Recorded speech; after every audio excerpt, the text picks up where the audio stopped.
Good morning. Thanks for joining us here, everybody. Chris Warden. Andy Jones Wilkins. Great to be here, Chris. It is great to be here. And where is here? It's Steamboat Springs, Colorado. How was your flight in? That was great. It was really good. It was nice to get, 40 degrees cooler than that at home in the valley. Absolutely. Yeah. But it was a little bit bumpy for those who haven't flown in here to Yes. Steamboat Springs. But we'll talk about that because we've got a lot of time and a lot of things to talk about. It is Run Rabbit Run Race Day here in Steamboat Springs, Colorado. And we're going to zip over to the start line here fairly quickly to talk about this race. It's a little bit unique in terms of how the race is set up. You've got basically two fields. You've got the tortoises and the hares, and we'll talk about what that means. But the tortoise section of the race is going to be starting here at the top of the hour. They're going to start at 9 a.m., which is an hour later than last year. And they have 36 hours to complete this race in order to get a finish. And this is a highly sought after race because it's not only a Western States qualifier, but it's also a Hard Rock qualifier as well. Yeah, it's one of the few races on the calendar that you can double dip. Yeah. With the one race double qualifier. It's also interesting that tortoises and the hares self-select. Yeah. The hares will go off at 1 p.m. So from 9 a.m. to 1 p.m., the tortoises have their day. And at 1 p.m., the hares go off and they have 30 hours to complete it. So everything wraps up on Saturday night at 9 o'clock. But we got to talk a little bit about where we are before we move over to the start line, because sure. This is a really unique setup that we have for Run Rabbit Run. This is our second year here, coming out to beautiful Steamboat Springs, Colorado, to cover this race. And we are in Olympian Hall, which sits at an aid station site of the race at mile 40 and mile 52. There's about a 12.5-mile loop, 52.7, a 12.5-mile loop that the runners will do, and their crews can just settle in here and stay here for those 12 miles. Olympian Hall is a beautiful old sort of ski lodge-y type place where they had the packet pickup yesterday. It's adorned with flags from all over the world, symbolizing the Olympics and the Olympic kind of tradition here in Steamboat Springs. So it's a fun and unique place for us to be on race day. Yeah, if you're a ski jumping fan, this is one of those places that is hallowed ground. Yeah. You can see, you can't see it from here. Hopefully we'll be able to get a shot of it later, but there are flags from countries all over the world representing individuals who have trained here and basically learned how to become Olympians here. And we are basically at the base of one of the jump runs. So it's pretty neat. And as you mentioned, the runners are going to come through here twice. We'll talk about the course itself. Steamboat Springs sits at about 6,900 feet above sea level. So we're up a ways, but the runners right off the bat climb above 10,000 feet, like in the first 5 miles. I think they go right up the ski hill. Yeah. Pretty much the main ski hill at Steamboat Springs. We are not there. The start is right there at the base of the ski mountain. But yeah, it kicks you in the teeth right from the start. Similar to some other legendary races out there like Western States or Waldo 100K, which start with just a big beastly climb. Weather conditions, Chris, are just about perfect, right? I think you said it's about 45 degrees Fahrenheit right now at the start finish area. We expect highs maybe in the mid 70s to low 80s, and then right back down overnight. I know last year it got chilly, and I suspect the same will happen this year.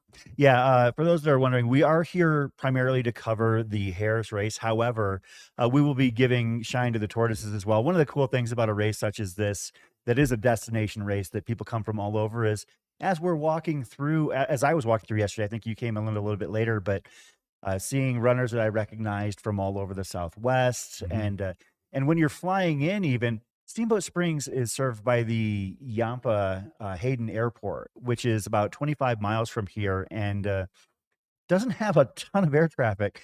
So the 3 or 4 or 5 flights daily that come in here were chock full of runners. Yeah. I mean, And I'll say too, on the race coverage, it's become a mountain. Those of you who are regular viewers of Mountain Outpost, it's kind of become our trademark to cover the race from start to finish. So Yeah.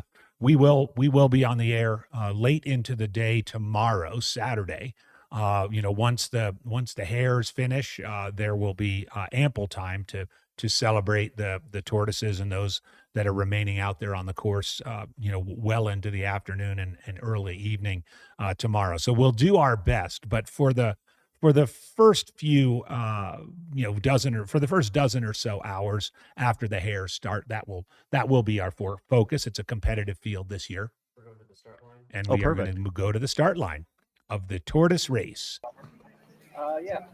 We've got a camera crew out there. So yeah, the tortoises start at 9, and the hares will start at 1 p.m. this afternoon. And we will actually take that break in between. We'll be following the tortoises up the hill and watch them as long as we can. There are going to be some spots where we, have to fade out a little bit for coverage, but we want to bring as many visuals of this course as we can because it's absolutely stunning.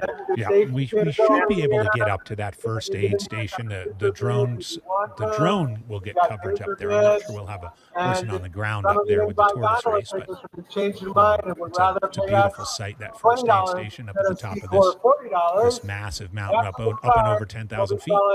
First of all, I'd like to give a shout out to our main sponsor here, our gold sponsor, Tailwind.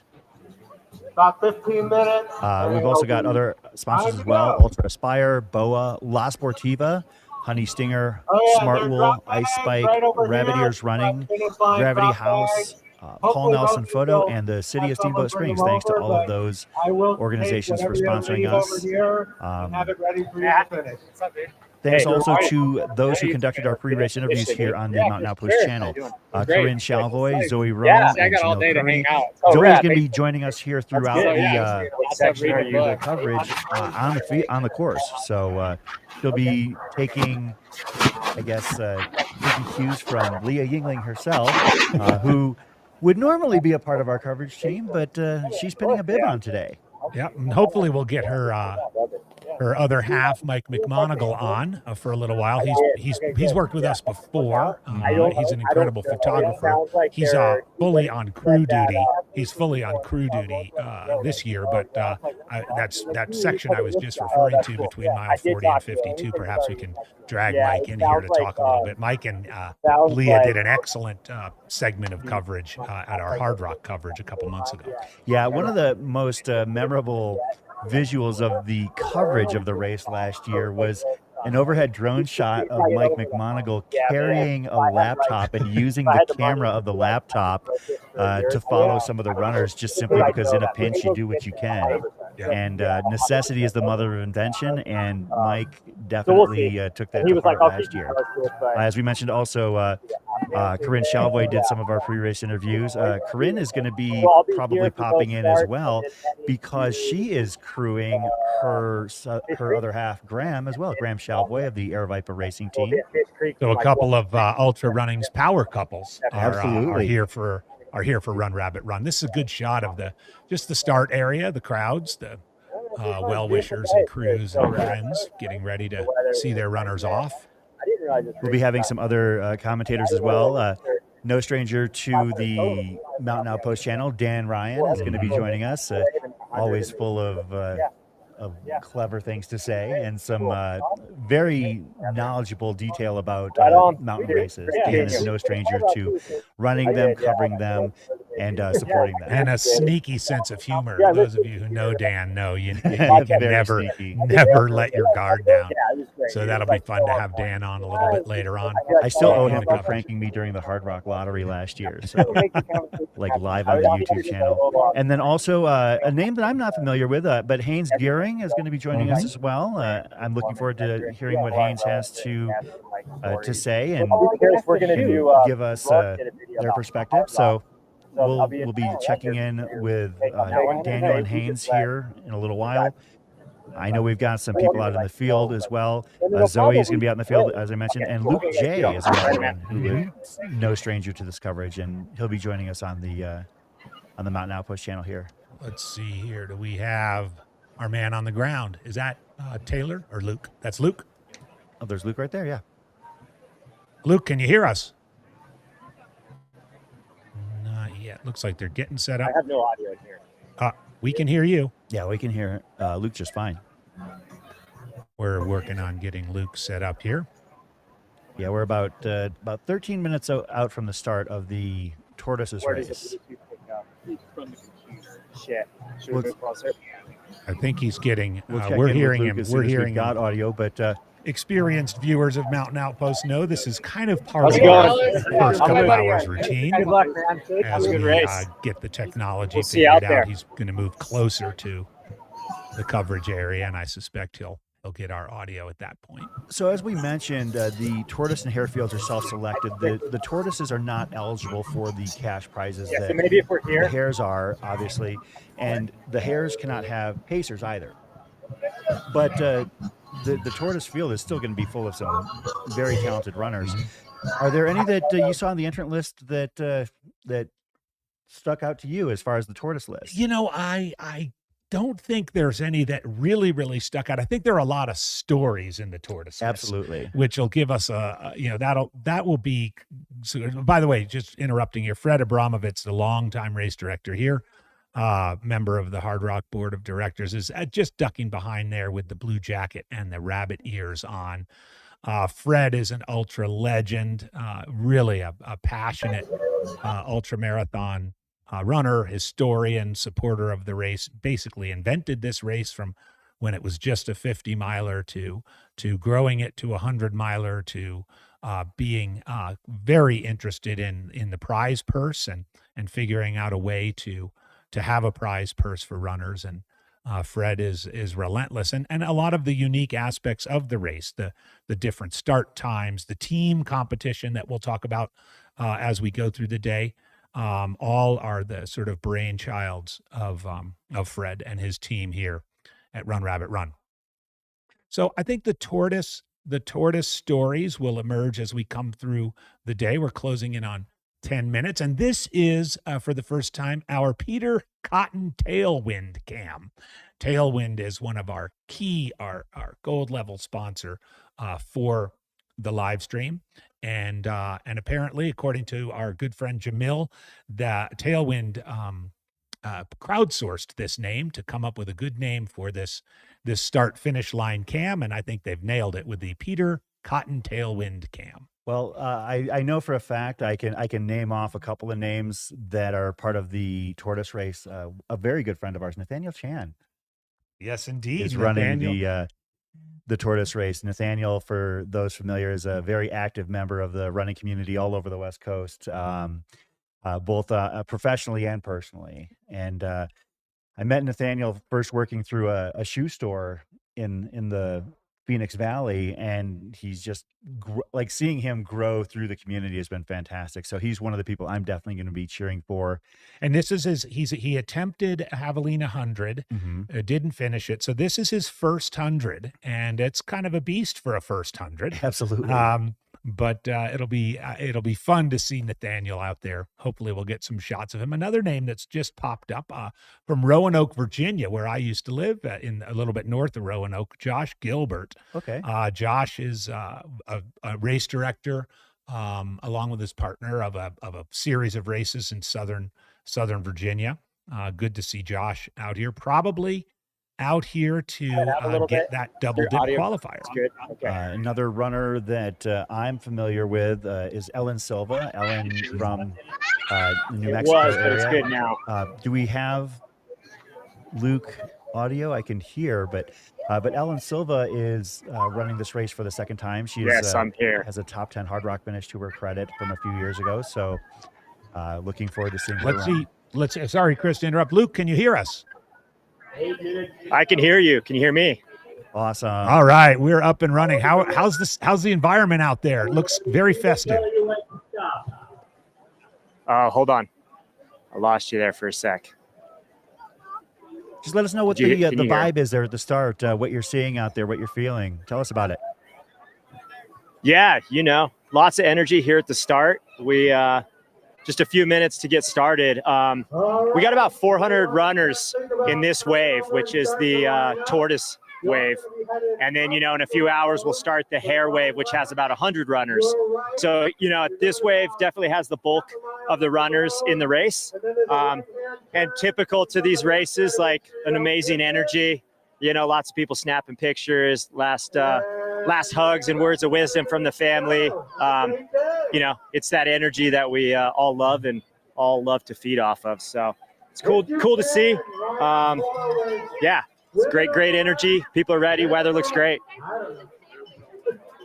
And if I'm right, they're going to cross that start line, and it's a climb right away, isn't it?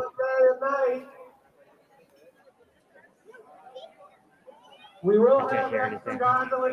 What's up? Yeah, with regard to the start of the race, it's a climb right out of the gate, right, Luke? Correct. Yeah. So as runners leave the start line, they'll head up this road, and we have about a 3,500 foot climb to the top of Mount Warner. So that comes, I think that's around mile 6 or 7. So that'll be kind of the first aid station. So yeah, right off the bat, big climb, give the runners a chance to kind of just, settle in, get their hike legs under them. So yeah, it's a grind of a climb for sure. One of the fun things about covering this race last year that we discovered was that the runners head down that to the finish as well. And when we were handicapping the back of the Packers last year, it got to the point where, and to our own detriment, we kind of, I hate to use the phrase gave up on, but we were not feeling optimistic about the chances of several of the people as they hit that last aid station. And they came barreling down that hill. Some of them still had legs left and were finishing at like 9-minute mile paces, for miles 95 to 100. And if we saw somebody leaving that aid station with maybe 90 minutes or less to go, we had, I hate to say it, maybe almost written them off, but then they would come charging down, barreling down, and still come in with a finish with several minutes to spare. Yeah, I think with the downhill finish, it can definitely make for a little bit more dramatic finish, especially for those folks, pushing the cutoffs, because, if you've ever run 100 miles, at that point your legs hurt, whether you're walking, running, or shuffling. So if you have the motivation of making that cutoff, you're probably going to be able to book it down this hill to make sure you get that finish. Luke, are there any runners that you recognized personally out there? Any stories that you might be familiar with that were hanging out at the start line getting ready to go on their journey? Yeah, we were trying to grab a couple folks to do maybe like a pre-race interview, but it seemed like people were pretty locked in to get this race going. Talking to my friend Matt Trappy, and he's crewing for a friend of his who's doing his first or second 100, and he's gonna pace him later on. So we have folks lining up at the start line here under the arch. Remember, we have about 400 runners in this wave, which is great. Definitely one of the larger 100-mile races, at least in Colorado. Yeah, that is a large field for sure. Just a couple of minutes here before the start of the Tortoise division, Run Rabbit Run 2024 edition. So, Luke, you've run this race, but it's been a while. Can you kind of describe what the first stretch of this race is for these runners beyond the first 6 miles? Yeah, so it's been a few years since I have done it. I believe the year I did it, it was on the previous course before they added a bit more single track. So basically, after this first big climb, kind of settles in to a little bit more rolling when you're up high there, kind of between like that 9,000 and 10,000 feet elevation. Super pretty, beautiful course, kind of rolling through the trees. As driving in, you could see some of the leaves were already starting to change. So to give the runners some good distractions. And then yeah, you kind of like settle in on that rolling section, a couple punchy climbs before you head down, and then you have like that long descent towards Olympia a little bit later on. Right on. Another name that just popped up in the Tortoise division. That's a long Yuhan from Oregon. Joe is a longtime columnist with I Run Far and a well-known physical therapist. And I know it's been a while for him to, it's been since 2016 since he finished a 100-miler. So I know he's really keen on getting this one done. And he also was a previous top 10 finisher at Western States. So Joe has a legendary, I want to say, was it like an article or something that he wrote that people use as like a Bible in their preparation and their care? Yes, for indeed. horse running. It's titled "The Western States Killing Machine," and it's a two-parter. And I remember when Tyler Green got his first second place finish at Western States, he quoted the Western States Killing Machine 2 minutes to the start. as a big source of inspiration for him. As you know, on Mountain Outpost, we love to engage when we can in the chat, and we know a lot of you are out there wanting to hear or get an update on your particular runners. So we'll try to monitor the chat, but if there's someone in particular that you're pulling for, or let us know a little bit about them. Speaking of our friend, there's Jamil right in front of the starting line. Somebody was shouting out bib number 775. That'd be Alan Stillwell out of South Dakota. So yeah, Right on. Yeah. shout out, good job, Unmanned Adventures. Let us know. Somebody was asking about bib 367 as well, and that is Laura Rambiker of Littleton, Colorado. You can see a name we recognize on the left-hand side that we haven't touched upon yet. Oh yeah, that's Andrew Glaze. He's probably going to sprint out to the start for about 10 meters, and then stop. Of course, those not familiar with Andy, he has a streak that extends several years. All right, we've got 1 minute to the start. He's getting his mileage all done in one day today. That's right. So Thank you for His coming to 400 miler in 8 Steamboat. weeks. You guys have a great time out there. And one of We'll those see is you all on the UTMB. course. It's a little bit longer than 100 Be miles. nice to each other. Support each other. Thank you. We're 30 seconds right There's now. Fred. 30 You can hear. seconds. We'll just let the I'll start. count you down when we get to 10. It is a gorgeous day. You're going to have an almost full moon. It's going to be a gorgeous night. I am so happy yeah, you we'll are see if we can here. sync up our clock with the race I love clock to here. share this place with people. All right. 10, Oh, it's 9, 8, 7, 6, 5, 4, 3, 2, 1. Yeah! Andy Glaze is currently in third place in the Run Rabbit Run Tortoise race. And there they are. Great drone shot of the start. And they're right down the street from us here. So, but we'll be following the tortoise field somewhat. Our focus will be on the hares, but the fact that they do have the tortoise and the hares gives us 500 runners to follow and keep track of, which is the more the merrier as far as I'm concerned. Absolutely. Absolutely. And as Luke mentioned, one of the larger 100-mile races on the North American circuit, Leadville, a little bit larger. This year had about 780 starters. Javelina 100, which goes off next month, usually has about 800 or 900 starters. But aside from those two, Western States, as we know, has 369 starters. So this is probably the third largest 100-miler in North America currently. Yeah, for all the coverage that we do, I mean, we cover most of the larger hundreds here at Mountain Outpost, and maybe we're just kind of spoiled or numb to the fact that some of these 400 and 500 member fields are among the biggest in the sport. Yeah, for the 100-mile distance. Yeah. And again, Run Rabbit Run is still a race that doesn't require a lottery to get in. As we've mentioned already, is a double qualifier, is one of those few races that one can qualify for both Western States and Hard Rock with running one race. The Hard Rock qualifier lasts for 2 years. The Western States qualifier just lasts for 1.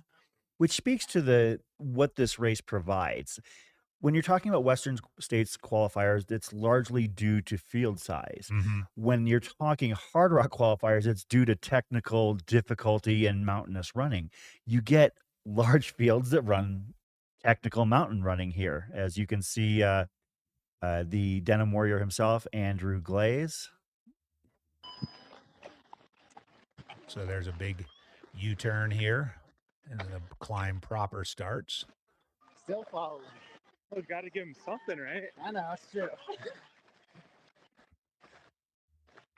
Yeah, Big U-turn here. And this is the jam cam. And as Luke was mentioning, this is the climb up Mount Warner. It's about 3,500 feet in about 6 miles. To keep gassing out. Thank you. Fast and first. As we saw last year, it's probably about 80% of people using poles at one point or another in this race. It's one of those races you're probably better off with poles than without. Although That seems low, I was gonna say. I mean, this is a full-blown mountain race, you know. Yeah, I wouldn't be surprised though if we see in the Hares, you know, a lot of the faster runners going without poles. I know Leah Yingling talked about that in her pre-race interview. I guess she is probably not going to be going with poles. She said that using the poles causes her to hike a little bit more than she would prefer, which I totally get if you're a contender for, you know, the cash purses here at the hare race at Run Rabbit Run. As you can see, this is a beautiful shot of the first climb, as well as Steamboat Springs, Colorado in the background. Steamboat Springs, a ski and resort town, but also you know, the summer activities here. It was packed last night when you and I went out for to explore and have a beverage. Really packed. Yeah, back on the poles, I suspect that some of the pure runners on the hare field too, on the men's side, for example, Tyler Green and Kyle Pietari will not go with poles either, or they may grab them, you know, for some short sections from their crew and then drop them off again. But I suspect some of the pure runners will not go with them. But Beautiful morning. Awesome. Just a few hundred people out for a morning stroll, like a group run. Yep, and most of this climb is on kind of double track, you know, sort of cat track ski run. Hey, there he is. And of course, went with the more subdued kit, huh? There's Nathaniel Chan. These weren't any of those options. The rabbit one taped my nips. Okay.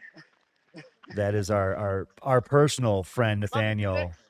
Those that are in the Phoenix, Arizona area, or all over the Western United States know Nathaniel.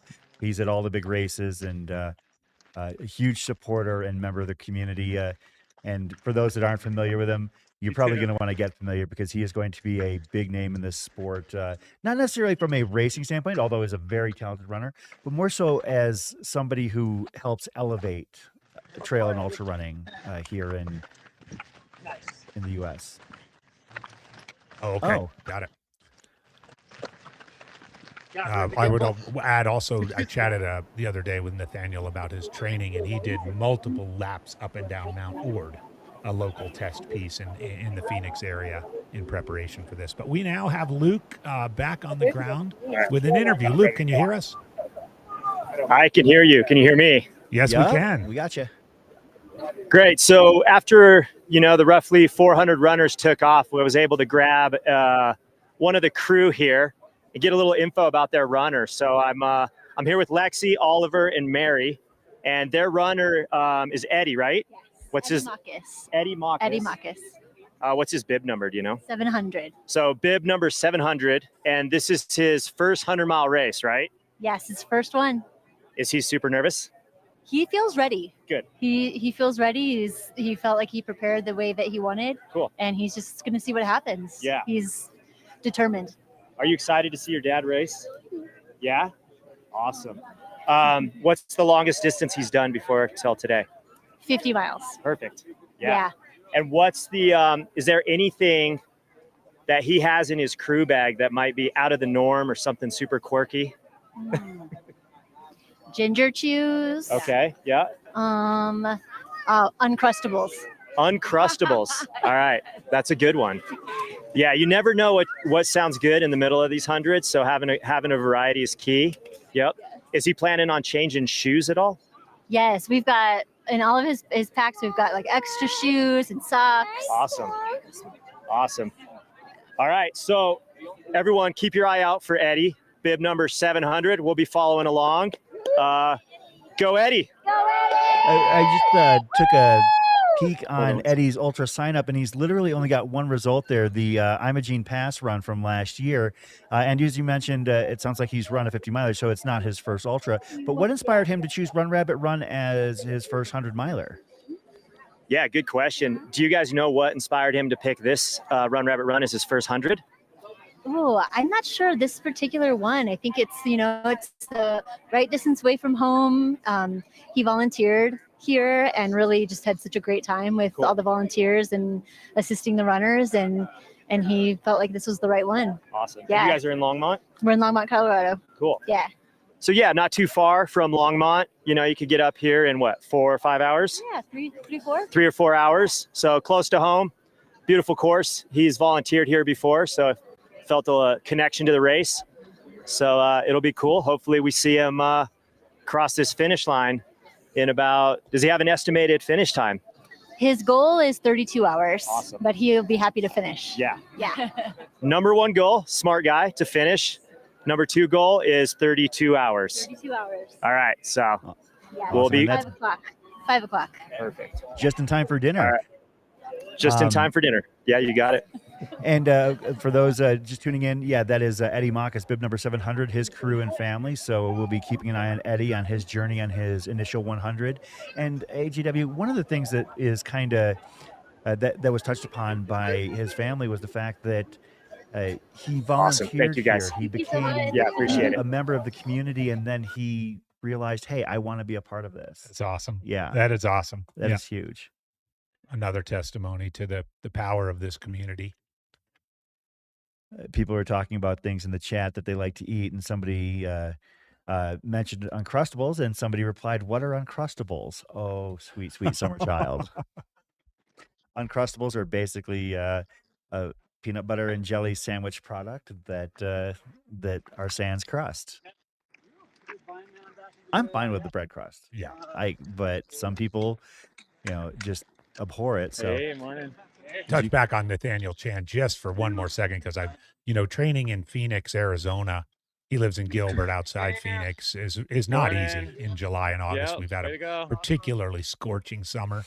And go. Let's and go, he was no able polls. to pull it off. He's a lizard. He does well in the heat. He got up to Mount Ord, which is a 7.5 mile straight up climb just to the east of town, and then also spent some time in his training up in Prescott and Flagstaff, which are not very far away. So we're cheering for all 400 of these runners, but special shout out to Nathaniel, and it was great for Jamil to get a little time with him here. This is as the double track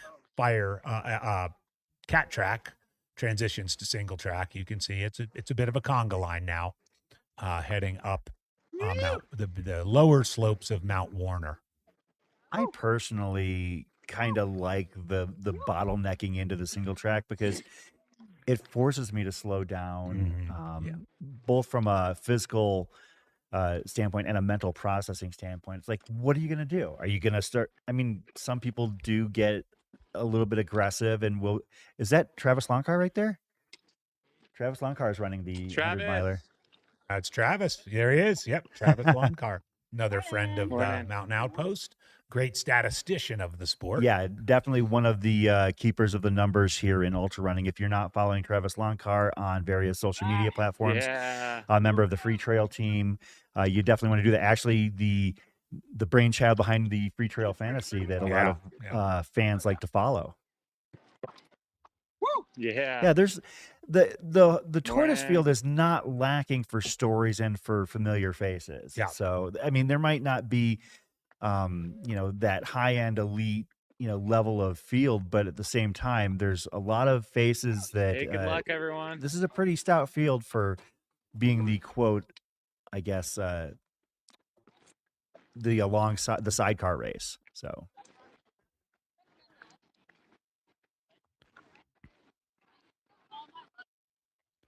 And as you can see, there are still, Morning.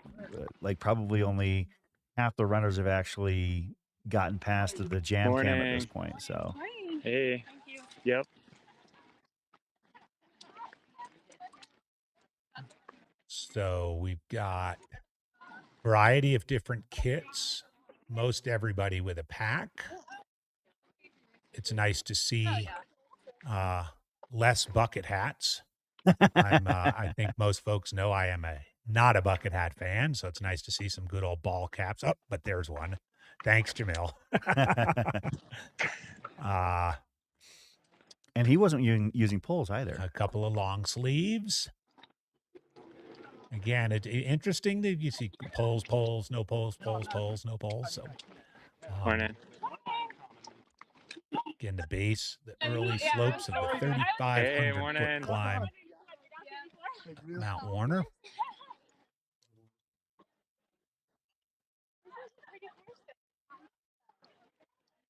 Did I just see Jeremy Pager from Arizona? Hey, I thought morning.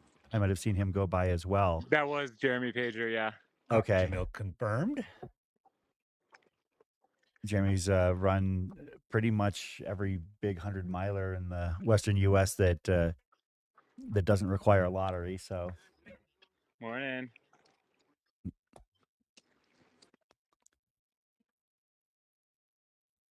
Beautiful weather.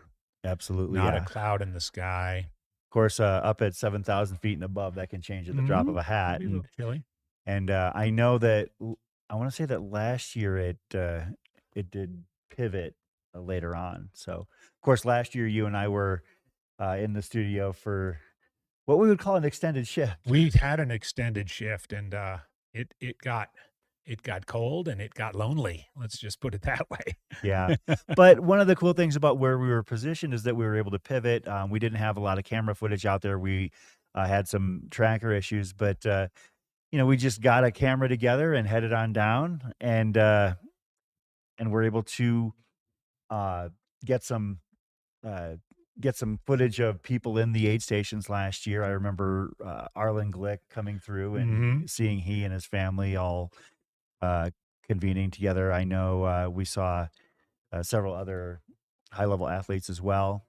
Yeah, this area where Olympian Hall is, as I mentioned, is an aid station for two spots on the course. It has an indoor facility downstairs below us, where crews can stay warm. Runners can go in, use indoor restrooms and freshen up. Kind of reminds me of the Brighton Lodge at Wasatch, the recently completed Wasatch 100. The Brighton Lodge is a place you do not want to spend very much time. I would suspect the same is true for this one. As we're seeing the tail end of the Tortoise race make its way up that make its way basically to the single track and up that initial climb. Yeah, as you can see, it is a little bit gummed up there, but at the same time, you've got all the time in the world at this point. There's, I believe, no point in stressing out about where you're at in the conga line, because things just happen the way they're going to happen. Yep. And like I said, I don't think there's anything wrong with slowing down a little bit, especially with this first climb. You're climbing 3,500 feet in 6 miles. Unless you have intent to come out and sprint this section, just soak it in and keep your heart rate low. Because if you were going to head up this hill with any sort of urgency, then frankly, you would probably be starting at 1 p.m. Right. Yeah, shout out to Brett Hornig in the chat mentioning the runners in the Tortoise race forego the possibility of prize money because of the rules that they play by. Like, for instance, they can have pacers, whereas the hares cannot. Even if they chose not to have a pacer, the fact that they had that eligibility plays into it. And So, we have seen over the years that perhaps somebody has a particularly good year in the Tortoise division, and the following year signs up for the Hares division. I think we've seen that several times. So, but the question came up: Can a Tortoise win the overall? And the answer is, of course, yes, but not eligible for the prize money. yeah. Again, shout out to our sponsors that help make things such as the live stream and the prize money possible. Tailwind, Ultra Aspire, BOA Lacing Systems, La Sportiva, Honey Stinger, Smart Wool, Ice Spike, Rabbit Ears Running, Gravity House, Paul Nelson Photo, and the City of Steamboat Springs. Perhaps some folks questioning the starting time of 9 o'clock for the Tortoises and 1 p.m. for the Hares. Yeah. In general, there's a hope that the winners of the Hares division would finish Saturday morning, and Saturday morning at a time when there might be folks out and about. So The start time this year has been moved 1 hour later. Last year it started at noon, and the tortoises started at 8 a.m. This year they're going with 9 a.m. and 1 p.m. It's also interesting that the oftentimes right about the last few miles of the race, the front running tortoises get reeled in by the front running hares. Sometimes the tortoises are the first ones to cross. Sometimes the hares are the first ones to cross. But it's interesting, kind of for us to, as day breaks on Saturday, for us to make sure we're differentiating between those in the tortoise race and those in the hares race. And at the bottom of the hour here, we're going to be joined by a guest here in studio that's going to talk about an organization called Generation U, and we'll be speaking with Nick here in a little bit as we're going to just kind of tail along with the tortoises of the tortoises. That's right. These are my people here that are finishing or starting off in the back. Of course, we both ran the same race last weekend. We ran a pretty stout trail race, and I was I believe I was 5th from the back in terms of finishing. So, of course, you finished much quicker than I did. But anytime you get out on the trails, it's wonderful. And you're going to actually do some recon and some scouting here later today. Yeah. And I mean, we do have our team out there has a lot of knowledge about the course, but as I've mentioned, we're in Olympian Hall. We're located at a junction of a 12-mile loop, 12.7-mile loop. So in the little time that we have between our morning shift and our evening shift, I'll go ahead and explore those 12.5 miles, and so I can have a little bit more insight into what folks are up to. We're coming back for more. Of course, it is just after 9 a.m. here in Steamboat Springs, Colorado. It's probably approaching 50 degrees at this point. Still nice and brisk outside. When we opened the door to our lodging this morning, the first thing you noted as you were standing there in your Run Rabbit Run shirt and shorts is, whoa. Yep. And you went and grabbed your puffy I started to head out for coffee and a t-shirt, and I did a big old U-turn and grabbed my puffy. So I learned quickly I'm not in Arizona anymore. Thanks to Jordan for pinning the runner tracking in the chat.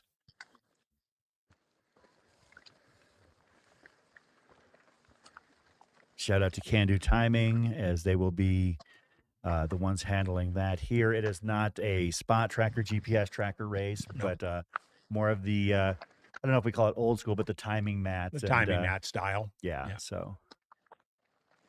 And this is what we affectionately call the jam cam, Jamil Curry out there following the pack up the lower slopes of Mount Warner. The man behind Mountain Outpost and Air Viper Running. For those who wonder his level of involvement, he is boots on the ground as much as anybody. Absolutely. That's one of the things when we got here this morning, he was already here, helping to test and get the prod studio ready. He didn't show up at our lodging last night. I assume he probably slept right here on the. I knew it. I knew he slept on the couch here. So yeah.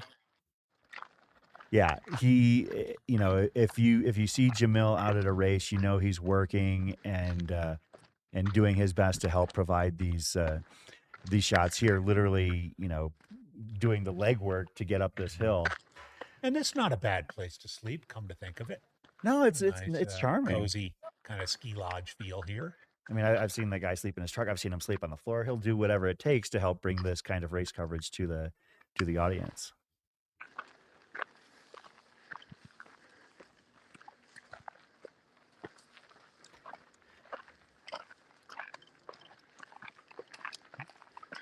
Of course, as we mentioned, this is the tortoise race. The hare race will be starting at 1 p.m.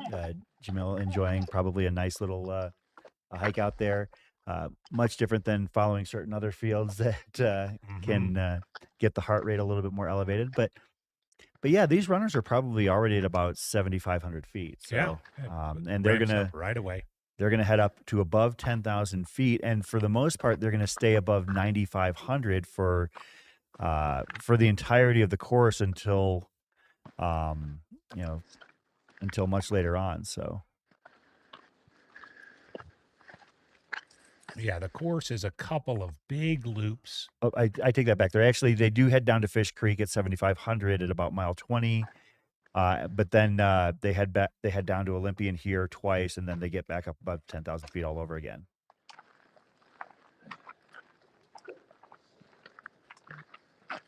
Yeah, so you've got this big climb, a little bit of ridge running, big descent to Fish Creek, another big climb, some more ridge running, Mhm. then a long, somewhat gradual descent down here to Olympian Hall. A couple little kickers on that loop that I referred to earlier between between mile 50 and mile 63, not 40 and 53. So it's kind of a crux of the race type place. Of course, one of the aid stations they're going to be heading to is manned by somebody we spoke to this morning. Yeah, Carl Meltzer has done an aid station. His wife Cheryl have worked an aid station, a remote aid station at Fish Creek, right around mile 20. And he and Cheryl are driving a U-Haul. I think it was about a 15-footer. Yeah, up a pretty gnarly road. But I also know we did learn from Cheryl that Jamil equipped one of their aid station volunteers with a camera. Mhm. So we might get some footage. And a Starlink. I know that they'll have a Starlink out there. Carl admits he has no clue how to set it up, but but hopefully there's somebody out there who does, and we'll get some footage from a very, very remote aid station at They're at Summit Lake, right? yes. Yeah. So the runners will hit that actually at mile, he said 28 and 85 or thereabouts. So he said that they've got about a 30-hour day ahead of them. And so like they were basically just getting up and getting going today. And as you mentioned, Carl driving U-Haul, one of the other people that was following up had a rig that was much more equipped for these Colorado mountains. I mean, this is Rocky Mountain wilderness out here. Yeah, and I mean, and it's a Carl Meltzer led aid station. So I think it's safe to say that nobody's dropping there. I mean, you're not, unless you want to ride back in the back of the U-Haul. Yeah. But you're you probably can't- going to need to get out of You there. can't even climb in there because, as you mentioned, that's going to be their sleeping quarters That's right. as well. And up in that high country, when you're talking, 10,000 plus feet, we talk about the weather right now. It's probably got to be pushing about 50 degrees here in Steamboat Springs at 7,000 feet, with a high of 67 in town, a low of 46 tonight. When they're up above 10,000 feet, Carl said that it's going to get down into the mid to low teens. Oh, yeah. Up above, kind of just short of the tree line, I believe, up there. So, Running Water asking about the baby bear running with all the runners 2 years ago. I'm not familiar with that. I wasn't here 2 years ago. Last year was our first time covering the race, but maybe we'll see if we can get some detail on that from people who were here 2 years ago, because that sounds like a hell of a story. Yeah, sure does. And they get out there. I mean, right now, of course, they're still close to town and in the area, the ski area. But this course gets back in where you're talking about, where Carl's going and some of the other remote stations. This gets into the backcountry. You're out there. Oh yeah. Well, even getting here is kind of backcountry. Yeah. Oh, yeah. It's pretty remote. Even coming from the airport, you're driving through some pretty quiet areas. So a nice view of the climb and on the ground. shout out to those of you joining us here on this Friday morning. Frankly, I love the Friday broadcasts because we know what you're doing. You're working. You got us on in the background. I think that is one of the cool aspects of this race, is that on a Friday start, or Hard Rock or something like that, the audience can tune in, and we're not keeping them from the long runs for the most part. We're not keeping them from doing their training, so we don't feel guilty. Yeah, it's much easier to keep you from doing your work than to keep them from doing your work. Absolutely. I don't have any, because they'd be listening to some sort of podcast or music or watching something in the background anyways. Better that they do it here than somewhere else. And if you are watching while you're working, give us a shout and let us know that you're guilty as charged. Yep. I mean, East Coasters in New York or Boston or Philly, you might be getting close to lunch hour on Friday afternoon. Californians and Pacific Coast folks might just be having your morning coffee or just finishing your commute to work. Crushing trails and drinking ales says they have work on in the background. Moving that mouse, making right. sure that that you're showing that you're moving that mouse and that your boss can see that your green light is on in Teams. It's as if I know what I'm talking about here. It's like you've done this before, Chris. I'll tell you what, I would rather be on the call on a Friday race or during a weekday race, because anytime there's a weekday race, whether it be something like, UTMB or, the events over there or Cocodona, when I'm not on the call, and it is hard to concentrate. It is hard to focus on work because, you want to see the beautiful shots. You want to be inspired by these people out here on this course. A mile in, Jamil is there's the 1 mile mark. Rocking a 30-minute mile. Way to go, Jamil. These runners have for this, that's perfectly fine. Mhm. I mean, you'll make it up when you get up there and on some of those descents. I mean, from Summit Lake, as we mentioned, Speedgoat and his crew will be taking care of the runners there. From Speedgoat back down here to Olympian, that's about a 20-mile downhill stretch. But back on that, watching the live stream, Chris, you're such a trail and ultra running sicko that when, like at Cocodona, when we go off the air and you're supposed to be taking a break, you sit there and participate in the chat. That's the worst. That's the worst. I can't get away You're from... trying to sleep. You're supposed to be sleeping and resting up, and instead you're chatting. And I actually do take days off because when we're doing, coverage and I'm on at night, I could still work during the day, but I just can't pull myself away. It's and I've hard. always It's got hard. something to say. But folks, thanks for tuning in here on this beautiful Friday morning here in the Colorado section of the Rocky Mountains, just outside Steamboat Springs. Again, some of you might be wondering, the Tortoise race, which started just about 30 minutes ago, has a 36-hour cutoff. 36, you got to finish by 9 p.m. tomorrow, Saturday. A finish under that time goal gets you a potential lottery spot in Western states. And Hard Rock for the Hares, it's a 30-hour cutoff. There are not too many races out there in this space where you could potentially encounter multiple sunsets. That's right. And that's I have to admit that would be something that would play with me, especially if it was getting late in the day on Saturday, and maybe you get to like 6:37 when the sun starts to set and you're still out there and you've already gone through this drill song and dance before.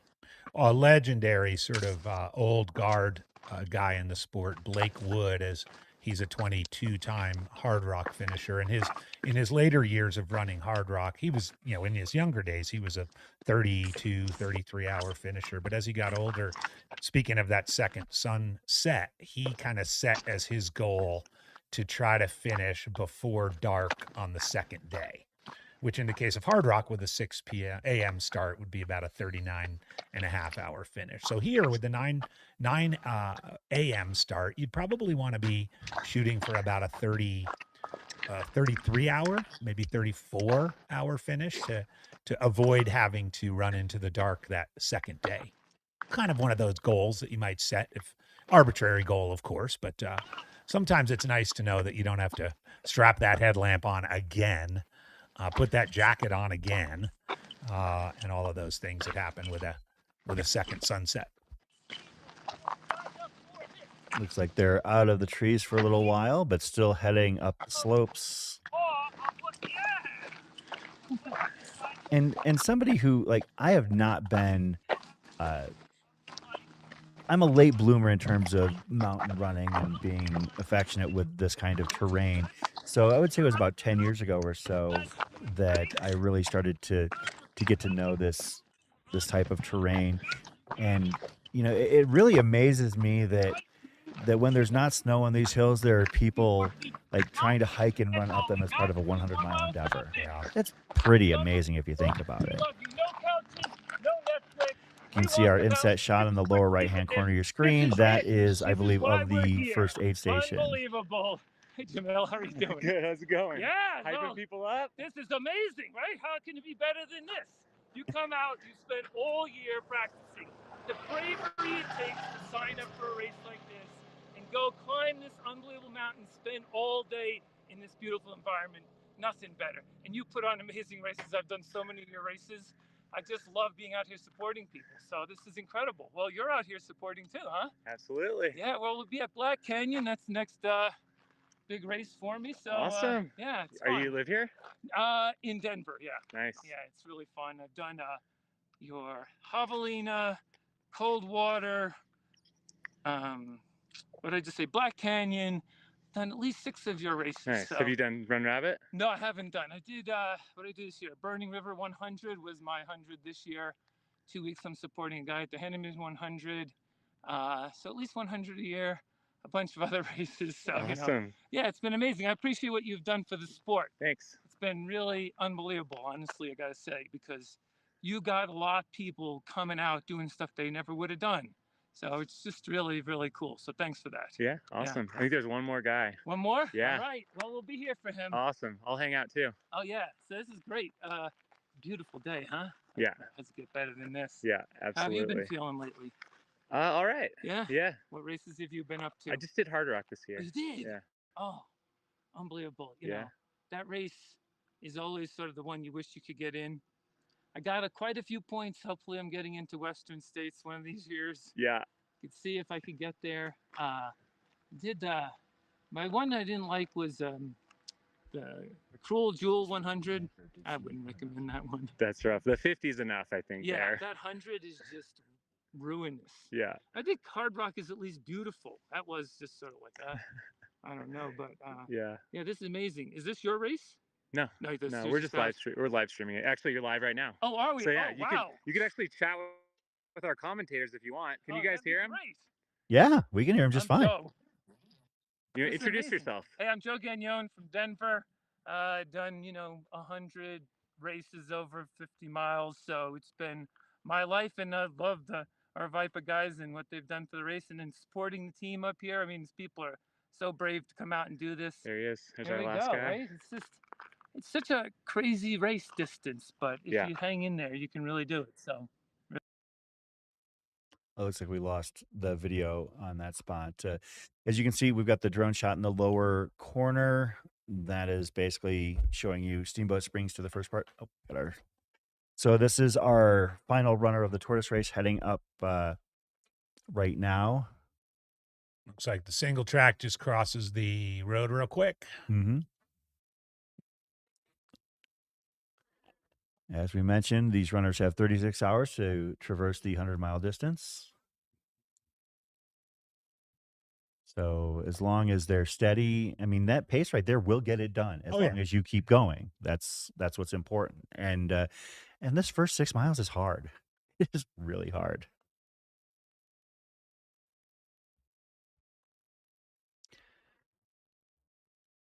And I think Jamil is gonna bomb back down. Gonna get his downhill work in here. We're gonna swing back to the studio here really quick. Do we have? Oh, there we go. Okay, well, all right. So Chris Warden, Andy Jones Wilkins here on the Run Rabbit Run coverage here, presented by Mountain Outpost and Tailwind, and we are here in the studio with a guest of ours that we're going to talk about some charitable efforts and organizations that are tied into the race here. Nick Cornwall with Generation U. First of all, welcome to the broadcast. Thank you. Interesting to be on this. Last year, right now, you guys were speaking about me being up there. So you're here this year though as part of Generation U. First of all, let's talk about what Generation U is. Yeah, thanks.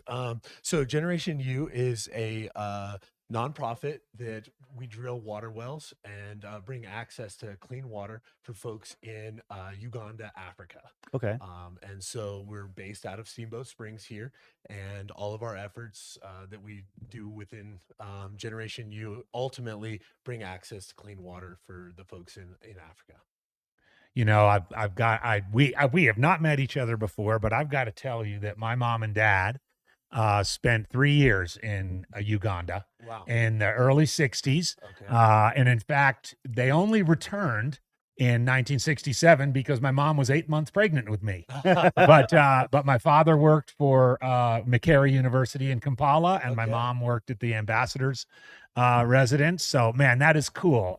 So Uganda, of course, it's a country with a rich running history, but also a real significant urban rural divide, as I'm sure you know. So I assume a lot of the Generation U's work is towards bringing clean water to some of those very remote rural areas. That is exactly correct. So, out in the bush is what we would call it. Mhm. This is places where there's still a mud hut, a thatch roof, Mhm. no electricity, no water.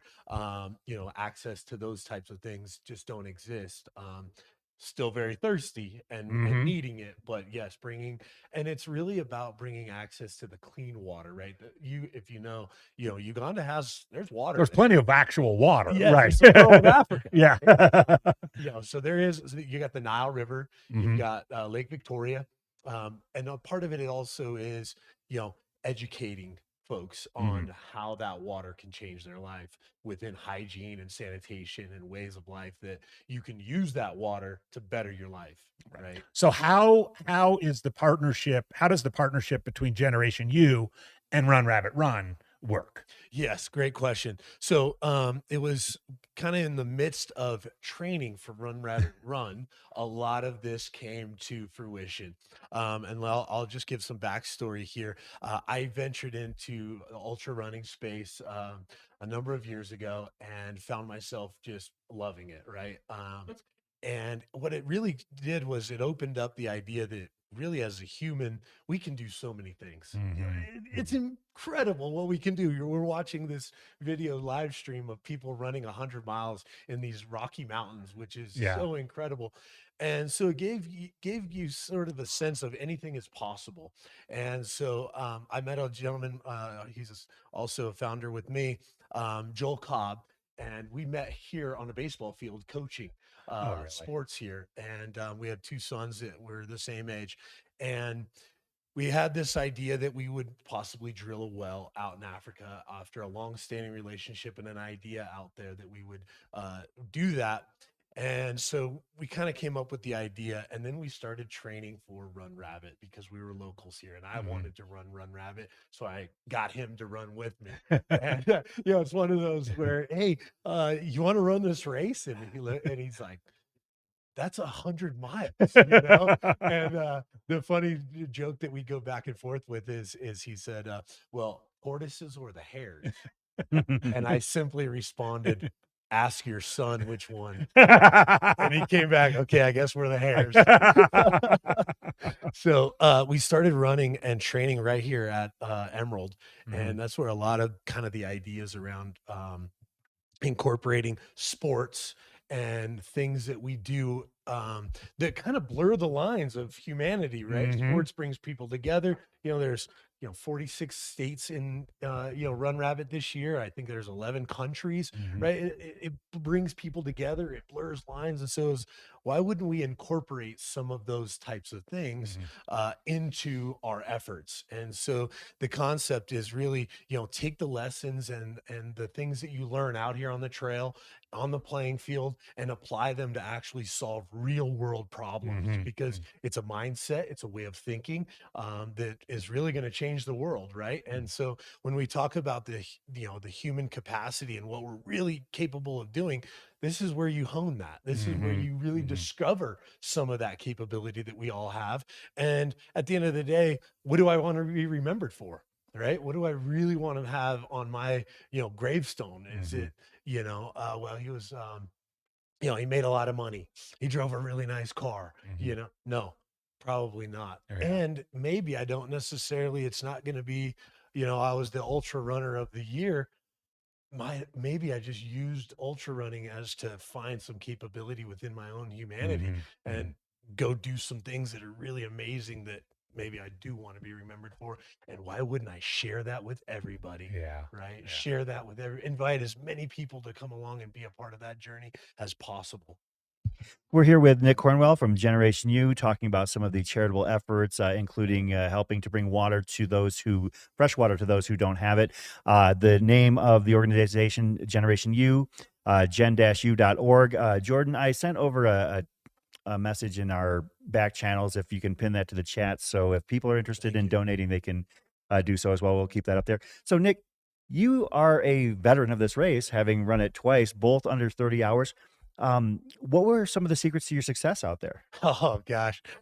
Secrets to success. Yeah, I can tell you what not to do. But you got it done twice and both times under 30 hours. That's stout. Yeah. So I have a couple of theories and ideas that are probably secrets to success that are not secrets. Minimize your time at the aid stations, right? Yeah. That's always one I think is really important. Something I share with a lot of folks when they're getting into this space is, we all have an excuse. You're gonna cramp. Everybody cramps. You're gonna have an upset stomach. Everybody has an upset stomach. You're all gonna go through those things. And which one of those excuses are you going to use for why you quit, why you DNF, why you slowed down, whatever that looks like? And some of those types of things that you can use in your head of everybody's cramping, everybody's having those moments. Endure, and people do. And you look around and you see people make it through. And so that's maybe my two things that I keep in my mind and my thoughts is, everybody has these ailments, keep going. And then the other one is minimize the time at the aid stations, especially right here at Olympian. Get out of here. Get out of here. Oh yeah. Cause you can be in this nice warm area in the middle of the night, full well that this is a trap. It is a trap. And I mean, if you look back at last year's race, Harvey's picks, I look at that stuff and there was, I think he does 15 or something like that. And maybe 8 out of those 15, 9 out of those 15 right here got him. Yeah. Those are good runners. I know them. They're great. As we mentioned, Nick is with genu.org. You can donate through the pinned link at the top we got there. Thank you very much, Jordan, for getting that in. And now we've got a visual shot of, I believe that these runners are hitting that first aid station right there. Okay, so Nick, having run this race last year and knowing full well what they've just gone through and what's ahead of them, what's the feeling when you get to the top of this hill and you see all these people that are basically lining the trail to cheer you on? Yeah, from a strategy standpoint, right here at the top of the gondola area right there is the first time you kind of run into some positive energy, and you're really trying to hold back a little bit as you go up here, because I think you guys were mentioning earlier, you're not going to win the race right here, right? But you certainly can put yourself into a hole by exerting a lot coming up this. We're local here, so we actually train right here on this ski run effectively. Nice. Right up the gondola right there. And those spectators they've gotten up there, they've ridden the gondola up and they can just hang out up there. That's a cool little feature of the race where, they can watch the start and then go up there and see their runners a few miles later. I think any of the races where you get the opportunity to, obviously you don't necessarily want to be too much of a disturbance to some of the wilderness areas that some of these beautiful races go through, but an opportunity such as here where you've got a gondola up to the top, various spots at Hard Rock, Western States, where you're actually able to, like the escarpment, you have the opportunity to get up to a little bit of a wilderness area, and it is really close. It's a feature that you see a lot more in European races, of course. You see at UTMB, Zagama is like notorious for it. It's almost like a Tour de France feel in that regard. So, having that opportunity has to be a great feeling where, you've just come up this hard ass climb and right out of the gate. And then you are greeted by a bunch of people who want nothing more than to see you get those other, 94, 95 miles done. Yeah. Got to be a great feeling. It is a good feeling. And, you kind of feel like, okay, I'm not alone. Cause in the first, this first climb is tough. I mean, it gets you, and it's, they say spread out as you're going up that area, but it ends up being a march, and it can be tough. So you get that energy and people are cheering you on, and it's kind of the culture, the beginning of that culture of everyone's cheering for everyone. Yeah, You're not in this alone. I want to go back to your excuse thing for a second, because it is so true. So many of us could be going through this experience, not this early in the race, but at some point where those excuses come in. I had a moment, it was very early in my ultra running career, that honestly, when I look back on it, it was one of those moments that not only like set a tone for the rest of my entire ultra running career, but also cemented my marriage. and here it was, my very first 100 miler, Angeles Crest 100. I get to mile 75, Chantry Flat. I sit down in a chair and I say to my wife, Shelly, "Oh man, my quads are killing me." And she paused. She had our 2-year-old and our newborn, and she's like, "Everybody's quads are trashed." Get out of that chair. I will never forget that. Because, of course, I was trying to find that excuse. My quads are trashed. I can't possibly go 24. Of course, I made it the next 25 miles. The rest happened after that. But you're so right. And I think, really, if there are two colonels, if there's crews out there watching and they're getting ready to see their runners, maybe here at Olympian, get out of the aid stations and turn off that excuse machine. Right. Yeah, we all have it, right? And then when you've been there, and maybe you've even contemplated how you're going to tell everybody your excuse for 3 hours. Oh yeah, you totally are. Like, I'm going to let them know that my calves were just cramped up and I puked. And all those things go on, but reality is everyone went through that. Absolutely. We're here also. We've got Nick Cornwell in the studio, but we're going to go out to the field where we've got Zoe Rome. Zoe, welcome to the show this morning. How are things going out there? Good morning, y'all. We are here at the top of the gondola on Mount Warner. We're pretty deep into the Tortoise field right now, and there is a really solid pack of runners hiking up the mountain. It's actually pretty warm up here. It's a really bright, sunny day, not a cloud in the sky. Some people are definitely looking a little warm. I think that it could be a warmer day out here, so I'll be really eager to see how folks handle the heat, especially with the elite start a little bit later in the day. It's going to be steamy up here. I say we have about a 50-50 mix of folks power hiking or using poles. But everyone's looking pretty calm, pretty controlled, which is good because we are not that far into the race. So hopefully people are moderating their efforts accordingly.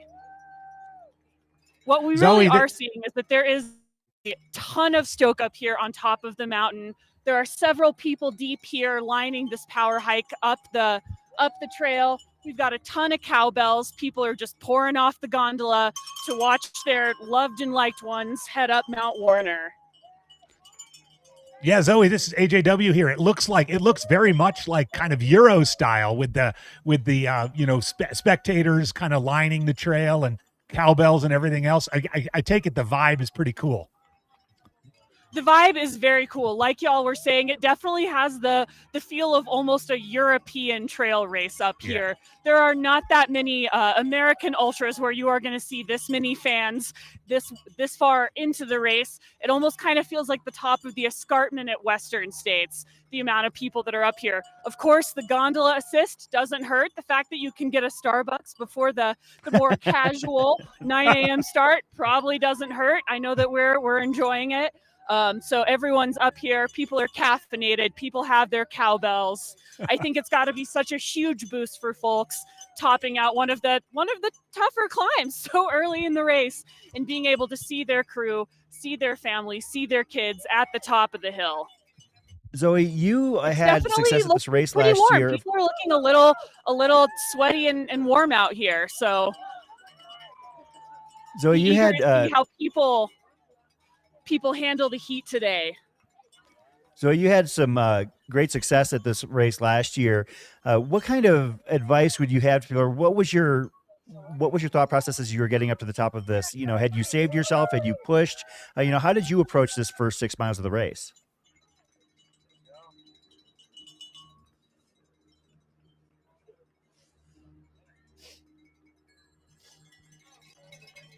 Looks like we might have lost her there. Lost Zoe's audio. We'll see if we can get that back here. But Pivoting to the other person with us who ran this race last year, Nick, how did you feel when you we talked about where you get up to this I guess crux of the That's my race. phone. It's got to be a great feeling to be able to look back behind you and see what you've left behind. Yeah, that is a steep initial climb. And, Yes? we Okay. will run. Cool. I and can't, that first couple I'm getting miles like is kind of usually pretty interrupted tough, audio, right? so I And couldn't so quite tell when they were getting going kinda to me or out of not. that So I funk just and getting up that hill is crucial. And then it kind of flattens out right here.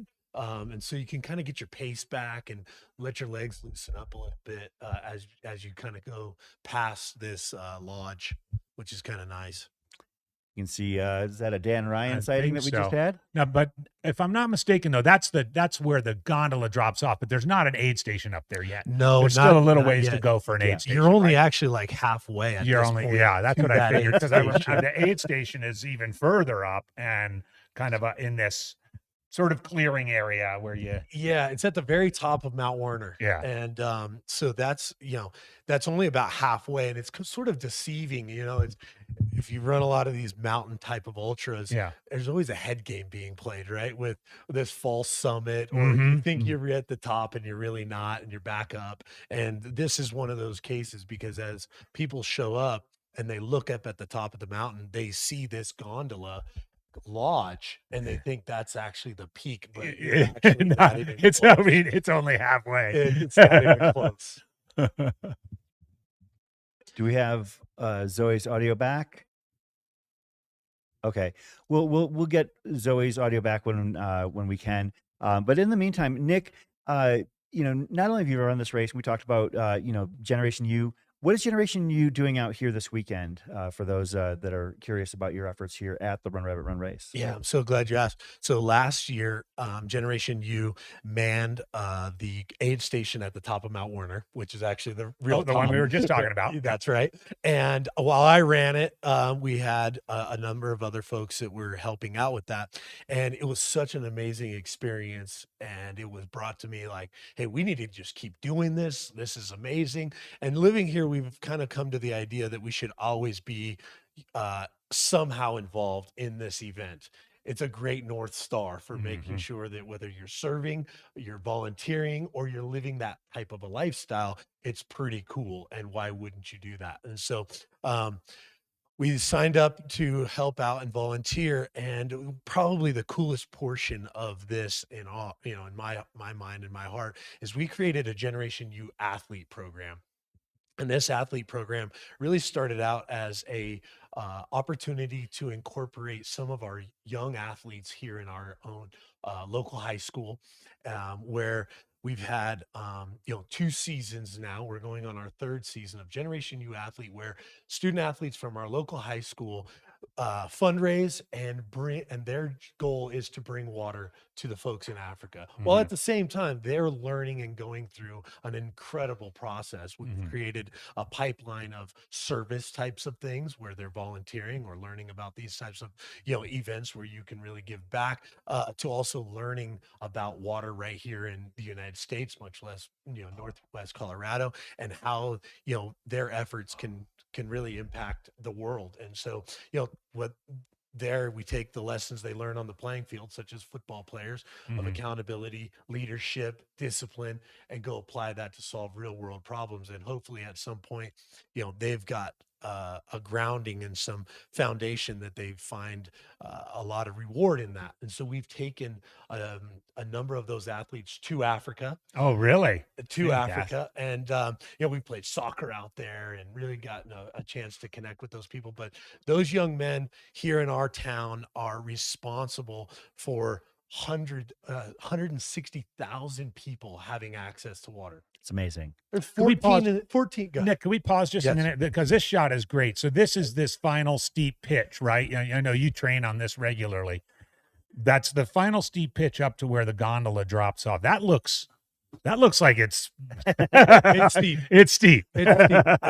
It will separate a few people. Yeah, right probably doesn't the shot probably doesn't do it justice, but getting that angle, you can see there's some slogging going on for This is mile 4. The vibe that I get from this viewpoint right here, this vantage point. I mean, you see the gondolas operating in the background. Yeah. It's dropping people off who are wanting to go up and actually view this. And you can see the people, like, not all those people that you see in your shot are running the race. A lot of them are like basically up the trail, up the single track there.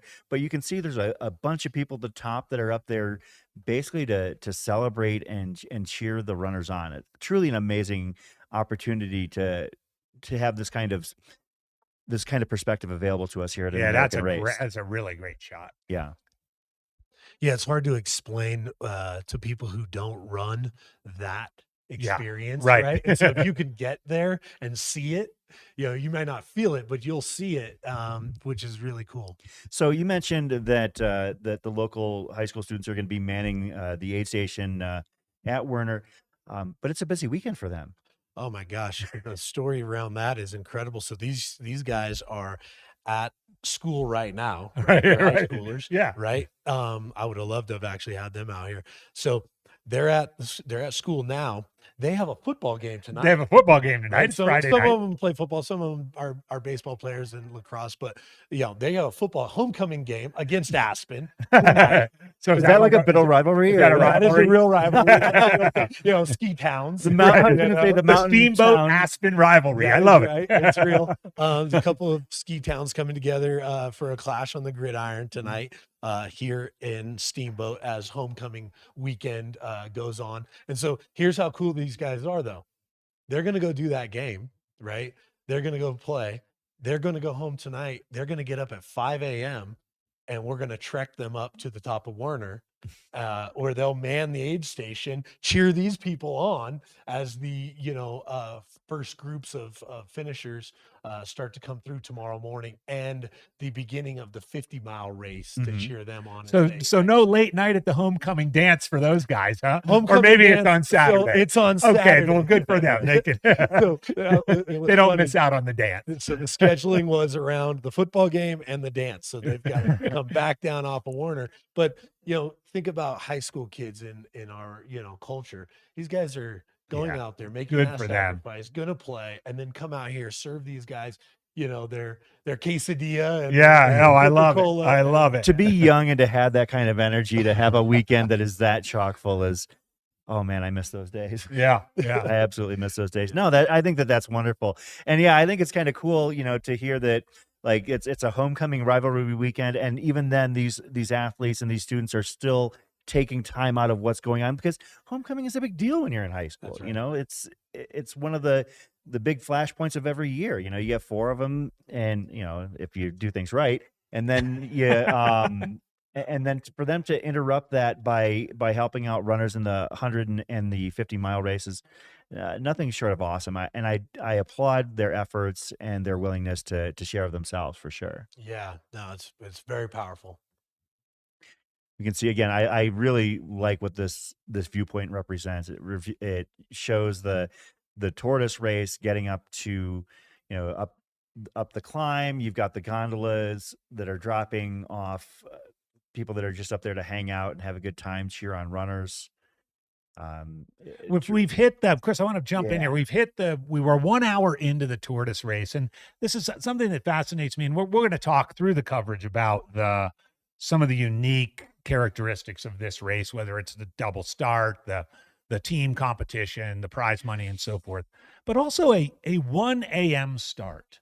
But put yourself in the shoes of those 100 or so Hares runners 1 right p.m. now. start. They're 3 hours. Okay. Sorry, 1 p.m. start is what I should have said. 3 hours from now, this start has happened. They're obviously awake.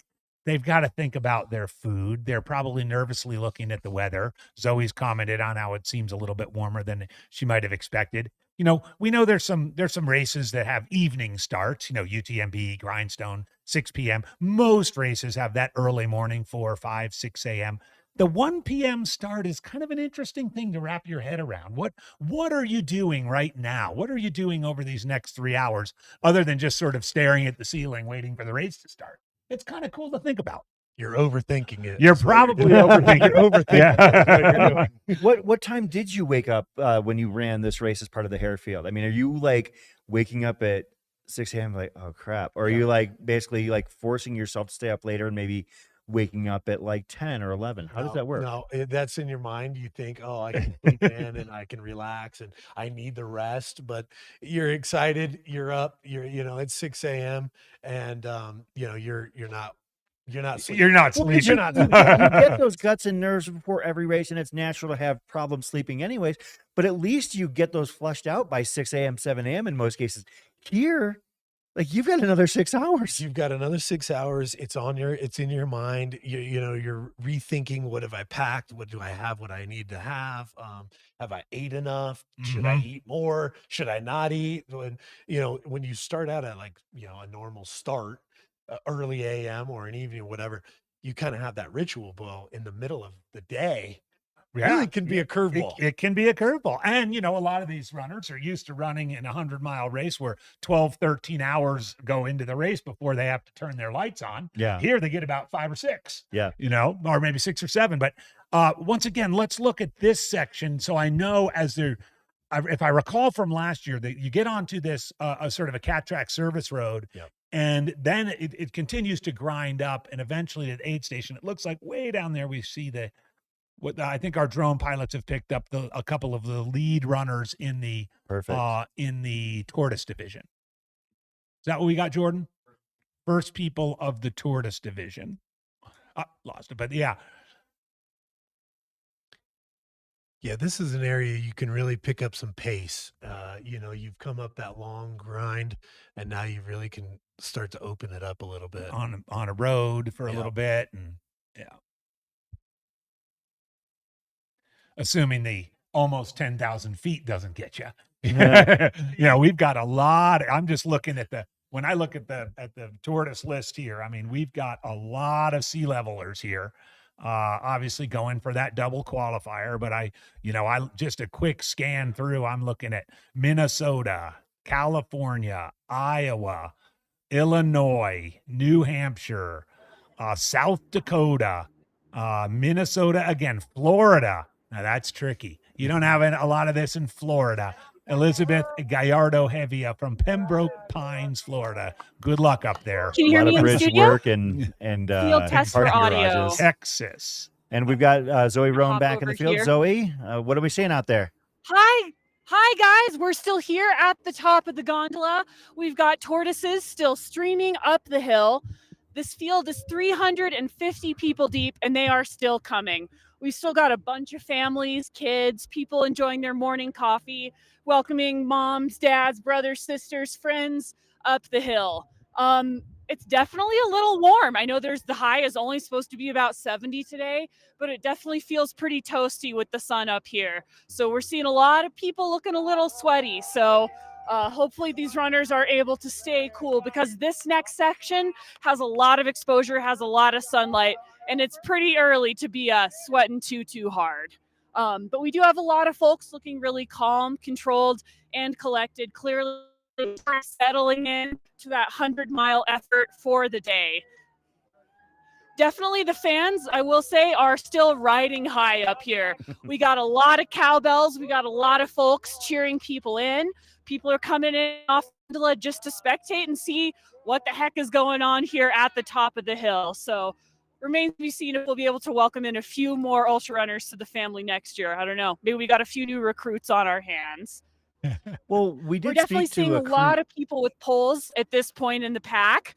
I definitely think with this hill, how steep it is, having poles is a huge advantage. And I think increasingly we're seeing that even hares are starting to put poles into practice, using them on the first climb and then potentially dropping them here at the top of Mount Warner, because you're allowed to have crew, family, and it's definitely helpful to be able to touch base, maybe drop your poles, pick up a bottle, can really keep a little bit of weight off your back on this initial climb, which is honestly pretty steep and technical. It's hard to think of that many other 100-mile races that have such a sustained and tough climb right out of the gate. So I think that's definitely going to be a part of a lot of folks' strategy today, is trying to make sure that this is not what ends up impacting them down the road. So trying to really keep the effort easy and just lock into that power hiking mode.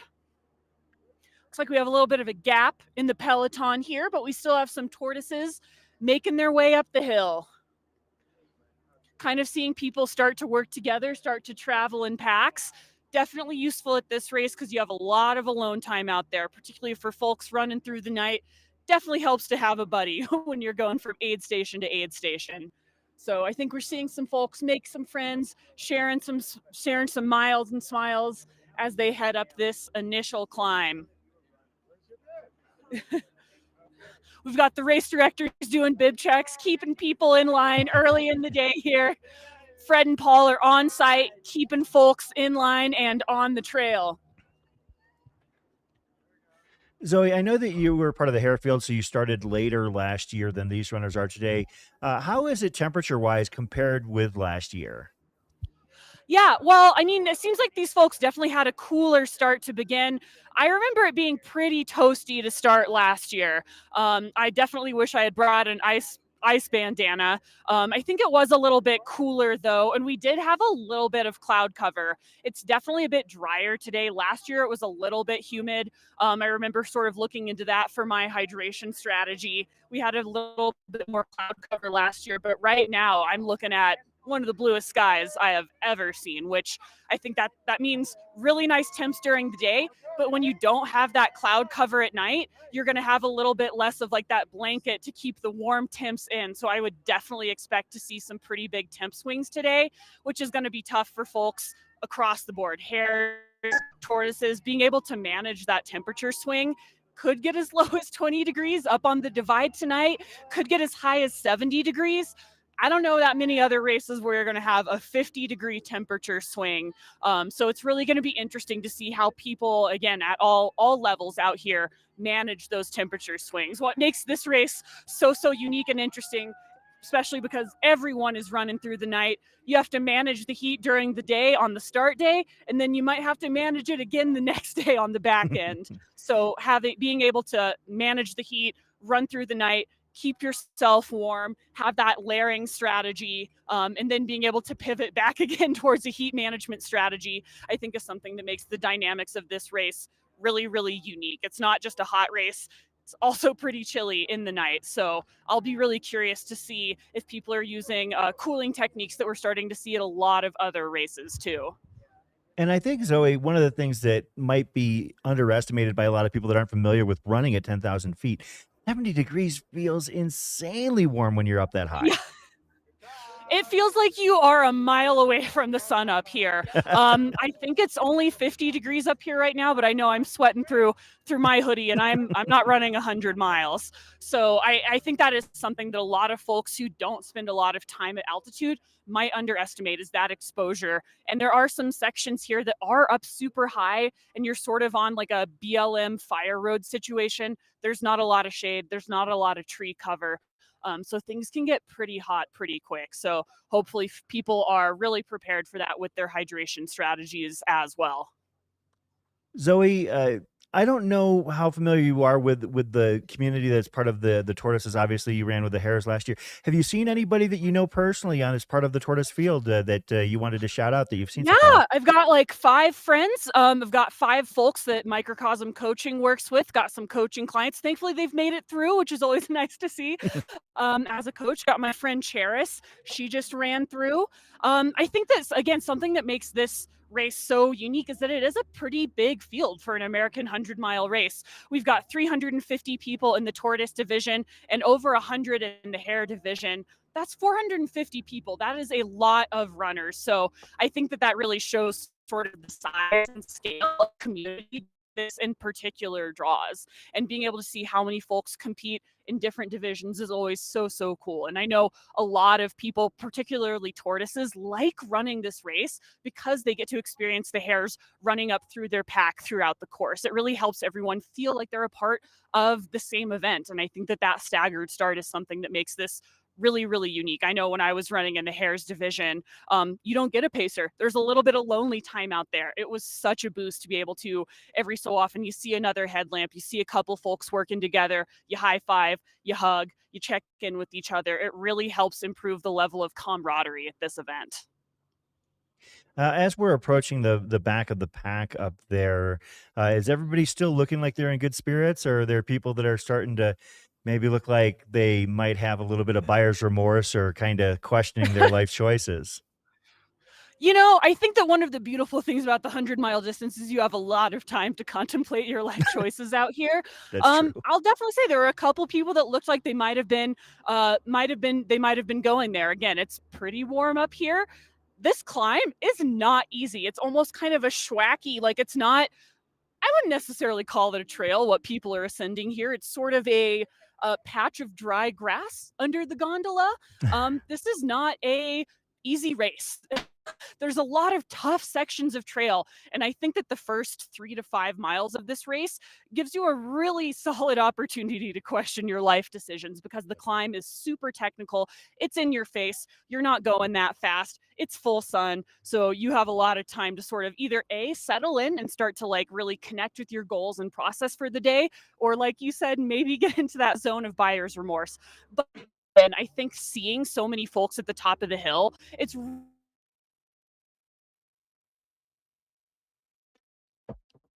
Looks like we might have lost Zoe's audio there. But yeah, no, she brings up an excellent point. We're also here with Nick Cornwell, who has run this race the last 2 years. You know, you're a local, so like this is like nothing that hits you. Oh, we've got the last tortoise coming up the hill. Oh, here we go. We have the last tortoise coming up the hill, looking smooth, looking strong. That is a good power hike. You know, again, Absolutely. you can't win. It's hard to win the race on this section, but you can definitely lose it. So the goal is really to stay calm, composed, not run outside of yourself. Make sure that you have all your fuel and hydration dialed. I remember, oh, here comes our last runner. Let's go, Lindsay, looking strong. Keep it up, girl. You got this. Oh, we got another tortoise. I think, again, being able to see a field this deep is always so exciting in terms of both divisions. And it's really cool to see these folks linking up, forming packs, and really working together to keep those spirits high. And yeah, as we Got mentioned, one more tortoise coming up the hill. one of the cool features of this, you know, when you ran this race last year and you started to catch up with some of the tortoises, what were your interactions like? Were you kind of feeding off each other, or were they picking up more from you, or vice versa? I think for me, it was definitely a two-way street. You know, we're all running the same event. No matter how fast you're running it, the mountains don't get any shorter. There's no easy mode out here, you know? So I think that it's really just having that appreciation. You know, when you catch up to someone, you know exactly what they've done to get to that point. I think it really gives you a deep sense of respect and camaraderie. So there's no way to do this the easy way out here. So you might as well make a couple friends and sort of meet in the middle in terms of respect. Way to go, dude, looking strong. I love the fact that I know. I definitely fed off it. It definitely felt like a performance-enhancing feature of the race. Zoe, we're here in the studio with Nick Cornwell, who ran the race the last 2 years. And whenever you're making these points, he's nodding in agreement with you about so many things that you've said. And I love that fact. It's like, you know, people who have, you know, chewed the same dirt and know exactly what all these runners are in for. I love having this perspective, and we look forward to having you out there all weekend here to share your experiences and what these runners are going through. Oh, I'm just stoked to get back out on this trail that I really love. It's a really fun way to re-engage with this race. Maybe I'll pick up a few tips for future events too. Fred says no cheating, so someone's got to keep me honest. Fred's keeping an eye on everyone out here. He's putting in the work. Fred, can we get a few words for you? How's the day going for you so far? For me, it's going great. Beautiful day. Sun is out. It's going to be a beautiful day all day. And I can hardly wait to see these hares come up that hill. Where are we going to see you today? You'll see me right here. So this is the first year there's going to be a premium prize for the first person up the hill. Where did that idea come from? That came from Jeff. No, it came from Arlen Glick. We love you, Arlen. Thanks, man. Thank you. I'm super stoked to see which elites get up the hill first. We'll be waving a giant check. So with the premium prize, Zoe, would that affect, how much would that affect you as an elite level runner? Would you be like, okay, well, if I can snap this off, I might blow the rest of my race, but I've got something in my pocket? I think it really comes down to that risk reward analysis. I know when I ran this race, my strategy was to really start calm, cool, and collected, ideally to get to halfway in the top 10 and then clean up some carnage. I got lucky. I rolled into halfway in the top 5. The carnage had arrived earlier than anticipated, and I was able to sneak into that top 5 a little ahead of plan. But I was definitely not even in the top 20 up this hill. I was keeping it real calm. I was high-fiving. I was making friends. I was really enjoying the late start last year, but I was having so much fun vibing out and eating Pop-Tarts before the race. I actually forgot to put my nutrition in my vest. And so as soon as I was cresting the first climb, I realized I had started a 100-mile race without a single calorie in my vest. So I was definitely scramboozling a little bit to figure out, all right, like, where can I find some honey stingers out on the course? How do I dig myself out of this snack hole? That's what you get for getting a little complacent with a casual start. But I know for me, my strategy was really like stay calm on this first climb.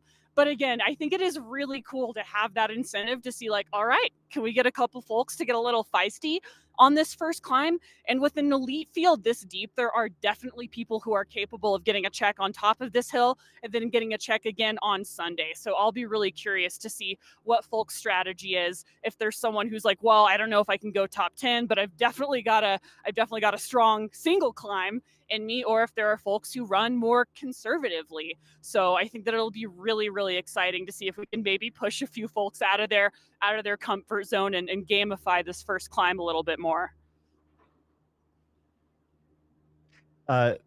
Zoe, you shared 2 terms during that explanation that I had to scribble down because cramboozlin and snack hole are ones that are going to be entering my own personal lexicon here in the days moving forward.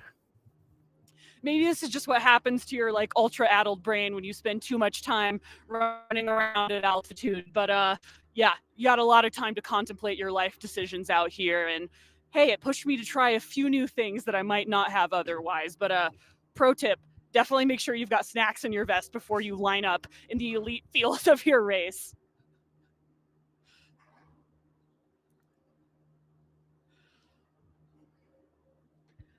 Where are we going to see you next here on the course? So are you gonna be we're here going to be up here until, we're going to be up here to watch. We're actually staging that premium first prize to see who gets up the hill first. Oh, okay. We're going to work with the race directors to make sure that we get not just a fun shot for the folks at home, but it's really important that we record this because there's not a timing mat. So this video is going to be sort of used as the official record for who gets that first prize. So shout out to the live stream for helping provide essential services for the race here. So we'll just be getting set up to make sure that we have a really dramatic but also sort of equitable shot to record who the first male and female are up this hill. Then later we'll be going to Dry Lake or Long Lake? Dry Lake. Then we'll be at Dry Lake. Wrong lake. We'll be at the Long Lake. And then we're heading down to Olympian Hall. So we'll be bopping around the course. But I think it's going to be really cool to get a few shots from Long Lake. That's a part of the course that crew and spectators cannot get to, and it is gorgeous up there. Definitely a hassle to get to, whether you're on foot or in a 4-wheel drive vehicle. So hopefully I can keep my lunch down and we can get some really fun drone shots up on the divide. Is that where Speed Goat was headed with his U-Haul up there? Is that what they said? That's right. Yeah. Yep. I know he is infamous for slinging some mad quesadillas out here.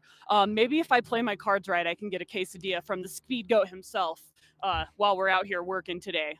I know that Zoe, they're mostly for the racers, but I suggest you just take one. Don't ask for one. Yeah. Better to That's true. With Carl Carl as a runner, right?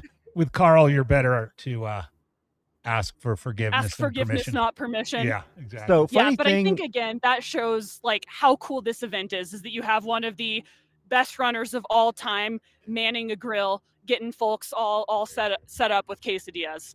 Absolutely. So funny thing, Clint Anders in the hare field in the chat mentioned that he'll be seeing you in a couple hours. As you mentioned here, Nick, a little bit ago, like completely not sleeping before the race. Right. Definitely not. No, he's watching this. Yeah. Oh, we've got another tortoise coming Hanging up. out. Nice.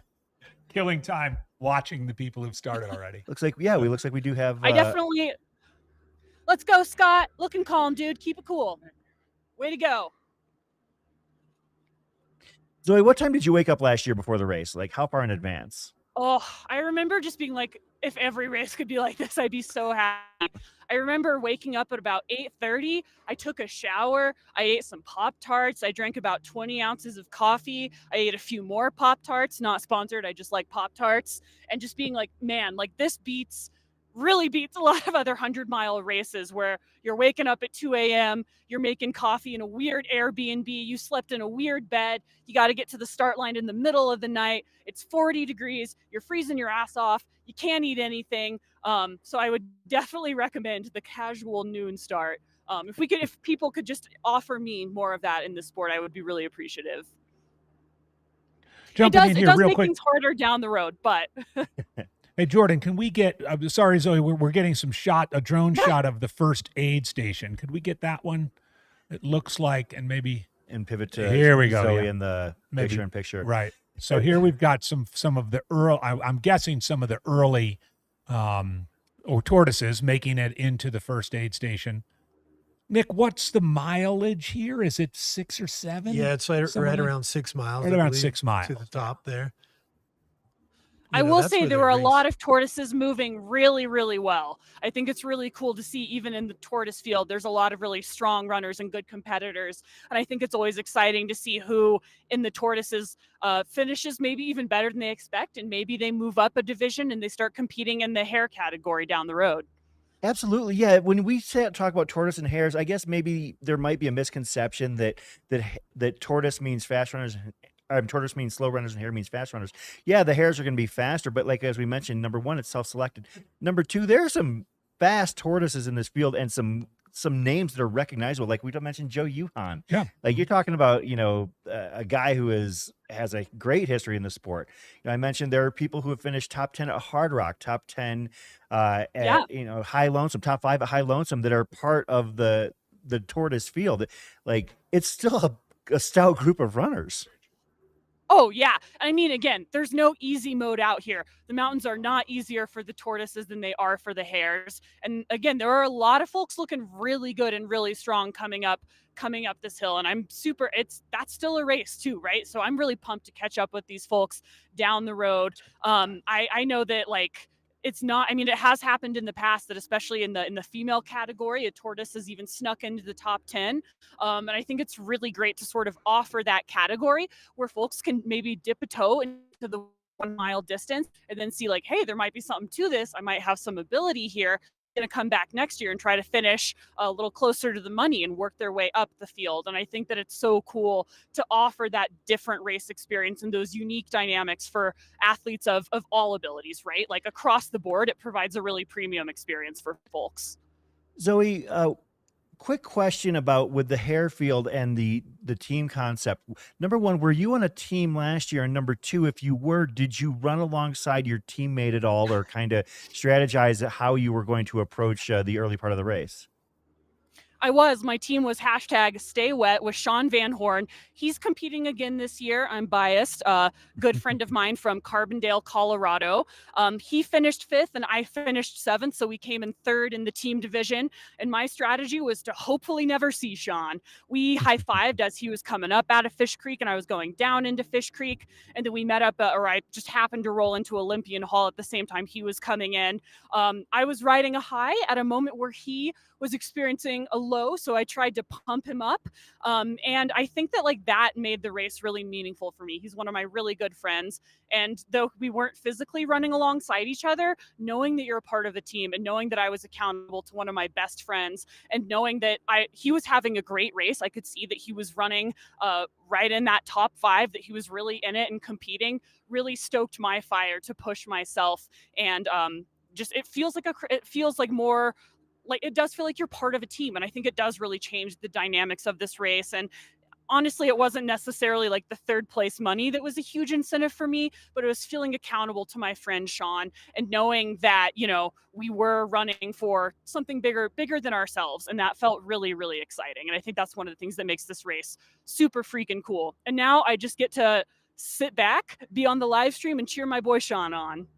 And of course, Sean has teamed up with Emily Caldwell this year. So another year with another stout teammate. So he's probably in good shape. But yeah, that's one of the things that I love about covering these races with people such as yourself is that those of you who have gone out and run this race or these events at such a high level, I know you love doing that, but there's got to be a great feeling like, oh man, I don't have to do that this year. I can just be out here and enjoying it and soaking in all the views, but taking a vehicle to get there and just kind of hanging out and cheering all your friends on. Exactly. And actually, the first time I ever came out to this race was in 2019 when I was covering it for Trail Runner magazine. We had a single iPhone and a tripod that we put on a bicycle, and that was all we had to provide coverage from this event. And seeing how live streaming has evolved, I think has been so, so exciting. And comparing what we're doing here today with the single iPhone, like the iPhone 8 that I was using back in the day, is so, so cool to see. And I mean, when I came out here to cover it as part of the media, it definitely planted a seed in my head, and Fred might have had something to do with it too, but he was like, hey, seems like you really liked being out here, maybe you should think about coming back. And I think a lot of folks in this sport can identify with, like, once you dip your toe in, man, is it hard to escape the gravitational force of some of these events. Did we see a couple more tortoises coming up behind you there? Or? Yeah, we do. We do have a couple more tortoises coming up, which is really cool. You know, we're seeing folks already sort of like in deep again, like, this is not an easy climb. You know, I know it's early in the race, but it is technical. It is steep. I remember when I first came out to scout the course and when I ran the Thunderhead Trail, my first thought was, you got to be kidding me. This is silly. Way to go. Looking good, dude. Stay cool. Again, I mean, it's Nick a here in little the bit studio deceptive. nodding with everything you're saying, Zoe. Yeah. He's nodding at From everything. the bottom of the hill, you start on kind of a tame gravel road. It's really smooth. You're like, I feel great. This is great. Everything's great. You're vibing. Then you're shot onto the Thunderhead Trail, which has an absurd amount of switchbacks. And then you turn into the woods.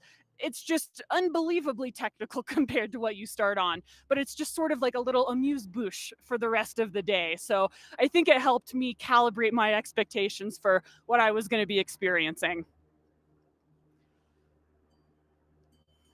Yeah, so it does look like we've got a few more tortoises coming up behind Yeah. you, just making that grind up to the gondola spot. Grinding, way to go, Walter.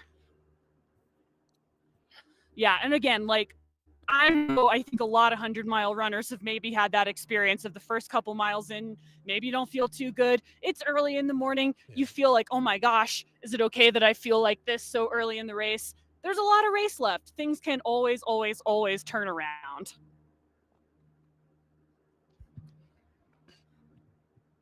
That ski run that they're running up is called the Heavenly Days. Oh, really? And that's D-A-Z-E? D-A-Z-E, yeah, Right. Heavenly Days. That's what that's called.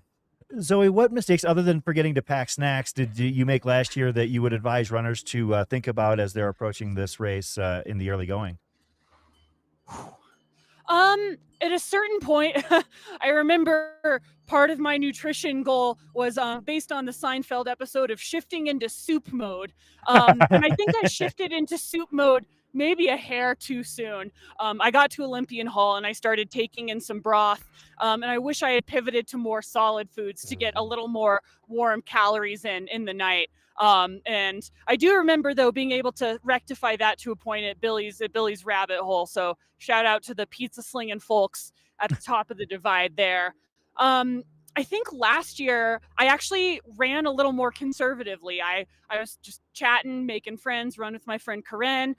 We ran the first 50K together. Then she took off down Flash of Gold, and I was thinking about the future of my quads, and I definitely held back a little bit on Flash of Gold. And I think I should have run a little bit more aggressively in that section, just to sort of put myself in a better position going into Olympian Hall, because I remember feeling absolutely great going up Mount Emerald on the other side of the valley. And I think the other mistake I made is I carried my poles around a little bit longer than I think I would or will next time. It was the first year that hares were allowed to use poles, so I wasn't able to get a lot of beta from other athletes. I'm sort of just figuring it out as I went. I think this is like doing this race is the first time I'd ever raced with poles. So was definitely not as smooth and efficient with them as I would have liked. I definitely enjoyed having them on the first climb, definitely enjoyed them coming out of Fish Creek, but I used them on the climb up Spring Creek. And in retrospect, I wish I had just sort of hustled up that a little more efficiently. We're here with Zoe Rome at on the first climb at Run Rabbit Run, and that is our inset shot. Our main shot right now is one that I just absolutely love. It is a shot of switchbacks, and you can see the runners just basically, grinding their way up that hill. Between you, Nick, and Zoe, what's it like when you're, basically you see these switchbacks and you can see, for miles back where you've been, and also overlooking the town below. What's that feel like when you know that you've almost got this first huge climb out of the way? Well, coming I up would that say for me, it was definitely a mixed feeling of accomplishment. You see how far you've come, then you look across the valley and you can see exactly where you have to go in the middle of the night. And boy, oh boy, is that an ego check. I Nick, what do you thought? 100% agree with that, because you can see now all the way to where we're actually sitting is across the valley. Right. And so when you're realizing, actually, I'm going the other direction, and then I have to come back over here, it is a daunting feeling. But this is, as I mentioned, this is where you can kind of open it up, is you've come up that long, narrow, single track kind of approach up the Heavenly Days, but now it's wide open and you can actually kind of run. And this is kind of when the racing sort of, for me, sort of begins, is now you can pass people and now you can really kind of get ahead, or you can see people that you're going to try to run down, and you can actually run here. It's definitely spread out in a Yeah. hurry, as you can see. Yeah, definitely. But Yeah, then I'll as you be get curious to see if the hares experience the same sort of dynamic, because again, it's a really deep field, one of the deepest we've ever seen at this race. So I'll be curious to see what those 100 folks look like once they crest the top of this hill. It's very cool. It's kind of, the switchbacks are kind of reminiscent of like something in the Italian Dolomites that you'd see in the Giro d'Italia or the Tour de France. Just these tight switchbacks kind of going straight up the mountain face. It's cool. Yeah, it is. And I'll also say there aren't that many 100-mile races in the US where you can get to the top of the first climb, look down, you can see the Airbnb where you just got a great night of sleep. You can see the Starbucks where your crew is fueling up, and you have to remind yourself you got a few more miles to run. Yeah.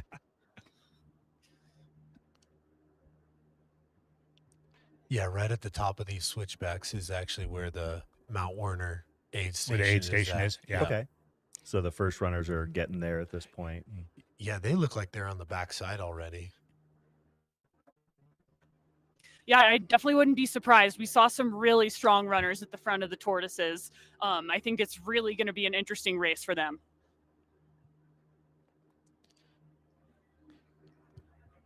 Yeah, and so as you come up over the top of this crest, you go into what's called Morningside. And that Morningside is a really amazing skiing area, but it's also kind of your way to get out into that forest area. You kind of leave the resort feeling, and now you're off into a single track in the trees.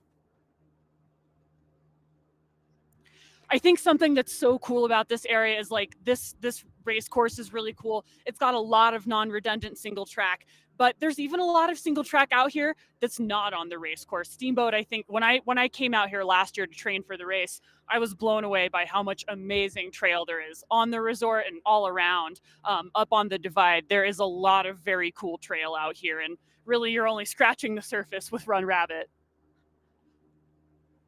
Yeah, folks, for those who are just tuning in, this is Run Rabbit Run. This is the Tortoise race that has been going on for a little over an hour and a half at this point. We are watching them up the first major climb, as we mentioned, about 3,500 feet of gain and about a 6 mile stretch here. And at this point, they'll hit Mount Warner 8 in a little bit.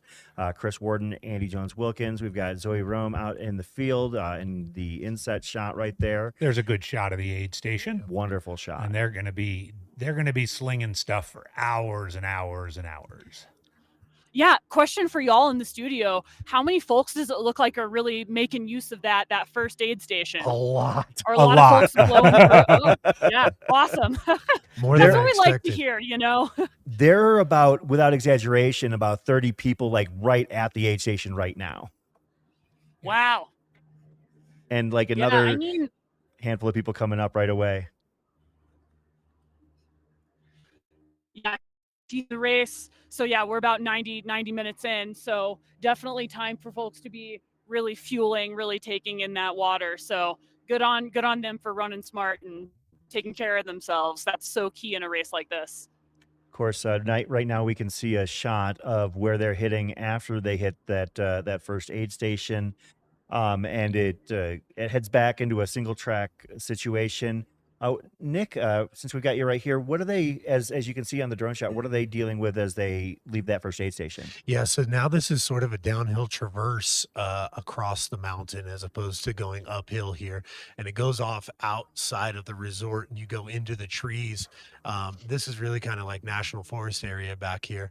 And this is, you've sort of separated some people now and you're not necessarily as a group going through this area. You can see this is the last chairlift that's on the mountain on the Oh, okay. backside. Okay. That's called Morningside, and now you're going off into the trees. But you really, you're running here pretty at a pretty good clip. It goes back into that single track sort of approach. We'll probably be checking in with Zoe in a little bit here. I want to kind of circle back around to what we were talking with you, Nick, about. Once again, for those that are interested in Generation U and their charitable efforts providing water to those who do not have it, you can donate through the link at the top of the chat. That is gen-u.org. Of course, as we mentioned, the Gen U crew is going to be out here, high school kids out here on the course, taking breaks between the homecoming game and the homecoming dance to take care of 100-miler runners. That's such an inspiring story. And we're also going to pivot as well. We have another guest in the studio now. Hey guys, Welcome. How's it going? thanks for having me. So tell us who you are, tell the crowd who you are, and what you're doing this weekend. It sounds like you're conducting some research that we could definitely sink our teeth into. Yeah, the study kind of came out of nowhere. So I'm an associate professor at University of Colorado School of Medicine. Okay, and what's your name? I'm sorry. I'm Travis Nemkov. Yeah, Travis, yeah, nice welcome. to- Travis, good to meet yeah, you. Thank you guys. So yeah, we our lab studies blood. We're in the Department of Biochemistry, and we've been focused on blood in a variety of different diseases. We look at molecules that circulate in blood, tens of thousands of molecules, with every heartbeat, tens of thousands of molecules are passing through the blood. And so we profile those molecules, and there's proteins, there are metabolites, amino acids, lipids, vitamins, all sorts of different molecules and chemicals. And the types of the molecules and the amount of the molecules in the blood change based on what's going on inside of our bodies. And so we work with diseases, a lot of different patients suffering from a variety of diseases, all sorts of kinds of cancers, multiple sclerosis, sickle cell anemia, diabetes. We've worked a lot with COVID in the last couple of years as well. And so we're really understanding what these molecular signatures of disease were like. We started to wonder, how does that compare to health? And we didn't have any good signatures of health. We just knew how disease was different. So we started to work with athletes and elite athletes. And so a colleague of mine, Inigo San Milan, is a cycling coach at the University of Colorado, and he was the performance director for UAE cycling at the time. And so we reached out and started a study together, and we started working with some professional cyclists to understand how their blood was changing during training. So we had a training camp sample set before and after a maximum physiology test, and we looked at how the blood was changing in response to this, graded exercise test. And then a few years later, we compared the graded exercise test to just an aerobic training ride, 170-kilometer training ride. And so we got molecular signatures of how the body is changing, the blood is changing when you are cycling for 5 hours in an aerobic state. And then we were developing at the time new ways to collect samples, because obviously a vein with a needle isn't going to really work that well. So we're coming up with different ways to do that. And there's a variety of companies now that are developing these devices, and you can just put them on the arm, you push a button, and then it draws blood out through the arm. So it really facilitates blood draws.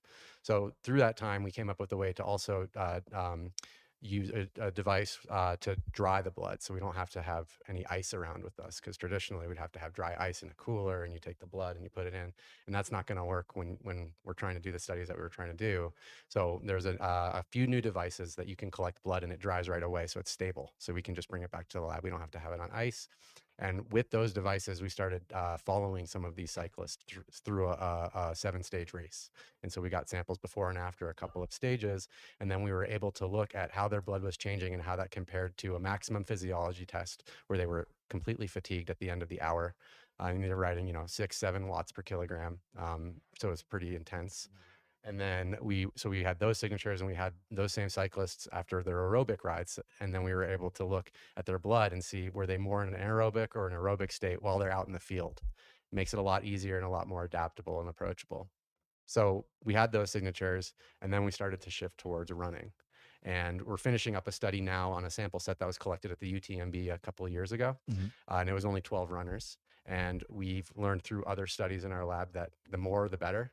The statistics just get way better. We just finished a sample set in blood donation, which I'm happy to talk about blood banking too. That's really our primary research focus. But we had 14,000 blood bags, so blood from 14,000 different people, and we collected all of our data and the genetics of all of that. And we really learned a lot about human physiology and human biology through that type of study. So we thought, let's try to expand into our sports research as well. Let's get more people. So we reached out to Fred in the springtime. We got an ethical approval from University of Colorado to do a study here, bought all the devices, and we were expecting to have 30 or 40 people, which would have been 2 to 3 times the size of our ultra studies we had done. And overnight, we had 150 people or so say that they were interested in having us collect samples from them. So like a third of the field. Yeah. That's amazing. Yeah. So it was really phenomenal. And they're out there doing that, right? Do they have? So we took a Did you have enough devices? We went out and got more. Yeah, we had to go buy more. Yeah, it was a quick order. They drop shipped them. We got them in a week. So it was great. Yeah, actually, a friend of a friend sent me, or I got a message that, my friend Dean, who's running the in the Tortoise race, apparently they're taking blood out there, and I'm like, I guess we're supposed to talk about that tomorrow. And so this is. I didn't realize there were that many runners, though. Yeah, it's, far beyond what we expected. We're really excited about the interest, because it shows how interested people are in their health and their performance. And we're in the early stages. We're still building a database of what signatures we should be looking for. And so this is the collection stage. But we'll have enough people now that I think we're going to be able to tie this to how quickly somebody finished a race, and we'll be able to see fatigue and recovery. And obviously, when you're doing a scientific study, the more data, the more sample size, the larger sample size, the better the results are going to be, the more accurate the results are going to be. It's kind of got to be daunting to try and use ultra runners as a source of data, because there really aren't too many of us to begin with, let alone 100-mile runners. So to get that kind of buy-in from that much of the field is actually pretty amazing. Yeah, we're just so excited and grateful to be here. It's been really so walk us. I'm curious about this. What will the runners? What will their benefit be, right? When I think back to my participation, for example, over the years in the Western States medical studies, right? Whether it be about rhabdo or, cardiac health or sodium or whatever, they do 3 or 4 every year. One of the highlights of it was to sort of get the report a month or so later, that would have, all this stuff that somebody could explain to you, and then you could do something with. For all 150 of these folks, is something similar gonna be part of, and I'm not saying they're doing it because they want to get some benefit, but there's really a two-way street, right? You're going to get all this information, but they too might get information. Well, we'll get information. Yeah, absolutely. So in addition to a t-shirt, which they got already. Well, there you go. Yeah. That had me sold in the t-shirt. When I was talking with Fred early on, he said, well, you got to give them something like right away. And so we went out and got a budget to get t-shirts. So, right on. Yeah. Check. Yeah. Right. So in addition to the t-shirt, for individuals who were able to get more than one sample, because we we need to be able to compare everybody to themselves at the baseline. So we'll have to get a sample at least at the finish. Well, not at least at the finish line. We're aiming to get one at the finish line. And for the 100 milers, we're also going to be out here all night tonight through till cutoff around 2:33 in the morning. And we're going to try to collect a 50-mile midpoint sample. Got it. And then we also have the 50 milers that are going to be getting their baseline tonight. And then we're going to get a sample at the finish line for those folks tomorrow as well. So a lot of data to collect. We're going to measure, I don't know, probably we'll see 4,000 to 5,000 different parameters when we're done with these measurements. A lot. I mean, That's a it's lot. A lot of data, right? And we have to figure out what data is meaningful to share. And this is a new area for us because we're used to disseminating scientific results in journals and sending them to our collaborators and people who are in those experts in those fields who know what this esoteric metabolite is, but that doesn't really mean a whole lot for the general public, A, without any background, and B, runners who want to know, well, okay, great, this is an 8-syllable word, but I don't really care about that. I want to know how I ran. So we have to figure out what we're going to share, and it's all going to be based on the data that we collect. So of those 5,000 data points, we're going to be able to tie some. There's proteins that are associated with inflammation. There's lactate. I mean, everybody knows lactate in sports science. So Yeah, threshold is a big deal. Like exactly. So we'll have lactate. We'll be able to add glucose as well, and we'll be able to add some markers of fat burning. What we found in our cycling studies is that the better performing cyclists were burning more fat, and they were burning fat for longer during a race. So some of these guys were burning, in stages 4 to 6, they were still really heavily burning fat, whereas the ones who didn't do as well had already switched over to burning carbohydrates because they were more anaerobic. They didn't have as bit of oxygen delivery, or the energy networks that were in their muscles just weren't primed for long-term endurance fuel use. So we'll be able to hopefully share information about what types of fuel their bodies were using while they were running. And if we have enough devices at the end, which I hope we do, we were kind of astounded by how many devices we've already been using at the front end. But if we have enough at the end, one of the advantages of this new type of sample collection that we're using is that people can take one 24 hours later, and we get prepaid boxes for USPS. They're going to just put it in a mailbox and drop ship it to us, and then we can run the sample from them 24 hours later. And so we can also now look at how their molecules have changed 24 hours after finishing these races. That's fantastic. I have to ask, who's funding all this? Yeah, I mean, it's a good question. Is it your university? Is there a grant somewhere? Yeah. Is there just kind of grabbing it whatever sort of funding you can get? The latter. This happened so quickly that we didn't really have time to write grants. Yeah. We have a lot of really great collaborators. We're lucky to be on a very collaborative campus. And so we got some research support from the Nutrition and Obesity Research Center called NORC. They gave us money. The SCORE, which is a big research study that looks at the molecular responses to exercise and how they change in association with sex differences and age and loss of gonadal function. They gave us a big chunk of money. And then the Be Fit, Be Well program provided a lot of money. And so this is a program which is on the t-shirts that everybody got. They bought the t-shirts. So the Be Fit, Be Well program is for cancer survivors. So after somebody's been diagnosed with cancer, one of the best things that you can do is exercise. It really improves quality of life. It decreases side effects to treatment. And there's a lot of emerging evidence now that suggests it actually might improve your response to treatment and decrease your chance of relapse. So exercise by far is one of the best strategies we have to fight cancer.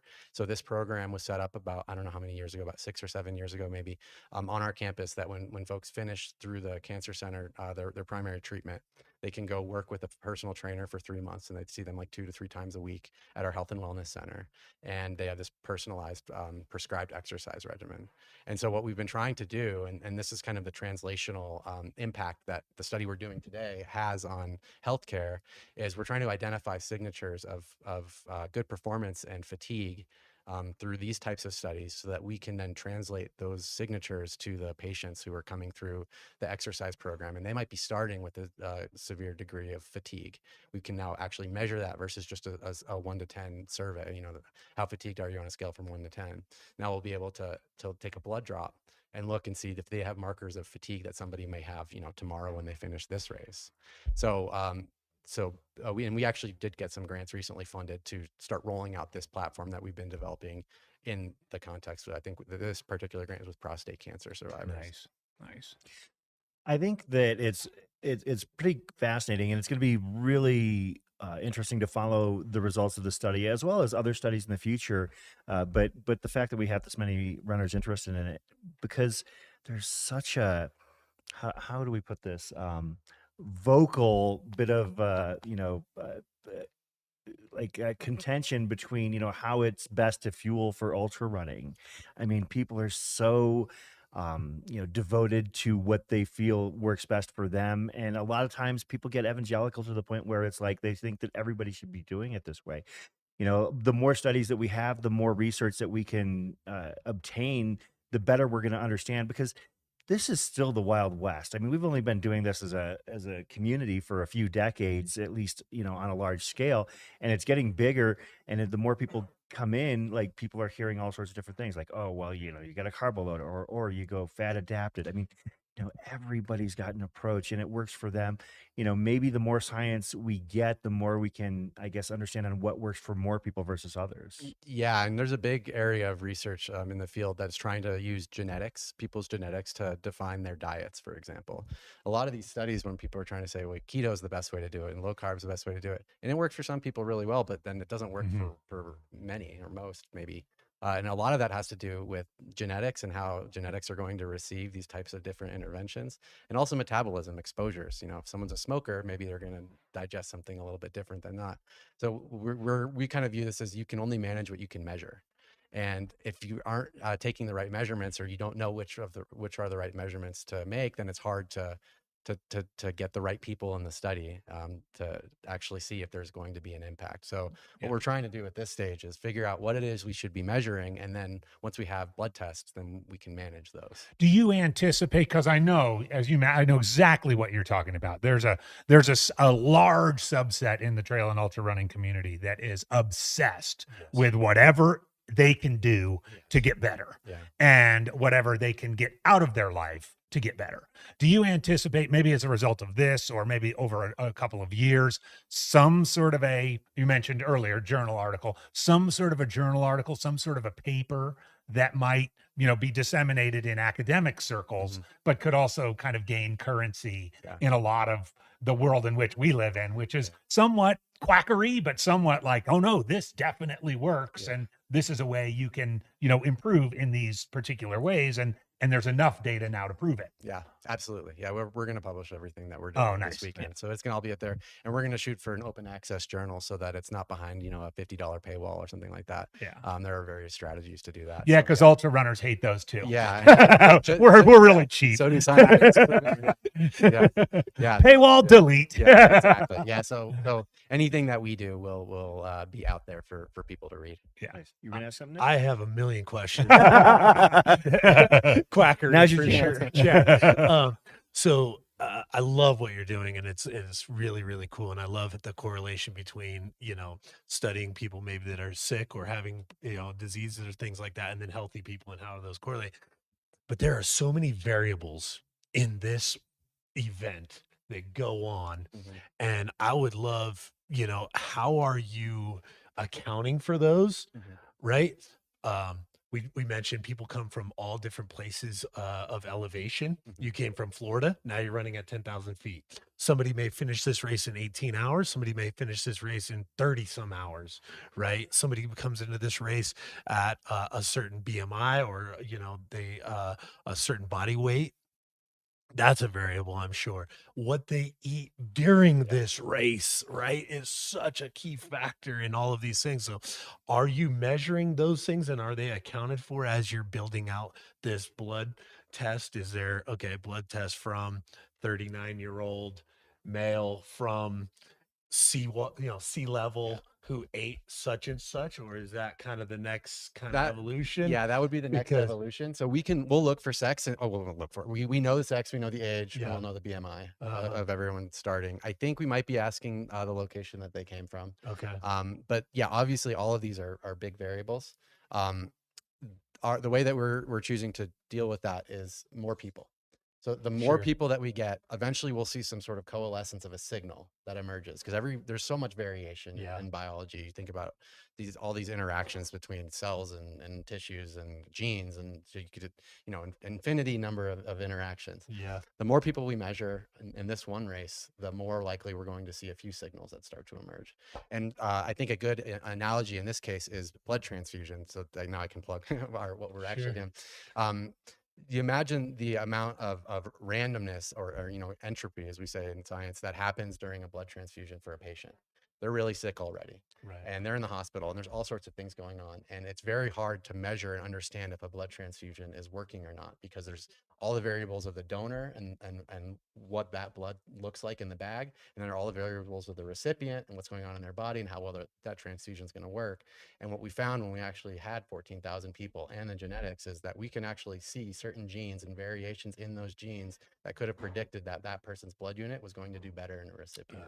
So even despite all that noise, that biological noise, we're still able to start seeing signals emerge, but we need lots and lots of people. And that's what we've been really focused on, is being able to run samples a lot faster, decreasing the costs, enabling these really, really large. So we're trying to run 1 million people. If we can get these types of measurements in 1 million people, then we'll actually start to uncover real aspects of biology that are shared across all of us. And then we can go back and look at genetics and even genetic ancestry, where we've all evolved from, and there are variations there. And so, hopefully we're obviously in the data collection stage, and it's going to be years, a few years of doing this, but our hope is that we'll be able to start seeing, if this person had this BMI starting at this elevation, when they ate this, their body's going to behave in this particular way. That's a holy grail, I think, that we're after. So we are currently doing some studies out in Africa as to how the water and access to clean water affects those folks. And so this data collection strikes a chord, because you have all of these variables and all of these things that are going on, and you're trying to measure these things and come out with a real result that actually you could say has an impact, and what changed that. And so very fascinating, super cool stuff, man. Appreciate it. Awesome. Thank you. Is there anything else that you wanted to ask I think Travis? we're good. I think we're good. Well, This is fascinating. yeah, I'm really curious, and maybe if we have the opportunity, we can kind of follow up and see, obviously you're not going to have like the data, but just kind of seeing, which runners are able to, like, oh yeah, we're gonna, there's a possibility that some of them might completely like not be in the right mindset or something like that for data collection at mile 50, but hopefully at the end of the race. I'm curious to see. I'll probably be keeping an eye out to see how it works. To be honest, to see the data collection, everything like that as well. So. Yeah. I mean, we'll be out here this evening, this afternoon for check-in, and this evening, and then I think we're gonna be at the medic tent tomorrow at the finish line. Oh, perfect. So come on by, and by then we'll actually have a better idea of how many people we have completed. That's the study. awesome. Yeah, and everyone's gonna get their personalized report. We're not allowed to share who's in the study. Sure. We're not allowed to share their results, but everybody's gonna get a report, and their dot on the graph is gonna be a specific color. So they're welcome to share whatever they want to. So you can ask the runners later when they get the report. That's awesome. I love it. Yeah. Travis, thank you very much for sharing. We look forward to seeing what this study yields, and also I think it's a very important thing. Like I said, this is it's such a hot button topic for people within this sport, because there's so much contentious conversation in regards to what constitutes proper fueling, and the more of this data and the more studies we can do, the closer we're going to get to really finding concrete answers. Yeah. No, that's we're right on the same mindset there. Appreciate it. Yeah. Folks, we're here at Run Rabbit Run. We've been following the Tortoise field. The hare field will be taking off in just about 2 hours at this point. The morning is flying by. Do we have any field shots at all, or are they stuck looking at us? Okay. Oh, there we, and this is where we are, by the way. We're absolutely. This is a great shot from Olympian Hall. So we're gonna with about 2 hours to go.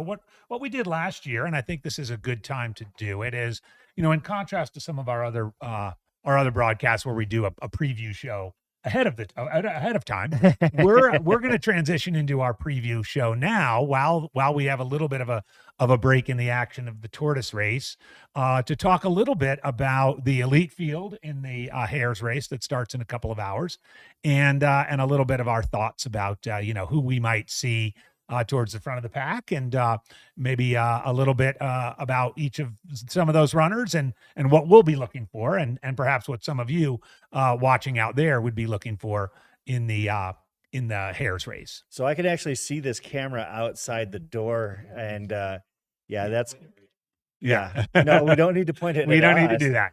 That's This the is beauty right out our doorway here at Olympian Hall. like I always say, I'm fine with people hearing me, but if they have to watch me, then they might watch something else. So, but yeah, this is the ski run that a lot of Olympians and world class athletes have trained on for the ski jump, and that was one thing that Steamboat Springs was known for a long time. But of course, Run Rabbit Run.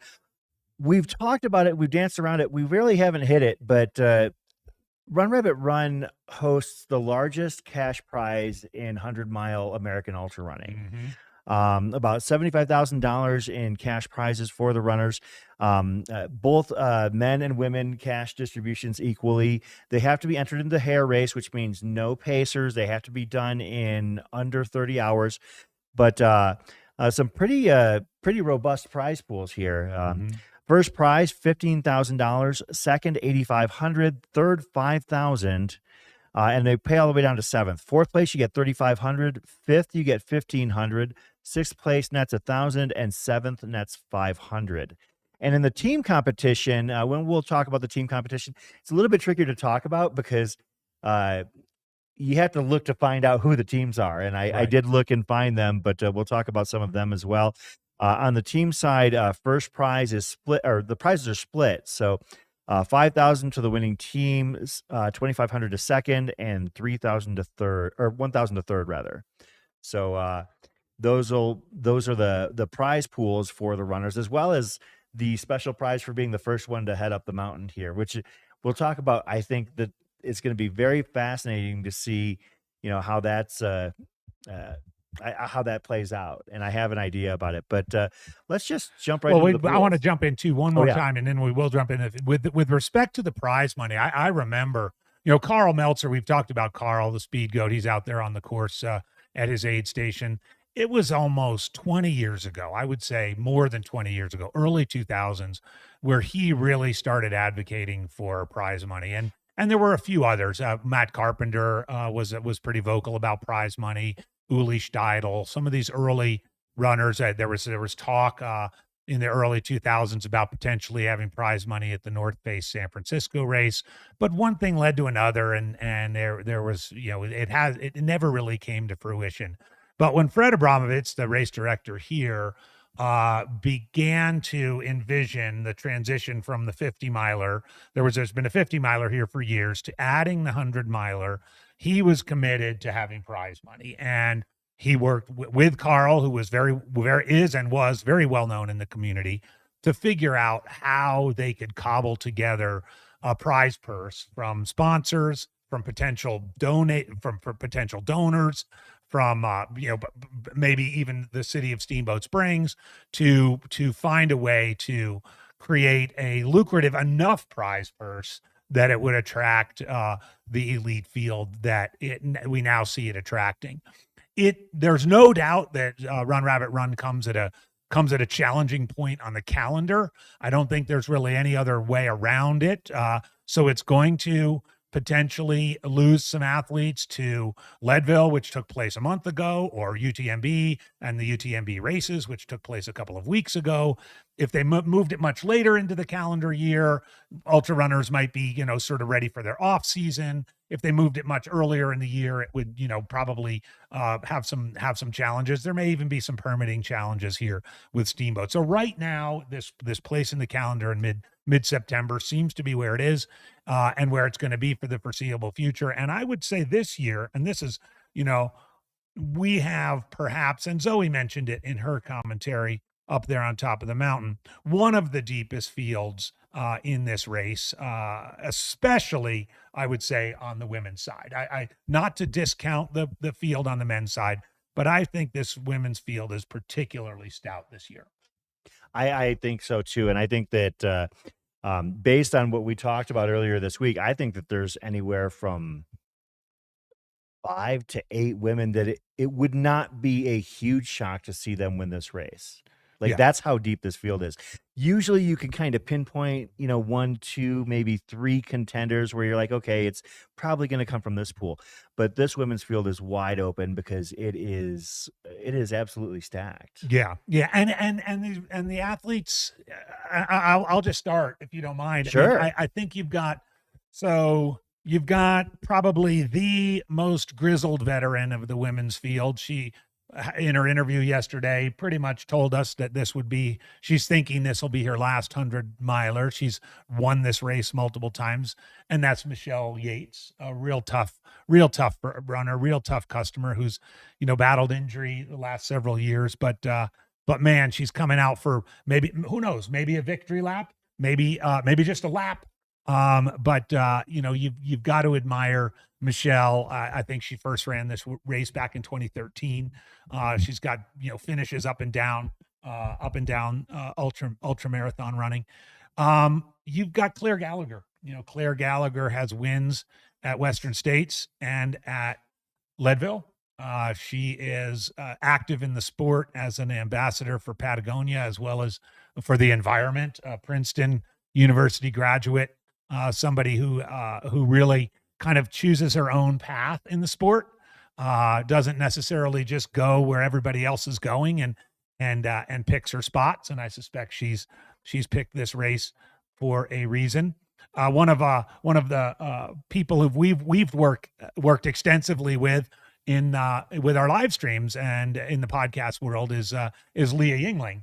Yeah. 33 years old, and Leah had 3 consecutive top 10 finishes at Western States. After this year, kind of declared her Western States time finished, but has come out here and is running the race, and also inquiring minds or notable minds would notice that Leah is a prominent name on the Cocodona 250 entrance list for May of 2025. So there's 3 that are on my list, not necessarily for the podium, but 3 names that are all 3 well-known in the sport and have come here to Steamboat to see how they can do. Yeah, I could throw 3 more names at you right away. I mean, one of them is a name who has, exploded into the ultra running scene. No stranger to high-level athletic competition, and that's Ashley Paulson. Mm-hmm. Ashley Paulson, of course, coming from the tri-space, and now is trying out the whole ultra marathon thing and doing pretty well at it. Mm-hmm. Setting course records at Badwater, including like the fastest finish stretch, ever, man or woman. She came out to Desert Solstice last year and ran not Desert Solstice, across the years, and ran a sub 15-hour 100-mile on flat ground as well. So she can climb, she can run the flats. Ashley Paulson, definitely a contender in this race. Another one that I am really, really wondering about is Megan Eckert. Megan has had an absolutely bombastic last few months, and I would say up to the last year. She won Angeles Crest this year. She won Mogollon Monster last year. She ran 526 miles in 6 days at the Dome. She ran 200 at a last person standing in Ouray. Like 200 miles and in a last person standing, that's 2 days in Ouray, which is one of the probably hardest places in the country to run. So Megan Eckert is another name that really stands out to me in this field. I think that what she can do here is going to be really fascinating to see, because it would not surprise me at all to see her come away with a win here. So, and your third, and my third, I would say, hold on, I've got my notes here. Would it be? Yes, it would be. Thank you. It would be Shea Aquilano. Shea is, I truly believe, one of the future stars of American ultra running. We've seen her run flat fast hundreds in Indiana. Just 23 years old. I mean, you're talking, a hell of a future ahead of her. My first interaction with Shea was actually just kind of as a bystander. So she came out and ran Black Canyon this year. That's right. Yeah. Didn't have the day she expected, but it was one of my favorite interactions. She was she was at the packet pickup, and we had somebody had dropped from the field, and we had a women's panel, a women's elite panel to have a discussion with.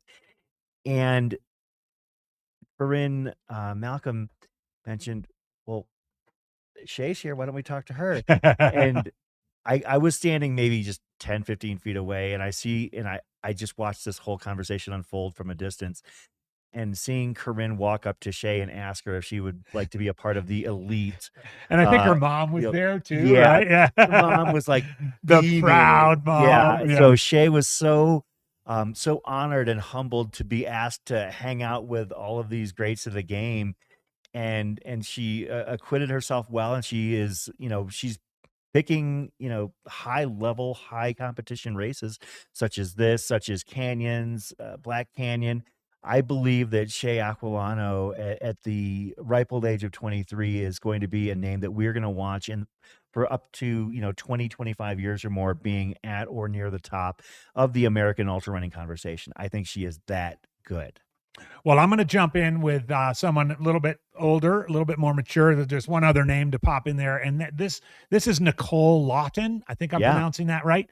Nicole Lawton got my attention in October of 2023 when she won Arkansas Traveler and third place overall, first place woman in a time of 16:53, which broke an Ann Trayson course record. Always first year that had stood for over 2 decades. And she is from that part of the country. And I think, wouldn't come out here to run unless she had her A game. She's had a couple great tune-up runs. The Flower Moon 50 miler in May, which is a race I ran a couple years ago in Oklahoma, fantastic event. And she also managed almost 76 miles at a 12-hour run in Oklahoma just back in July. So right there is sort of a magnificent 7, in no particular order with, and again, as is often the case, kind of a group of kind of veterans that have proven themselves with Michelle Yates, Claire Gallagher, Leah Yingling, that incredible young up and comer, Shea Aquilano, Nicole Lawton, who kind of burst on the scene, and Ashley and Megan. The stats you ran through with Megan are outstanding. I need to ask too, because I think we will. One of the trademarks of Ashley Paulson is very colorful hair. Yes. Right. And I can't remember if she changes the color a lot or if it's typically always kind of a brightish red, or it was pink yesterday. It was pink yesterday. Yes, okay. I saw it. Because I know it. I think it was pink at Across the Years also. Mm-hmm. And you mentioned flat ground at Across the Years, and you're right. It is relatively flat ground, but it's that course at Camelback Ranch. It's moving to the Peoria Sports Complex this December. This very twisty and turny.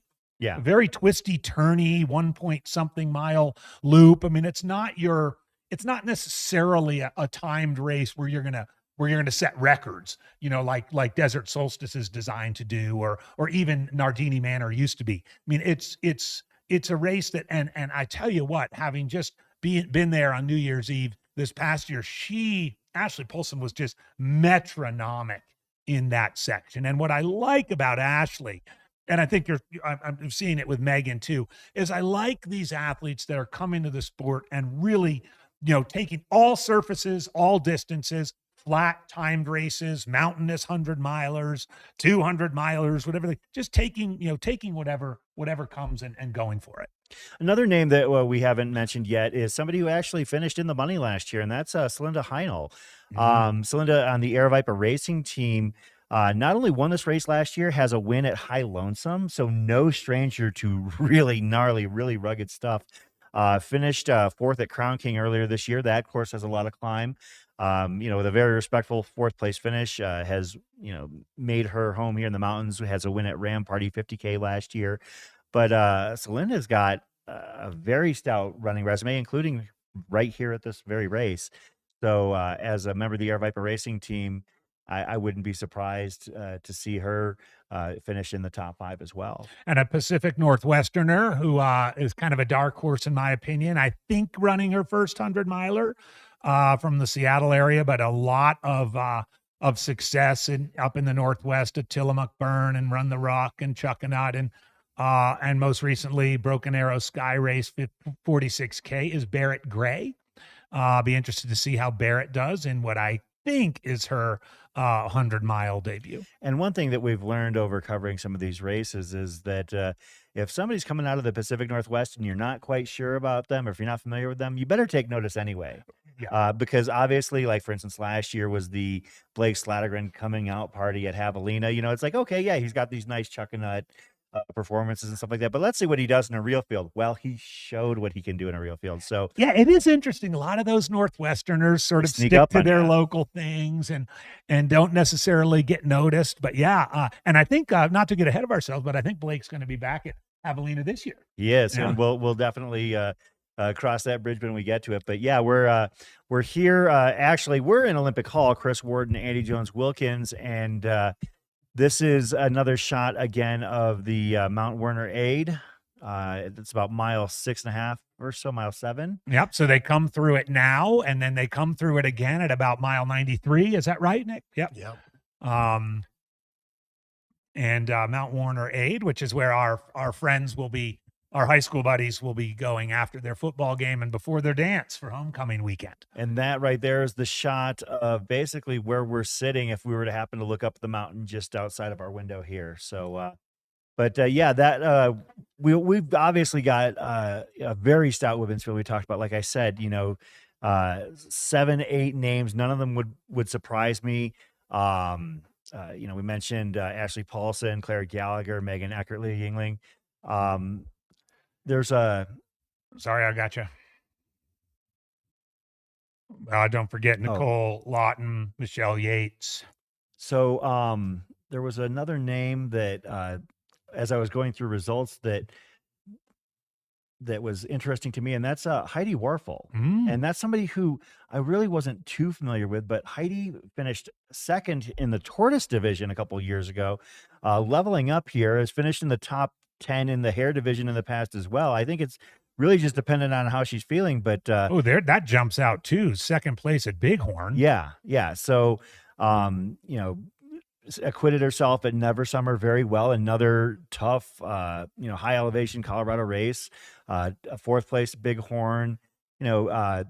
This is another. And this is this local run we learned about last year. Oh yeah, the Continental Divide Trail Run, a legendary local race that draws kind of big for local bragging rights. Isn't it, Nick? And I was going to say, well, we got you here. Yes, the Continental Divide Trail Run is something we learned about. We did not know anything about it last year, and we started going through people's results, and it was like all these locals. I mean, it's like the thing, isn't it? It is a thing. Or a thing. It is a thing, definitely, just because of the terrain, the elevation, the challenge that exists up there is unique.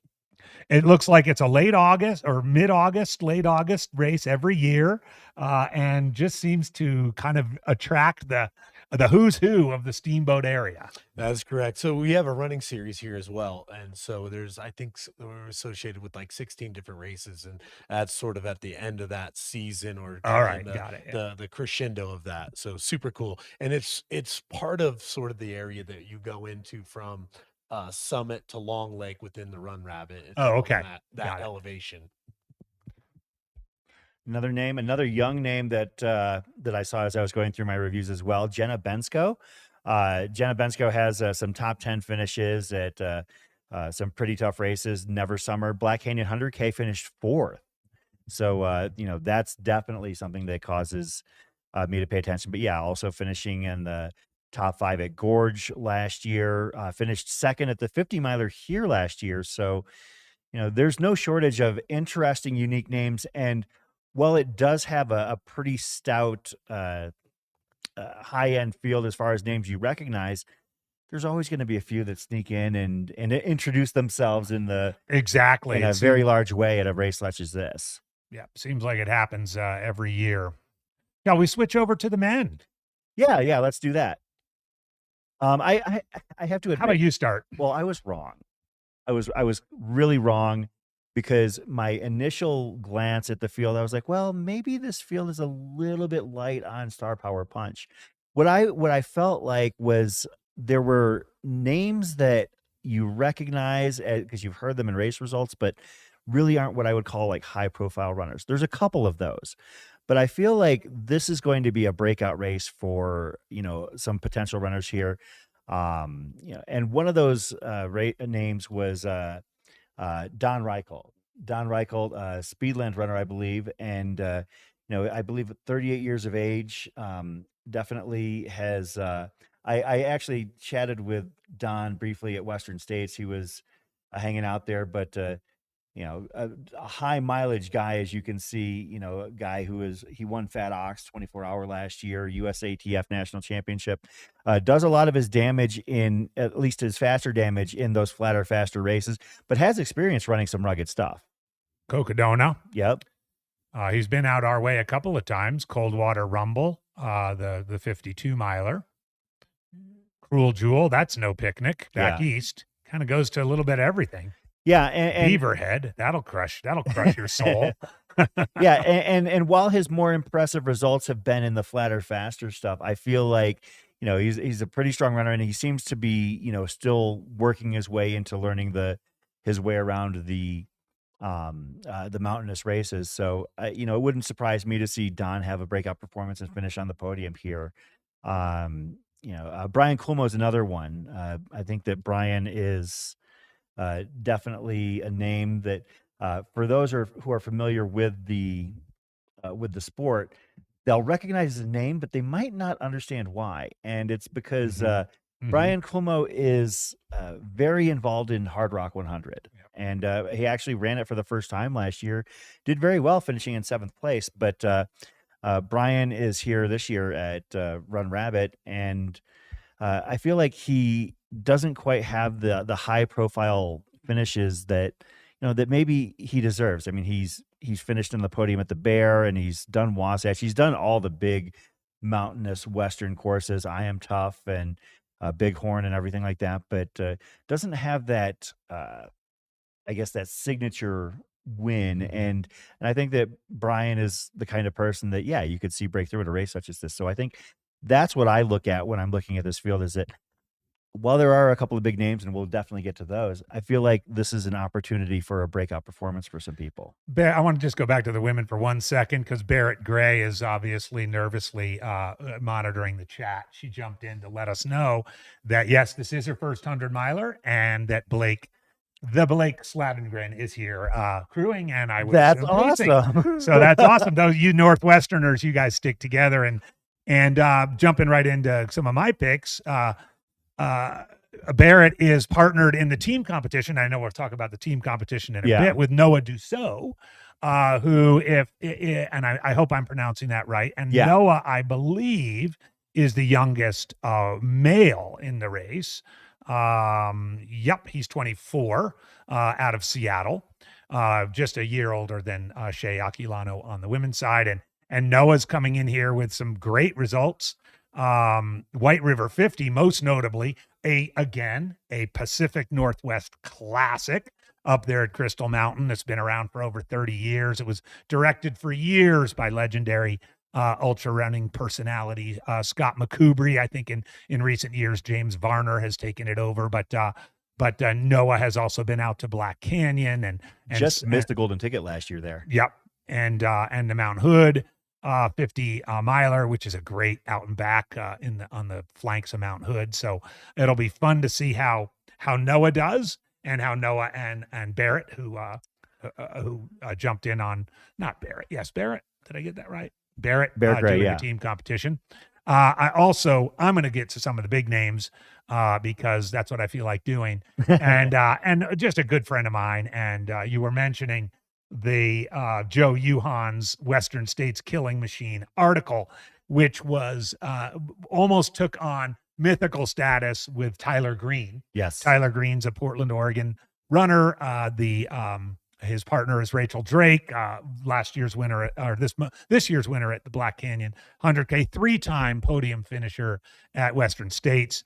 Tyler Green is here, and I can't wait to see how he does. And another multi-time top 10 Western States finisher, Kyle Piateri, after several years of injury, some very severe, including an ankle, is back here at a race he's run a bunch of times and seemingly always rises to the occasion to do well here.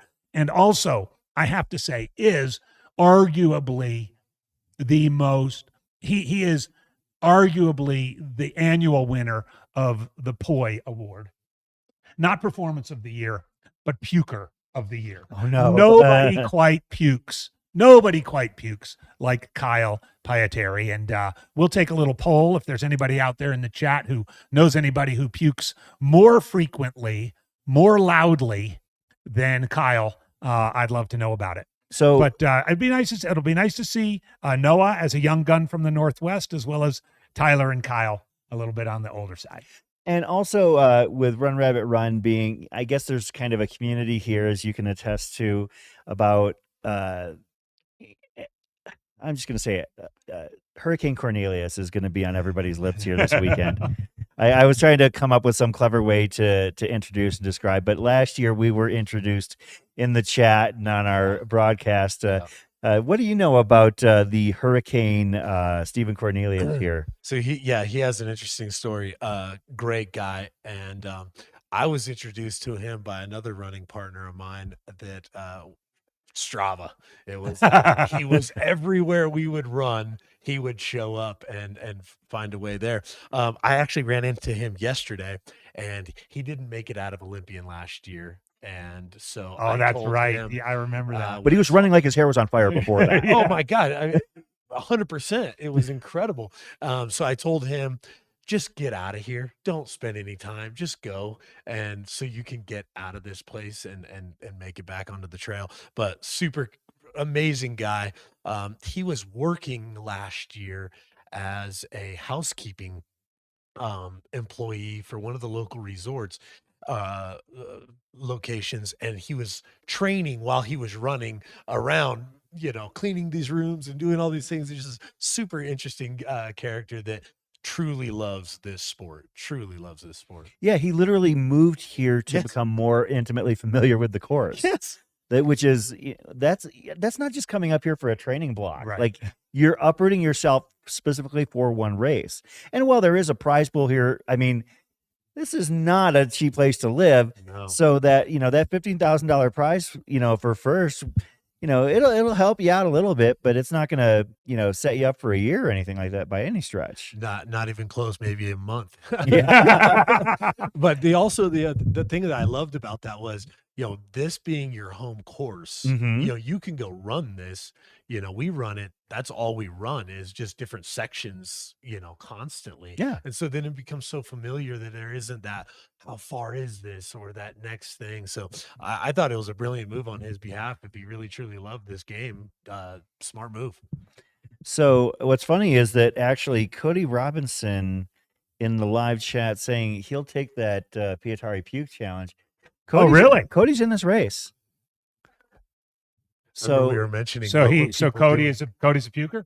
apparently, and I'm gonna just check on demand. So Cody is 31 years old, and let's see, from Salt Lake City. Has done Wasatch. Had an 11th place finish there last year. Man, he races a lot. He's got a lot of 50Ks, a lot of done, Broken Arrow Sky Race, Miwok, a lot of those, Western, big time races. But yeah, Gorge Waterfalls 50K, Antelope Island. Sometimes when you're covering these races, you see a lot of the same names over and over again in terms of the races, especially when you come, and that's why we're talking about the Continental Divide race being Right. so integral to the story of telling this race. It's just part of the story here. We're here actually, Chris Ward and Andy Jones Wilkins, and we had originally brought Nick on to talk about his charitable efforts with Generation U, but we kind of kept him here because frankly, he knows the drill. He's a local. He's run this race twice, so and he's helping us with our previews. Nick, Thankfully, Nicole Lockton is chiming in that she's a frequent puke and rally runner. man, this is going to be This is carnage out good here. stuff. Yeah.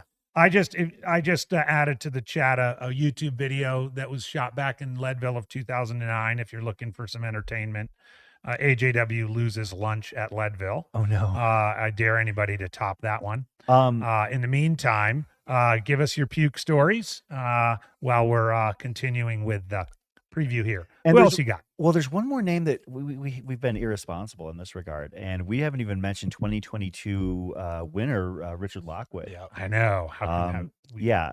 Well, the story is that apparently nobody expected him to do what he did in 2022. Right. You were out here running. was, you yeah. know, Yeah. what was the vibe behind Richard and his win there? Because it seems like it was completely unexpected.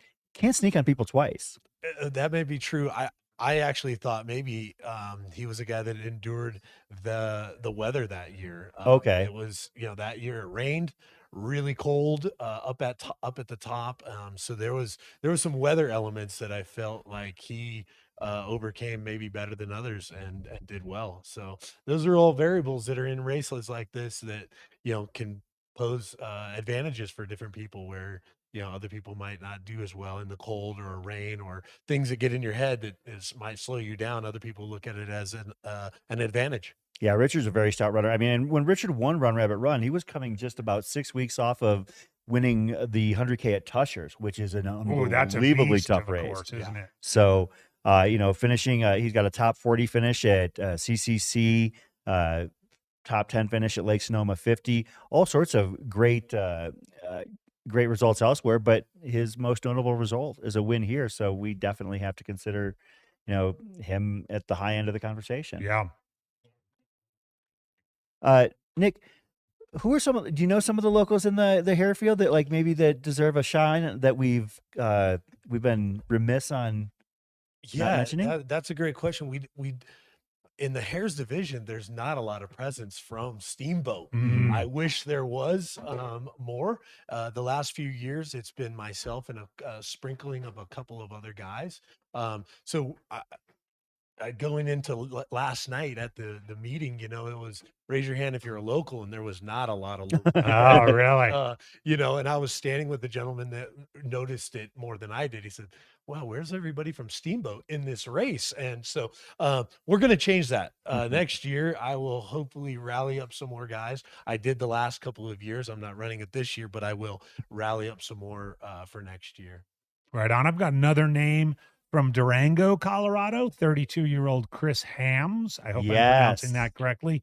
Recent winner at High Lonesome in 20 hours and 16 minutes. And looks like it was here last year in 6th place. So he finished in the money. Yeah. Yep, finished in the money. Has a finish at the Ure 100 mile, which is a brutal run. He got 2nd place there, 3rd at the Bear in 2022. And was here several years ago, back in 2021 as well. So knows the course. Looks like actually this will be his 3rd time running it, maybe his 4th time running it. Tons of 4th time running it. Tons of hard mountain runs. Yep, lots of hard mountain runs. And Chris, to have that kind of resume, only at the age of 32, definitely, plenty of great running years ahead of him here. But yeah, Christopher Hams, definitely another name that, like I said, when I took my initial glance at the men's field, I was probably selling it a little bit short. Yeah. I mean, I think it was more like blown away by the women's field than necessarily necessarily trying to downplay the strength of the men's. It was just that this women's field is absolutely fantastic. I mean, outside of Western states, it is the best women's field in a US 100 this year. Yeah, I think so. I've been somewhat vocal in saying, I think Javelina has positioned itself as the 2nd most competitive 100-miler in North America over the last several years. And there still could be some movement on the entrance list for Javelina for 2024. But I think if we were to make that interpretation or judgment today, I might give the women's field here today the edge in the 2nd most competitive North American 100. I think so. Yeah, I think that definitely is the case, at least as far as things sit right now.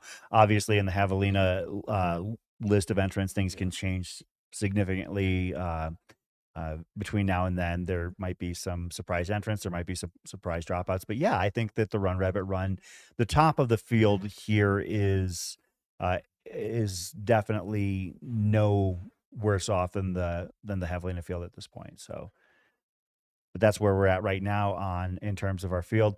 right now you're looking at the start finish line area of the Run Rabbit Run 100, the Hares, the elite field. Shout out to those that are in the chat. Like, y'all should be preparing.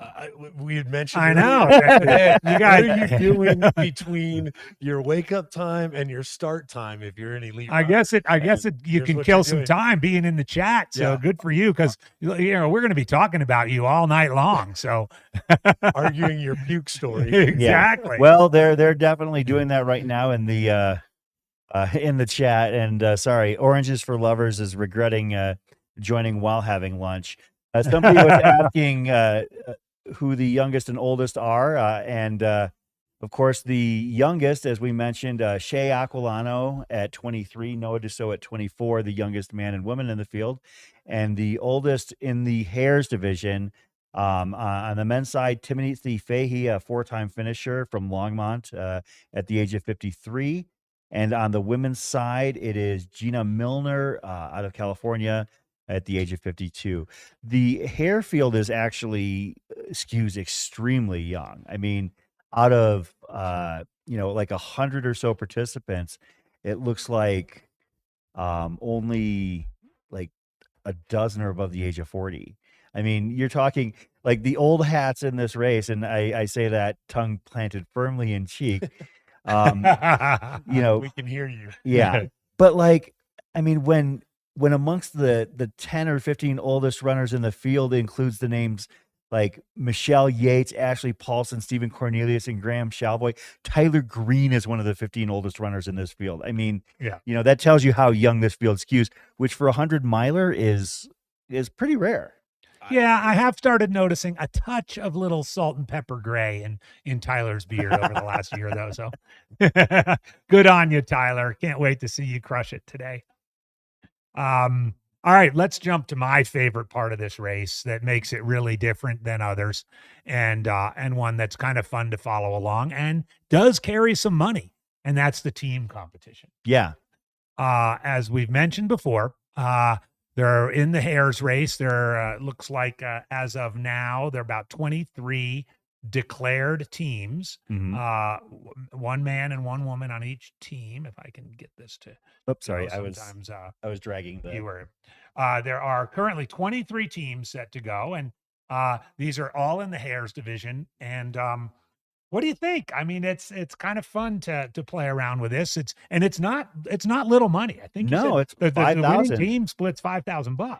Yeah, I mean, I know a couple years ago, it was Annie Hughes that came away. I think it was in 2022. I think she won the women's race and got some she dragged Pete Mortimer's butt to the win on the team side. He So was happy.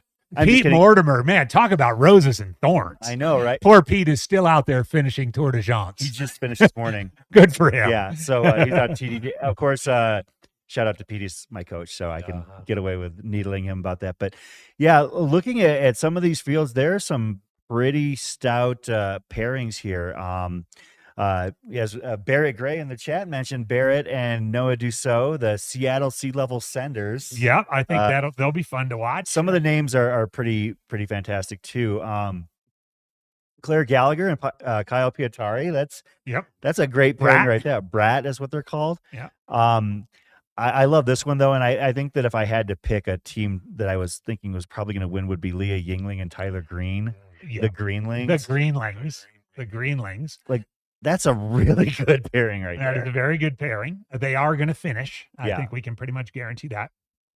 I like the Gray Hares, Hares, Nicole Lawton, and Hurricane Cornelius. Yeah, of course, as we mentioned, Hurricane Cornelius at the age of 44 at the very high end of the age band here. That's just wild to me on the Hares. And you mentioned Megan Eckert, and she's partnered up with Cody Robinson. I think that Megan Eckert is one of the best runners, best ultra runners that doesn't get her due right now. I mean, she's so talented. I watched her. Not only did she like win when she was at Mogollon last year, she was operating hours under Sarah Ostaszewski's course record performance. And Sarah has multiple course or had multiple course record performances at Hard Rock qualifiers around the country. And Megan Eckert came in there. Yeah, when she came into the aid zone at Black Mesa, which is about mile 25 in that race last year, she was, I want to say, like already like 35 minutes below course record. She finished hours below Sarah O's previous course record. Sarah O was the number 10 ultra runner of the year last year in North America for Ultra Running Magazine, and Megan Eckert blew her away. So, I mean, obviously there are names at the top of the sport, you know, Courtney, Katie Scheid, that deservedly are recognized. I think that Megan Eckert deserves a lot more kudos than she's receiving at this point. So under the radar, you'd say, for Megan so far. Inexplicably, yeah. Yeah. I think so. Talking about other teams. What about Aravipa at altitude? That's just where I was Celinda going. and Graham. Of course, Celinda Heinel, we mentioned, with some great mountain finishes, member of the Air Viper racing team. Also teaming with Graham Shalvoy. I spoke with Graham yesterday. Of course, Graham's partner, his wife Corinne, is a regular on our live streams and out on coverage. She's going to be out there. Obviously, she's going to be crewing Graham, so that will be her focus. But we're going to do the best we can to take advantage of those low times and those quiet times where Graham is out on the trails and inaccessible, to bring her on either on the field or even here in studio. Yeah, in fact, let me get a little plug in for that as we're talking about this Hares field, because, you know, we're going to be on this evening from about 8 to midnight. Sometimes we always go a little bit past midnight. Yeah, we don't but go that to bed on time. But that might be a lot of time where where some of the front running hares come through the aid station here for the first time. And we would love to have crews or pacer. There are no pacers in the Hares division, but we'd love to have crews come in and chat with us and give us a little bit of a feedback on how your runner's doing so far, or we'll come out and find you. Chris has a knack for grabbing a gimbal and going out there and finding you. We had a good chat last year with Zach Bitter and some other folks out there. So we certainly have our eyes on you, Corinne Shalvoy and Mike McMonigal. Mike is Leah Yingling's worse half, and so he'll be out there, and we'll probably drag him in to chat with us. Another team that I looked at that's kind of interesting is they don't have a name, at least not associated with the list that we have, but that's Ashley Paulson and Brian Thorne. And Ashley, of course, as we mentioned, very fast, very accomplished, even in a short period of time, having won Badwater twice on the women's side, one of those being an outright win and a women's course record. Also a sub 15-hour 100 miler. She's paired with somebody I am not familiar with, but looking at his ultra sign up, quick dude, Brian Thorne out of Iowa, Yeah. which is, I guess I was so stunned that I saw somebody out of Iowa running a mountain race that it threw me for a loop. But Fourth place finish at Midwest States 100. that is an ornery mule event. Ornery mule event. Some interesting racing for Brian Thorne in Illinois, in Mississippi. So in Mines Iowa. of Spain in Dubuque is actually it's one of those races that like the locals and the people that I've heard of that have been out there. I've never been out there myself, Dubuque, Iowa. To be honest, I was shocked when I started hearing about this beautiful race course in Dubuque, Iowa. Not that Dubuque is not a picturesque place. I mean, it's right across the Mississippi River from Galena. It's very beautiful area, but I didn't think that would be a place where you would plop a 100-miler in. And the word on the street is that Mines of Spain is an absolutely gorgeous course, and he's finished in the top 5 there as well. So no slouch. Well, and he's got an interesting slam he's working on now that I'm putting this together. So August 24th was not that long ago. He finished the Midwest States 100. He's going to be running the Run Rabbit Run 100 in a few hours. The Saddles 100 up in our neck of the woods. And that's a gnarly 100 and then the aforementioned Mines of Spain just 2 weeks after Saddles 100. So if this plays out for old Brian, he's going to have 400 milers over the course of about 7 weeks. Yeah. And, you know, I can testify that Saddles 100's course is brutal. I mean, considering the person who concocted it being Mike Versteeg, you know, it's absolutely insane. But also Midwest states looks like that course. I mean, his fourth place finish time was about 26 hours. So Mhm. that means it was probably a pretty rough course. Mines of Spain. I'm not sure about the difficulty of it there, but I know that it's a race that's gaining steam. I wouldn't be surprised to see that make certain qualifier lists here in the near future. Be nice to have a Midwest, right in the heart of the Midwest qualifier for Western states. I agree. I think that that's one of those things that a lot of the Midwesterners feel that they're overlooked, and it's because there just aren't really many races that compare there, but there are some good ones. I mean, you've got Hennepin, you've got Indiana 100, Tunnel Hill. They're Mhm. fast races, uh, but at the same time, I think that the Upper Midwest is a little underrepresented I do too. in the Western states qualifier circles. And a lot of talented runners come out of there, and like Brian's doing right now, a lot of them have to travel to find some more deep competition. This is not to say there's not competition in the Midwest and the Upper Midwest, but in terms of deep competition, like we're seeing Nicole Lawton do here as well. So Nick, were you on a team last year? No, I was not on a team last year. I had considered it, but I did not do that.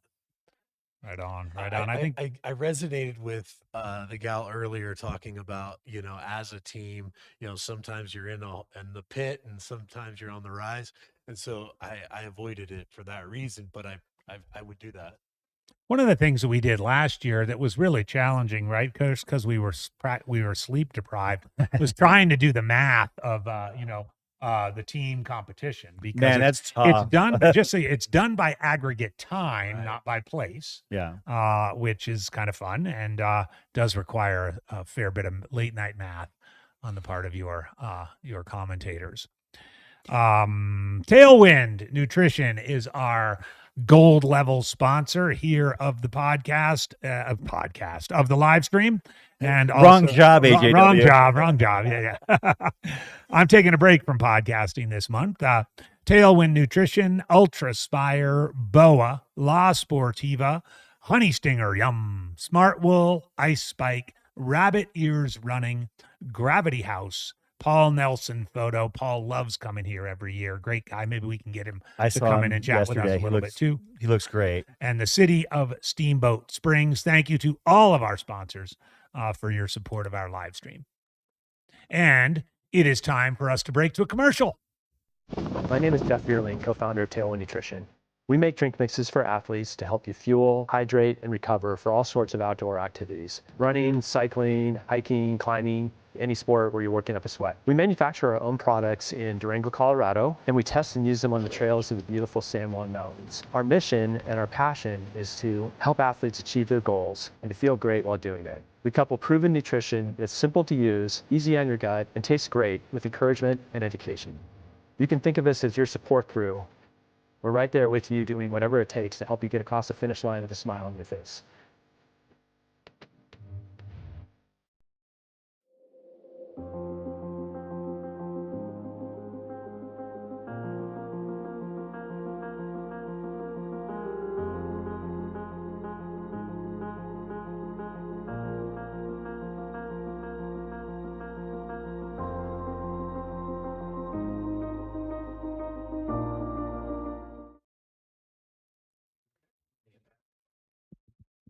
That is a shot from up the hill here, just outside of Steamboat Springs, Colorado. Chris Warden, Andy Jones Wilkins. We're joined right now by Nick Cornwall from Generation U, who has graciously been hanging out with us here this morning. We talked about his organization that helps provide clean water to communities in Africa that do not have it.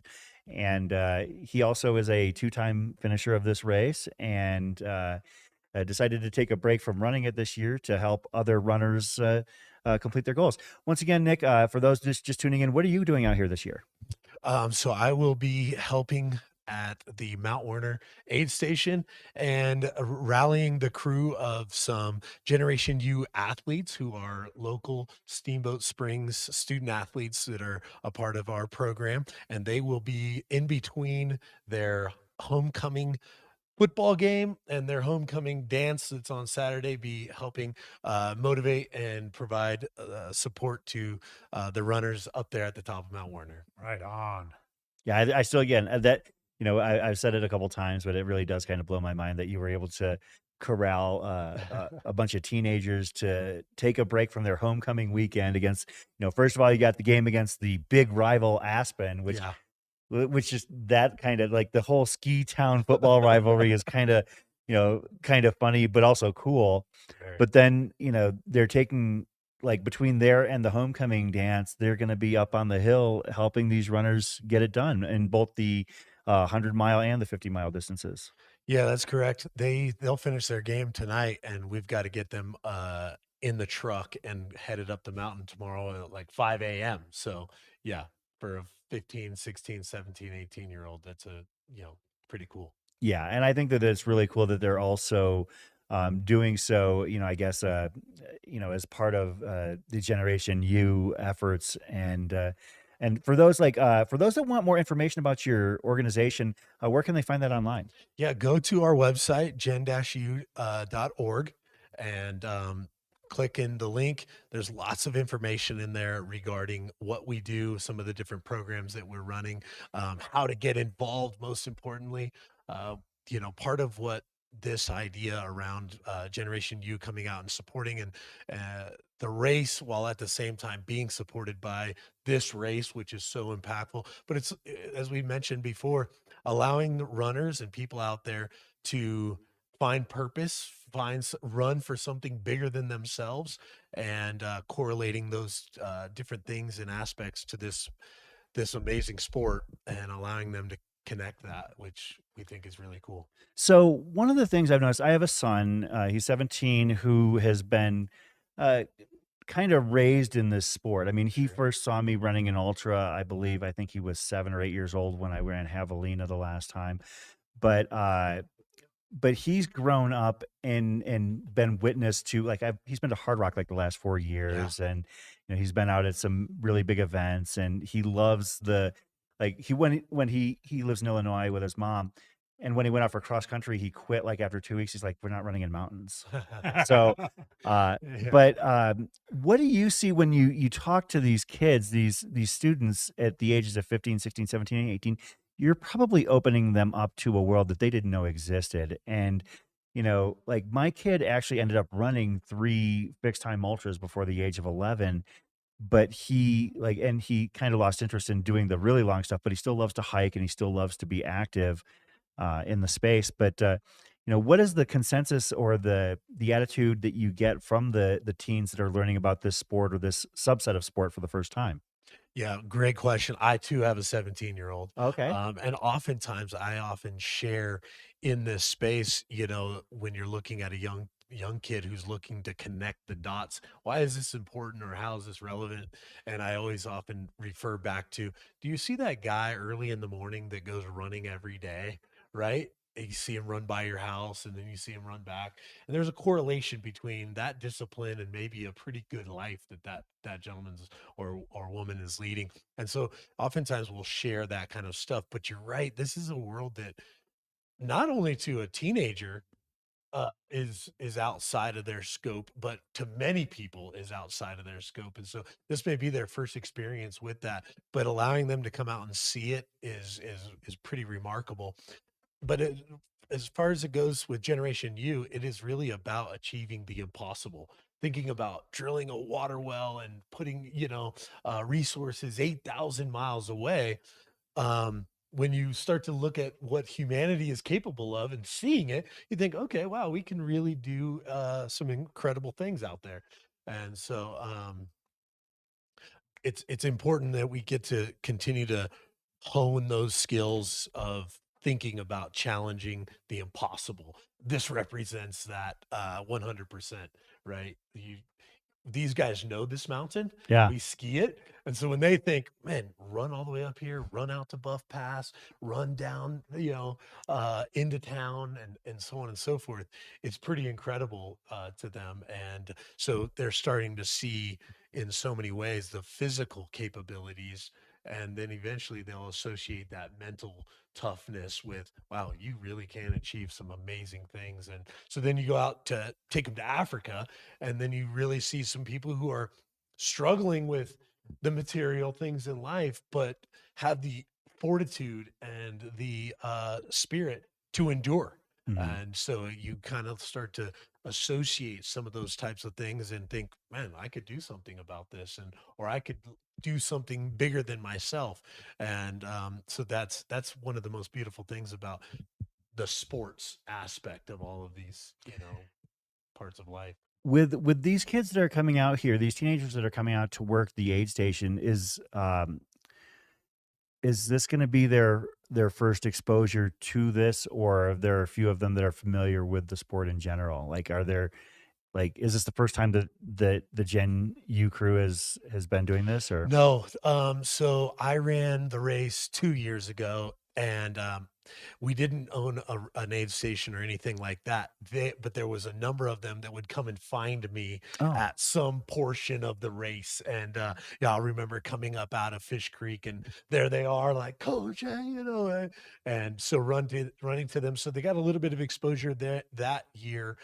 They were here at Olympian, and then I came down to an amazing crowd and group at the finish 2 years ago. Then last year we did do the aid station, and that was their first time for a lot of them to get to see some of the um, we call it carnage at yeah, the top of it's Warner always carnage. coming down there. And so but there's a number of them that will be there tonight and tomorrow, that this will be their first experience of really seeing it firsthand. Mhm. I've always felt like it was great to be the example, and I, like your son got the experience to see you. I took my son to Iceland and ran a 24-hour out Oh, wow. there, partly to just say, hey, come and experience this, and give them that gift of seeing it firsthand. And seeing it uh is so much more impactful than somebody telling you about it, because this is one of those sports that's very hard for the common person to really associate with, Yeah, they can right? wrap their head around it a lot of It's times. very hard. And I often say, you'll tell somebody, yeah, I'm training, or I just ran, or I'm running 100-mile ultra marathon in the Rocky Mountains, and the first thing out of their mouth is, oh yeah, my cousin ran a half marathon in New York 3 years ago. And you're like, what? Mhm. I would actually associate an eating contest, over a half, or a 5K or something like that, because there's a little bit more that you go through during that. There are a lot of people who joke that 100-milers are basically just, cruising from buffet to buffet. I mean, If you can. well, the thing is that, in a race such as this, or any 100-miler really, it's important to stay fueled and keep your calories up. I mean, for a lot of people, obviously we talked about, dietary things earlier, but but I've been trying to work on, with more of my recent races, like trying to take in a minimum of 200 calories an hour, 250 calories an hour. Man, that gets Hard. tricky sometimes. Like, sometimes you just don't want to eat, but at the same Right. time, that if you don't, you're doomed. Yeah. So that's kind of the double-edged sword. Yeah, AGW and I were out racing a few weeks ago on a fixed time race, and one of the things that I was proud of, I wasn't really too proud of, like, my final mileage total or anything like that, but, like, while I was on the course, I was constantly eating. Yep. Yeah, but yeah, the whole concept of, like, trying to stay fueled is definitely a tricky one here. We're about just over an hour from the start of the Hares race. Of course, it seems like half the chat already knows that because they're running the race, but Which is awesome. I know. Wait, I love it. I mean, with the engagement that we get from our live stream chats, where, for instance, I mean, we've had other live streams where runners are running the race and in the chat, and they know who they are. That's right. But Wow. but yeah, these runners that are, getting amped, getting prepared. It sounds like a lot of them have their crews helping get them dialed in, and it's going to be really interesting to see. We're right about an hour, right? One of the things that we talked about is that there's a cash purse for the first person up this hill. In addition to the let's see. And it's not the whole hill, right? I think it's where Zoe was The set up gondola, before. yeah. It's the top of the gondola, So which is the cream. if you are the first person to the gondola, the first male and the first female, you win $1,000. That's huge. Now, here's the You thing. have to finish the race. You do have to finish the race. Yeah, you have to finish the race. Oh, that's so cool. if you second place up there, you still got a chance if you can somehow sabotage the person who got up there ahead of you. Here's the thing. Here's the thing. Like, say you're like a strong, I mean, the hares are, like basically elite and, fringe elite, sub elites and stuff like that. So everybody in the hares race pretty much is pretty stout.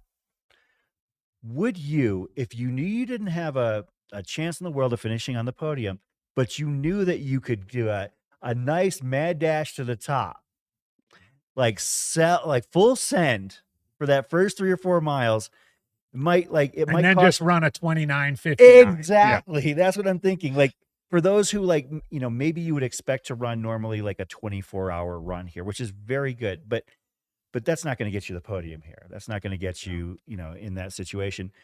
But say you were able to know full well that if you ran hard for 4 or 5 miles, that might ruin that 24-hour and turn it into a 28-hour. But you might go home with $1,000 in your pocket. So I've seen this happen, not for prize purse, but the first time I ever heard of a preem in a trail race was at Waldo 100K, Craig Thornley's race out in Oregon. And it wasn't for cash, but he had some really, really sweet sponsors, still does. And he would have some really nice piece of outdoor equipment, usually like a super nice, super lightweight backpacking tent or a backpack or something. And Mount Fuji was the first climb. And if you got to the top first and you finished the race, you got that thing.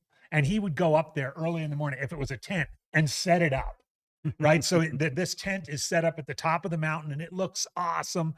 And I remember several years of people just sprinting off, getting to the tent first, and then just like sitting there for half an hour, eventually finishing the race. But yeah, it could be a race within a race. Yeah, yep, I absolutely. think there's guys out there or gals that they are really strong in the climb, right? They're very strong. And so them knowing that they have that in their quiver, that they can crush an uphill is an advantage. And if they're going to come out here and win $1,000, that might bode right into their their skill set. So that top we saw the tortoises getting there in about 40-45 minutes. We're thinking these front people could get there in half an hour. You think? Yeah. So I mean that's an interesting little intrigue right out the gate that we didn't have last. Here's a bold prediction for you: the man who gets to the top of the preem first will not be on the podium. Okay. Like, that is something a guy will like absolutely, to stereotype a little bit. We've covered enough of these races to know that some gentlemen like to go out a little bit extra aggressive and maybe burn themselves out a little bit. But I have a feeling that the first person up to the top of the lift is going to be somebody who finishes the race, but totally is doing exactly what we're describing. I'll make here. a bold prediction and say it won't be Tyler Green or Leah Yingling. Oh, it definitely won't be Leah Yingling. Like, Leah is the most passive, smart, calculating runner. Yeah. So, definitely, a second half runner, and just basically, it's not uncommon for her to be in like the, Let's hear some picks in the chat. Anybody in the chat want to pick our preem winners for this climb up the top? And Jordan will get them up in the screen. Roger Hall. I'm kind of wondering if it's going to be a younger runner. Yeah. If you're going to pick, is it a younger, more aggressive, a runner with maybe less experience but strong? So somebody said Roger Hall. A grand total of 2 ultra sign up results. Roger's got a 52K in British Columbia and 100K in Alberta. 26 on the younger side. Maybe someone who's going to send it. Yeah, I think that's what's going to happen. I think that, like, in the women's race, maybe it is somebody who finishes in the money, but at the same time, I think that on the men's side, it's probably just going to be someone who's just going to, you know, Take off. yeah, going to take off, leading out the gate and then just see what happens from there. Because I think the interesting thing is you got to finish this race. Yeah, you have to That's- finish I it. Well, think yeah, that's a really for sure. cool caveat. that- But It is a also, very good like, caveat. one of the things, like, when do you decide that you're going to hit the gas? Because, like, you kind of have to do it early because of the switch to single track. well, you're gonna do it either in that first half mile or so, right, where it's kind of open. Then you're stuck on that single track for a while, and really where that's going to play out is on the heavenly days when it's just a wide open ski run, and you can make passes and you can go around people on that. There's no single track there, so that probably is going to come down to maybe a few 100 feet of vertical right at that open area under the gondola. Somebody mentioned. Is Jamil doing his warm up exercises so that he can go with whoever goes off the front? Yeah, Jordan assures us that he is. He is going to do a follow cam. There we go. So he's going to get his work in. Somebody mentioned Zach Russell. Zach Russell. As somebody who we might have to keep an eye on, possibly trying to. And Brian Teed is mentioning Rachel Lemke as potential racers up the front. One name that we could possibly, would this be the situation where Michelle Yates, knowing that she might, this is I her wouldn't put it grand past her. hurrah Yeah. for 100 milers, she said during her interview yesterday, why not go out with a little bit of cash in pocket? Yeah, I wouldn't mind seeing Michelle. She go might for be it. wise to it though. Yes, yeah. Right, like. So Zachary Russell was mentioned in the chat. Zachary won the Never Summer 100K last year. Again, that's a very intimidating course. Has some solid finishes here. Dead Horse. I've heard of this Methodist Mountain Ultra. That's a toughie outside of Salida. Okay. Yep. Yeah, Speed Goat 50K with a top 40 finish there. I mean, that's a very deep field for a 50K. Telluride Mountain Run. Mm-hmm. Those are good races that would bode well for a quick, It's like a VK. Yeah. It really is like a VK in that regard. Basically just, probably not quite up to that level in terms of distance, but yeah, I could see Rachel Lemke doing it as well. I could definitely. Well, it'll be cool. We're going to have Zoe and Mike up there, so we'll be getting a view of that. I mean, and if you're, if you're 5 meters behind somebody, like, heading up in for that preem, it's like, are you going to, try, like, if it's also going up a very steep hill. You're going to have to, if you're not leading the pack, you're going to have to move really hard to get up to the front. Is it about time for us to make our picks for, like, say, top 3, or? I think so. Okay. I think so. I think it's time to do that. You're more than welcome to join us here, Nick. I mean, if you've got 3, let's start with the men's side here. On the men's side, who are your top 3? EGW? I think Tyler Green is going to win. Okay. He's a cagey veteran. He hasn't raced since Western States. I know he was over at UTMB kind of doing his thing. I think too he's going to be inspired by the team competition. I think Leah is as well. I know they're both good. I know they're good friends. So I have Tyler Green, and then I think Noah, this Pacific Northwest young gun, is gonna finish second. He's my pick to finish second, and then I do think Kyle Pietari is gonna make his comeback from all these injuries and finish third. So I've got Tyler, Noah, and Kyle. Any thoughts, Nick, on like a top 3 if you put on a spot like this? Yeah, sure. I'm gonna go back with Richard Lockwood.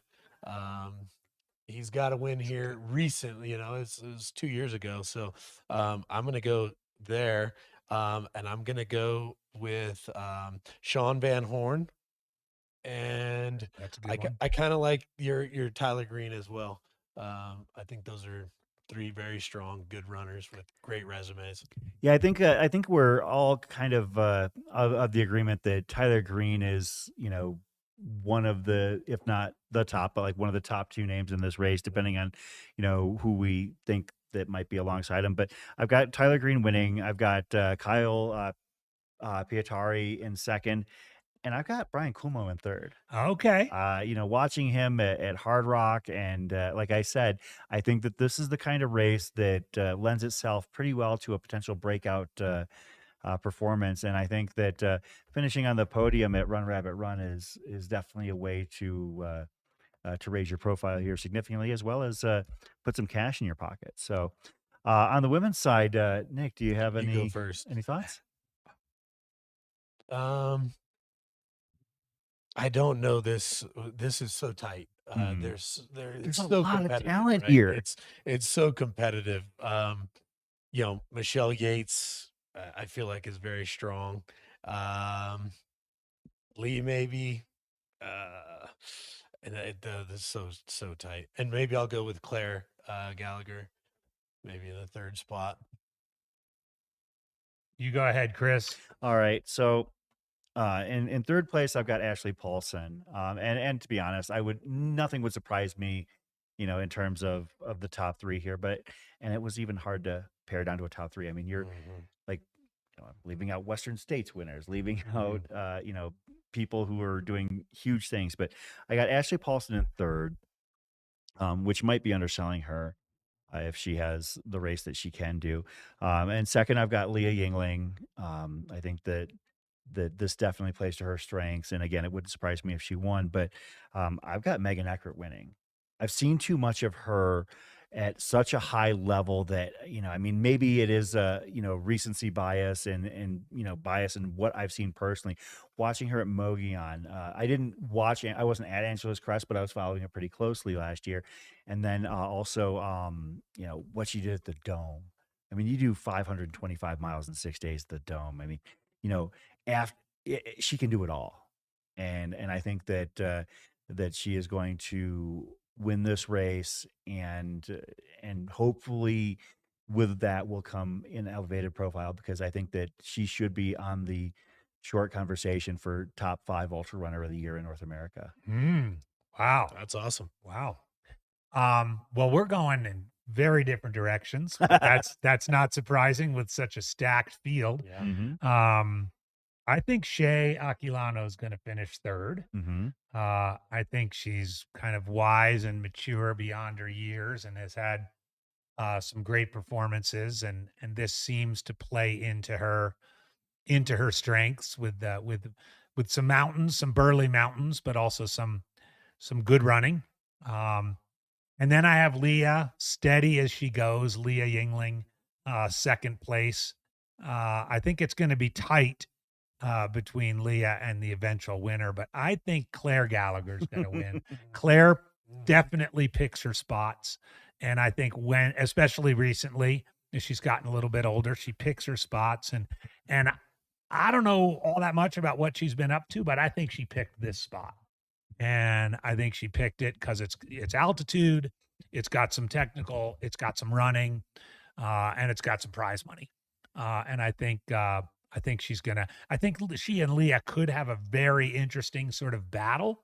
But that's how I see it playing out. But that tells you how amazing this field is. I mean, you're talking about, I leave out Shea Aquilano. You leaving out I leave Ashley out Megan Paulson, Eckert and Ashley Paulson. Yeah, you leaving out Megan Eckert. Like, that's how good this field is that amongst the three of us naming our top three, I think we named 7 names. Right.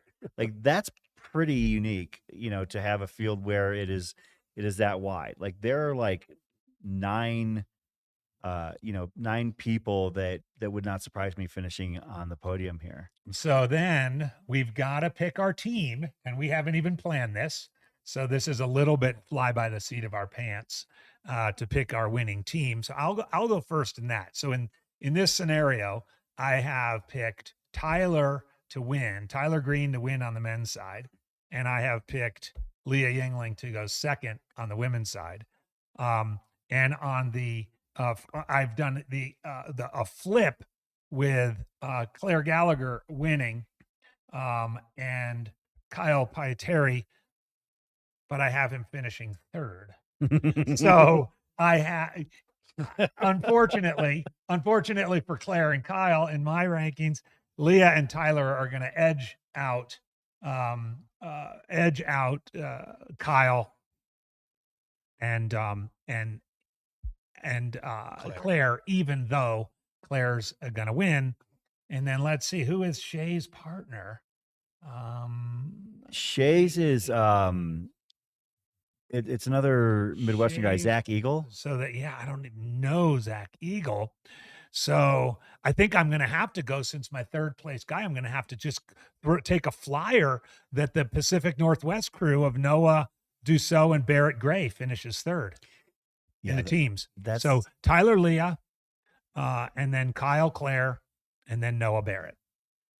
I think that because it was the only pair that had both had presence on the podium for me, I think that Leah Yingley and Tyler Green are going to be like.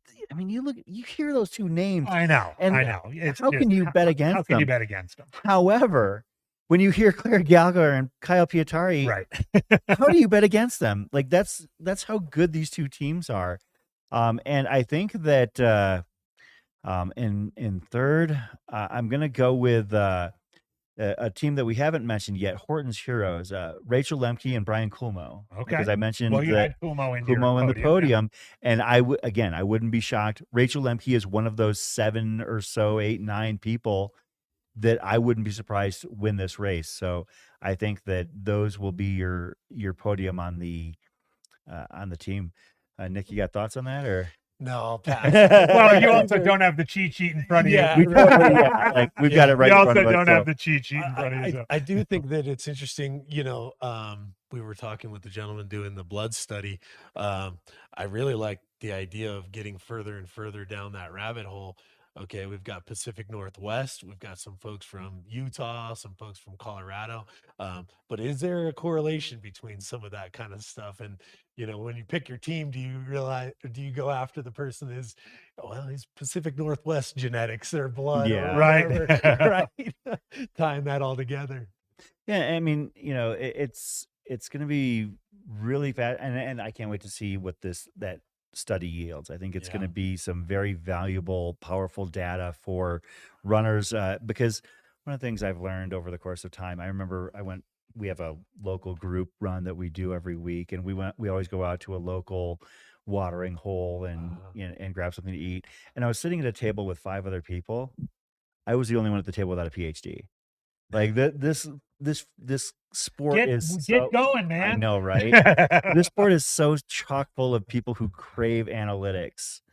Remember my story about there's a correlation between that person's discipline that goes out and runs every day to the rest of their life, right? You can correlate that. The guy who's struggling, is he finding that discipline and that time to go make that happen? There's a correlation between that person who's getting a PhD or doing big things in their life that coincide. So Gary Foreman, friend of ours in the Valley, like he basically said, he goes, I think that I'm paraphrasing here, Gary, but basically kind of made it sound like, well, we're kind of used to suffering and, for what we love to do. And so that's why you see so many people, whether it be like, at the tops of the high, the cash purses, or at things like Barkley, no matter what, you see so many, high end brains out on these courses. So somebody said in the chat, and I'm going to have to definitely not agree there. Somebody was saying that they think that the men's winner would break 16:30. For reference, Schlarb has the course record at 17:15. So Schlarb actually was going to join us this weekend, but had to tend to a family thing. So a good family thing. Yeah, I think he has an expected child soon. Yeah, so imminently. Last year, Dave Stevens. Congratulations, Schlarby. Last year when Dave Stevens won, ran a 17:22, just 7 minutes off the mark. Jimmy Elam, who ran a great race last year, I remember, ran a 17:45. Richard Lockwood, who we mentioned in 22, won the race, ran it in 18:01. So there's still some stout talent on the men's side in this race with the resumes to Yeah, back I it don't up. think 16:30 is happening. I think it's going to be warm, and I think the hour later start it gives another hour of darkness. Yeah, so I mean I could see somewhere like previous years 17:15 ish, something like that. Of course, the women's course record is held by Michelle Yates, 2016. Addie Bracey, 2023, was in 2021. Tara Dower last year ran a 2032. And Courtney DeWalter, fourth all time here in a 2038 back in 2017. So, So what'd you say Michelle's was? course. Just over 20? 2016. 2016. Yeah, that's I think that could go down and could go down in I a major think way. I think that's a more likely scenario than the men's. I agree. I Competitive think field pulling people along to go quicker. Yeah. too, that right? you're That's going to have factors. such an aggressive Yeah. chase pack in the second half that Mhm. I'll go so far as to say I think that the three women run under 2016. I think that three women break the course record this year because I can't tell you which three women will do it, but I think that three of them could do it. Yeah. Yeah. It's that good of a field. It really is. And like I said, right, with Claire picking her spots, she hasn't been up to a whole lot, but that usually is dangerous for the competition. You know, Leah and her engineer's mind and picking apart this course and, you know, doing her thing. Leah never toes the line without wanting to give it her best. Megan Eckert, you've been mentioned a couple of times.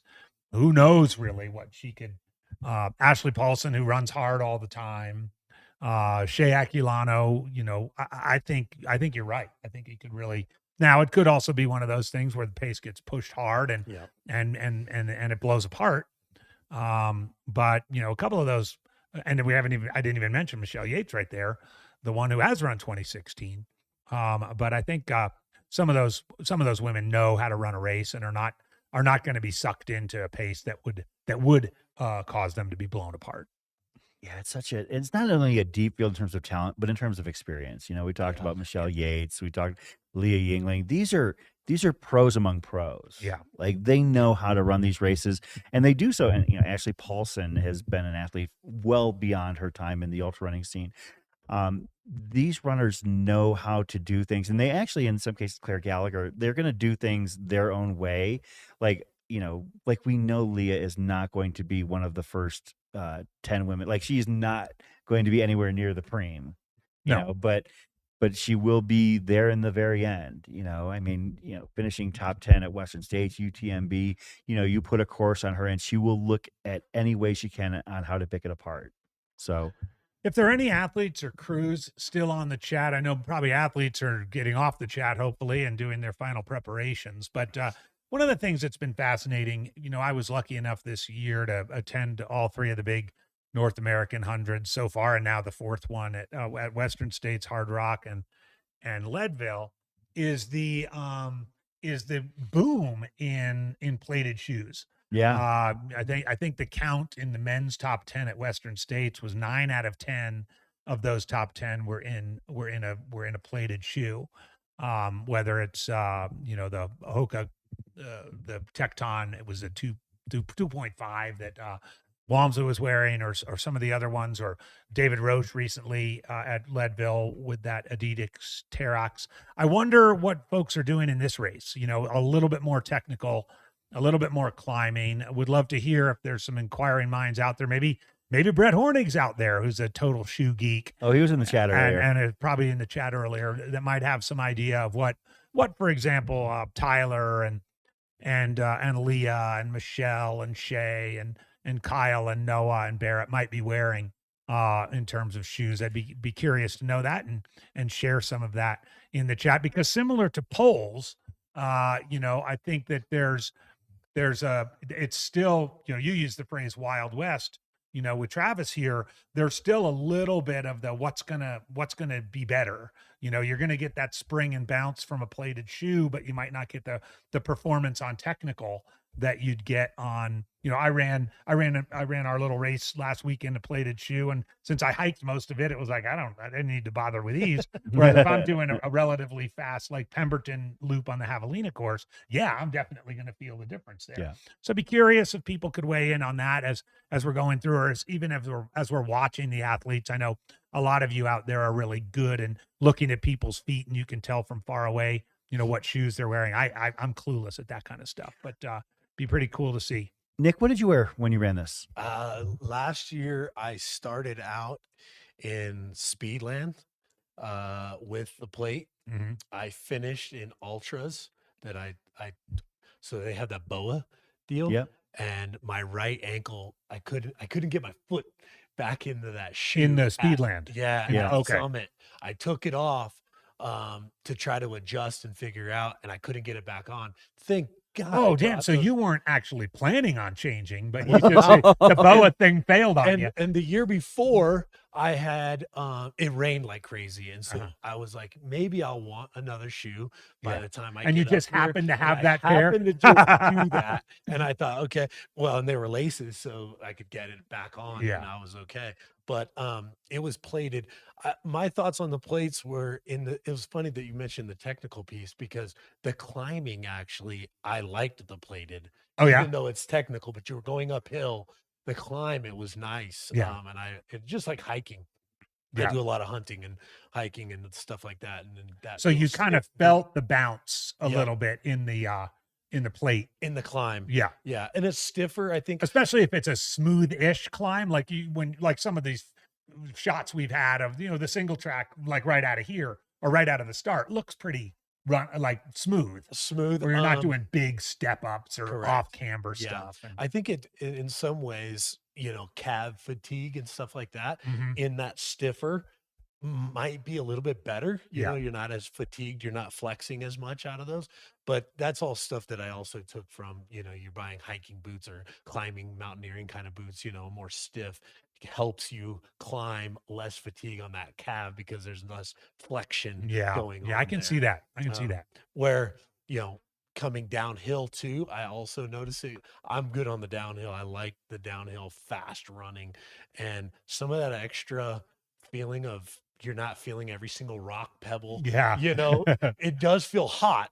You know, you get hot on Yeah, you literally kind of, Yeah, it the does friction. feel hot, but at the end of the day, you're not feeling all of that pounding in the small rock stuff, especially like coming down the back or the back down off of Werner. You know, Mhm. that's a fast area with if you can go quick, but it'll burn you up. Mhm. You know.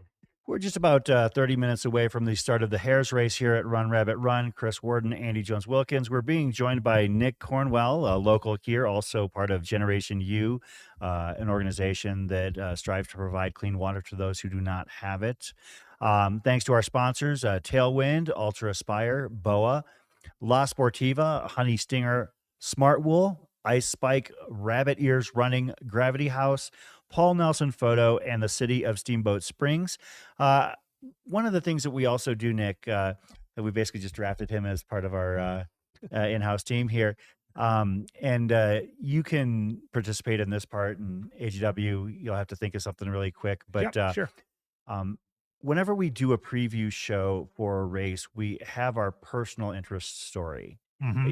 Each one of us has a runner, and usually, like in this case, it could be somebody in the hares or the tortoises. It doesn't have to be a hare, but somebody that we are like, you know, we're trying to encourage the audience.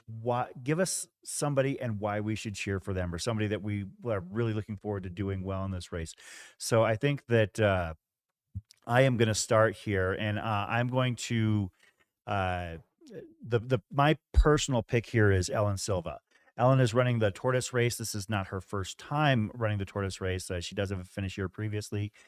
She's a hard rock finisher. She's finished top 10 there, top 10 at Mogollon.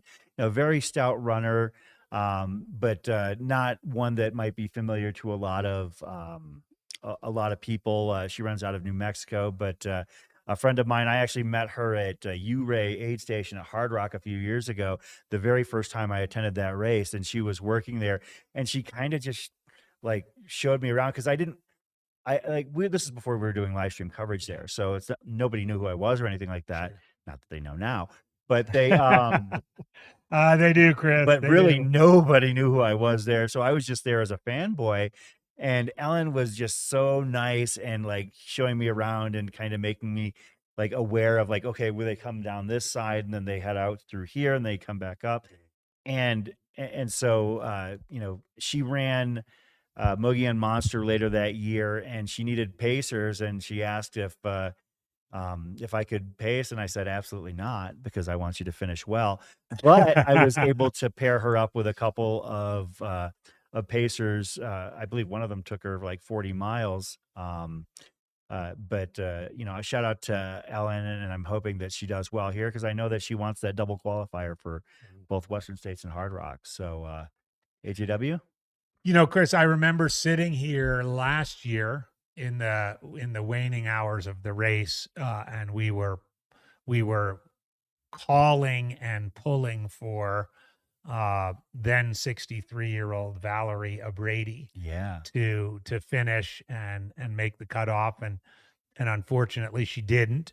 It was emotional for everybody involved, everybody on the live stream, everybody on the chat, her crew that were out there. In the aftermath of that, we learned that she had also come close and not been able to finish in 2022.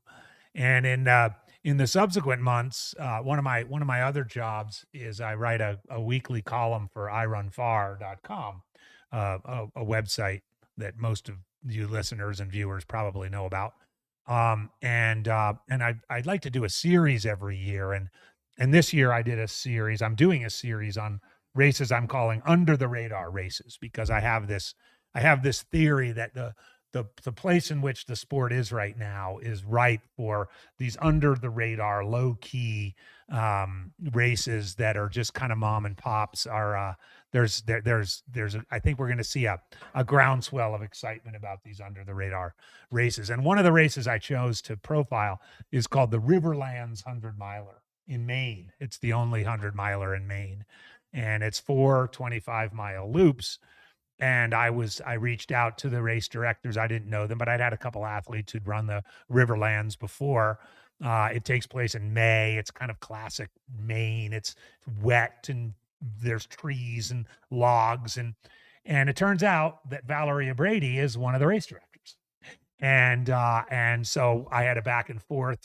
I interviewed both race directors to learn about the race and what is it about their race that makes it so special, and how do they maintain that low key community vibe that so many people talk about. And in the process, she reminded me that she was the one who just missed making the cut here this year. So she's definitely my human interest story, Valerie Abrady. 64 years old, all the way from Maine. And let's hope that the third time is the charm for Valerie. Yeah, now that you kind of got an understanding of what we're looking for in our personal interest story, who you got? I'm going to go with Stephen Cornelius. Hurricane Steve. He just has a great story. I really like and appreciate just his passion for this sport. And I love... not in a bad or good way. He didn't get it done last year. He went out so strong. He really blew it out of the gates and then ended up having to pay for that. But I'm hoping that he comes back here a little more experience and gets it done this year. So I'll be excited to see him finish this race. So and now, does he live here full time now? I mean, was it because there was some funny story, like maybe he was from Florida and then he came out here and got he was this definitely job a and was flatlander, kind of living out of his van or something. Yeah, he literally moved here for this race. And was working here a job that he felt like he could work hard and continue to train while working. So between last year's race and this year's race, has he done the same thing? I have no idea. I have no idea. I have no idea. So I was during the interview yesterday. He was from Florida. He moved out here. He was working in a hotel as room service because it got him plenty of steps, so he could train that. That's great. It also would allow him to train on the course. That's right. Get plenty of experience out there. And unfortunately, he did have to drop. I don't remember exactly where, but it was here. I think it was here. About halfway. Yeah. And this year he said he's no longer living here. I want to say he's Arizona? either in Boulder or Colorado Springs. Oh, okay. I can't remember what he said his job is now, but I want to say it's something kind of similar. But yeah, because I remember that from the interview yesterday. That's a great story. Thank you, Jordan, for filling us in on that. We're getting a quick view here of the start as the runners are less than 30 minutes from the start. This is looks guess very one kind of thing we low key didn't- and chill. We talked about what it is, but do either of you have thoughts on who the preems are going to be, or who's going to get the preems? Oh, I have no idea. I'll be honest. Like when you talked about Stephen Cornelius, like when you're talking about somebody who just sell out to get It's gonna there, go. I could totally see it being Stephen. Well, he on knows that it. He side. runs that. He's run that a million times. The place that he worked before was literally right here at the base of the mountain. Okay. So he's run that a bazillion times. You know what? I don't know. I think I see Ashley Paulson there. That's unmistakable, right? On the left with pink. Oh yeah, Pink yeah, top, it's but also absolutely pink that. hair. I don't think I can make a prediction for who's going to do it, but I can tell you who I want to do it, and that's whoever needs the $1,000. You know, we know there's a lot of folks who just sort of cobble things together in this sport and just try and figure out a way to make ends meet so they can travel and they can, dirt bag out of their van or whatever and make this fun life, part of who they are. And I hope that whoever, has, straps on enough to go for it. Is that Ben Light in the white cap Yeah. Let's see. in the left hand side? It looks like it. actually? Yeah. I recognize those calves. Looks like Ben. Sorry Light. about that, but yeah, you were saying Those aren't like, calves, That I those are hope cows. whoever gets it is someone who really needs it. That's what I'll say. And if anybody out there knows who might really need that $1,000, let's root for them. let's root for them, but let's not talk about their financial. No, let's dire not talk straits. about Like, their finance. we don't need to name them. No, But of that course. also makes a hungry person that is willing Right. to do that. So that might coincide it with the Right, guy I who mean- needed it and the guy who got it. I guess, right. Winning the race gets you 15 grand. Right. Okay. So obviously if someone, they're not going to take a chance on 1,000 to potentially risk 15 grand. But if you're maybe not really in the running for the 15 grand. And that's why I had that hypothesis about like a middle of the packer who's a strong climber, Yes, and the just climber. going The out. and- climber. yeah. Right. Like a 24-hour type finisher willing to sacrifice a 24-hour finish in exchange for a 28-hour one with an extra $1,000 in pocket. I could totally see it. And it has to be somebody who's not in a team, because you really don't want to wreck your team by Right. You don't want to wreck your team. Yeah. That would be a terrible thing to see. What was I doing? Sorry, I needed the cash. unless they're strategizing it right now and they both want to get that, and they both get it. Yeah, And but then they chill out a little bit and they get 6th place instead of. Yeah, so start scanning for runners not on teams that are like Right. basically like right below the elites or something like that. I think And, they're going to be a younger person too. Just I do think they're going to be a younger person. I could see that. Yeah, see like an aggressive. Let's just take a quick peek. I'm guessing it won't be Shay. As I've said, she's wise beyond her years. I'm not sure it'll be Noah because he wouldn't want to sabotage. Like you're talking about a Pacific North. contender there, yeah. Yeah, these are contenders. Don't know who Michael Mitchell is. One finish here out of Denver, 25 years old. He's gone over to Great No, Britain. that's- Oh, sorry, wrong Michael Mitchell. There's the 25-year-old Michael Mitchell. Just did Leadville. Yeah, a couple weeks ago, Leadville. He doesn't seem like the kind of guy who would go off the front. But then again, maybe that's the kind of person who is thinking about it because they only have to go off the front for a few miles. That's right. Yeah. Like you don't have to lead for it's like the there's a bear. I don't have to outrun the bear. I just have to outrun you. Yeah. Well, Joey DeFeo is from Flagstaff, so that means he's obviously like one of those weirdos up there. So He's got a 4th place at this year's Crown King, and we know how stout that was. yeah, well, yeah, that's And it's all uphill. Mm-hmm. He's run Pikes Peak Ascent. We might There's have our our guy right there. We might have just found our guy, Joey DeFeo. Oh.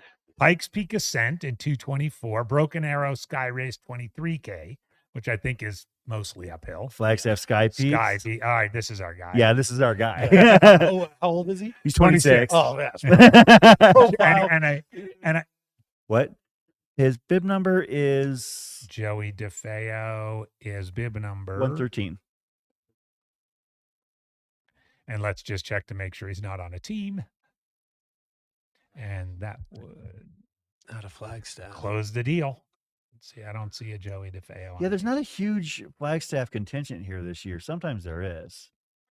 All right, you heard it here first. If anybody out there knows Joey DeFeo, Flagstaff, We're cheering him on. we're cheering him on. And couple of He's been profiled. yeah, he's Somebody was asking about whether or not there's drug testing for this race. I believe that they reserve the right to Yeah, test, that's but they don't have it's not like a mandatory test, I believe. So, and yes, Loco, you'd disqualify half the sport if you did that. He's asking if they test for a specific substance, but okay. yeah, just now we're under 20 minutes left. That's is that That's live at the start. yeah.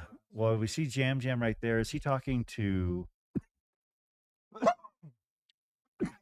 Oh, Interesting. There's not a lot of people. I came out last year right before the start, and everyone was already there. And I thought, has everybody already been here?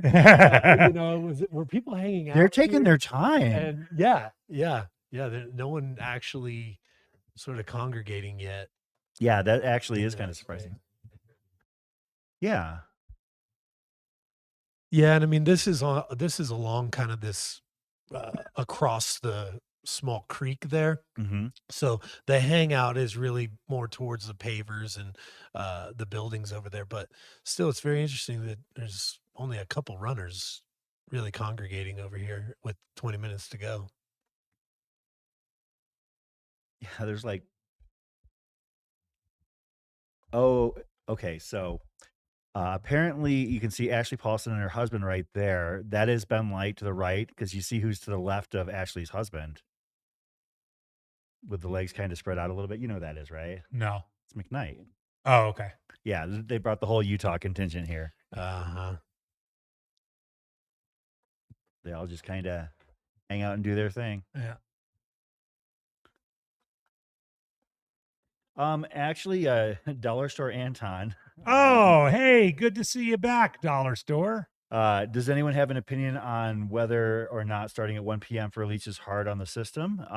As Zoe Rome said, she loves it. Yeah. She thinks it's great. She thought it was. What do you think? Nick? I had some thoughts on that actually. You got a little earlier darkness coming on. Yeah. And for many people, getting to that drop bag, maybe the place where their headlamp's at, maybe where their jacket is at, maybe where some of that stuff is up at Summit Lake. And so you're even more in a hurry because effectively coming out of Fish Creek and then across from Long Lake to Summit, you're really racing the sun. Yeah. Right. That's what you're really doing. And so now you have the sun as an hour head start on you for going down. And so I think that's going to play a role, maybe not in the front, but for a lot of people who are going to have to deal with darkness an hour sooner in their race is going to play a factor.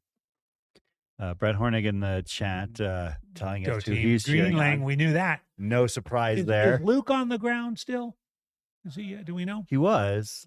I saw him walking Okay. around a little bit See earlier. if we can get him. But yeah, it doesn't even look like there's a race starting here in 15 minutes. Yeah, it's very interesting, isn't it? Yeah, like it's Although it was exactly what I did last year. I literally walked up and 5 minutes later left. And so all the I just Hares thought I seem to was have the it only dialed in, one. I guess.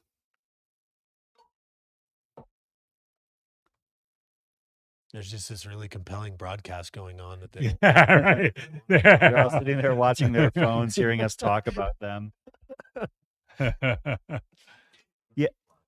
Yeah, so the Hare field has roughly 100 participants in it. These runners are adhering to a slightly modified set of rules compared to the tortoises that took off at 9 a.m. These hares will be starting off at the top of the hour at 1 p.m. They have 30 hours to complete this race rather than 36, and they are not allowed pacers, whereas the tortoises are. So, Nick, was there like any rhyme or reason why you chose to do tortoise as opposed to hare? Or just like, I mean, or to hare as opposed to tortoise? Yeah, it was really a matter of just Making things harder on yourself? making it harder. Yeah, exactly. 100%. That's it. Yeah, you know what? It is kind of bright out there. I mean, we're sitting here at the Olympian training facility, and it is a little bit warm outside now. So that makes sense. They're probably just chasing shade. And then, those who are used to the intense heat. You bring up a great point because that is just all out there. There's no shade anywhere near any of the starting line right there. And, I live up here, so I can attest to, 50, 60, 70 degrees is a lot warmer than your normal 50, 60, 70 degrees where maybe some of these folks come from. 70 degrees at 7 to 10,000 feet is so hot. It is. I mean, I spend enough time in places like Steamboat Springs, Flagstaff, Silverton, Durango, Yeah. like that. I mean, if it gets above the mid 60s, you really do start to cook out there. Definitely.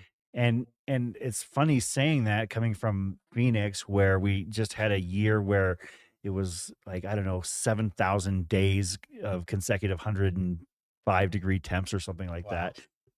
Yeah, it was nightmarish. And thankfully it's finally started to cool off in the last week or so. But up here, I mean, the sun just is radiating. It beats down on you. And when I'm running up here, especially, I'm always running in sleeves and some sort of like full protection Yeah. because I just know how it eats away at you in a very sneaky manner, because it isn't hot out per se. According Like to it, the number, it's yeah, good. you're sitting out and you're cooking and it's 68 degrees, and That's- it's just such a weird feeling, but that's how it works up here. So It goes the same way in the winter. It gets 40 degrees and people are skiing in shorts and t-shirts all of a sudden, and it's 40. Mhm. Where if it was 40 in Phoenix or somewhere like that, schools would be shut down. Yeah. So somebody was asking, the registration for next year begins in January. You've got, I wouldn't say you have to register. There's no lottery, and you don't have to log in right when it opens, but you definitely don't want to dawdle. Like, with a lot of these, as AJW is just throwing things around wherever he Wreck-It Ralph pleases. over here. You can't delay in some of these high profile 100-milers, even the non-lottery ones. Like nowadays, I mean, Run Rabbit Run sells out in, a matter of days, like maybe a week or two or something like that, by the point where they're on a wait list. Now, if you're early on the wait list, you're probably in, but races like this, like Javelina, Hennepin, races that are, getting bigger and bigger by the year, you can't dawdle because, oh, thanks. You can't dawdle because you don't have, a whole lot of a leeway, and it does kind of chart your course for the year. I mean, you had to register in January, I would assume, right? Yeah, both so- times. I did get on the wait list the year before, and was accepted. Mhm. But I was working at the time too much. But yeah, you got to get in early. All right, I guess we're gonna head to the start line. We have our man on the ground, Luke. Luke J. Okay, we will be joining Luke. Luke, who ran this race about 10 years ago. For those unfamiliar, very stout running career, finished 10th at Hard Rock in his most recent running there. Luke is going to be one of our people in the field, along with Zoe Rome. Zoe Rome finished 6th here last year, and as she mentioned, was third in the team competition. So came away, I guess, double dipping, as it were, with her teammate Sean Van Horn.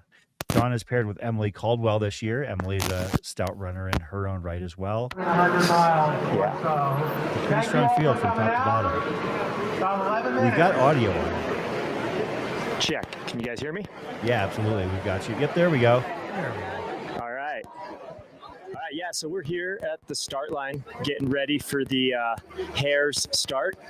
We have about 100 athletes between the men's and the women's field starting today. So, you know, total in the both starts, we have close to 500 His audio is kind of Amber, there we go. And where are you coming from? I'm not coming from Boulder, Colorado, but Cool. Let's scoot forward just a little bit so I can get audio there. Oh, yeah. All right. Can you hear okay? Yeah, we got you. All right. Sorry about that. And Amber, I know you told me that you did this race a couple of years ago. Yeah. And you rolled your ankle. yeah. Oh yeah, in 2022, and I DNF'd at the Fish Creek aid station after 70 miles.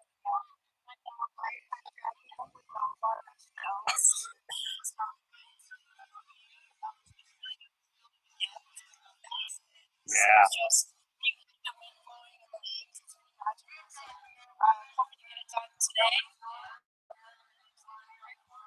That's awesome. Yeah, I remember from doing this race, Fish Creek is very technical, very rocky, easy to roll your ankles there. So, yeah, take it easy. You know, pour a little one out for the ankle when you get to Fish Creek.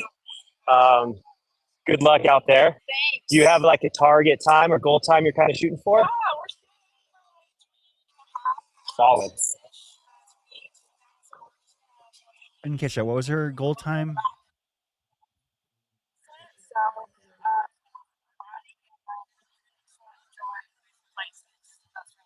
Awesome. Yeah, so the commentary, her goal time is between 28 and 29 hours. Okay. And then another fact I learned about Amber is her wife's name is Amber too.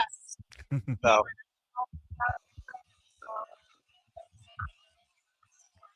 All right, so when I see you guys at the next station, I'll just, go Amber. Yeah. And it's Team Amber, A squared. Yeah. I like it. All right, good luck at the race. Have fun out there. Yeah, great. Have fun. Sorry.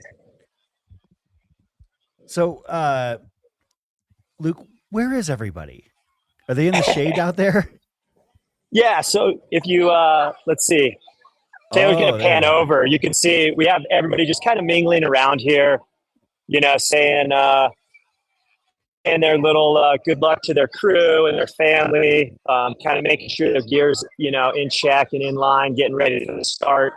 There is a few pockets of shade, not a lot. So I think people are just kind of like spreading out, waiting to line up. You never want to be the very first person at the start line. So, I'm sure everybody will wait as long as possible until Fred calls them over, and then they'll have to cruise over to the start. So, yeah, it's a nice day. It's pretty warm out right now. I mean, it's hot in the sun. So I think that, it'll be heat management for a lot of these runners, especially with this big climb right off the bat. I know you guys are talking about it, but, they start right.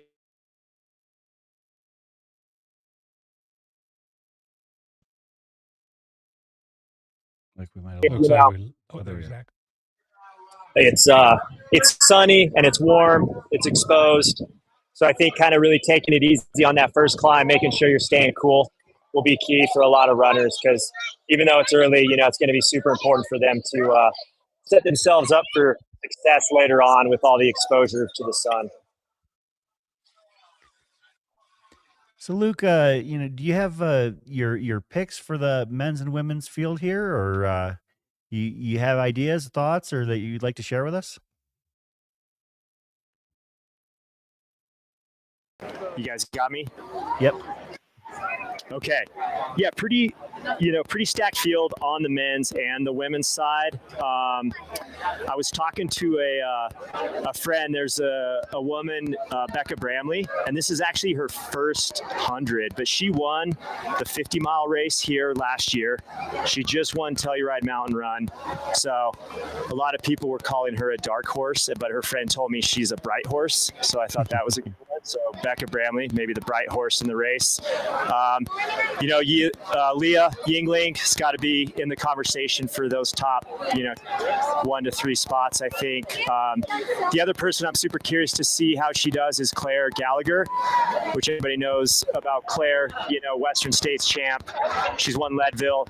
She doesn't race a ton, which I kind of appreciate, but when she does show up, you got to pay attention. So I think Claire could be in the mix. There's some other names like Rachel Limke, I think, is another one. Sandy Nypaver. There's 10 or 12 women that could all kind of be in the mix, and I think similar on the men's side. Chris Hammis is here. He just won High Lonesome a couple months ago. He's in good form. Sean Van Horn, who's had a good finish here before, and then Richard Lockwood, who actually won this race 2 years ago, I believe. Has been in the top 2 or 3 a couple times, and then I think it'll be exciting to see because I feel like it's anyone's race, honestly. And then Tyler Green, I think if I was going to pick somebody to put money on, I would say my money's on Tyler Green. I don't think he's raced a ton this year, and I think that's key coming into a race this time of year is maybe a little bit later peak. So I think he's probably super motivated and super fit. One of the things that we talked about here in the studio was the discussion about the preem and whether or not that might alter some runner strategies. Do you think there's a mid-packer in the Hares that might sell out to try and get that preem and be satisfied with a 28, 29-hour finish? Like maybe they would have normally have a shot at like a 24-hour finish, but just to try and snag that extra carrot might do something that seems a little bit silly, but might pay off for them in the end. I would love to see that. I think that's a legend move right there, right? Yeah. If somebody does that, I want to talk to him after the race. Me and Taylor were just talking about that. Why not, right? Book it to the top, get your $1,000, sit for 10 or 15 minutes, and then settle in and get your 25, 26, 28-hour finish. Yeah, I think that's a perfectly valid strategy for somebody who is either A, not on a team, so they're not going to bring somebody else's day down, and B, maybe knows that they're not necessarily somebody who is contending for a top 7 cash finish. Why not? Yeah. Why not give it a shot? Yeah, and then hopefully they're buying beers for everybody. Right? Yeah. Oh, 100%. Absolutely. They can meet us at Sun Pies on tomorrow night. So. Yeah, so you guys can see it's kind of cool. The runners are starting to line up right now. You can see all the spectators are kind of starting to line this first climb. There's about 100 athletes, like I mentioned, in this Hares race. And so I'm sure you guys have mentioned it for those watching, no pacers allowed for the Hares race, and they start at 1. So it kind of evens the playing field a little bit by not having a pacer, and then everybody kind of has to go through an entire night by themselves, or hopefully they can team up with a couple other runners through the night which is always helpful. But yeah, we're getting ready to start. A couple minutes. Good nervous energy, but super excited. So it's always fun to be at the start of these races. Absolutely, you can see everybody making their way across the creek, and we're about 2.5 minutes from the start of this race. You can hear Fred making his announcements. I'll stay here to get the mic. Our camera is going to head over to the actual start line. We've got our a static cam right static there. cam set up, and then we've got a remote cam you can see walking back there. Yep, I did see him going by, and of course we'll have the jam cam on the runners as they are heading up that first climb. Yeah, We're I'm about guessing Jamil will probably go to similar to where he went last time, up to after the road turns to single track, and then but this will be a little bit harder on his body than the last time. he can handle it. A lot of love for Hurricane Cornelius in the chat. Oh, yeah. Unsurprisingly, of course, that was our guest Nick Cornwall's pick to root on here at Run Rabbit Run. The 100-mile or hare race is about to begin. Hurricane is an awesome nickname. Can we see the person right now that's going to go for that $1,000? If you're gonna do it, jockeying for a front position right now. Yeah, because you're gonna have to be out in part of that lead pack, because when it gets to single track, you're gonna get kind of jammed up. Although, if you know you're gonna you don't necessarily need to be leading it. Let them set the pace, and then you go full send. There's a lot of strategy involved. You could get held up on that single track in the wrong spot with somebody out in front of you who's not interested in getting out there and doing it. But where the race will really come down to is on that heavenly days where it's wide open and it's time to go. This is going to be so much fun. I can't cool. wait. I can't wait to see. And we have Zoe getting set up there. We know that we already heard from her that she and the live stream team are kind of responsible for the photo finish, documenting the finish of the preem.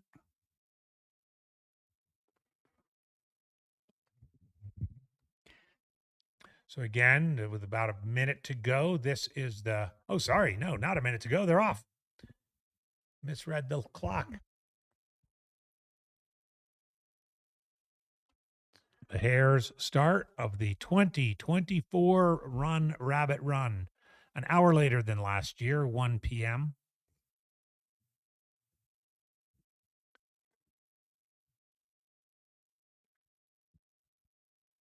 Doesn't look like anybody is doing anything to. That's an interesting hat there. Big white one. Of course, this field is much smaller than the Tortoise field. The Tortoise field had between 350 and 400 runners. I don't think I got an exact count, but this field has about 100. Yeah. And of course, we've got our drone pilots keeping an eye on things. I know that we will pivot to the jam cam here in a little bit. The white shoes there. But yeah, at the bottom of the trail and the.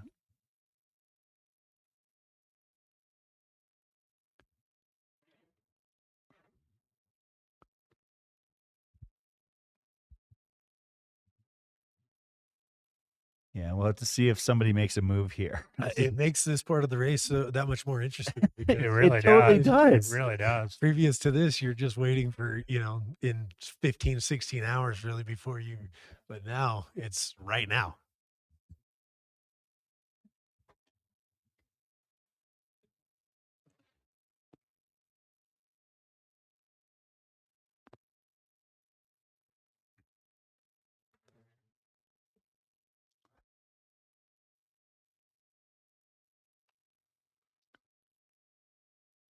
There's some mountain bikers.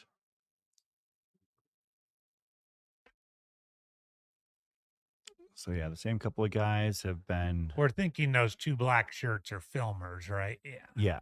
Okay.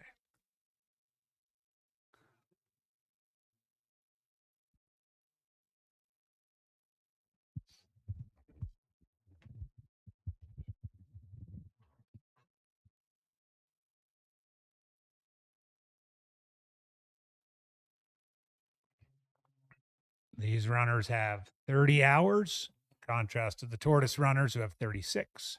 So they have until 7 p.m. Saturday. There's Claire Gallagher. All right, well, I'm going to fall off and die now. Jamil doing what he can. Again, as I said earlier, he doesn't just lead us, he leads by example here at Mountain Outpost.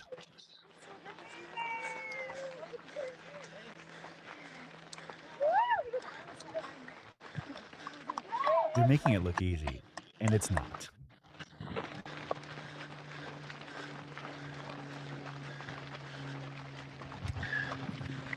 I mean, that is steep right out of the gate.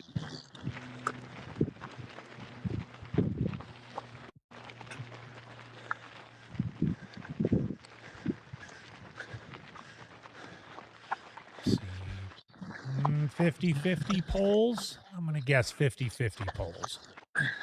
See what you all think out there. I would say, yeah, it might even be less than that. They're not going to come out yet until they're on that That's a good point. steeper Yeah. portion, because you go into the single track here, and they're really not that useful.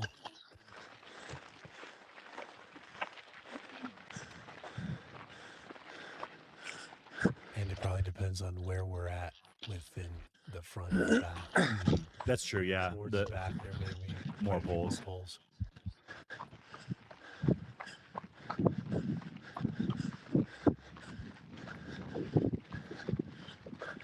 Of course, this is the Jam Cam.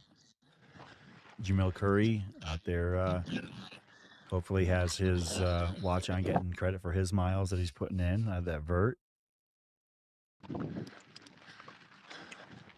Picture within the picture, you can see the shot from high above. And 17 hours or so from now, we'll see the front runners hammering back down this very same road. Pretty dramatic finish, because you can see them quite a ways up the and the road and know they're coming. And if it's close, they can see each other. And it's the steep downhill. Tony Hill right there. Tony Hill.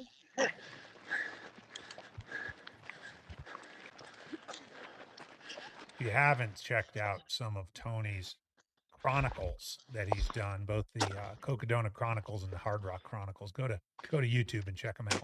Looks like we have Luke J at the start line here, and we'll keep the shot on what Jamil is bringing us here in the main. But Luke, who are you hanging out with at the start line? Hey guys, so I saw these guys that have some green glitter on their face, and so I had to get a little bit of a story on that. But these guys are crewing their buddy. This is Conrad and Paul from Salt Lake City, right? Correct. Yep. And tell everyone who your runner is. We got bib 138 Samuel James Losi out there today.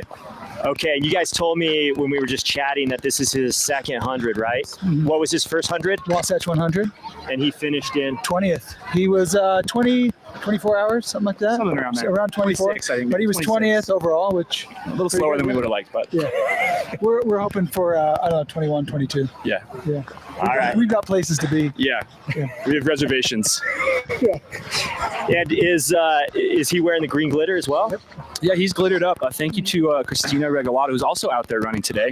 Shout out to Christina, another Salt Laker. Christina. Women of the Wasatch. Yep. Big ups. Green and pink glitter. Yeah, options. We got options out here at Run Rabbit Run. Yeah. And before we went live, you guys were super excited to get on the live stream. And I mean, what made you so excited to hop on here? The grind of the 9 to 5 is not doing it. You got to take the moments that you can to make something happen. So thank you, Luke, for finding us and giving us a chance. Yeah, I just need some recognition, in the trail running world. Okay. Yeah, you do the same 5-mile loop every day, and so I figure this will get me on the map. Yeah, for sure. All right, you guys hear that on the live stream. He's looking to get on the map. We want to give them their moment for sure. You guys are awesome. Yeah. And the current 521 viewers are going nuts. Oh, the viewers are going nuts, according to the studio. Thumbs flying across the screen. Yeah. So many emojis. Okay. Perfect.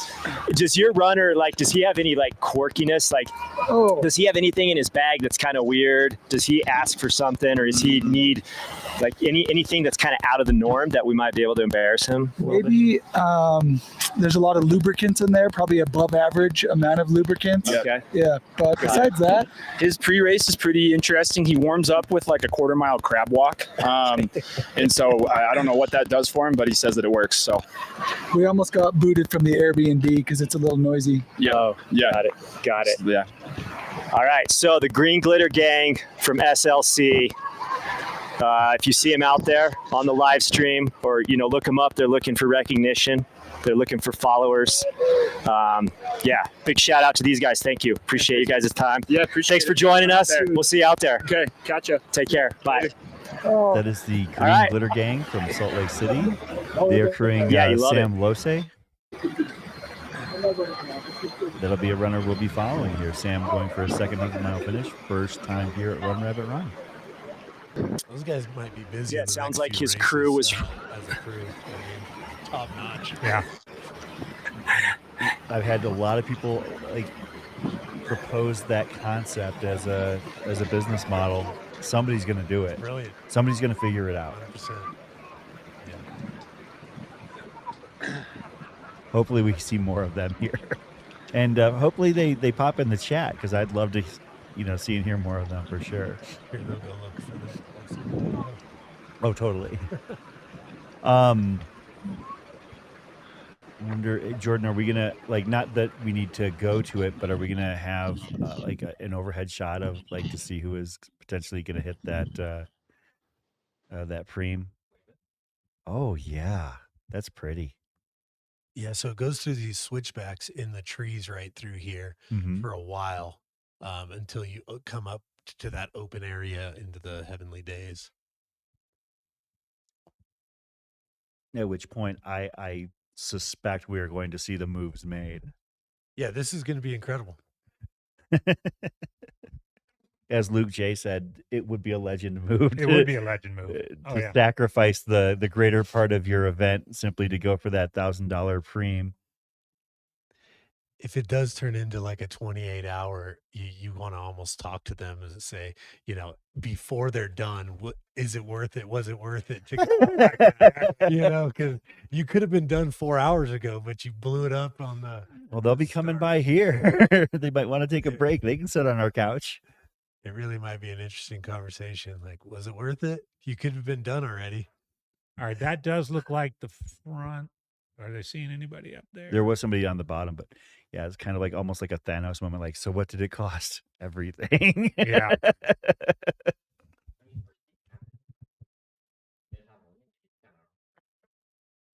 He did. Yeah, but that's because he was cooked.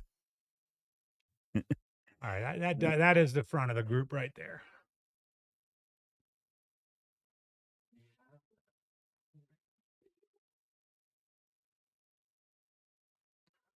Great drone footage here.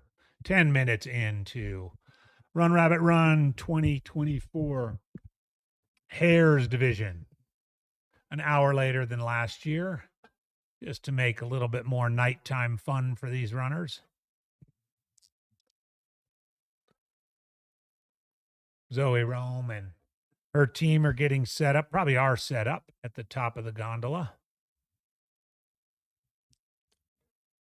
This area that they're running across on the ski resort is actually where they do a lot of the big air competitions. We actually hosted Olympic qualifying big air competitions right there, along with moguls.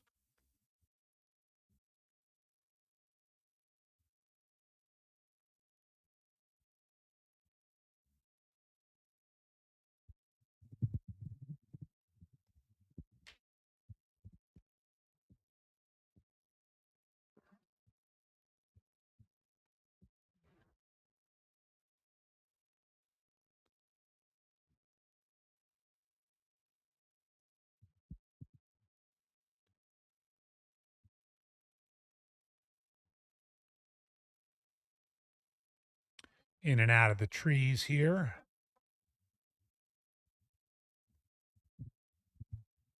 This lead pack is to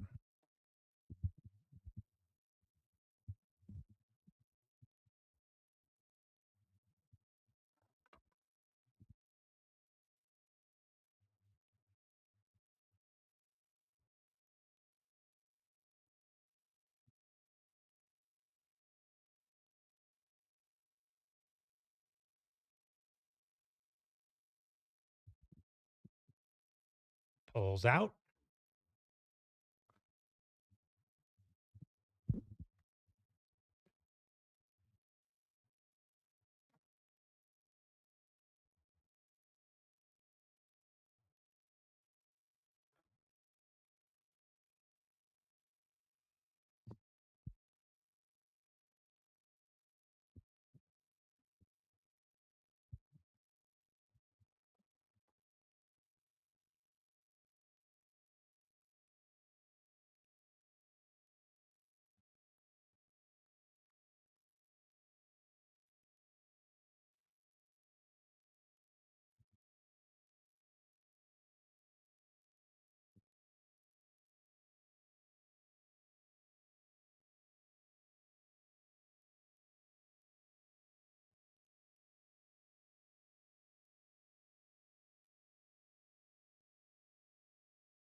That guy just jumped around.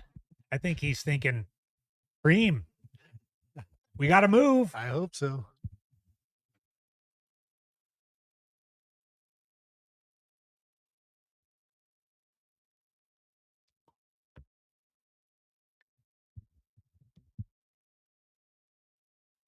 Popping out on this road. They just cross it and hit the single track again, going into the trees, as we saw in the Tortoise start. This area right here, upper left-hand corner of your screen, I do catch a lot of moose hanging out right there. Okay. I don't know exactly why, but I do find them there on a regular basis.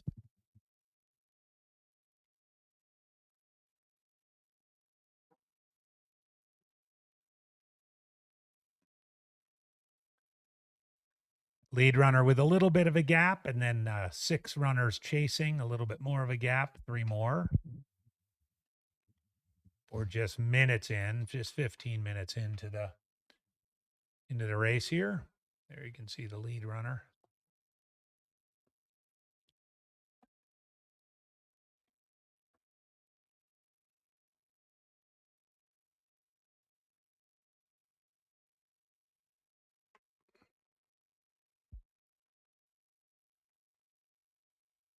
He wants his $1,000.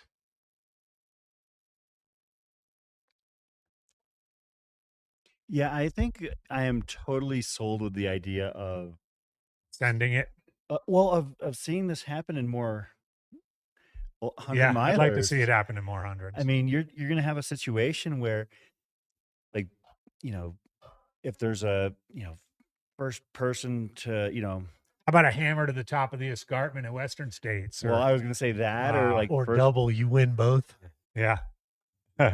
First person to like Jackass Junction, or depending on which way, the first person to Cunningham at Hard Rock or something like that, depending on which direction. But yeah, there's a lot of ways that you can, convince someone to totally trash their race. You could do a 250-mile version and have first person to crown king at Cocodona. Yeah. They really crush each other for 37 miles. That would be absolutely a nightmare. All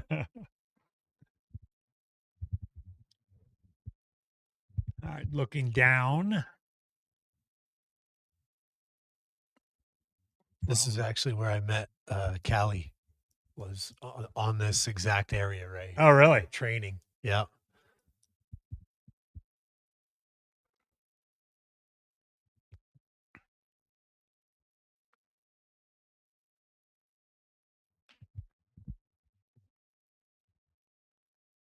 They'll be coming out of those trees.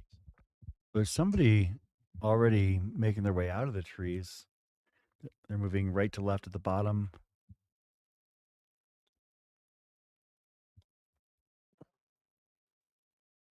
Okay, because they're moving pretty quick for that steep of a hike. Got a little bit of a breeze up there. Yeah. See the marker. Looks like the wind's coming out of the east there.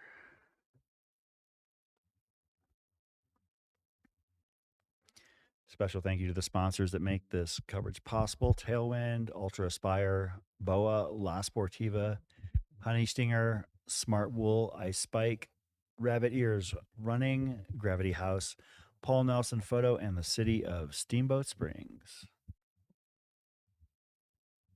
Yeah, you are correct, Nolan. It is $1,000 to the first man and woman to the top of the gondola. However, they still have to finish the race.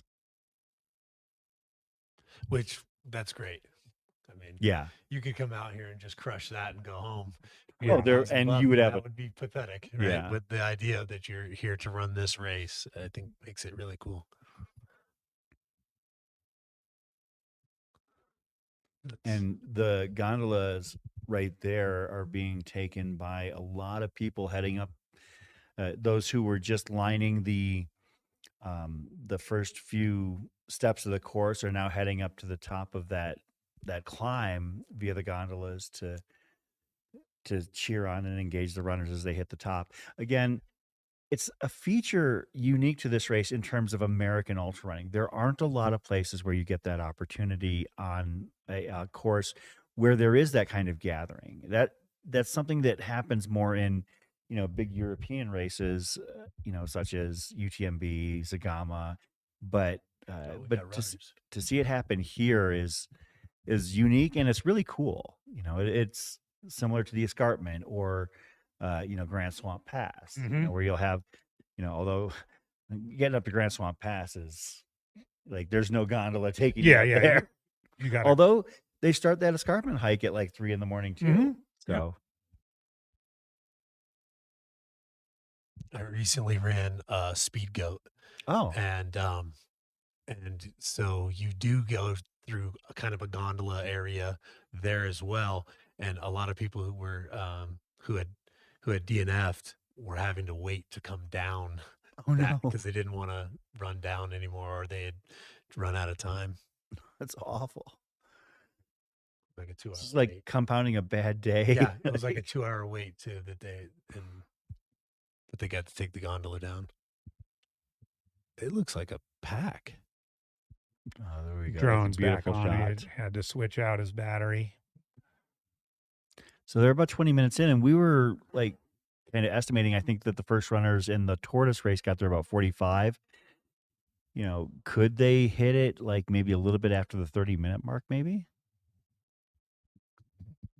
Maybe sub 40.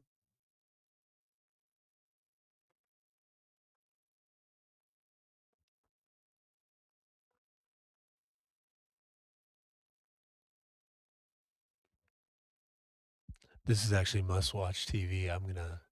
I've got to head up to the top of Warner, and but I'm not leaving until I Oh, see this. totally. No, I don't blame you. No, thanks for again, Nick. Thanks for hanging out with us and Thank you guys. not only telling us about the work that Generation U is doing, but also with your experience at this Yeah, with the race. local knowledge and Like yeah. you've been an absolute blast to have on with us to educate us and enrich our knowledge that we're definitely going to be using and sharing for the rest of this broadcast. So thank you so much. Wow, thank you guys.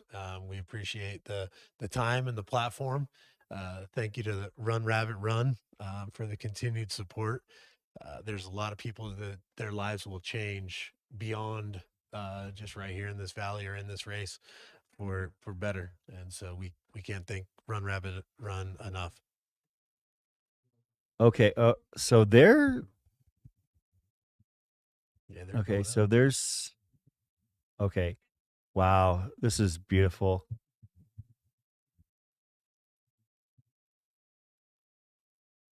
That's a good shot of it. So you see what they've got left. At what point do you start to think I got to make my move right Yeah. here? The move's coming. Looks like a group of 3. Of course, you got to be able to make a move. And that window is not big. And yeah, master of race strategy, Jeff Browning once told me, he likes the philosophy of, talks about burning matches. Mhm. In order to get up and nab that premium, you've got one match and you've got to. Yeah. The problem is that everybody else around you has one too. Who's going to burn their finger? That's a good shot. Right up the gut.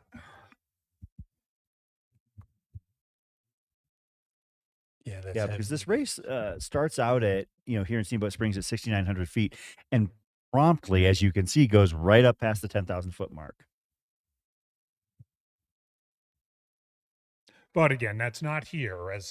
Correct. As we learned earlier, this is only halfway up about to the full Mount Warner aid station. Yeah.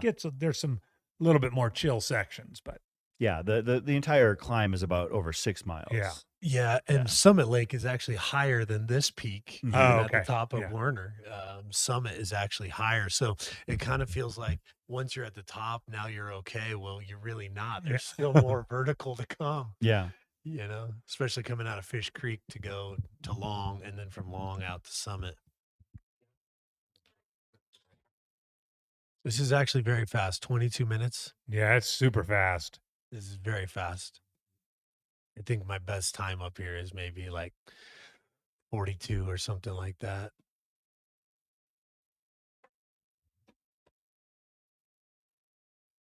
This is the most gripping the first hour of an ultra has been ever.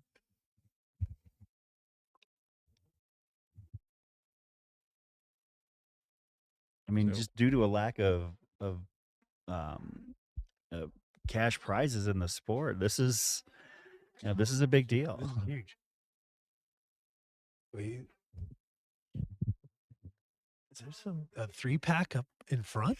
We but that's thought looking that like they were hikers. hikers. Well, that's a good pace for some hikers, and they That's what I usually thought don't go too, that but route. It's hard to say.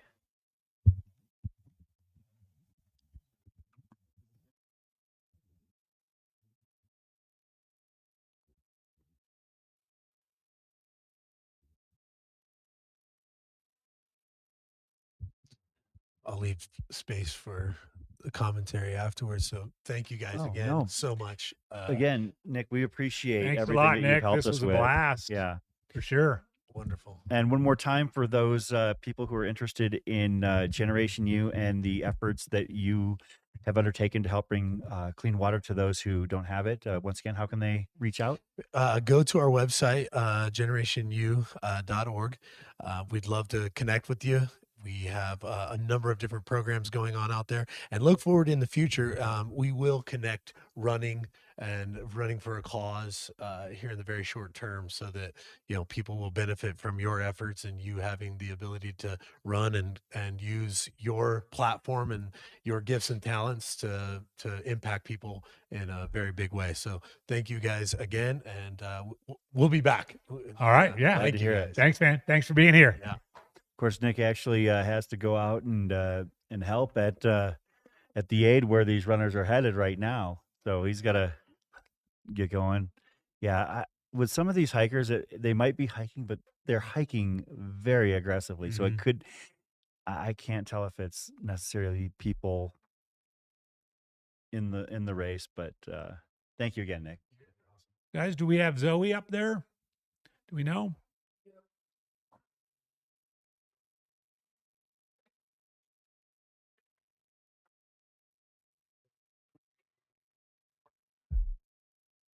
I heard from her in a bit.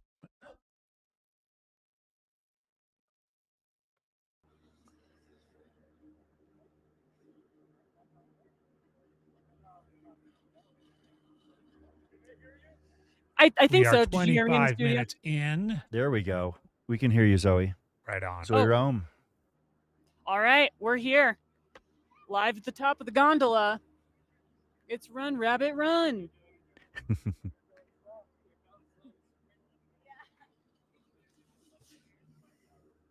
So, Zoe, one of the things we've been doing since we last spoke is we've gone pretty deep into whether or not there are going to be a certain segment of runners that are going to just kind of be satisfied with the concept of blowing up their race in order to get that preem. And we're wondering who they might be if that's the case. Like somebody who might be satisfied with a 28-hour finish if I'll actually say I don't think anyone will be satisfied with that. I think we will see some folks who are at kind of that sweet spot of aggressive, but also smart. There's some really great athletes in this field. I wouldn't be surprised if we see someone get the premium and still have a really strong finish. That's just how good this field is. I heard from Carl Meltzer that when he said he put a preem at the top of Speed Goat, no one went for it. So he's throwing a bit of a shadow of doubt over this field, skeptical that anyone's going to go for it. So we'll see if we prove the Speed Goat wrong. Oh, I sure hope we do. I do too, right? Like the competitor in me wants people to be smart and run within themselves, but the chaos agent within me wants someone to see someone just absolutely self-immolate for the $1,000. Completely with you, Zoe. Yeah, Completely with you. and I think that somebody who might realize, and this is what I was thinking of, somebody who is a strong runner, like say might be looking at a 24, 25-ish hour finish is in the hare race, but knows that they're not necessarily going to, be a contender for a money finish, but was like, oh, well, I can give that a shot and just kind of full send for that first couple miles and see where it takes them. Yeah, But I could definitely see someone, full sending for 1K. Also for that camera time, vying for the live stream. yeah, Smile and wave at mom and dad back home.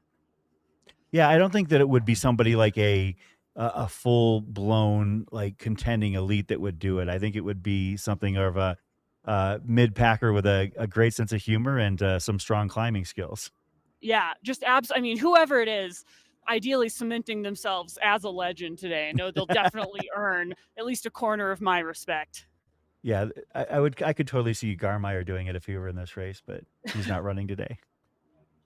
Someone like that. Any bets on who's gonna go for it? When I was interviewing Michelle Yates yesterday for her pre-race interview, she said that if she was near it, she would go for it, which is as close as I've gotten anyone to say they were going for it. So I am going for, I'm going for Joey DeFeo. Joey DeFeo out of Flagstaff. He's bib number 113. So the reason why we came up with this is that he's younger. Yeah. And he's also got like a lot of VK and like he's speed goat type he's stuff. 26. But yeah, we were just like looking at what he's done to this point, and a lot of Pikes Peak Ascent and Mammoth Trail Fest and Crown King Scramble and Broken Arrow, stuff like that. Pikes Peak Marathon. Yeah, I mean, like totally like shorter, faster types of climbs. So that's where we were kind of thinking. But that's along those just lines. our total guess. Yeah. We have no Testing. actual scientific thing to back that up. I just Kendall can't hear Mountain the Run. headphones.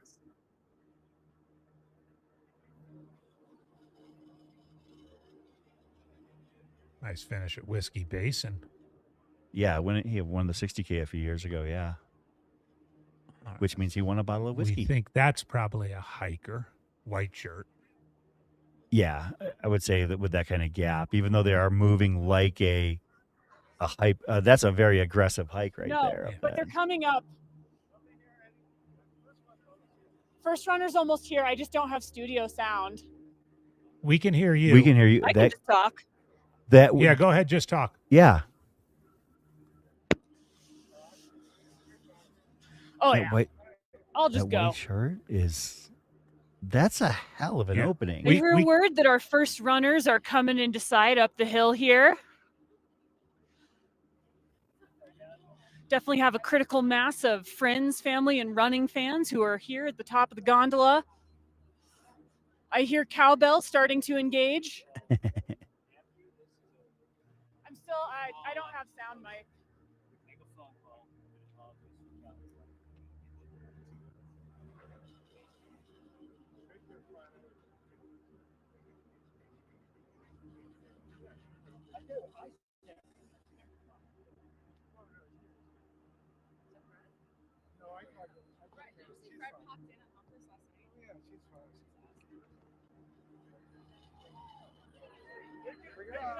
Yeah. Cool. All right. Yeah, we can All hear right, it. we've got cowbells. We have our first runner in sight here, and they're using poles, really powering up the hill. Can't quite see who it is. We got a black hat. It's Joey DeFeo. It is coming up the hill. Got a solid gap here, looking really strong, power hiking, really smooth. Still can't see the second place runner, so looks like Joey is absolutely going to walk away with this one. That is amazing. We feeling, Joey? called How was that. uphill? Joey says he is still taking it easy, and if he finishes today, he will be walking away with that 1K premium. To back things up a little bit, this 1K premium is the brainchild of runner Arlen Glick, who raced here last year, and maybe somewhere in his sub 20 hours of racing, had enough time to contemplate what he would like just to spice things up a little bit out here. That's awesome. Joey We have DeFeo. a lot of people joining us on the hill up at the top of the gondola. Definitely some pretty confused mountain bikers too on the gondola. Hope they are not intending on riding down heavenly days today. I hear a little more cowbell coming up the hill. I think our second place runner is about to come into sight here. And this is a solid, that was 33 minutes for those of you watching at home, sub 32. That's definitely going to be the fastest time for a hare up the first climb. Really cool to see how this preem is really incentivizing an aggressive race strategy right out of the gate. We've got our second place runner coming into sight here. He is running, not power hiking. He has got a full-on power jog going on here. Let's get a look and see who this is. Oh, we got Richard looking strong. Way to go, Richard. Looking very smooth. He was straight up running the Richard incline Lockwood? here. We got 5 more runners just about to crest the hill. I wonder if folks are letting up the gas now that they know that Joey might be walking away with that 1K. But, you know, again, he has to finish in order to claim his prize. So maybe some folks will sort of game it out and realize they gotta stay engaged, gotta keep pushing on this hill. What's funny is that this is Joey's first 100 miler. Richard, So like who won the race 2 years ago in second place. See Tyler Green in a strong third place, power hiking up the hill using those poles. So we're looking like, actually it's a 50-50 split, poles, no poles in the first lead pack of men. We've got Tyler Green just about, oh, he's getting a little running for the camera. Here we go. Tyler Green in third place. Way to go, Tyler. Got Jesse powering up the hill. Adam Loomis looking so strong, crossing the first timing mat. Looks like we have Brian Colmo just about to power in here.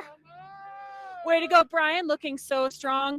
There are definitely a lot more elites using poles this year. Seems like it might have taken a while for that strategy to have fully permeated the hare field. We've got Miguel looking strong, rocking a very cool hat. Aaron also looking so strong, and Noah. We've got a really strong lead pack of men. Super excited to see who the first female runners up the hill are. There's still a bunch of dudes power hiking in. It's really cool to see. This field is actually pretty surprisingly spread out. I think with Joey leading such an aggressive charge off the start, I'm really curious to see how this affects folks' pacing strategy. We're definitely seeing a lot of folks just keeping it cool and power hiking, which makes sense. This is a later in the day compared to last year and definitely feels a little bit warm. We've got Tim Nooney looking so strong, power hiking like a boss, crossing the timing mat. Michelle Yates, she has just crested the hill here. I'm hearing murmurs from the crowd that few folks are surprised here to see Michelle. We've got, yeah, no surprise. I'm hearing there are field reports of zero surprise to see Michelle first to reach the top of the gondola, looking very focused and controlled here, power hiking up the climb. Michelle said she has taken her time, looking smooth and controlled as she crosses the timing mat here at the top of the gondola. $1,000 for Michelle if she finishes. We've got a solid gap in the field here. Got another man cresting the hill. Really interesting to see a lot more poles this year. I definitely think that is an ideal strategy for this initial climb. Really helps you keep it calm and controlled. Takes a little pressure off the legs because you will be needing those later. Looks like we have Sean Van Horn power hiking up the hill here. Hands on his knees, no poles needed for these guys. Looks like we got a lot of no pole people coming up the hill here. Hi, Terry. Got Sean Van Horn. Not far behind him, we've got Kyle Pietari. Sean in a Casey Brewing hat. How you doing, Sean? Sean says he is done. How you doing, Kyle? How are we feeling? It was a good climb. I'm glad it's done though. Zach Russell looking good. People, this is really where the party pace, I think, is setting in. Oni, how you doing? These guys are having a lot of fun. I'm seeing a lot of smiles. What's up, Clint? These folks are absolutely vibing and power hiking. To no one's surprise, Leah Yingling, poles in hand, absolutely motoring up this climb. Big old smile on her face, cool as a cucumber. Leah Mode is engaged here at the top of the gondola. How you feeling, Leah? She says she feels great. We've got Becca sooner than I not far expected. behind, looking super smooth with a strong power hike. Claire Gallagher in third, looking smooth as heck. How you doing, Claire? Claire says we're doing a great job. Mikey Mitchell, looking good. Graham Shalvoy. These folks are having a lot of fun here. You're seeing a lot of people really starting to ease into the day, partying hard, taking in a little bit of fuel, still absorbing some of the energy from the crowd. We have our first 5 women through the timing mat. Really cool to see how close this first pack of women is. I think this is really going to be an absolute battle, and we love to see it. Got our 6th place woman powering up. How you doing, Emily? She is feeling good. Hopefully everyone's feeling good at this point, and if you're not, definitely lie to the camera crew about it. Field's getting a little more spread out here. Still seeing a lot of smiling faces, though. We've got our 7th place woman powering up the hill, wearing those Adidas super shoes, ready to throw down with some speed. Get across that timing mat. We've got another big peloton coming through here. Oh, someone's giving a hug to their kids as they crest the hill. We've got Sandy coming up the hill, followed by tall climber Kevin. No stranger to long distances. I think this might be his 5th run out here. Looking good, Sandy. How you feeling, tall Kevin? Tall Kevin feels great.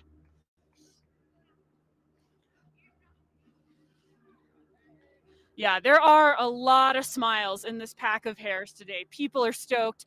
They got to sleep in. They've had lunch. They've had brunch. They've had 11sies. Their glycogen stores are rocking and rolling.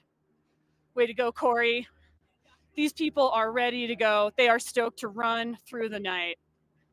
How we doing, folks? Great.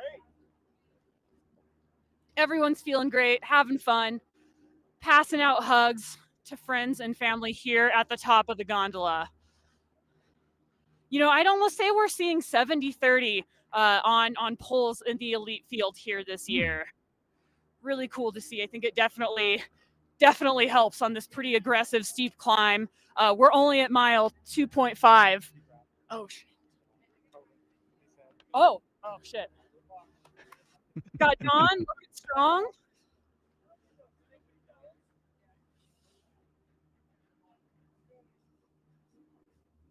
Looks like we've got another little gap in the field here. But there are still a lot of spectators, you know. People worked to get up here, and they're going to hang out and they're going to enjoy it. Hearing that Sean Van Horn has dropped here at the top of the gondola, coming back from a tough bout with COVID, ending his day here at the top of the hill. Sending hugs to you, Sean. Oh, wow. Still got That's big old huge. pack of hares coming up the hill here. Seeing a lot of people dropping poles here, which I think also kind of a nice strategy. This is definitely the steepest climb of the race. So definitely feels good to take a little weight off your pack when you get to the top of the hill here. I'm seeing some people that are doing this first climb already with some ice bandanas, practicing that cooling early on. People are really trying to manage those temps with the later start. Definitely a good strategy. It is pretty warm here on the top of the hill. Still seeing a lot of smiles. Way to go, Nicole. Nicole Lawton taking it chill, not surprisingly. Again, this is the biggest hare field we've ever seen at the race, over 100 runners. So we're still going to be seeing people, strong, great athletes coming up the hill here. I don't know where else in the U.S. you're going to get an elite field that is triple digits deep, and that's just something that makes this race so darn exciting. Megan Flanagan looking strong at the top of the gondola. smiling big and picking up the pace. Looks like we've got some cowgill runners out here representing in the cow spots. Pacific Northwesterners represent. Yeah, mostly we're seeing a lot of smiling, a lot of power hiking. Folks, just keeping it cool and respecting that we are just under 3 miles in the race. So really hopefully running within themselves and being smart up here.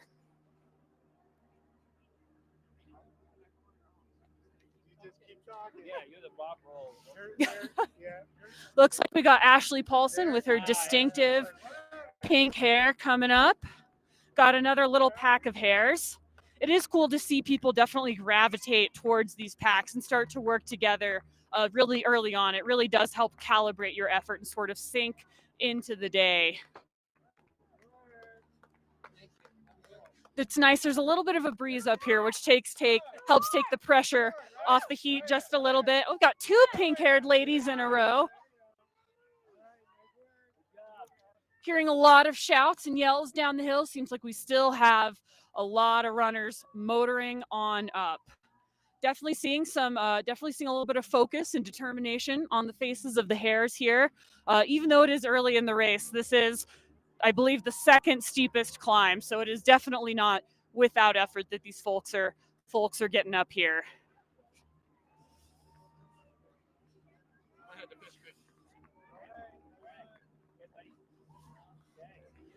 I'll say, there's definitely a lot of people here enjoying the crowd. Still a lot of cowbells being waved, but it's probably only a fifth as many people as we saw with the Tortoise field. So I think that just goes to show that one of the really special things about this race is the level of support that's provided for every single runner out there. Whether you're running in 18 hours or you're running in 36, you're going to get a whole lot of cheers. And that is just so cool to see. We've got Rachel Lemke motoring up the hill, looking good. We are seeing quite a few camera crews here. Might have a few influencers out in the field today. Justine looking super strong and smooth coming up the hill. Got a little pack of, big old yellow team here. Got a pack of really strong looking ladies. Overall, people, I think, just really trying to stay cool, calm, and composed.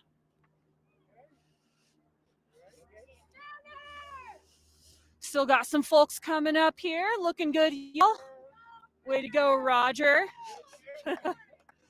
I am seeing a lot of ice bandanas. I think that just shows how much people are starting to rely on these cooling techniques to maintain the effort level that they want to maintain to really race to their potential. Also seeing a lot of bucket hats, a lot of sun hoodies. The sun is pretty intense up here. My watch says we are just over 9,000 feet. So the solar intensity is pretty. Looks like we might have lost. Oh, there she is. Oh, I hear the studio again. Oh, there you are, Zoe. Oh, nope, lost you. But we're out here, still got a big pack of hares coming up the hill here. Carry on. Hey, Zoe. Definitely see.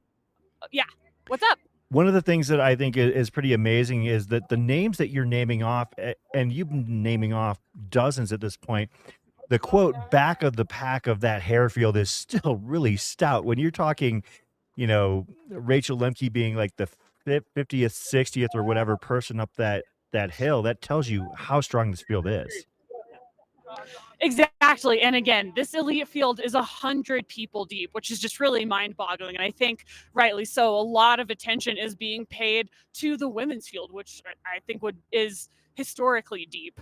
And it's super cool. Just again, so cool to see. We have a pretty aggressive sort of pack of ladies chasing off the front. Definitely a pretty deep peloton of ladies as well. But the race is still young. I remember when I ran this last year, gosh, I must have been in like 20th place. So, a lot can happen between mile 2.5 and mile 101 or wherever the bottom of the resort is. For sure. And I want to share this with you, Zoe, that AJW and I, we actually picked them both. We picked both of the preems.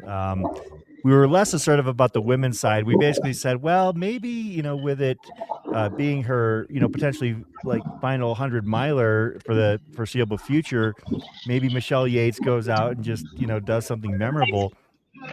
But we went through a thought process to come up with DeFeo because we were like, okay, we're looking for somebody younger, somebody who does a lot of climbing. And we looked at his ultra sign up and it's like all speed goats and VKs and Kendall Mountain Run and things like that. And so we just thought, oh, maybe this Joey DeFeo guy from Flagstaff of all places, and those Flagstaff runners are all a little bit weird. So we figured like that combination of characteristics would make him a prime target to go after that preem. And lo and behold, he was the first one up. Sounds like someone's buying someone a 6-pack tonight. Yeah, we're going to have to make sure that he hears about us calling that one. Yeah, but definitely no surprise to see Michelle Yates going for it. She has always run this race really aggressively, absolutely always trying to lead and control the pace and control the competition from the gun. So it'll be really exciting to see how she's able to continue to execute throughout the day. She looked pretty focused when she came through, a little bit more so than the women behind her. So I'll be interested to see if she's able to sustain that effort because she was definitely efforting. Yeah, and if there's anyone who knows this course better than anybody, it's Michelle Yates. I mean, talking about the women's course record holder, one that is held for quite some time by comparison in this sport. 10 years is an eternity to hold a course record in a 100-miler. Yeah, absolutely. She knows this course so well, and you've got to think knowing that this is her last go at this race, her last go at the 100-mile distance. I think we can all expect to see some major fireworks, and she's definitely going to leave it all out on the course. So definitely, no matter what, bittersweet to see someone who's meant so much to this race give her, line up at the start line for the last time. She's like such an iconic runner at this event, particularly. It's hard to imagine what Run Rabbit will be like without Michelle Yates on the start line.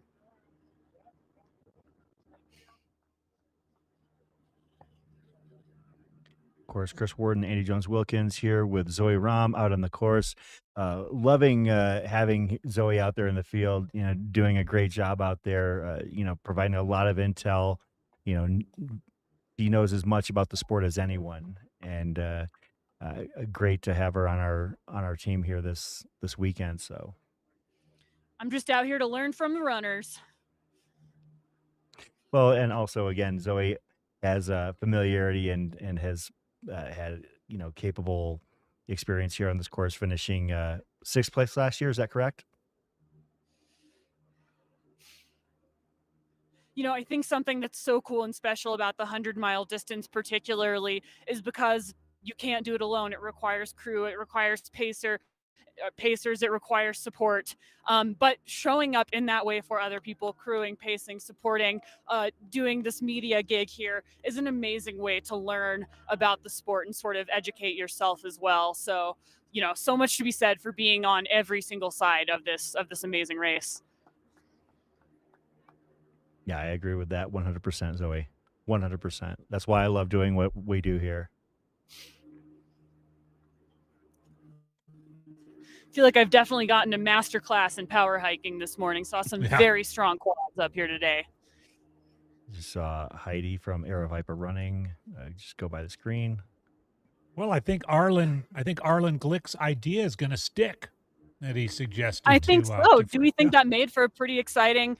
I mean, there's definitely a lot of folks up here. A lot of people were definitely really excited to see the runners come up. It definitely led to a historically fast time on the nothing else. Incentivizing a high risk, high reward race start it's pretty thrilling.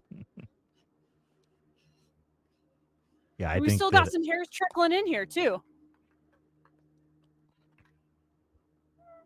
Of course, these hares have 30 hours to finish. Be fair, that's only a 20-minute split between where we are now and the first guy that came through. So, even though this field may seem a little bit spread out, 20 minutes is really not a huge spread in a 100-person field. And I think, again, that just shows the amount of talent that exists in this field, and potentially shows that there's a lot of folks who are running smart and are really making sure that they run their own race.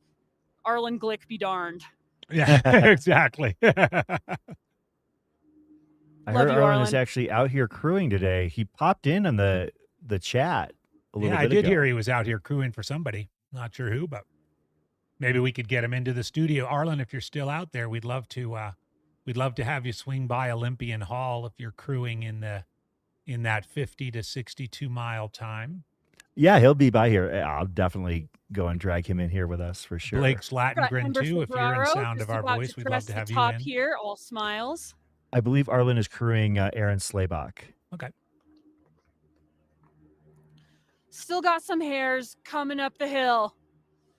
How you feeling, Amber? We're feeling all right. We're stoked. We're smiling. That You know. must be Team Amber that Feel Luke good, did an Amber. interview with. I think, hard to compare the two fields. There are definitely a lot of smiles in the hare fields. People are really having fun. Maybe it's that extra couple hours of sleep. Maybe it's just the vibes you get to run with 100 of your best buds. Yeah, exactly. That's got to be it. And not to mention, it's just an absolutely stunningly beautiful early fall day. Oh yeah, I mean, you couldn't ask for better weather. There are just, there's actually a couple little clouds, absolutely nothing that would threaten to precipitate. But I think what's going to be really interesting about that is, clear skies during the day feels pretty awesome. But again, that solar intensity can get pretty gnarly, especially with this big exposed section they're about to hit on the way to Long Lake. And then when there aren't clouds at night, you're going to get much bigger temperature swings because you have less of that insulation. So I think that it's really it's really cool and exciting to watch what's happening in the first 30 minutes of this race. But all the cool stuff is going to happen after nightfall when these runners are out going deep in the mountains. Absolutely. I mean, this race typically has a 40 to 50 degree temperature delta, mid 70s to mid 30s. We were talking to Meltzer earlier. I mean, his aid station just gets freezing because it's right down next to the lake. And so, yeah, you got to be prepared for everything here.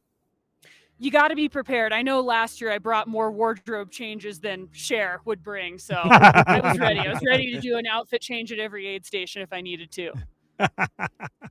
But that's smart thinking because, you never know what you're going to encounter from station to station. So that's absolutely something that some of these runners hopefully picked up on because obviously your efforts last year, paid dividends. And I think we have a being new that prepared. I think we have a new tagline there. Zoe Rome, the Cher of trail and ultra running. The Cher of trail running. Wow. I will say though, I think something that again is so interesting about this race is it's pretty dang warm during the day. We already see a lot of folks with ice bandanas. People are looking pretty sweaty. I think it's definitely beneficial for a lot of folks to do a little bit of a wardrobe change when you have an opportunity, because running into the night in wet clothes, that's going to be no bueno. It's definitely nice to get a little refresh. I know I've taken a page out of Katie Scheid's book and started doing the little elastic band for the bib, so I can do my outfit changes even more seamlessly. So I think that we should definitely expect to see some people layering up at Long Lake Olympian Hall before they really head out into the depth of the night.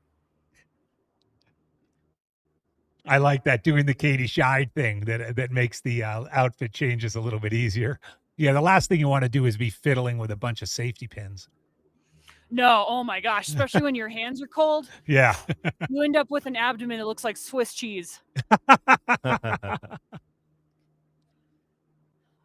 Yeah, Chad in the chat mentioning that this fire road is steep.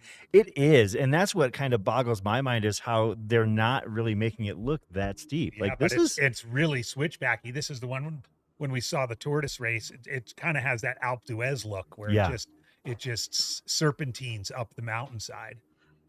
It is definitely deceptive. I was doing a little shakeout run between the Tortoises and the Hares, and I was like, oh, I'll just go do 7 miles super easy. Before I knew it, I had racked up 1,300 feet of gain just wandering around the resort here.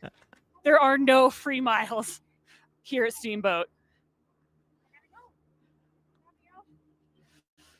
We have a mom saying goodbye to her kiddo here on the timing mat at the top of the gondola. Crowd is definitely dissipated. You know, I think we're really seeing the last couple. We got 2 folks coming through.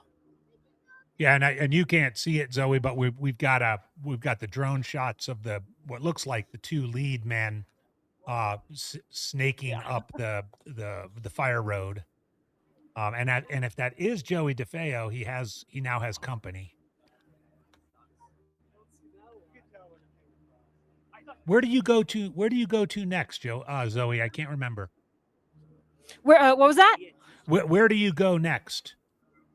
I'm going to Long Lake, so we're about to go into town, get a few extra provisions, pick up a drone operator, then we're heading back up to the divide. It's going to be really cool. This is truly one of the most scenic places that you get to see in an American Ultra. So yeah, that'll be really cool. Bring the folks at home that aerial shot. That is moving right there. Yeah, again, these guys are making this switchbacky fire road look easy. Oh, we got the sweeper. You got the sweepers? We hearing that all the hares are through. Everyone in under an hour, y'all. We're closing up shop up here at the top of the gondola. Zoe, thank you so much, man. Awesome coverage up there, and we can't wait to hear you back in a couple of hours when you're up at Long Lake. Gonna get a few more espresso shots, and we'll see y'all up high. Awesome. All right. See you then, Zoe. Thanks so much. Thanks, Zoe.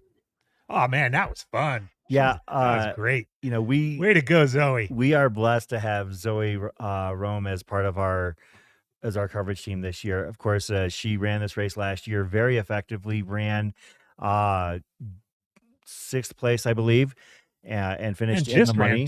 Just ran 2nd place at Leadville. Yeah, a couple of weeks ago. Of course, she also finished 3rd in the team race last year with Sean Van Horn. And actually, I would say, you know, that's one of the already major storylines developing. Sean Van Horn, a very strong runner, from what she said, has dropped out very early. You have to assume it was an injury of some kind. She said that he wasn't he wasn't recovered from COVID. Yeah. Okay. Yeah. And I guess you'll find that out real quick because he came up pretty quick. He was in that first group of men. Also, the other major storyline to this point would be the fact that we are gurus. We called it. We called our shot on the men and women that would hit those preems, and on the women's side, we kind of just deduced that maybe it would be kind of cool if Michelle Yates, you know, went full send for this race, which she said yesterday during an interview here with Mountain Outpost that it could be her swan song in terms of running 100 milers. And then on the men's side, we just kind of started looking through the list, and we found this, Joey DeFeo from Flagstaff, and said, okay, he's young, which means tongue in cheek, foolish, or like maybe more aggressive would be the better term. And then, has all these like aggressive climbing runs, Speed Goat, Kendall Mountain, Pikes Peak, things like that. Like maybe somebody like that, a young, aggressive uphill runner. Lo and behold, he was the first person up the hill. Yeah, it was pretty cool. So, and hopefully he needs the money. That was my one hope too, is that whoever got it would be someone who would really benefit from another $1,000 in their account. Now, let's remember. Renton Flagstaff isn't cheap either. They have to finish. They have to finish. So, let's just say Joey, for some reason, doesn't finish. The $1,000 would pass down to Richard Lockwood, and if neither of them finish, it would pass down to Tyler Green, who I'm pretty sure is going to finish. On the women's side, Michelle Yates was first to the top, but if she manages to come short of the finish line, Leah Yingling would take home the $1,000 as the second place runner through, and Becca Bramley, I think is how you say it, was third. Just real quickly summarizing too, Claire Gallagher was fourth over the top, and Emily Caldwell was fifth over the top. And that whole group of five, Michelle, Leah, Becca, Claire, and Emily, were all within about a minute of each other. After Joey, Richard Lockwood, and Tyler, in quick succession was Tyler Green, Adam Loomis, Brian Colmo, Noah Dussault. Noah Dussault, and then a handful of other runners. So they were closely packed together. Not surprisingly, only 2.7 miles or so into the race. It looks like the first runner is hitting the aid station now. Mount Warner aid station. Yeah, and as this runner is hitting that aid station, we're gonna AJW and I are gonna step away from the mic, but we've got an absolutely ably capable set of people. I'm being generous to Dan Ryan. I mean, at least we got one. At least we got one good commentator coming in. Honest, Honest can carry the load for. Hannes, is it Gearing or Gehring? Gehring. Hannes Gehring and Dan Ryan. And Dan Ryan. Hey, like I said, I still owe Dan for the Hard Rock Lottery bit last year, so that's all right. You can bear with him. I'm sure you'll have fun with Hannes and Don. And until this evening, when we come back for Mountain Outpost After Dark, this is AJW and Chris Warden signing off.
Contrary to popular belief, my name is Dan Ryan. So thanks for having me on. Yeah. I'm joined today by Honest Scaring.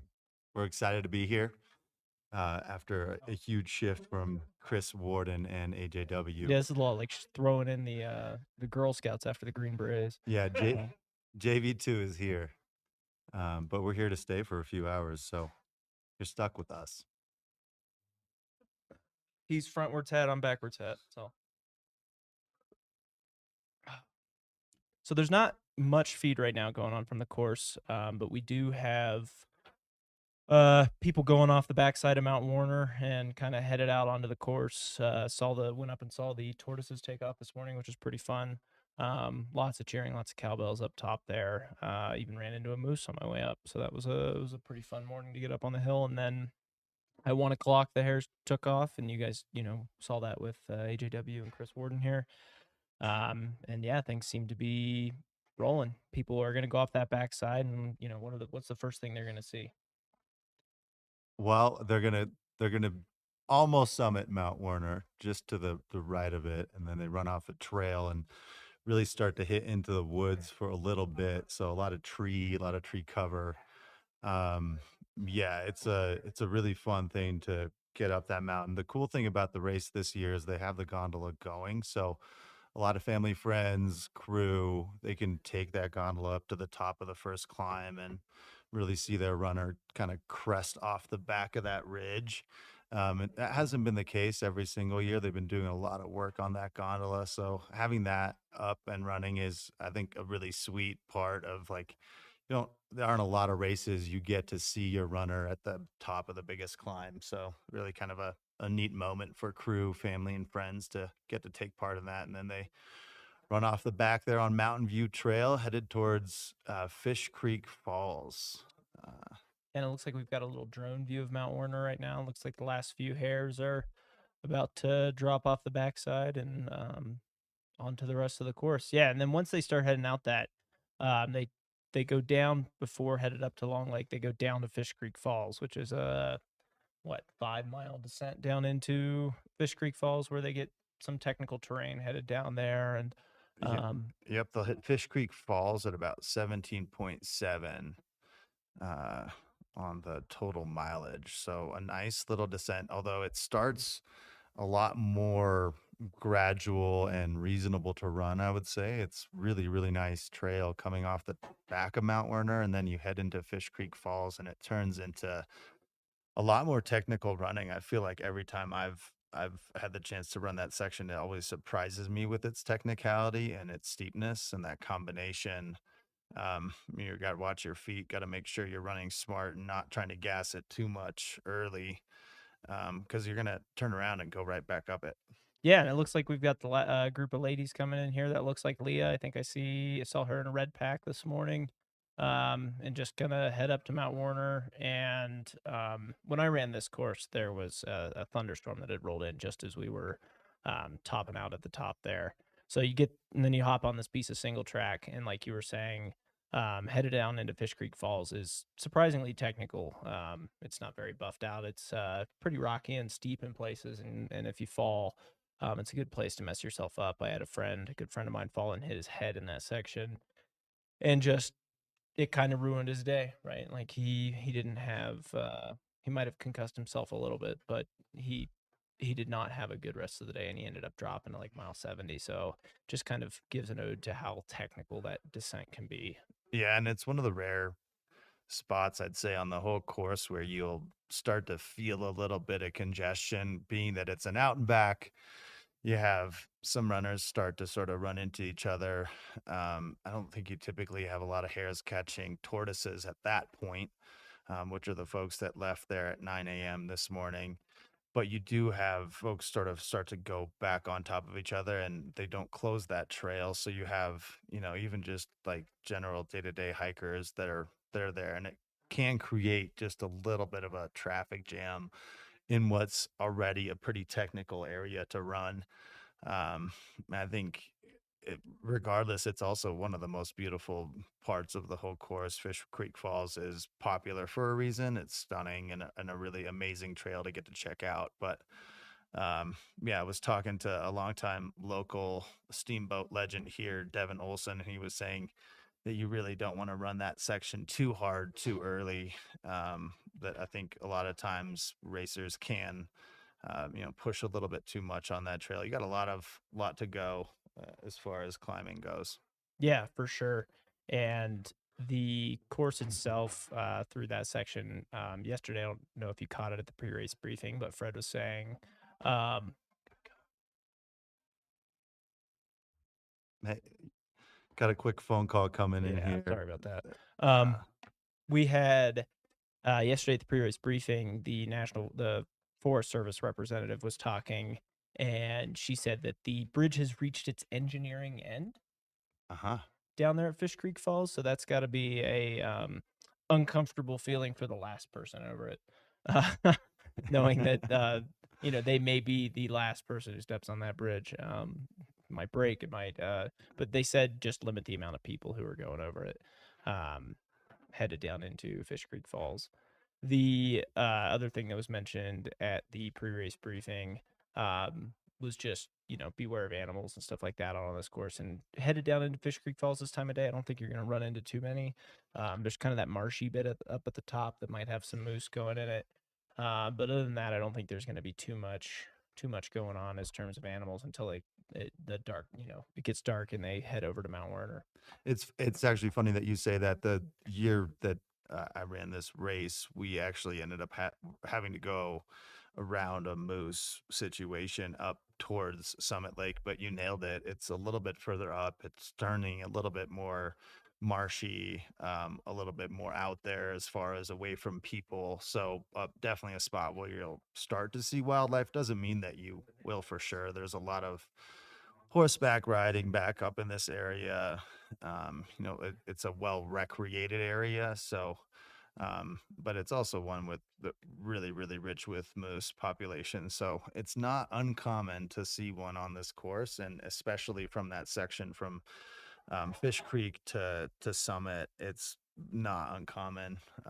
There's a whole lot of stretch there that's pretty desolate as far as seeing human interaction.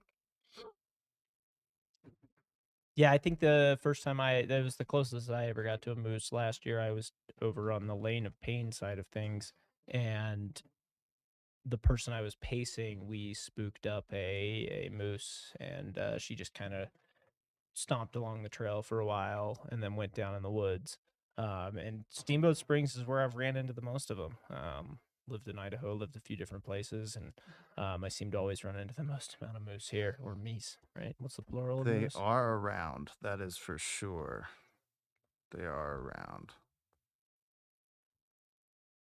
So, who are your favorites for this one? I have a really extensive list as for the hares in this race on both sides. It's just with a $15,000 winner prize pool, and even really strong payouts until 7th place.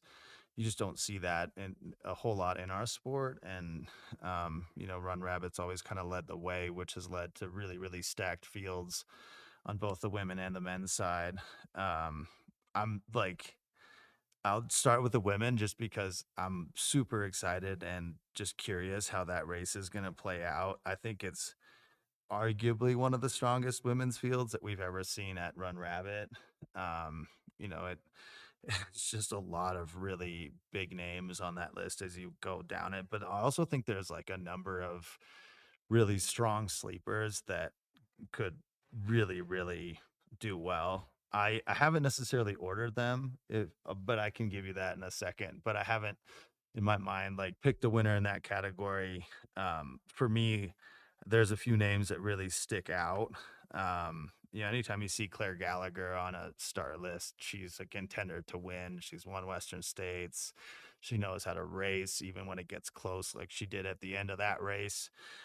So that, I think is a really big name that just stood out. I also think, right off the bat, you have multi-time winner Michelle Yates that you have to contend with when she's on this course. You have Ashley Paulson, who's, you know, done really well at a number of races this year already, won Badwater, and then Leia Yingling, which I don't even think is like a sleeper anymore. That's just like a contender in every single race that she runs. So, you know, kind of for some of the more, I think, known and folks that have done well at other races, those were four that really stood out to me as potential contenders at this one. But I had some other names that I had written down as well that I thought could contend. You got Nicole Lawton, Emily Mann, Shea Aquilano.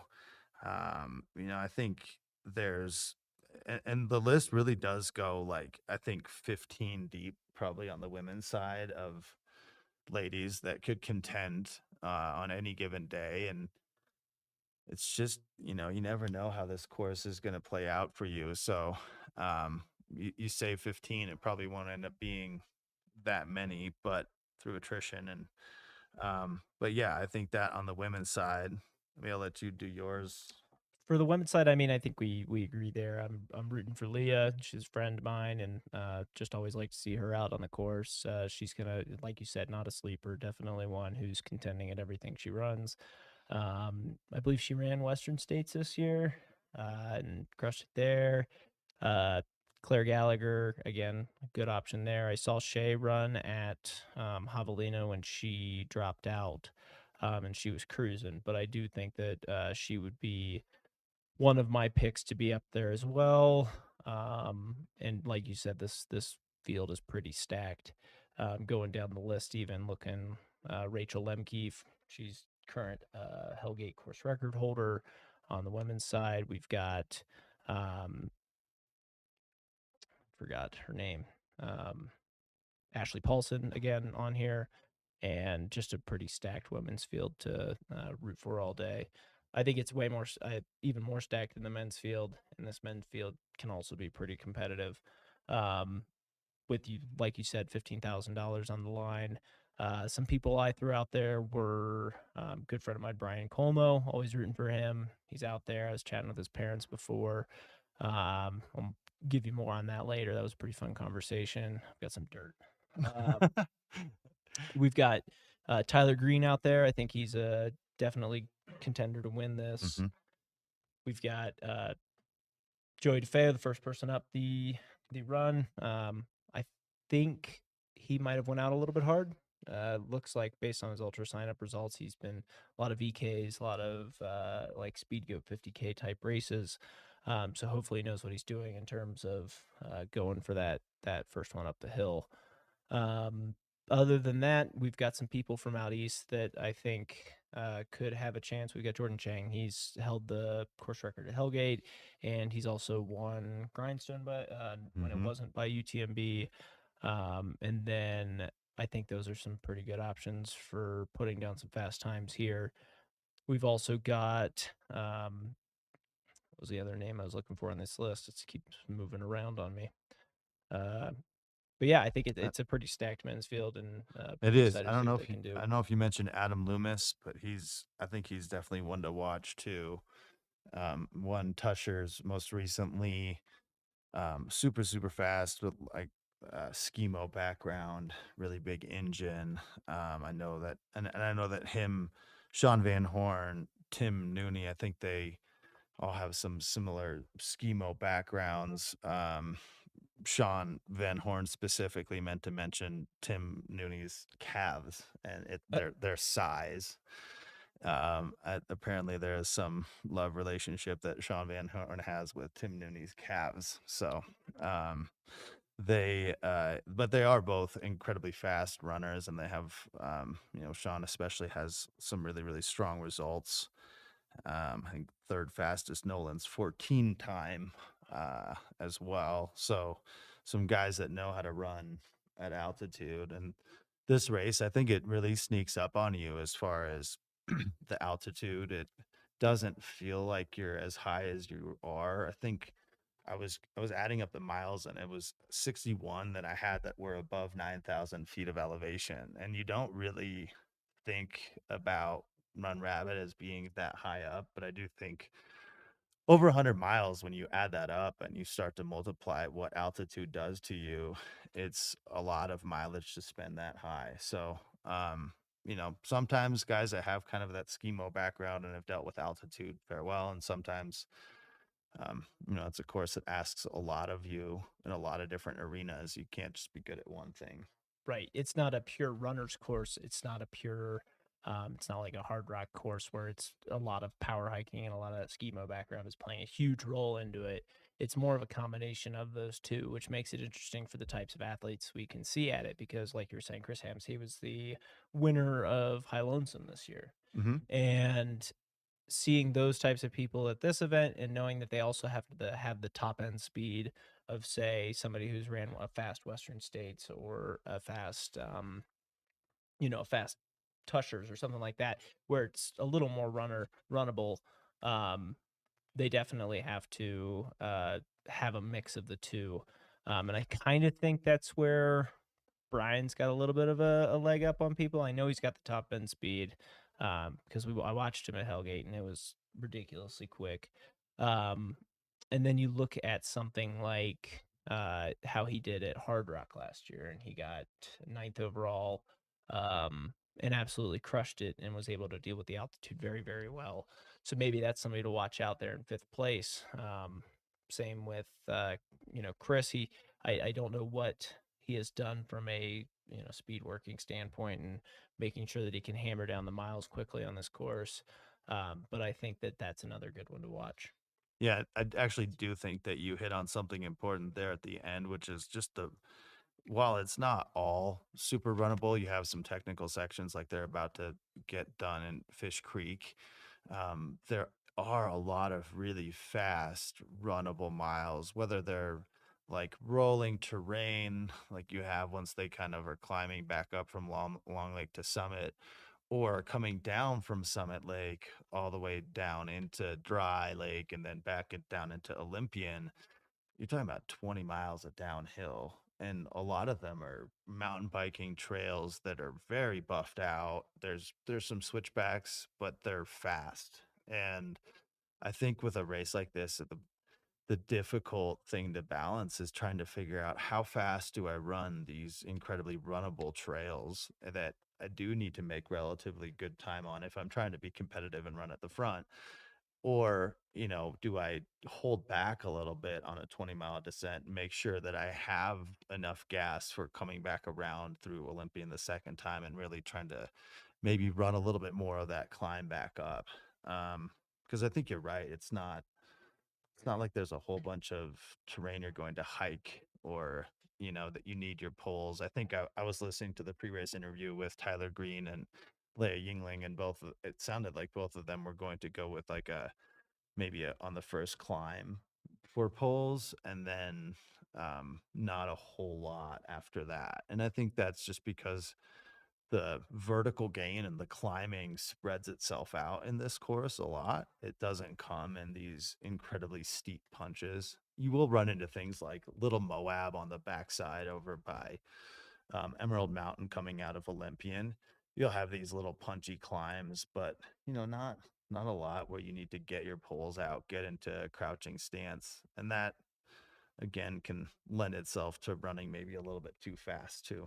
Right. And if you look at even like the slope of the line on the profile terrain, you could see how steep that ski hill bit is compared to the rest of the course. The rest of the course, when they're headed out of Fish Creek, I personally would want poles, but I'm not as speedy as these people and not as good as an uphill runner as these people. But like you said, ditching poles at Fish Creek, I think we're going to see a lot of people out there ditch them at Fish Creek. I think from the section from Dry Lake down into Olympian Hall, I think we're going to see quite a few people ditch their packs even, just because of how fast that downhill is. That was one of the fastest places in the run for me, and it was a very quick downhill segment. Coming back up it, that's a whole nother question though. Are you somebody that feels like you thrive with a pacer versus not having a pacer?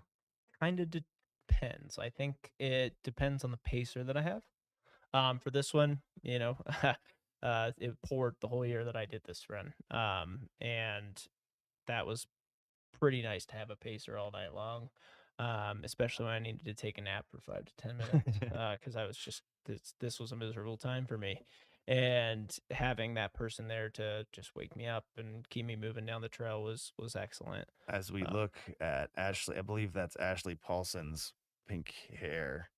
She's in St. George, Utah, and definitely one of the favorites here at the race. So she's kind of sweet shot of her running along that Mountain View Trail, which runners will actually come back up for most of the front running.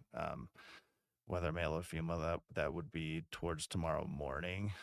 For the winner, super early in the morning, something maybe like 6 a.m. could potentially be give or take, as you know. But sometime tomorrow morning, you'll start to have these runners come back on this very trail that you see her running out on.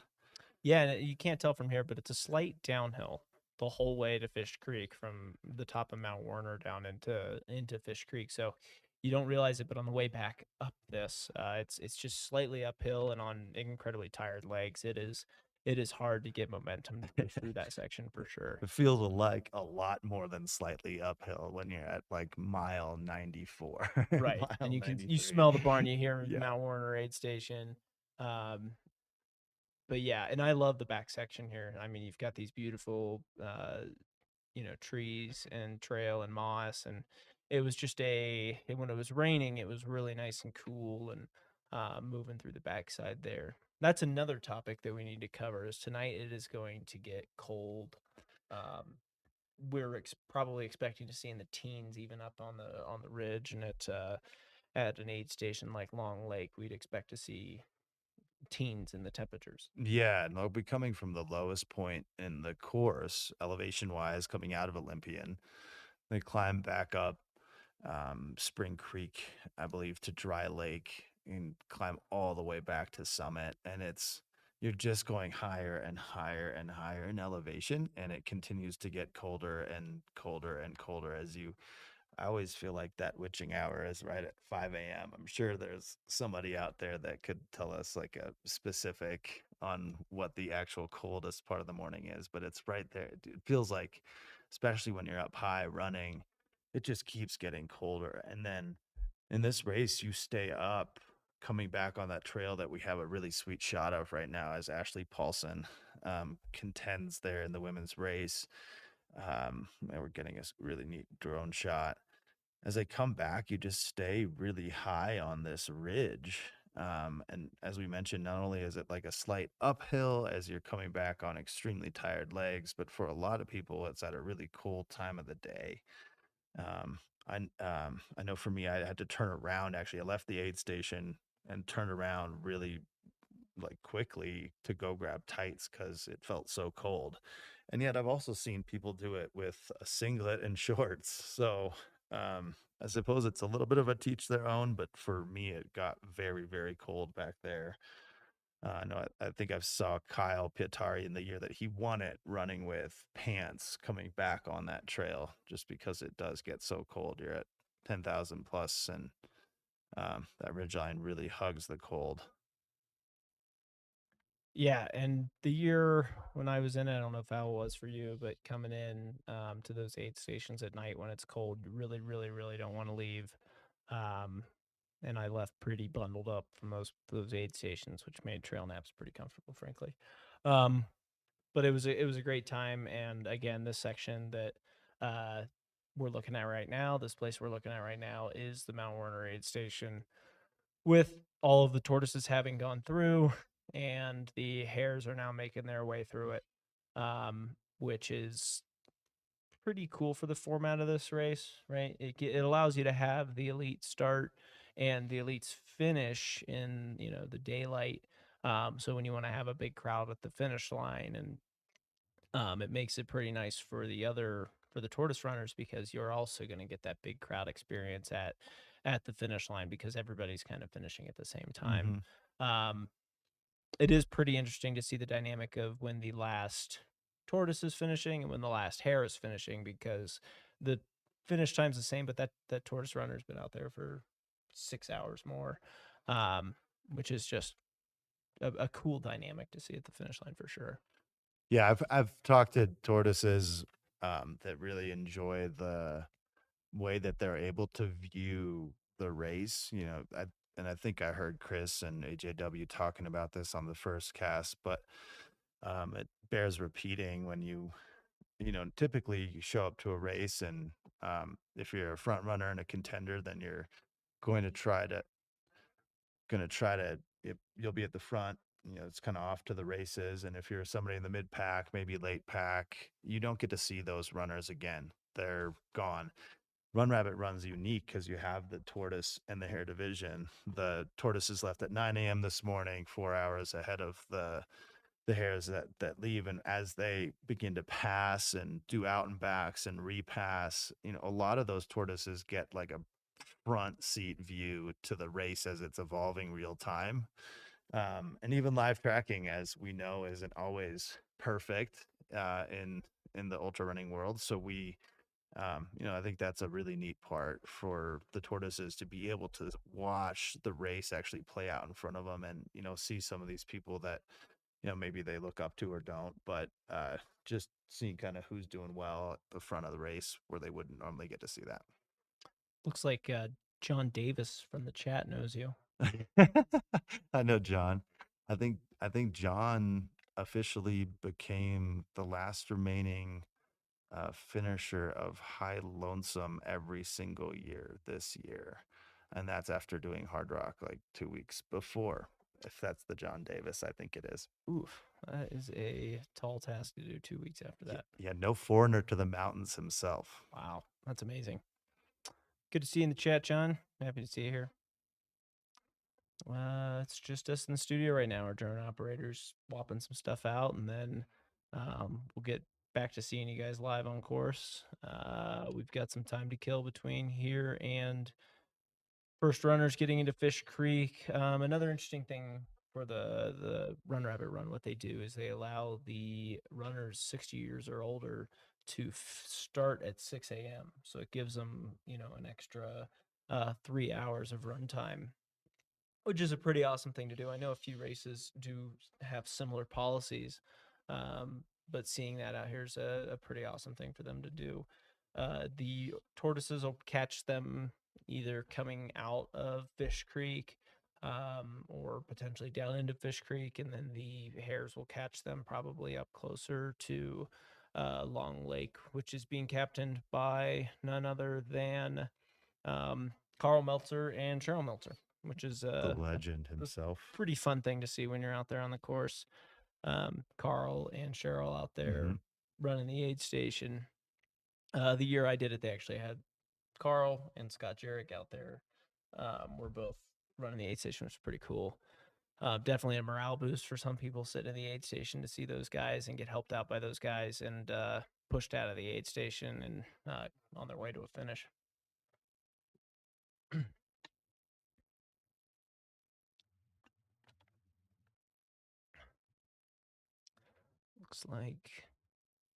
Looks like we got a drone back. Yeah, the drone work's been awesome. Just absolutely incredible shots of the backside here of Mount Werner, heading on a mountain view trail. Looks like we got another runner heading out onto that backside. And yeah, it's just a beautiful piece of single track that takes you down into the woods. And you run along that for quite a long time before you hang the left turn and head down towards Fish Creek Falls. And when you're headed down to Fish Creek Falls, you have a descent of about 3,000 when you head down into Fish Creek. And then you got to climb all that right back out after hitting that aid station. Super big aid station out there at Fish Creek, which is that's why you can't park up there, right? People either bike in or hike in, or no dropping people off. They just have people hike in to crew at that aid station, which is pretty cool. You get to see your crew for the first time, and then you get to see your crew again at Dry Lake, and then twice at Olympian Hall. So pretty crew friendly race. The section between Olympian Hall and Dry Lake, when you're headed back up to Dry Lake, can be a pretty long segment. So it's nice to have your crew there again to see. And then when you're headed back, once you hit Summit Lake, you kind of go back onto this really nice piece of single track that's up there. And it's beautiful. It is so well groomed and flat and slightly downhill and soft dirt, and it's very runnable. Like we were saying, it's just one of those parts of the course where we expect to see people with fast running legs to really knock down some time if they still have legs. I think that's kind of where a lot of people can make or break their race there on that back section, because it is definitely a very, very runnable section. Yeah, that might be Wyoming Trail. I don't know if that's the same one you're thinking of, but Wyoming's awesome back there and really, really, yeah, beautiful, but also fun to run. You do have a few different sections where you can really make great time on this course. Both that Emerald section is incredibly runnable, incredibly fast. You come back down Morning Gloria, I want to say, is the trail that you come back down to coming into Olympian, and there's some really cruiser, buffed out, runnable downhill miles that you can take advantage of if you still have the legs coming back up into Olympian. I think, like we've talked about before, trying to budget your running legs to run those sections really well, but not overdo it so as not to be able to run well later as you come back on some of these later trails. I think especially if you're trying to race at the front, it's so important to not hemorrhage late in a race. We like talk about how it's almost inevitable that you'll slow down to some degree. Even the fastest at the front will slow down to some level or some degree, but it's about not hemorrhaging time in those later sections, so that you didn't work so hard over the first 70 that the last 30 take just as long as those 70 did. And I think this is a race where it is very easy to get cooking a little bit too quick, a little bit too early, and then potentially feel that later in the race and start hemorrhaging time. Yeah. I mean, look, it's easy to blow up your legs on this one. If you look at the descent from the top near Long Lake-ish area, you have a 21.8-mile descent down into Olympian Hall. And by the time you hit Olympian Hall, you're kind of hoping for an uphill, right? You're just like, oh man, and especially if you cook yourself there. You're going to have a pretty bad time. One, with the lane of pain, headed back out of Olympian Hall and kind of finishing up the course.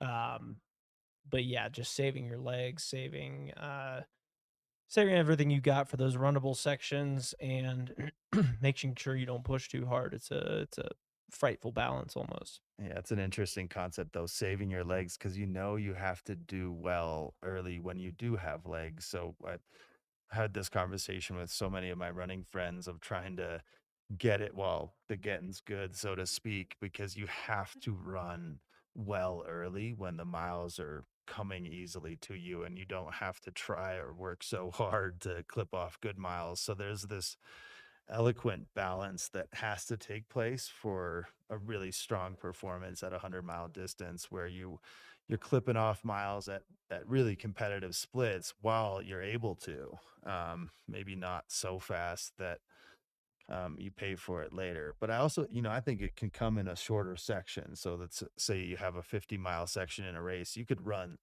3 of those miles way too fast. I know that I've done that in races where it wasn't my pace overall over that section, but it was like 3 or 6 miles that I really wish I could have back, because I just kind of ran it downhill way too hard and let go a little bit too much.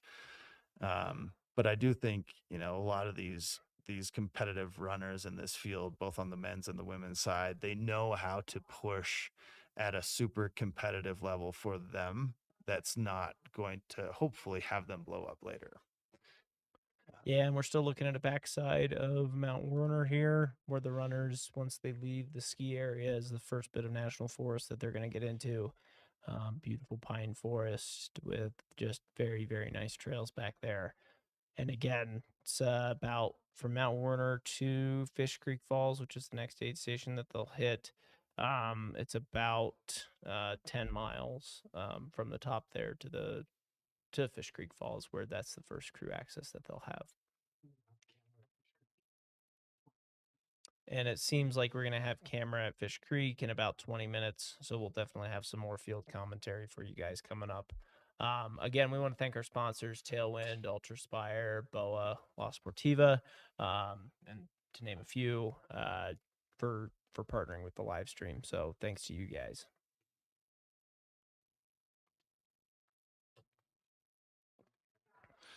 Yeah, as soon as we have runners coming into Fish Creek, it'll give us a good eye on where the field's at. Both the women and the men will get a really good glimpse of who's trying to push early and who's trying to maybe hold back a little bit. I feel like in a lot of years past, we'll see like an actual little lead pack come out of that out and back together. I know one year it was Kyle Pietari, Chris Warden, and Warden, and excuse me, Versteeg. Michael Versteeg is what I meant to say. And there was a group of four of them really working together, coming back up Fish Creek. I think that's been the case in a number of years here, where you just see this small little pack come out of that. And it is early enough in the race, being that it's not even 18 miles yet at 17.7. It's just the start still, so to speak. Only a fifth of the race has happened. So, not a lot of distance is typically created in that short of a time from even the front to the top 15, especially in a race that's as competitive as this race is. You just don't see it spread out until a lot later. Yeah, and it looks like we got a few more people in the chat talking about ultra experiences, talking about maybe doing this race someday. This is a great race for first-time 100-milers. The Tortoise section, the Tortoise division is primarily the one that you see a lot of the first-time 100-milers in, and it really is a great event for those people to do. If you're looking to qualify for some of the bigger events like Hard Rock, like this is one that you can come do and really set yourself up to start entering that lottery even. But it's a good one for first-timers to do. It's got a great volunteer network. It's got a great course. You get it all. You kind of see if you want to do a more running race, or you see if you want to do a more mountainous race. It's got the aid stations are pretty well spaced apart. There's a couple sections where it's a bit longer between aid stations, especially for slower runners, where you're just not going to have aid for a while on some long climbs in the middle of the night. So they are slow, those climbs. But overall, this is a great event, I think, for first-time 100-milers. Yeah, it was my first 100-miler. I don't know that means a whole lot. It was just happened to be the first one that I ran. I think it's also not on the easy side of things for a first-time 100-mile race. 20,000 plus in elevation gain, a lot of it at altitude. It's by no means picking the easiest one, but you have such a beautiful town in Steamboat Springs. It's such a unique mountain town with this awesome Western feel and Olympic background here as we sit in Olympian Hall. I think you can't find a much better mountain town to have a race in, and one that's been going on for 12 years, has a lot of history, and again has that unique feature where you have the Tortoise group and then a hare division that's trying to be a little bit more competitive and go for the money, so to speak. So not much better place to have a race. If you're in Colorado right now, you know that the aspens are really starting to turn, and it's one of the most spectacular things that we have the privilege of getting to witness here in the beautiful state of Colorado. And Steamboat is as good of a place to witness that. And as you come over Rabbit's Ears Pass, it's awesome just starting to see that yellow pop out everywhere, and orange even. So yeah, this time of year, running a 100-mile race in a town with this many great food options, lodging options, it's an awesome place to target for your first 100-miler. And look at this, talking about the leaves change, that in combination with this beautiful stretch of single track along the backside of Mount Werner. Really, what else can you ask for? Beautiful mountain town, leaves changing, a little bit of cool weather. It's not too hot during the day. You do have the challenge of altitude. I'm not saying by any means this is an easy 100-miler, but I think that it's got the right systems in place to make it a good first 100 miler for people, especially if you're looking for a good challenge and something hard to train for. But man, yeah, the aspens are just starting to change on my commute over to Steamboat. So And you can even see it in some of these shots that this drone is getting us. You can see some of the yellow, and just some of the foliage start to turn as we head here into fall. Um, but it doesn't, man, you could fool me outside. It does not feel like fall. It was brisk this morning, but it got warm quickly. And I think, that these runners will feel that too, especially the hares, when they start at 1 o'clock in the heat of the day, going up the biggest climb that they're going to do the whole race. You're just going to feel the impacts of heat at altitude. Or maybe you don't, and that you're all the better for it. But I think that's one of the things that can really impact runners at this race is just the deceptive nature of it being a fall race in Colorado, having kind of a later start in the day than most of these races tend to have. I think it's easy to overlook the heat component.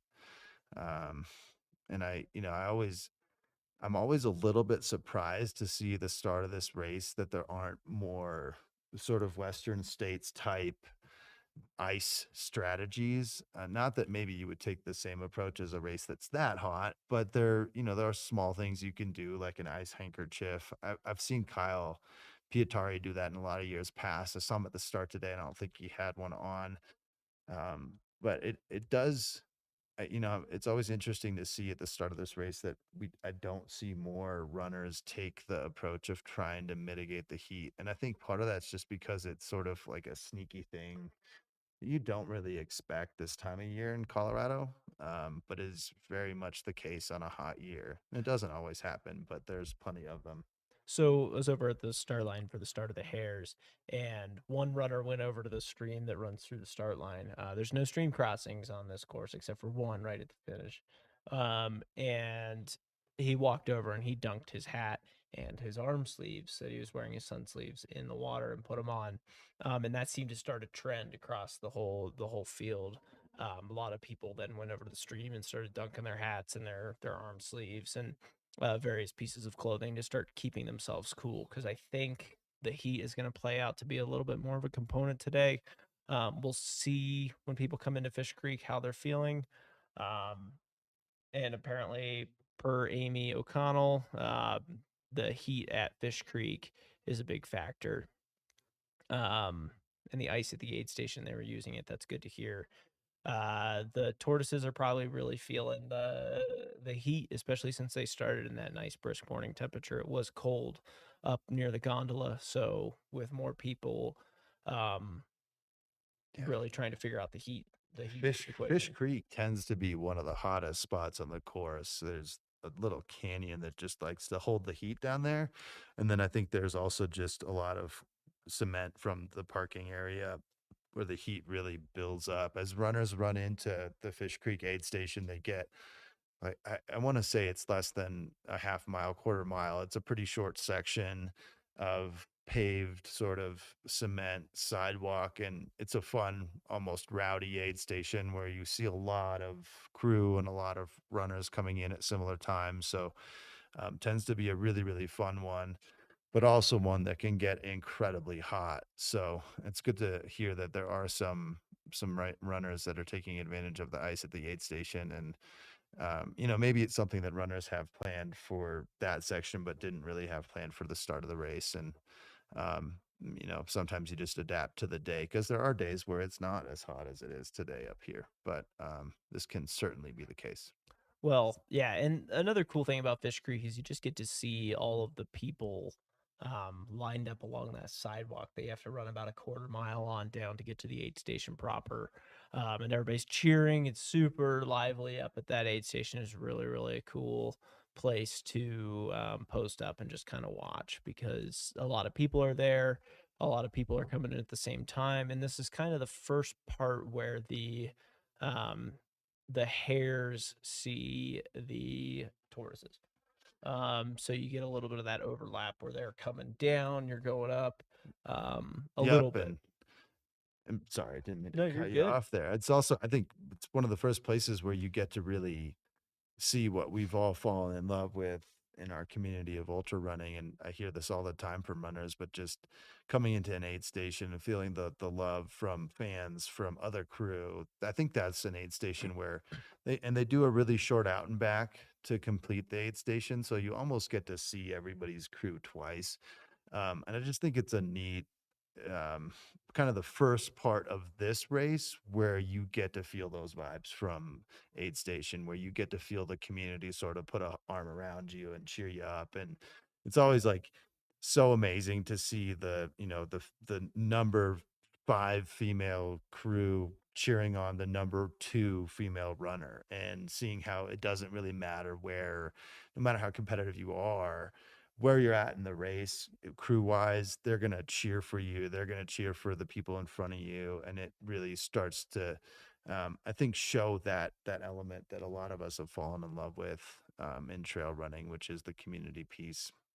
Even though it's a race and competitive, it's still really beautiful to feel that energy and that love when you're coming into an aid station like Fish Creek. And it's kind of crazy because your crew will start to form bonds with other crews, right? Because the runners are coming in at the same time. And a lot of people are just like, well, these are my friends. And well, our runner was 10 minutes behind Yeah. their runner. So you just really do start to develop these friendships with people at all of these aid stations that are crew accessible. And it's really a fun time because, I mean, there's what, 20 minutes of excitement for a crew out there. Where they see their runner, and the socialization and the bonds that people form with other crews, and like you said, the love that's shared between these people is probably one of the greatest aspects of the sport. It brings so many people together in these beautiful places, and it really is just a fun time for all involved. Yeah, and I think you're right. You have these crews that end up becoming almost friends with one another throughout the day, whether or not their runners are overlapping or really close together. There's a lot of downtime, and as you know, us runners never give our crews splits that are inaccurate later on in Never, not 100-mile once. races. At least I know it's never happened for me. But that's clearly a joke, because most of the time in 100 miles, things start to get very slow at some point, or slower than what you were hoping for on your best day possible. And that means that your crew has to sit around and wait a lot. And, in those times, it's really neat when I come back and my fiance's hit it off with like another crew and almost made some friends, because I know that probably made her day a little bit more fun too. Yeah, so you're dead on. That's where you really start to see crews almost create some bonds and friendships. Right, and your crew forms those bonds and friendships, and they learn all about where people are from, and I think that's another aspect of the sport that's great. A couple big events that I've been running, um, where I met a couple people from international runners, who were just one guy I met. He was trying to do a 100-miler in every state in the U.S. And he was from south of London. So that was a pretty cool experience, and I've run across him a couple times.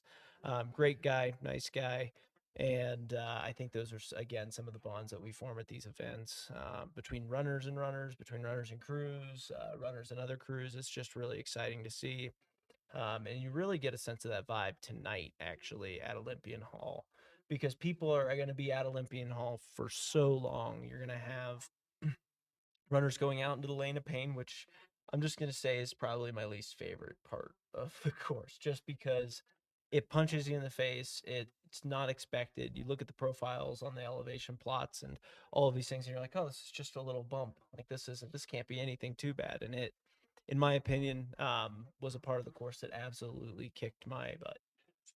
For those of you that don't know or this course super well, or maybe you're just tuning in, Lane of Pain comes in on the course right after Olympian Hall the first time. You're going to end up doing it twice.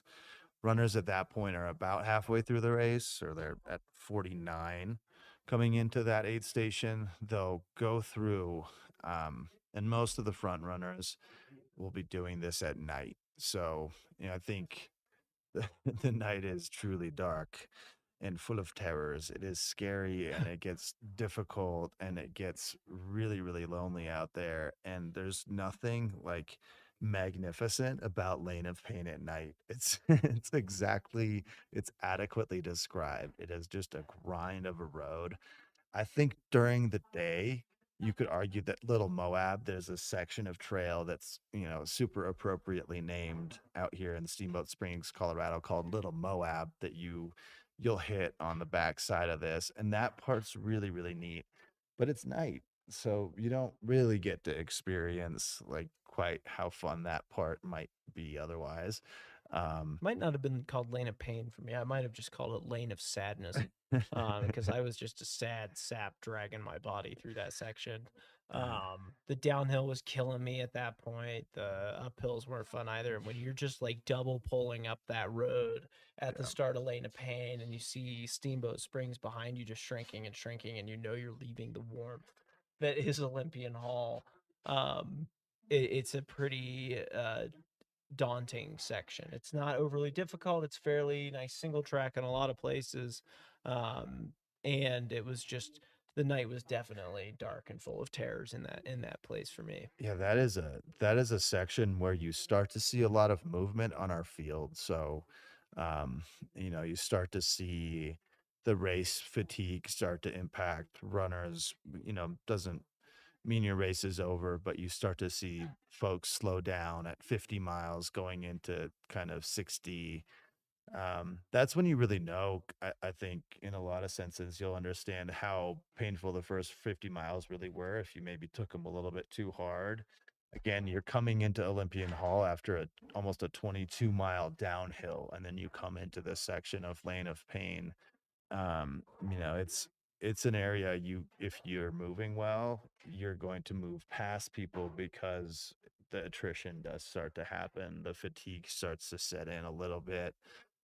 So I think in years past, you've seen a lot of movement during this section of the course. I think that's where some of the fireworks might happen if we see runners pass one another. You're going to see a lot of that happen on the backside. They run that around Emerald Mountain. This is what that area is called. It's a local's favorite during the spring time of the year. That part of Steamboat Springs tends to melt out a little quicker. So you have a lot of locals that will run that kind of early season. There's some more trails on the backside that the old course of Run Rabbit used to use that they don't use anymore, but it's just kind of a trail runner's dream early late spring to be able to run really nice trails that are dry. So you'll see a lot of folks that are local out here on this section of the course. Well, and thinking about things that are warm, right? So spring is, Steamboat is notorious for how much snow it gets in the winter. When things are warm, it's nice, right? And one place that it's super, super warm during the race, and probably one of the only places that you can go inside, is here at Olympian Hall. Right here. I was warned by some friends of mine. They're like, don't go inside.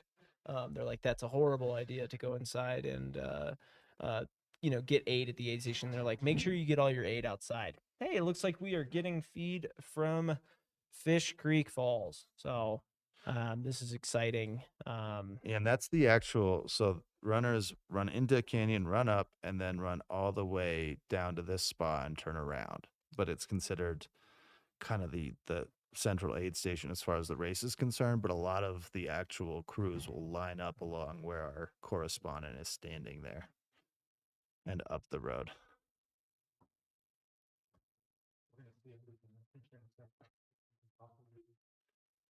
Oh,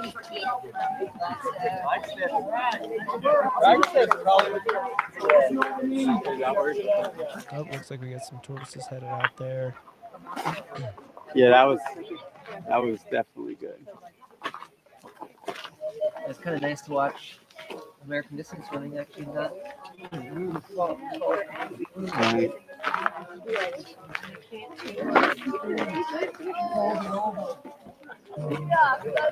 worst. What's that? I was just describing that wound. The one he had. It's not working. The tracking currently is not saying 838 hours Check in whenever. for 5 miles. Cool. Yeah. So maybe I'll just start walking up there, right? Check in, check. Looks like we're going to cut to Luke J here at Fish Creek Falls. He changed from a green hat to an orange hat. Well, it's so they don't see him.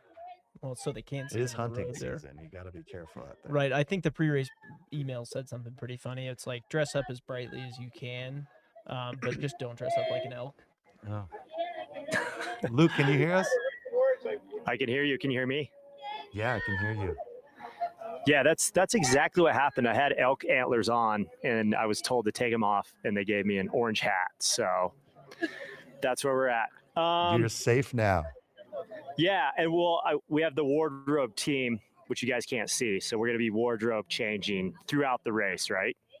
Yeah, so we're at Fish Creek, roughly mile 17 and a half, I think 17.7 if you're reading the race thing. So just like Hannes said, you see crews kind of lining up on this bike path little walkway here. So runners will come down. They can hit their crew right here. If they don't have a crew, right here is the aid station. They can grab what they need. Each runner will check in here where the volunteers are. So the majority of the Tortoise runners have come through here. So still a handful of them out there for sure, which will have them coming through. And then depending on how fast the hares are running, I think we kind of expect them maybe around 3:30 through here. I think most of your faster runners, what we've seen in the past is they come down the sidewalk, check off their number, and they head right back out. They might do a quick bottle change or maybe just like some quick nutrition from their crew, but you won't see them spend a lot of time at this aid station because it's still pretty early, mile 17, 18. So yeah, that's the latest from Fish Creek. Luke, when you ran this race and you placed sixth place, they had a little bit of a different course. Tell me about what happened here when you ran the race. Would you turn around or? Man, good question, Hannes. When you ran this race and you got sixth, did you turn around here? No, I've done both courses. So what you actually did in the year that you ran is you ran through and you ran all the way to Olympian. On the road. Yes. Thanks for reminding me what I did. But yes, it was a long time ago. So yeah, we came through. It's like a crew spot here. It might have been up the road a little bit, and then you continue down the road through Olympian. But now with the new course, they only come up this road. Instead, they go down, back out, and around. And you can confirm, since you've run both courses like a true veteran you are. I'm sorry if I came off higher than that. I was not trying to. I thought you would know that part, so I thought I was throwing you an easy. I was like a 65-mile-an-hour fastball down the middle. I thought you were going to knock it out of the park. Yeah. Hey, so no, you got me. What's the vibe like there, temperature-wise? Like, is it warm? Are people doing a lot of ice? Like, what's going on with the tortoises? Yeah, so we have Tortoise coming through right now. He looks solid, man. Doesn't look like he's sweating too much. He's got the sun shirt on with the hood up, which is smart, keeping the sun off of him. Try to get a bib number here. You guys can pull up his name. You guys have a bib number for that? Bib number on that one? 775? That was bib 775. Is Alan Stillwell from Rapid City, South Dakota. Way to go, Alan. Way to go, Alan. He is keeping it nice and chill. He's taking his time, getting some water. There's a nice breeze up here. It doesn't feel too, it's a little warm for sure, but there's enough of a breeze. I don't think the heat will be too much of an issue. But I know me and Hannes were talking a couple hours ago before he went on air, and he was mentioning that it's, super important to stay cool even in these races where it might not feel like a hot race like Western States or Javelina, the temperature, especially when you're high, the sun is bright, the sun is hot. So even if it feels a little breezy, I think it's smart to take a little bit of time and get the hat wet or maybe put on an ice bandana. So it'll be interesting to see when the hares start coming through, if anybody does take some time to cool down here. Yeah, I'll keep my eyes posted for that one. Yeah, we were talking about that a little bit, Luke. I think you nailed it. It's just there isn't a whole lot of race competitiveness that you're sacrificing by throwing a little ice bandana on the back of your neck. The weight you carry is pretty minimal and it's short-lived as the ice melts out. And you know, like you said, maybe even just taking a hat and dunking it in a few little creeks that you come by. I think that can go a long way, and you don't have to do it for long. As you start to head towards the evening, the temperatures cool off really quickly. As soon as that sun dips down below the horizon, you'll start to see the temperatures drop quickly with it too. So you don't have to do it forever, but I think it helps a lot. Yeah, agree. Any little bit of coolness you can get, or dip the hat, dip the hands, I think it's a smart move. But definitely more and more people showing up here to crew their runners. You know, we're expecting those top hare runners to come through. Probably leaders should come through maybe within the next like 20-30 minutes. So we'll stay locked in and kind of make sure we can keep everyone updated out there.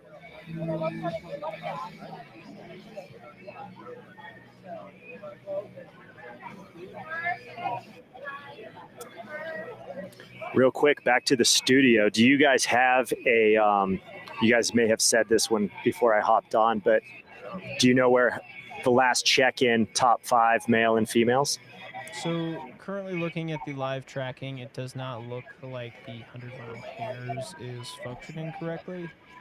So we don't have times for Mount Warner. It says that they've all been out there 838 hours at this point.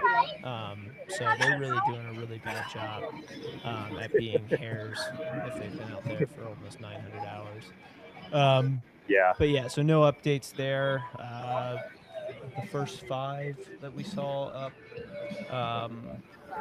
Warner on screen, we had the first one up was it's like nothing from burner until here, basically, right? Yeah. Nobody else on course, like as far as volunteers. No. Nice. Yeah. Yeah. Yeah. So when they do come through, what I'll do is, you know, with having everybody's names on their bibs is super helpful. So I'll make sure to rattle off names as I see them on bibs when they come through, and then hopefully as the timing updates, we'll be able to kind of put a good picture together on the leaderboard. Yeah, and I think looking at what we had, there was the first person up was Joey DeFeo.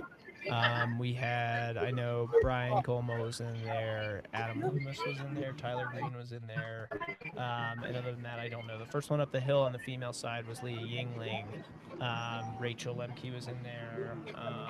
Who else was in there? Ashley Paulson was up there.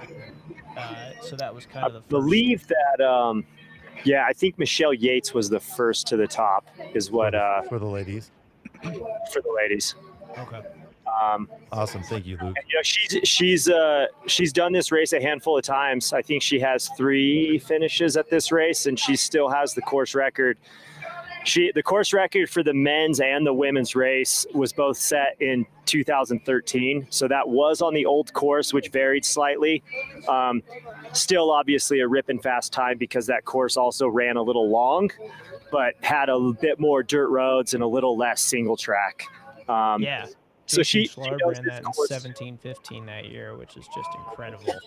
And then Yeah, Michelle Yates flying. did 2016. It's absolutely wild those times. Courtney DeWalter's 2017 time, which would be the new course, didn't hit that mark either. Didn't hit 2016. She ran in 2038. Got Tara last year, who crushed it in 2032. But yeah, nobody's matched those times for 2013. Yeah, I think it'll be really cool to see, especially in the women's race, because just talking to some people at the start line and getting some info from people that know a lot of the runners better than we do, is there's a lot of women that are kind of like maybe looking at this as like a breakout race. They have insane, really solid regional results, or some wins at like a smaller race, or even some top 5, really solid top 10 results at some bigger races.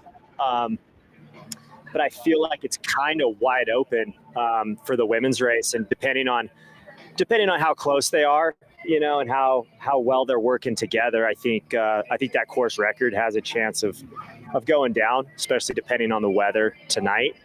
And then on the men's side, a name that I forgot to mention earlier is Adam Loomis, who I know when he ran the Bear a couple years ago, he set a really fast time at the Bear. It was not the course record, but it was like in the 18s.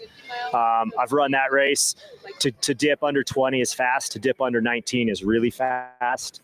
And so he ran like a 18:01 or something like that at the Bear. So he also has a DNF at Run Rabbit Run. So I think that combination, right? The guy obviously has the speed. He's had some insane results at a lot of other races and some wins. I think that with DNF here, he's going to be extra motivated. So I think that guy will be in the mix for sure. And then, can't rule out Kyle Pietari. I've known Kyle for a while. He's a solid runner, runs really smart. He's won this race before a few years back. He's coming off an injury, but he's the kind of guy that is not going to toe the line unless he is ready to race. So I think it'll be a great race to follow along, and it's kind of anybody's race. And it looks like we're getting a static cam view from Fish Creek. We can see commentator there in the right-hand corner in the orange hat. That's why we gave him the orange hat. He's going to probably step off and do a wardrobe change eventually. But it looks like you got a lot of crews moving in up that road. It looks like a crew just pulled in where they're all wearing a bright yellow t-shirt. So that's pretty nice that they all dress the same. If I tried to give my crew a uniform, I think they would, not show up. So I probably shouldn't give them too much of a dress code when crewing me. But that looks like a pretty big crew right there. Kudos to them for having the forethought to come color coordinated in t-shirts that they thought of ahead of time. Wait, you guys think about these things ahead of time? That's what amazes me, is that they were able to think of this ahead of time. I'm worried about putting the right tights in the right drop bag, and like remembering to bring it to the front of the race. So it's like, oh, am I supposed to eat here? Real problems is what I'm trying to say, Dan. Well, I was thinking that I was looking at Brian's like split sheets and spreadsheets, and I want this in this pocket, and I'm like, I basically just give you the crumpled up paper version, like with hand scratch, chicken scratch on it, and I think it drives my crew crazy. So maybe I should take a page out of some of these crew boxes and maybe be a little more organized next time. Does look like we may have some updated standings that we can potentially get to, but they don't look accurate to me, so we'll stand by for 1 second on that. And for those of you that will just, as we look here on Fish Creek aid station, many viewers have heard us reference course changes, but we haven't talked a ton about them. So while we have just a second here, we can run through some of the major course changes that happened. It really did significantly change the race. Normally, in years past, you would run straight through this aid station into town, a Steamboat, go to Olympian Hall, and do a section on the backside. The race changed majorly when it created an outback here, and it doesn't use nearly as much of the road. So there's a Buffalo Pass road that used to be a part of the course, and it created a 13-mile downhill that you would turn around at the end at and go back up. And I want to say on the old course that was mile 60 to 86 or so back there. So you had this marathon, basically, half of which was downhill and half of which was uphill, all on a very sad and dusty dirt road. I do think, having done both, I think the course is for the better, having added Flash of Gold instead of the road coming down. It's a really popular mountain biking trail with just a ton of aspens that are likely starting to turn right now. And then you run that into Dry Lake, and I think it's a much more trail runner friendly, you could call it, if you're not a huge fan of roads. I like that section. That Flash of Gold section is phenomenal. I think that's one of the best parts of the course. It's just that slightly downhill, bombing it. Like, don't go too hard because your legs will fall off. But So you say that, and I would just so much rather. I love that old Buffalo Pass dusty road that you could just absolutely hammer down. Didn't have to worry too much about your feet. It was semi-technical with some rocks here and there, but I'm one of those weirdos that actually kind of likes a mountain road where you get to forget about switchbacks for a while, get to kind of let the turnover take its course and run like really fast miles and not have to worry about your feet so much. I stub my toes, Dan, okay? I stub my toes from time to time. And it's nice to have some of those sections where you don't have to worry about that as much.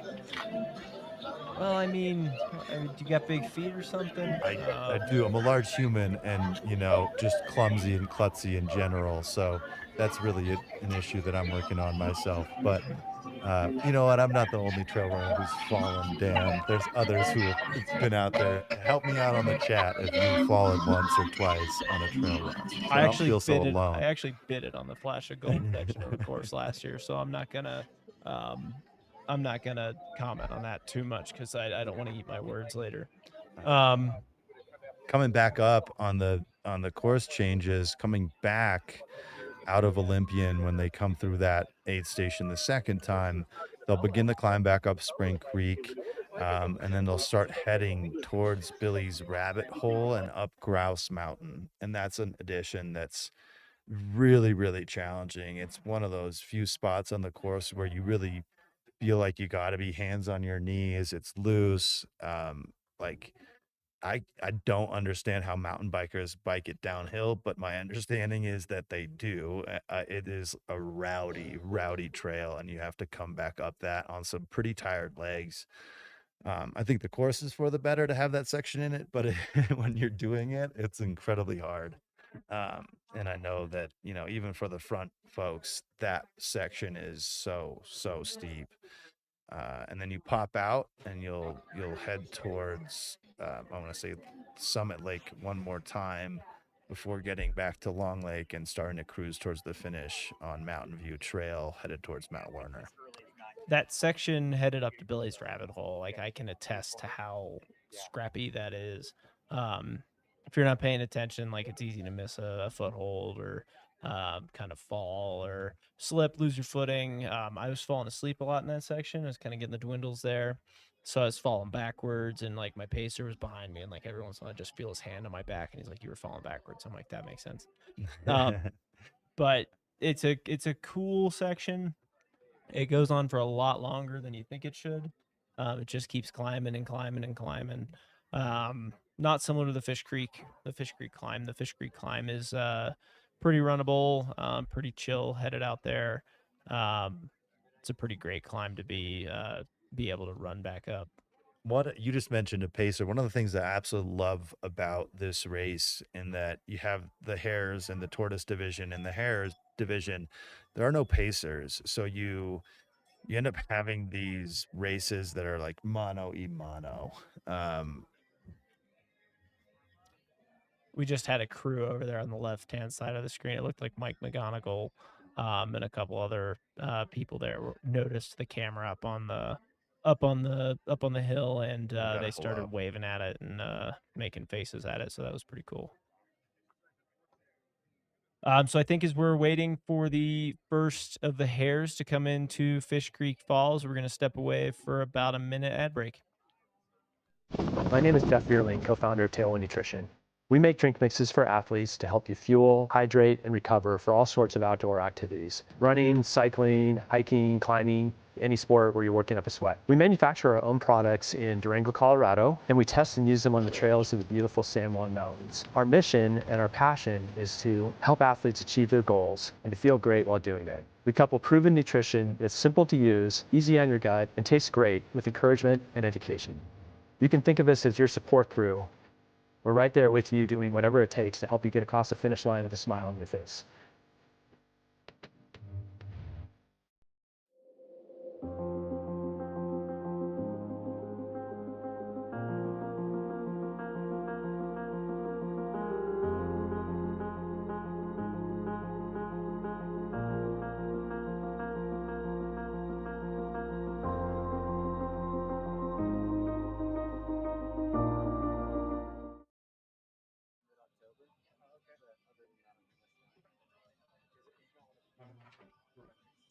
All right, we are back.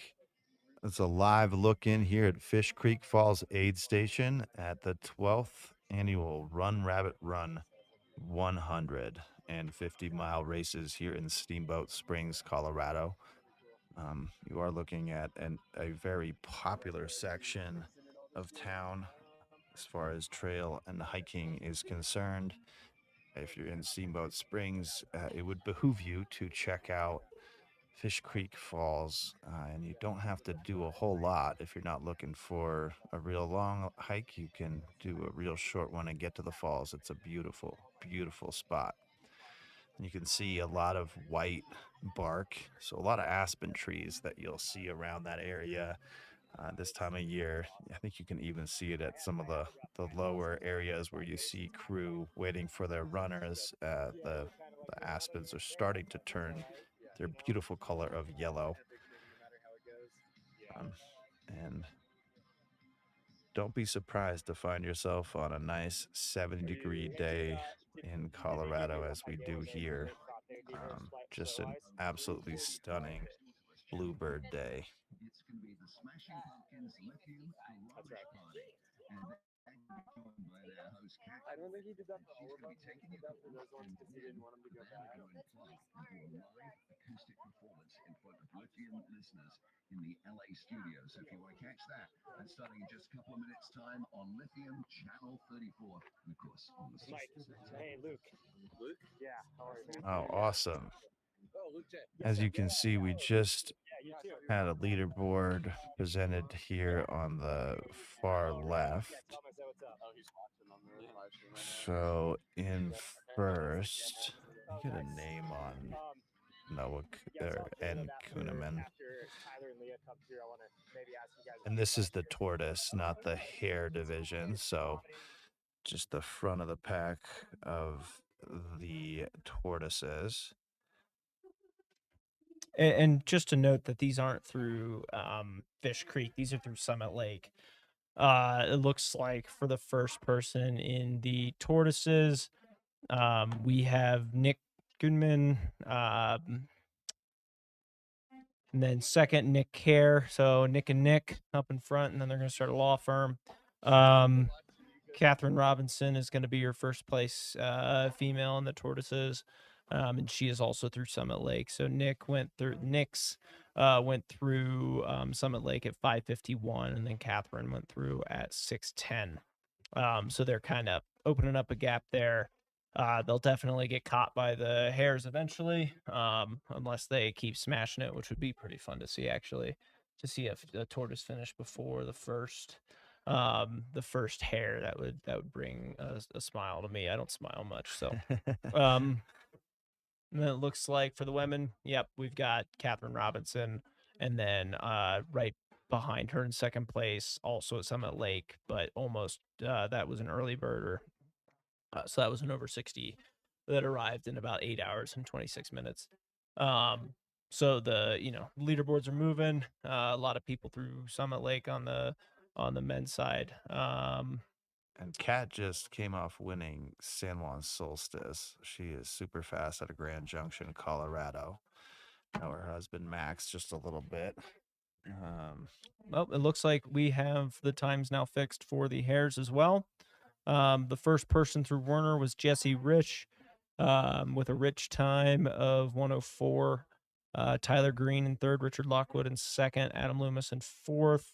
Joey DeFeo, who was the first person up the to the gondola behind them, and it just looks like if you look between 1 and 10, there's a 4-minute gap between them, 5-minute gap between them all. So still pretty tight up there. First place female. It's looking like we've got Michelle Yates then first. You got Becca Bromley in second. Looks like Claire Gallagher running strong in third. And again, just to clarify, I know Dan just did, but these are not through Fish Creek. So this is not through the nice live shot that you're currently seeing. This is just what we have there through Mount Werner. Leah Yingling in fourth. Emily Mann in fifth. You have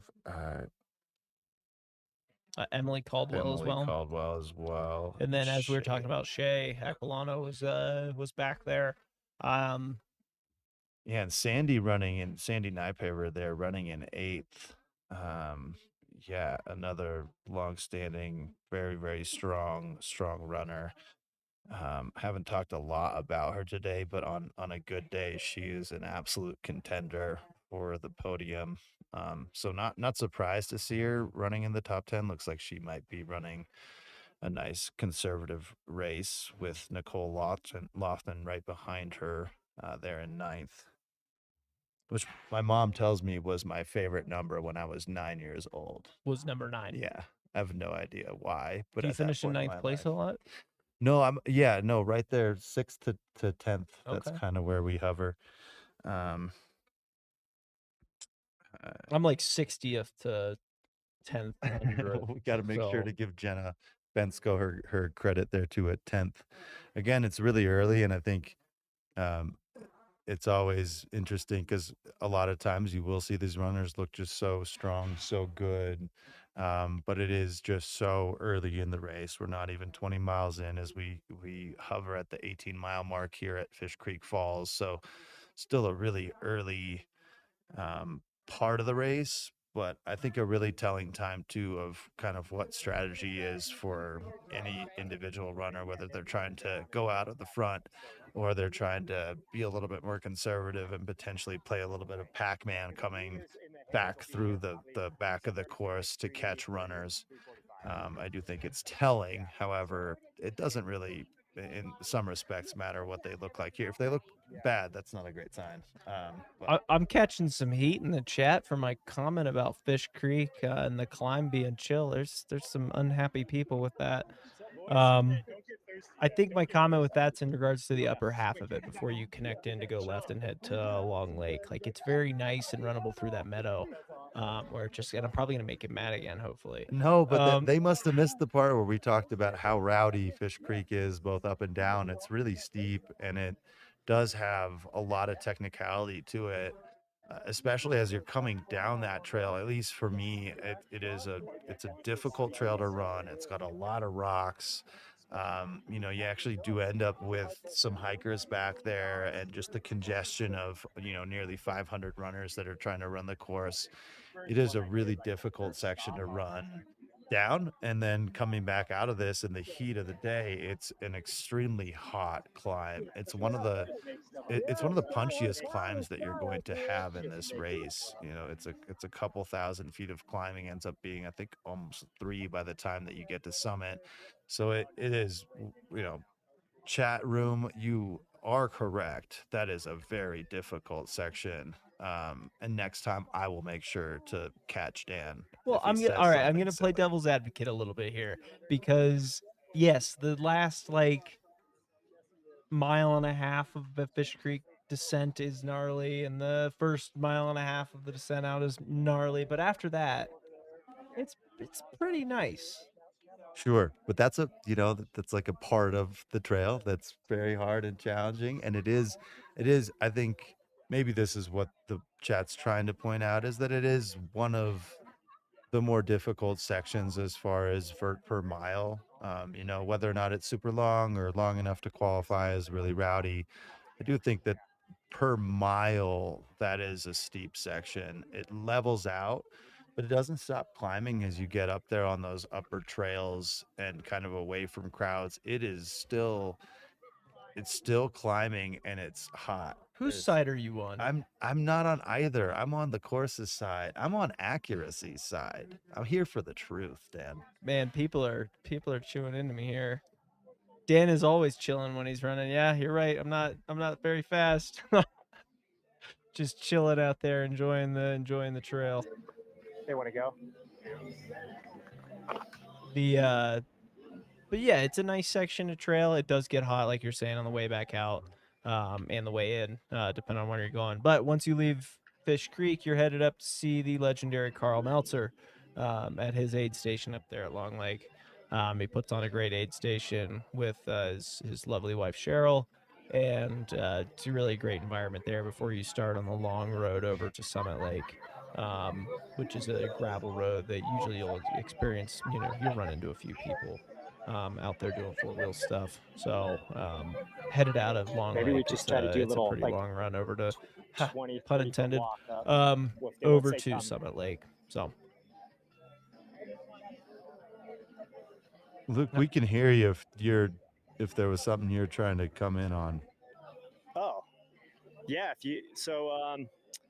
We're still waiting for the leaders. Pretty much expecting the leaders to come through at any minute now. Aid station's definitely filling up. The breeze has died down, so it's feeling quite a bit warmer. So back to our earlier conversation, it'll be interesting to see if people take a little time and cool off here. Yeah, lots of crews. So some people hiked all the way up here because it's not a lot of cars allowed up here or parking. So some people biked, some people hiked, some people got dropped off. But I'll kind of show you if we go up this way, you kind of see crews will essentially set up along the sidewalk here. Runners will come down. They can either get aid along this route, and then they're going to check in there and head right back up, or they're going to check in, see their crew just right around the aid station, and then head back up. But as you can see, crews kind of trying to find some shade, cruising up here. I think a smart move that some of these crews are doing is finding shade up here on this turn. I think that's a great idea. Runners won't feel it, but keep the crew shaded. Luke, do you think you could catch the ear of one of the yellow t-shirted crew members, perhaps the crew chief? Yeah, get some info on the runner. Yeah, maybe depending on how many of them there are. Yeah. Might be the crew shift manager. All right. Can we ask you guys a couple questions for the live crew? All right. So obviously you guys are sticking out with these shirts a little bit, right?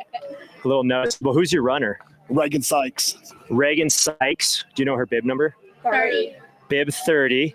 All right. And how was she feeling this morning? She's feeling really good, really pumped, ready for redemption this year. Yeah. Cool.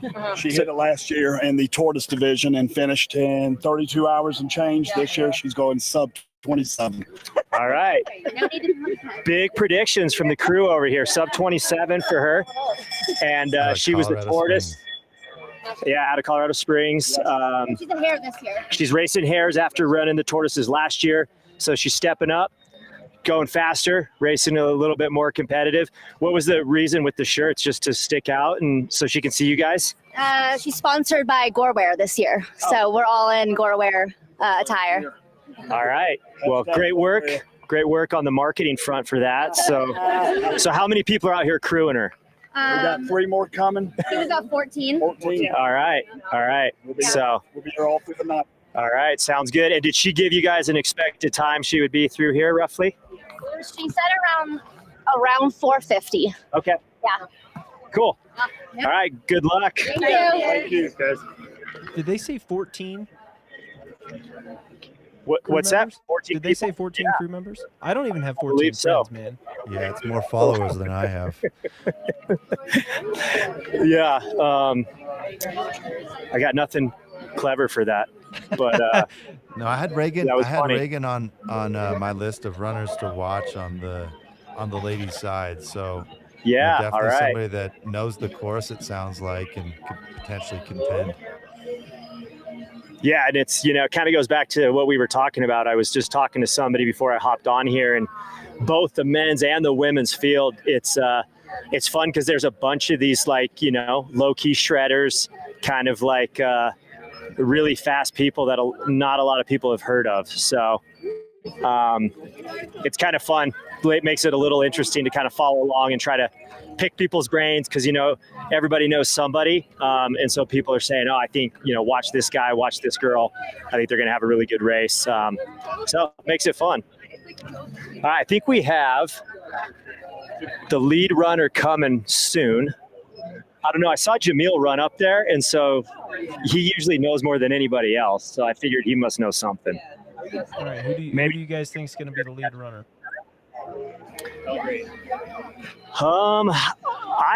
I'm wondering if who was the Joey? What was his last name? That was the top Mount Warner. DeFeo.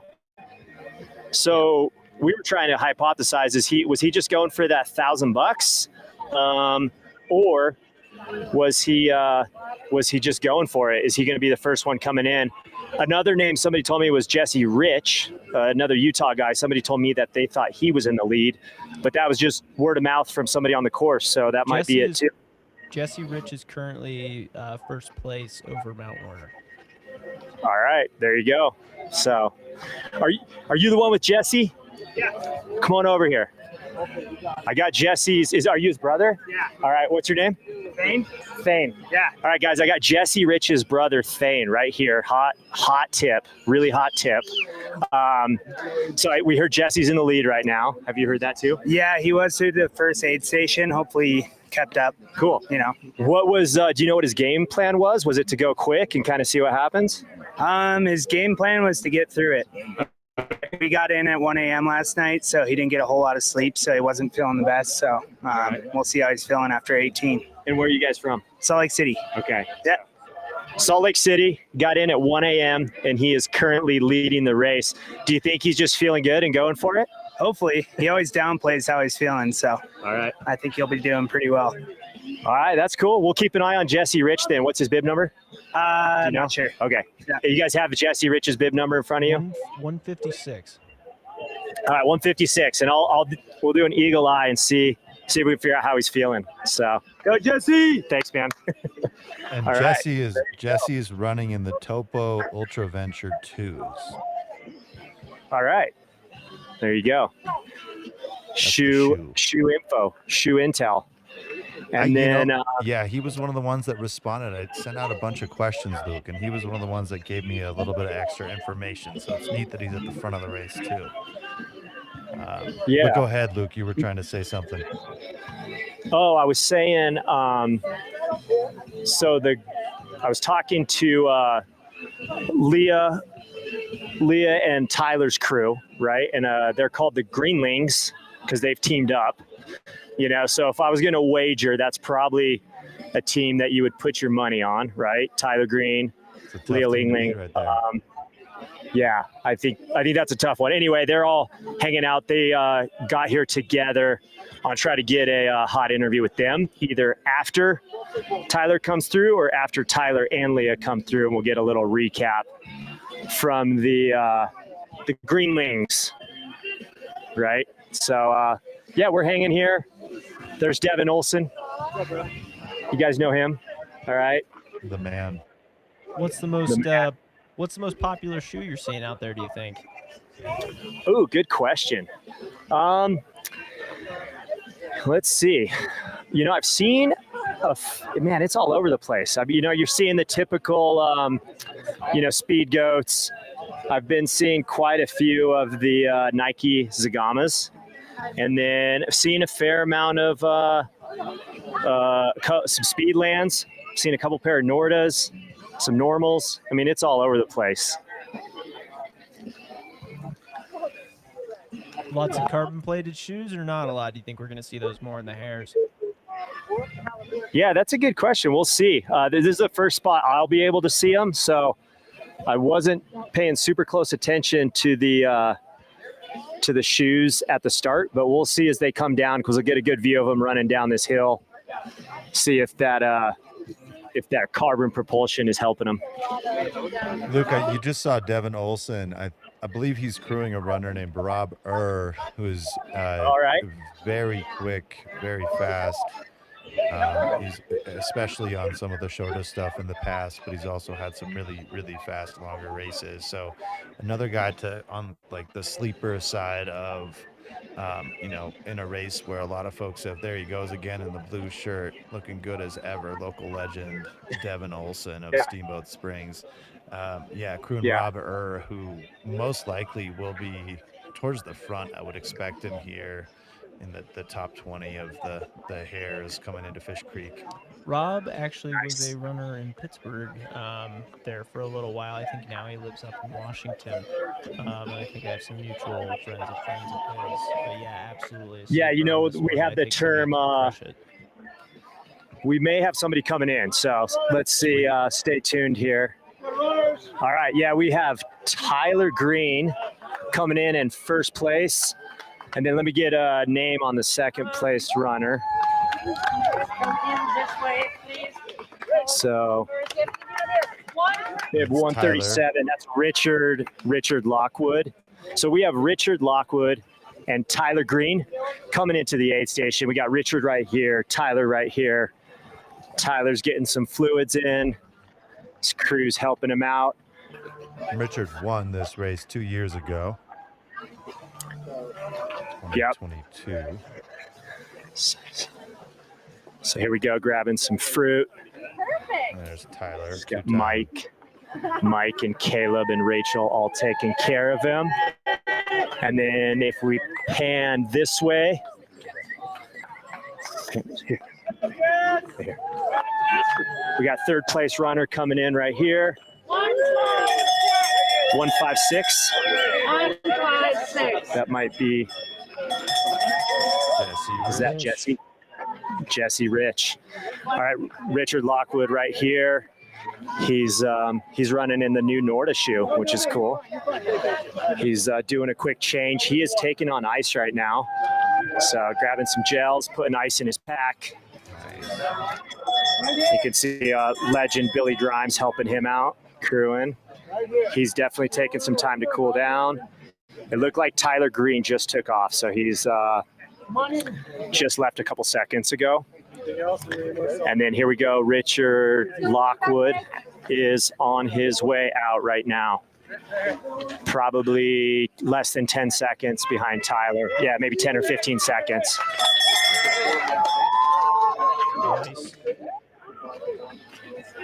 All right, let's go over and see if we can get some footage of Jesse Rich. We talked to his brother, so he's in solidly third place, right? He's out already. So quick change from Jesse. 5 seconds behind Richard, and he is on his way out.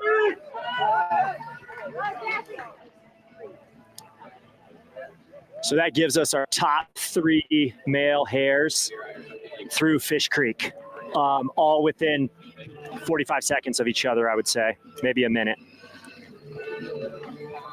How's everybody looking? Looking cool, calm, collected? Yeah, it was poker faces from all 3 of them. Richard definitely took the longest to make sure he had ice and a cool down, which I think is smart. Tyler was pretty quick in and out, and then Jesse Rich rolled in. He was hard. He definitely had the poker face on, similar to how his brother said. He doesn't tell him much. He grabbed 2 flasks, dropped off some trash, drank a little bit, and then was out. So I think he wants to stay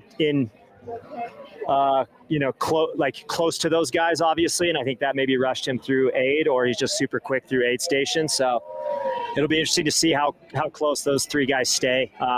They all look steady, all look good. All right, we got 4th place runner coming down right now.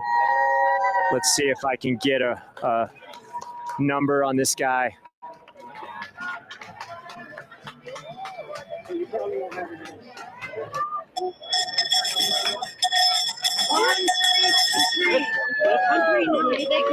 $139. This is Adam Loomis, I believe. He's out already. Dude, he did not even stop. Or no, he's Well, stopping. he right might be he might be getting crewed just There a you little go. bit. A lot of runners will go check in at that aid station and then go get crewed along the road. You're exactly right, Hannes. You once again proved me wrong in your wisdom.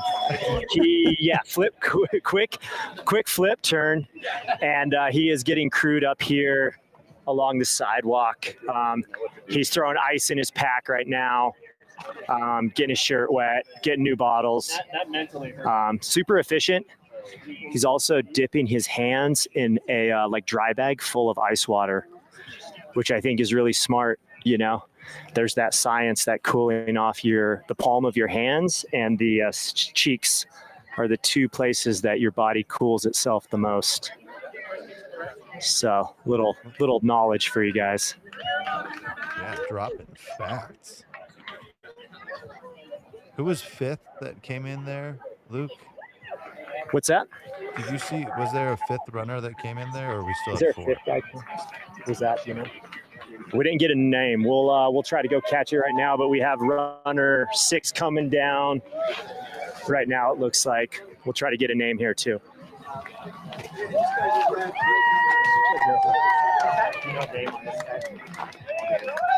Oh, that's Brian Como. So we got Miguel, 141. Miguel is wearing the white sun hat, and then Brian Como just did a quick turn and looks like he's probably meeting his crew up the road a little bit. So I believe, is that 6th and 7th or 5th and 6th? You guys know? Yeah, I think it's 5-6. I think you. Okay. No, you're good. We can look up the number. No, we're fine. later if you need that. The live stream guys got it. We're good. Yeah. And if you look at Brian's pack that he's wearing, he actually made that pack himself. His mom was telling me that he won the sewing award in 7th grade. So he's I know we're getting deep here. And he so now he owns a little company where he makes apparel, vests, and stuff like that called Borderline Designs. So it's pretty cool to see him out here rocking his own pack, his own quiver, and kind of going from there. Borderline Designs, check it out. I like that. That gives whole new meaning to random baller, right? You got the random baller runner, but the dude's sewing his own kit. That's baller. All right, we got, I believe this is runner 7 maybe coming in, bib 114. That's Noah. And then Miguel is heading out. You can see Miguel in the white sun shirt with the white hat. And then Noah looks like he is cruising up to his crew. For Dan, Noah's got a bunch of fast results. He won Mount Hood 50 miler last year. A number of wins. I believe this is his first time dabbling in that 100-mile distance, but definitely a name to keep an eye out for. Yeah, awesome.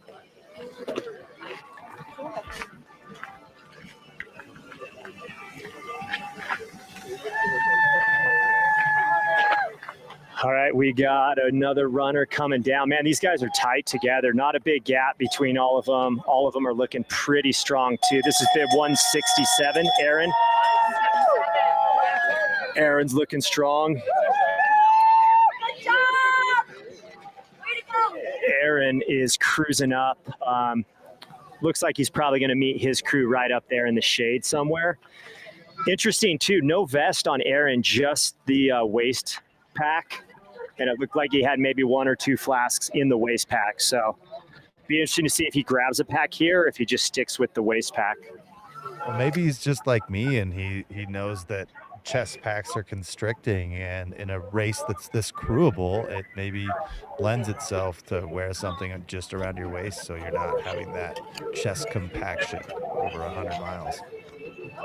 Yeah, I mean, Hannes, you've told me that your lungs are so big that vests cannot accommodate the oxygen that your lungs can intake. So it's not the lungs, it's my muscles, Luke. It's not the lungs, chest it's muscles. my muscles that are so gigantic that I cannot wear chest packs like the average human being. The other thing I thought is maybe this would have been smart. Maybe he dropped his pack at the top of the crew spot, came down, checked in, and then maybe snags it on the way out. That would be pretty next level. Looks like we've got Liam from Aid Station Fireball in the chat. Yeah, that's correct, Liam.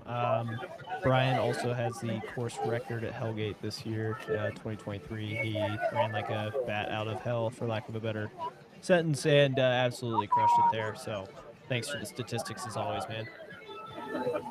Yeah, Aid Station Fireball, little shout out. Brian was also 7th at Hard Rock, which you guys, somebody's probably mentioned that, but obviously insane result. Yeah, our commentating partner, Chris Warden, I believe, picked Brian to place 3rd at this race. So definitely somebody to keep an eye out on and make sure we're watching. No stranger to strong results at a lot of different long distance races. Hey, Chad in the chat, it sounds like you've won this race based on how much you know about the course and what you do and don't need in places. So I just gotta throw some shade your way, man. Thanks for all the good commentary in the chat. Much appreciated. Is there some online beef between? Well, I made the mistake, and Hannes, betrayed me shortly after that, and because I said that it was a pretty chill climb out of Fish Creek, and somebody in the chat was adamant that it was not a chill climb out of Fish Creek. So I've conceded it is no longer a chill climb. There are chill parts of the climb, and yeah, I've been cyberbullied. So. Well, I won't bully you, but I will agree that it was not a chill climb, at least from what I remember. I must just suck, guys. See, thank you, Luke. We just tell the truth. No, maybe you're insane. Yeah. Maybe you're insane. Bringing it back to the current standings at Fish Creek Falls, we expect 9th and 10th to come through here on the male side with Tyler Green and Richard Lockwood coming in at 1, 2. Richard leaving just a little bit after Tyler. Jesse Rich coming in just after them. I mean, we're talking about seconds that they left after one another. Adam Loomis in 4th, Miguel Medina in 5th, Ryan Kummel in 6th, Noah Dussault in 7th, Aaron Schlabach in 8th, and we are waiting on 9th, if I have that correct. I would also guess first place female will probably be coming through fairly soon. Who do we think the first place female is going to be? We're hearing musings that it's either Michelle Yates or Leah Yingling. All right, we got Chris Hammis here coming in. So, Chris, if you don't know, Durango guy. This guy a few years back was 12th, I believe, at UTMB. Correct. And then just a couple months ago won High Lonesome 100 with a really solid time. And I was all over that course live streaming, and he looked solid all day. So he's coming in, doing his quick change. He's still close. He's still within contact of these guys. So we got 9th and then 10th just rolled in. So Chris is in 9th. Right behind him in 10th is, let me grab a number when he comes back up here. Chris being crewed by Valen there. Partner. Wait, you need your headlamp. She's done this before, let me tell you. Good job, runner. Yes, that's a well-oiled machine. These guys have done this before, you can tell. Good job. Good catch. She made sure he got his headlamp as well. So it's going to be a bit before these crews see their next runner. So right here we have 10th place. Good job.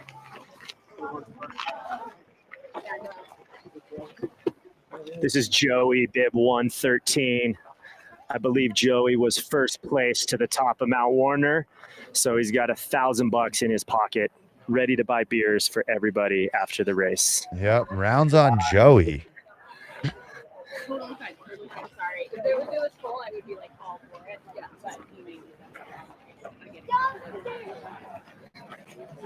Just an incredibly fast field.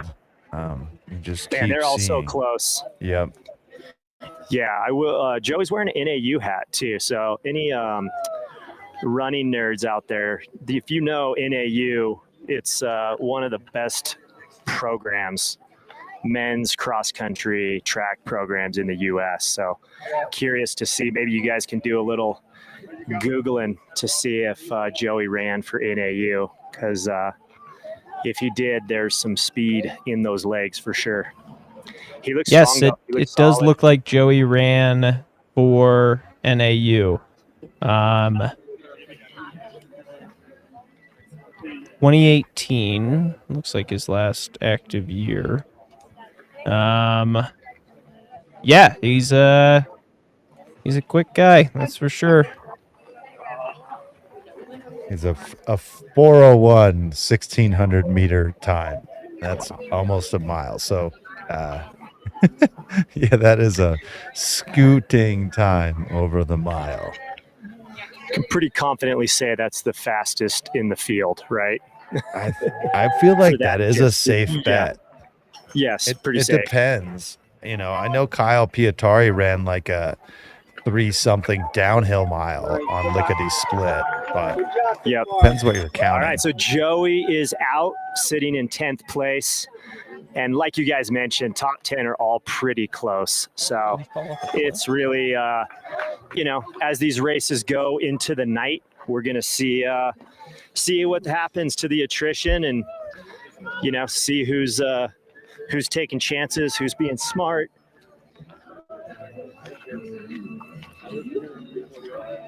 Oh, there you are. I lost my camera guy, but he was on the other side.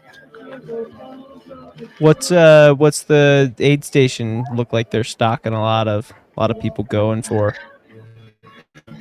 You know, most of the crew. All right, let's see. We got 11th place here, I believe. Got to shout out some of these great volunteers as well. Yeah, totally. So this is Zach, 160. Oh, I know Zach. Good job, Zach. How you doing, man? Keep it up, dude. Looking good. He's got a sick banana shirt on, so little style points for Zach.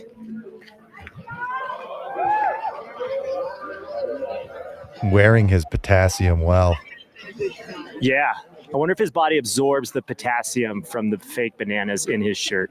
It's like magnesium where it's best absorbed through the skin. Yeah. Yeah, we'll give a little that's the shout idea. out to the timing table here. You guys wave at the live stream. These folks have been working all through all the tortoises, and they'll be doing all the timing. So we appreciate you guys. Thanks for being here. All right, so it looks like we've had, 11 males come through. Looks like 12th male is coming down now. This is Kyle Pietari. See if I can get some eye contact with him. I've run with this guy a few times.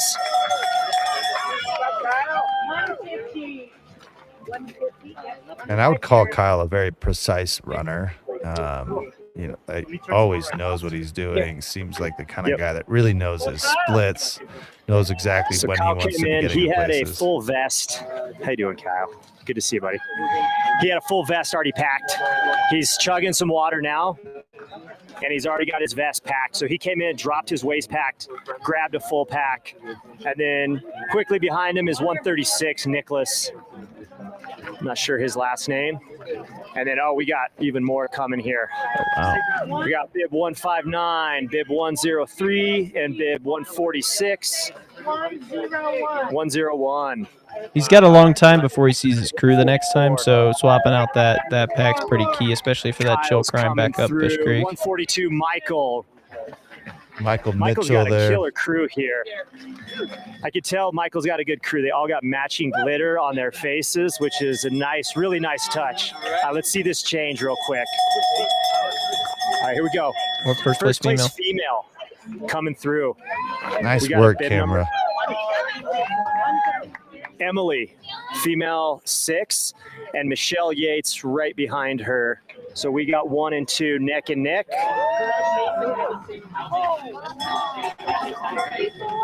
Michelle flipped around and is heading up, is meeting her crew just up the way. And they're doing a walking exchange right now. And then over here, Emily is getting a full ice bath. Got her vest full. She's chugging water on her way out. So her and Michael pretty much leaving at the same time. So quick crew exchanges there. Yeah. And Michelle's just in front of her. So And at Man, 4 o'clock, times. about 4:01. Yeah. All right. Then we have bib 103 leaving right now on the men's side. Yeah, I agree. Wow, guys, this race is tight. So coming back to get a little water. Whit Blair out of Grand Junction, Colorado, another young crusher. Yeah, I'll try to get a word. You guys got a second? Yeah, what's up? Your runner's Michael. What's his last name? Mitchell. Michael Mitchell. So you Yes. guys all got the matching glitter, right? You got to for Mikey. How's he feeling? He's feeling really good, he said. He's 15 minutes ahead of where he wants to be right now, so he's feeling really good. He said he's on track with what he did in Leadville a couple weekends ago. He's So focusing a lot on his nutrition this time, so that's different from Leadville. He was like 1,500 calories total, and I think he's already there right now. Great. So he did Leadville not too long ago. Yeah. Yeah. All right. And he's feeling recovered and ready? Yeah, he's feeling good. He's He feeling did it in great. 22 hours at Leadville. Okay. Yeah. So he's Cool. hoping to do the same here. All right. There you got it from Michael's crew. Yeah. Do you guys got a name? Does your crew have a name? The Woo Girls? The Woo Girls. Crew and their runner, Michael. I like it. So I think we need more crew names out there. I like that. Yeah. It's cool though. You know, some people have a whole team out here crewing, and then some people it's one person. Like Kyle, when he came through, he had one guy right here. They were in and out. Boom. They've done this before. You know, so cool to see. And then we obviously earlier we talked to the green shirt crew over here. They had 14 crew members supporting their runner. So yeah, it's been exciting. I did not think this many people would be this close. So it's been fun. Yeah, it's fun to get a front row seat to just the efficiency factor as you start to see some of these front of the pack competitors.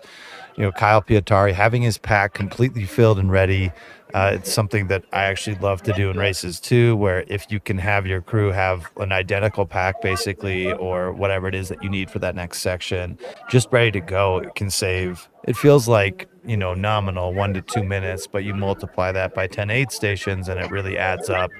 And especially at that front of the pack, every minute tends to count. Yeah. So quick recap. It was Emily, right? Emily Mann, women. yeah. Emily Mann. Okay. Yeah. She was on a lot of people's top 5 picks for this race. Great results. Good.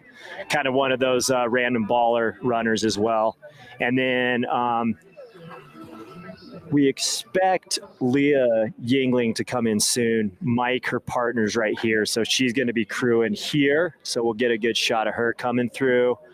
And then I saw Becca's partner Leland over here. So he'll be crewing them. But yeah, it's been good. Oh, Hannes, I thought of something. Maybe you get Brian Como to make you a vest that can fit your enormous chest muscles. Yeah. Maybe, yeah.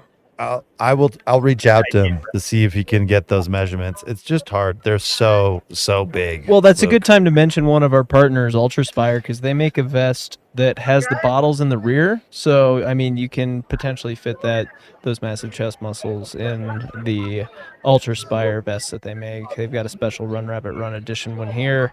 They're one of our partners with the live stream, as well as La Sportiva, Honey Stinger, Smart Wool, Ice Spike, Rabbit Ears Running, and of course, Tailwind.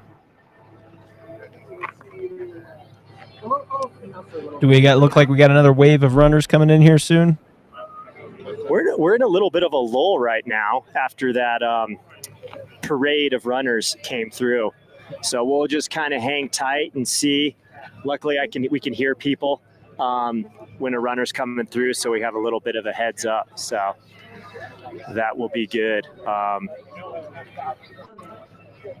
Hey, what's the temperature feel like to you out there, Luke? Is it hot? Is it coming off the pavement? It's feeling pretty warm. It's definitely feeling pretty warm. I would say the last few runners that came through definitely looked a little warmer than maybe those first 3 or 4. But we did see, I would say half of the people that have come through so far have taken time to dump water on themselves and get ice. So it's about half and half on the cool down factor. But we got, we are filling up with crews here. Lots of people riding their bikes up here. hanging out, waiting for the runners. If their runners already came through, people hopping on their bikes, cruising down. Some people are just hiking down. Some people ran up here. I'm not sure why you would do that, but I guess it's a bunch of runners hanging around up here. So Yeah, 69 degrees and sunny, an absolutely bluebird day in Steamboat Springs, and probably feeling nice and hot for those runners here at 4 o'clock. Start to see so those if the temperatures drop. if the temp is 69, it feels like 79 to me up here, maybe 78.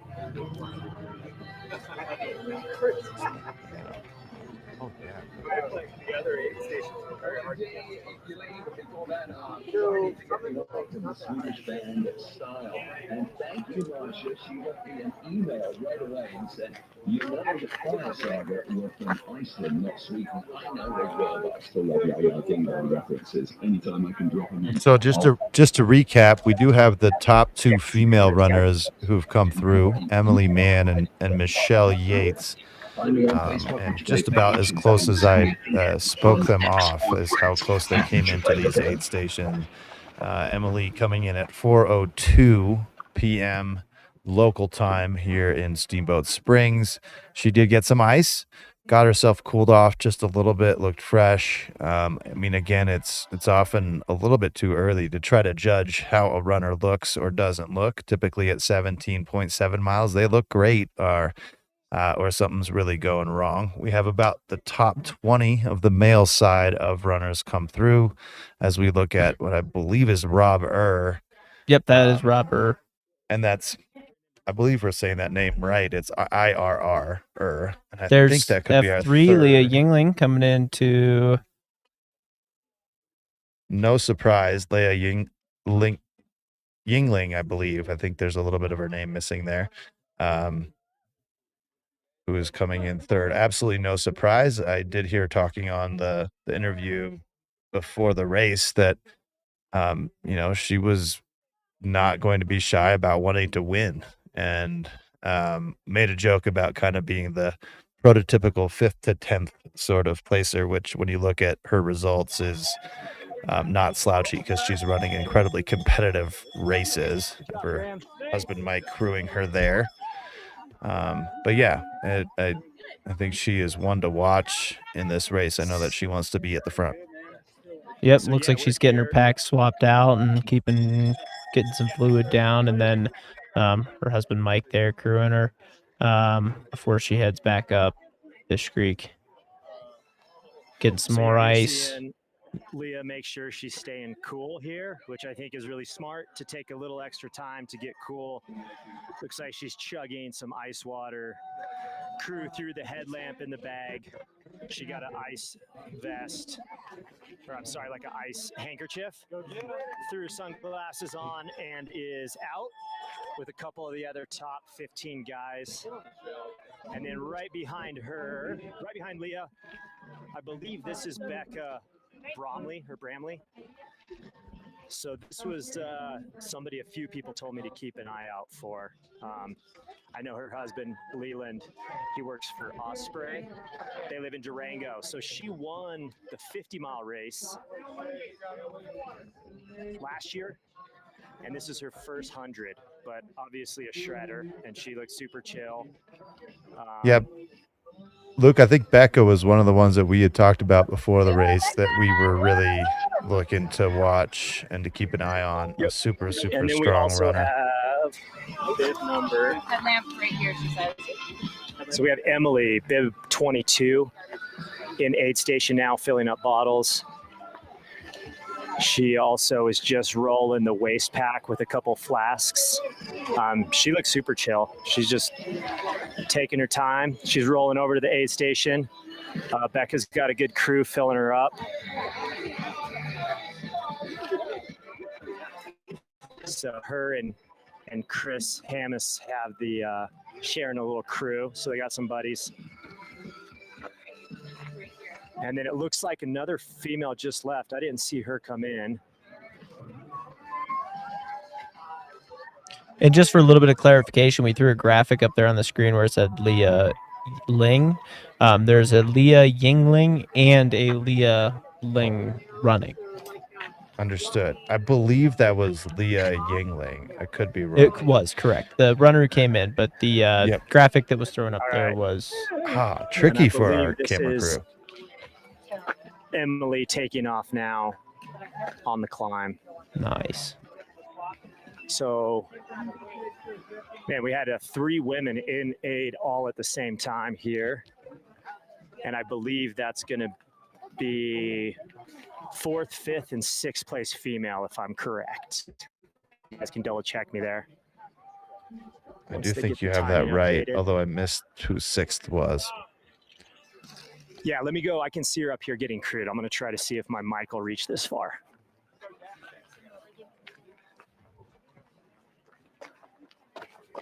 Was it Emily Mann, Shea Aquiliano? They've got updated results. So that's Shay. I It can't is see Shay. a bib number. Yeah. So Shay and Emily are right next to each other. Both of them are doing a shoe change right here, which I think these are the first 2 runners I've seen do a shoe change. And we have Dawn coming through. What's up, Dawn? All right, Becca is on her way out. Moving well. So great race on the women's side. Basically like 4th through 7th. Really tight. 2 of them are currently in aid right now. Getting geared up, getting ice bandanas, putting new shoes on, getting their vests ready. Both of them look super relaxed. We just need to clarify. We've been saying Emily Mann was leading the race. I believe that was Emily Caldwell, and then Emily Mann just came in 5th place. So our apologies So for Emily that. that just is leaving now is F22. And then Shay just took off running, and Emily is getting ready to leave right behind her. And then we have another female coming down the hill with another one of the male runners. So, man, there is Claire's coming in right now. That's Claire Gallagher. It was Western not a States stranger champ. to ultra running. Off just a little bit of a hiatus from racing. I think working through some injury stuff, but yeah, you would not bet against Claire on a 100-mile day. Looking strong. Buddy. Great work. Like another man. All the interviews. Not right now. Right now. All right, so we got Claire in aid station right now, getting taken care of.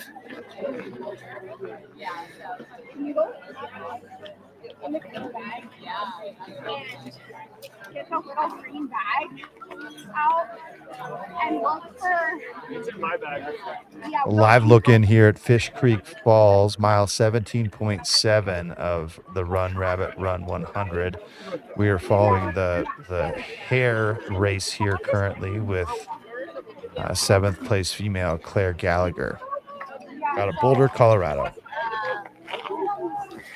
Boulder, dude. It seems to be like a pretty popular place to live and train. Front Range. They have some phenomenal trails there in Boulder. Some phenomenal trails. Well, the phenomenal trail they're about to head up is Fish Creek Falls, where right after that they'll be headed out to the Long Lake Aid Station before headed over to Summit Lake. After Long Lake, they're just going to have a really long, about 21-mile downhill down here to Olympian Hall, where we're wonderfully hosted here by Run Rabbit Run. And So depending on who you are, that trail at Fish Creek is rowdy and steep. It just depends who you are. If you're my co-host, it is a chill. walk in the park, as flat as it can get. There is no technicality to Fish Creek. If you're anybody else, it's very steep. And mainly Chad in the live stream. We are kidding. Fish Creek is very steep. It's a nice punchy climb coming out of this aid station. Then they do lead into a little bit more mellow trail, as my co-host Dan pointed out. And he's not wrong. It does get more runnable towards the top of this climb. A really interesting section. I think Claire is clearly taking it easy here early on, not trying to push the pace too much. Which oftentimes I do think pays dividends in a race like this with so much runnable trail late in the race in the latter half of it. It a lot of times pays dividends just to be a little bit more patient early. Yeah, I think that's a really good point because as exciting as it is and as close as everybody's, you got to remember that we are at mile 17, 18 of a 100-mile race. So let's see if I can grab Leah and Tyler's crew real quick. Mike, can I ask you a couple questions real quick for the live stream? All right, everybody, this is Mike, Leah's partner, right? Yes. Just double checking. So Leah's partner, Mike. I saw Leah took a few extra minutes to make sure she stayed cool. Was she running warm, or was that just stay cool? I think I'm sure it's a little bit warm. I didn't really ask. She didn't say, but that was the plan, was to probably put like a nice bandana and stuff on here and cool. and soak up and everything. So yeah, it was kind of just part of the plan. It's not cold out yet, so it definitely didn't hurt. Totally. And how did she seem? I know we're early. We're at mile 17 of 100 or 18. So overall, was she feeling pretty good? Seemed like it. Yeah, she seemed great. Cool. She's a little bit of a poker face, or what?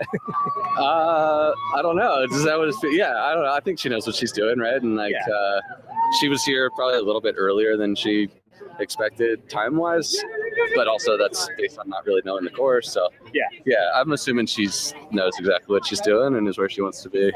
Yeah, she's done this before. She knows what she's doing. Give us a little rundown on the team. Tyler and Leah's team, the Greenlings, right? Yeah, the Greenlings. We're really happy to have Tyler and Rachel in Salt Lake. They moved there just a few months ago, and we're good running buddies and just buddies in general, obviously. And so having Tyler and Leah team up as the Greenlings for this, I mean, I wonder if there's probably people out there that bet on another team, but honestly, I don't know how you bet against that team. And totally. That's two really solid 100-mile runners, and they're really good friends. And so I think they'll kind of share some energy out there, even if they don't really get to see one another. So I think it's a good link up for the Greenlings. Yeah. Awesome.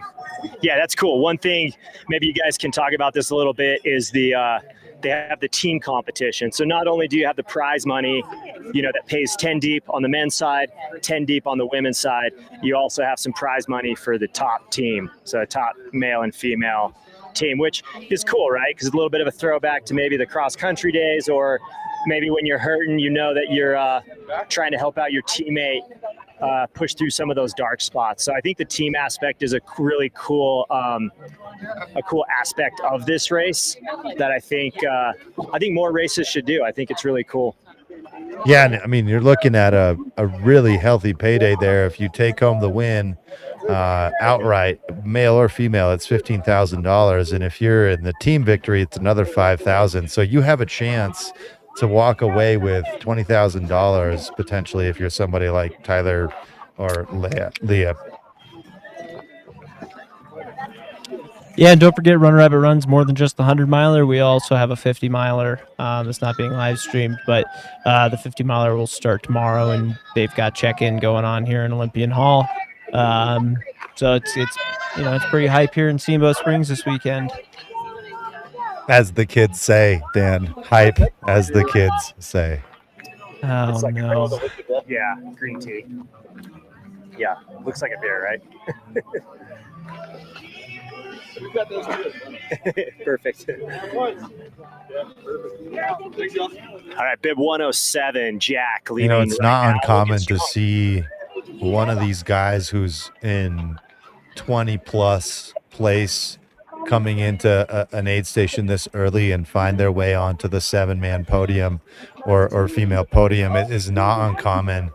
It's just a race where there's so much competition that folks go out really fast, and And for many, that's not a problem. A lot of guys hold on and have great races, but a lot of times you'll find somebody who's ran smart and just a little bit more conservative on this early section with the biggest climb in the heat of the day, that they'll really be able to pull on the field and gobble them up in later miles.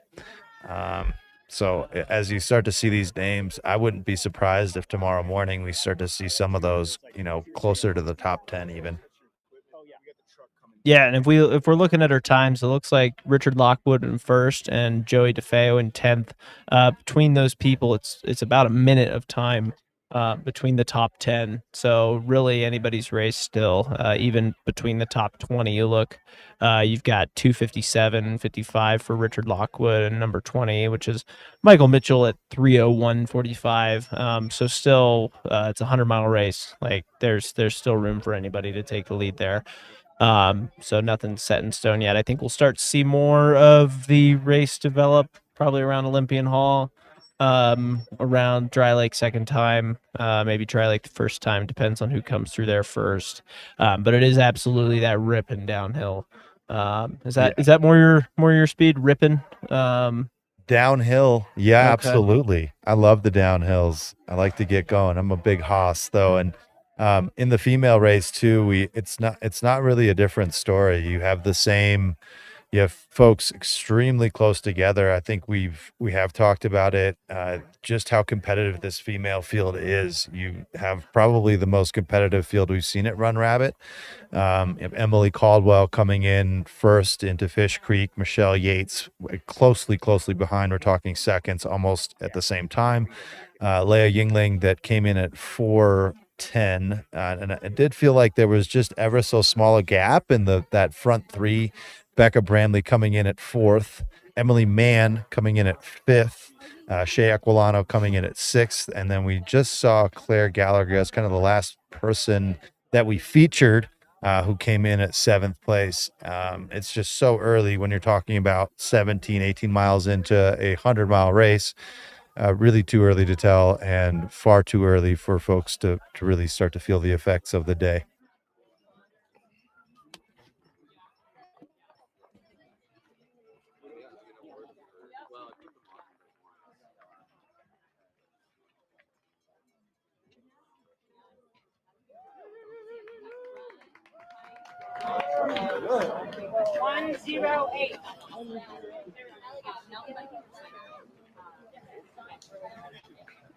And this is a live look here at Fish Creek Falls Aid Station. We are following the hare race at Run Rabbit Run 100 with Jordan Chang coming through. Jordan's won Grindstone before. He's also won, I think, Hellgate a couple of times, as well as some local Virginia Ultras. Stud runner and just out here doing his thing. Well, it's another great example of somebody that wouldn't surprise me coming in later in the top 10 that just is running smart. He's certainly not running slow, but he's running smart and just maybe taking a little bit off it in the early miles. If you're able to run late in this race, there are a lot of runnable miles after, even after you come out of Olympian for that final 30 miles, there is a ton of runnable terrain. Even if it's uphill, it is very runnable if you have the legs to do it. And the difference between, shuffling and running decently well on a mellow upgrade buffed out trail to hiking that, the difference is massive. It goes back to that concept of not hemorrhaging time late in a race, but just bleeding a little bit maybe and not hemorrhaging. Right. And if you're running, you're going to scoot past a significant number of folks late in this race. And I think Jordan's one of the types of runners who's truly running his own race. I think we hear that sentiment from a lot of people like, oh, I'm just going to go run my own race, but they're going to be out there racing. I think Jordan, in the truest sense of the sentence, he's out there running his race and putting out the effort that he knows that he can, and running incredibly smart, like my co-host here was saying.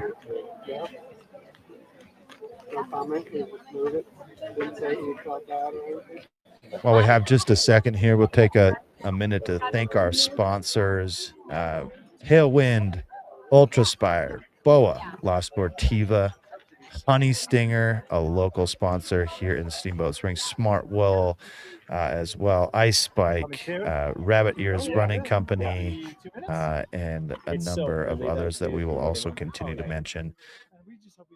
We couldn't do it without sponsors. It's an exciting time in our sport where I, personally think we're going to start to see more and more sponsors coming, knocking at the door of ultra runners. Who knows? Maybe one day we see it on the Olympic docket for a sport. Whether or not you see that as a positive or a negative, that is a different discussion, but it might be the case. And as that happens, we will see more sponsors step into this world. We can't thank them enough for making our sport bigger and what it is today. Who do we got here coming in? So we're doing a little crew change. I met these guys at the beginning of the race, had a nice little interview with them, the Green Glitter Gang from Salt Lake City. I don't know if that's their official name or if that's the unofficial name, but yeah, he's going over to the aid station. His crew's doing a pack swap right now, so good, efficient use of time. They have an extra pair of shoes. Not sure if he's going to do a shoe change or if he's just going to grab a new pack and go. And then right behind him is bib 131, Michael. Oh no!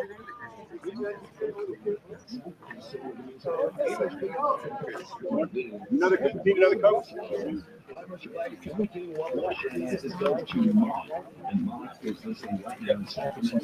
Hey, were a lot of the hare runners wearing carbon plated shoes if you watched out?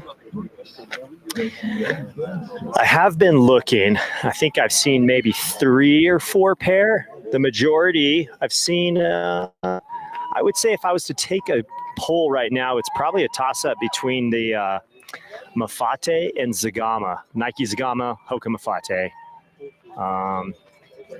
With a Man, bunch of talk other about stuff somebody on there that has too. worked in the outdoor industry when you're spotting runners and whether or not they have carbon plated shoes or non-carbon plated shoes. Luke J for the win. Yeah, with the shoe knowledge he was dropping last night at the Airbnb, that's why I'm asking him all these He tech must know a questions. thing. He Yeah, must, perfect. Yeah, must so we know a got thing or two. Solomon's, Brooks, and Nike and a Hoka in aid station right now. How's that? 4 different brands, 4 different runners, 2 males, 2 females. So it's a smorgasbord is what you're saying. That was bib 15 for the females, Barrett. And then right behind her in a pair of Speed Goats. I'll just start doing shoe call outs for Dan there. She's getting iced down. Got the white hat on, which is a good move anytime it's warm. Every little bit helps. This is Andrea, bib 31. If you guys want to pull her info, get some info on Andrea. And then also let me know what number that roughly gives us on the female side. I want to say 9, but I'm wondering if we missed somebody. Yeah, that's giving us roughly 9 on the female Taken side. out. Andrea Stofko, quick in and out of Fish Creek Falls. Yeah, great crew exchange there. That was impressive. Who was that just came through? Andrea Stofko. She would be the 9th female. Yeah, that's what Okay, I had so written she's down sitting here. right inside, Did she sitting come right in? inside the top 10. Did Barrett already leave, Luke? I believe Barrett is getting crewed just up the way a little bit. So Yeah, actually, so- it looks like I can see both of them just getting crewed right next Okay. to each other. Okay. And then Sid is on his way out, rocking the green glitter on his face with the his crews taking good care of him. I'd love to see the glitter on your face the next time we see you, Luke. Man, we've seen some glitter in this aid station, so I think if I really want some, I could probably get some. Pretty sure. I thought he can was make going to that dodge the happen. question there. I think we need to see some glitter on you at the that next was aid a station. good attempted dodge, Yeah, like but a we're- 8 out of 10 on dodginess. Yeah. Challenge accepted. Challenge accepted. A lot of rabbit ears I'm seeing. A lot of people walking around in rabbit ears. This is the Run Yeah. Rabbit Run with the rabbit ear rocks right outside of the town. What does the horse say? Who's the horse in this situation? See if I can. I think that's Rachel Drake, winner of the Black Canyon 100K. Yeah. Rachel showing her versatility as not only a super talented runner, but you saw her put their young one on the backpack just single-handedly. That was pretty impressive. All right, we got a female. This looks like maybe our 10th or 11th place female, number 9. This is Megan Eckhart. Yep. Santa Fe, New Mexico. Great spot. Gotta love Santa Fe.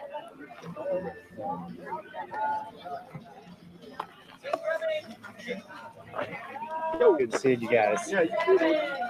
Megan's had some pretty great results lately. So we have a bunch of runners coming in right now. Looks like we have another female coming in. I couldn't see her bib numbers on the other side. 2 more females coming in right now.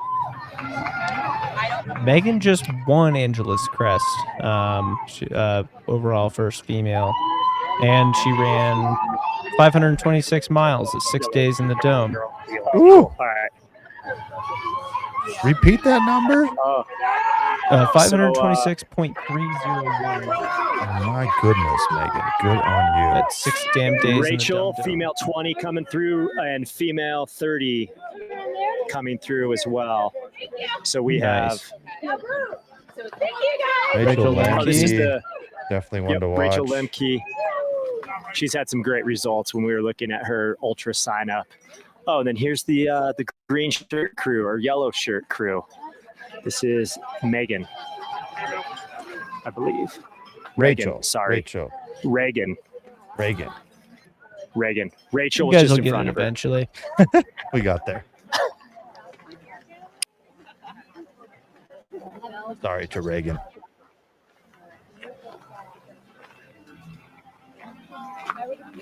Really bright on the screen right now as we take a look into these yellow shirts. Do you think they have a bus that they bring the crew around in? I hope so. I hope it's small and bright in Yeah, colors. it's a bright yellow Yeah. bus. Yeah, this is a strong fluoro action over here.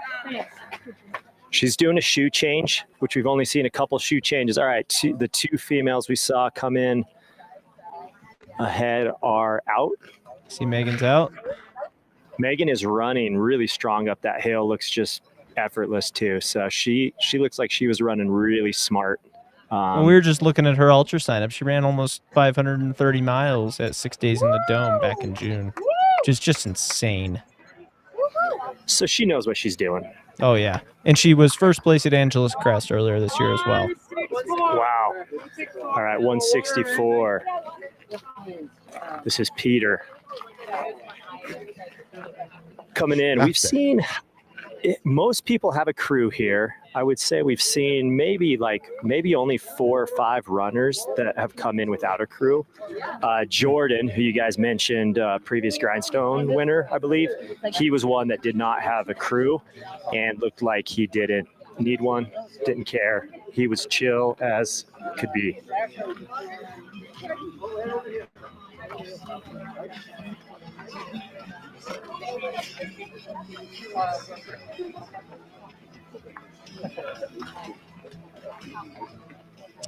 We have not seen Ashley Paulson yet. I think that's a kind of an interesting storyline.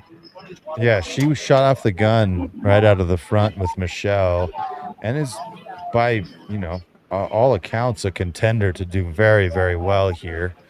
All these times are they're very quick. They're certainly coming through fast. That's what happens when you get competitive fields. They push one another. They get competitive. They want to try to see the best in each other, and it does start to get towards really, really quick splits. I think especially early on in the race.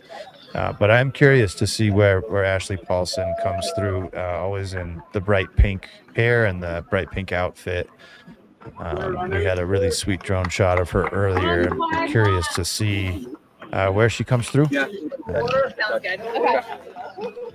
Have we so pretty early. much run out of tortoises at this point, or is there still a few tortoises trickling in?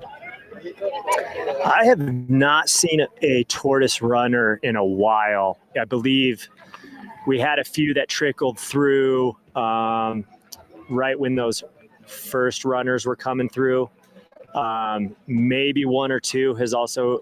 I think all the tortoise runners are through, so I could do a double check on that. But I think they said they weren't really expecting too many more. So we have bib number 145 coming through. Lucas, looking strong.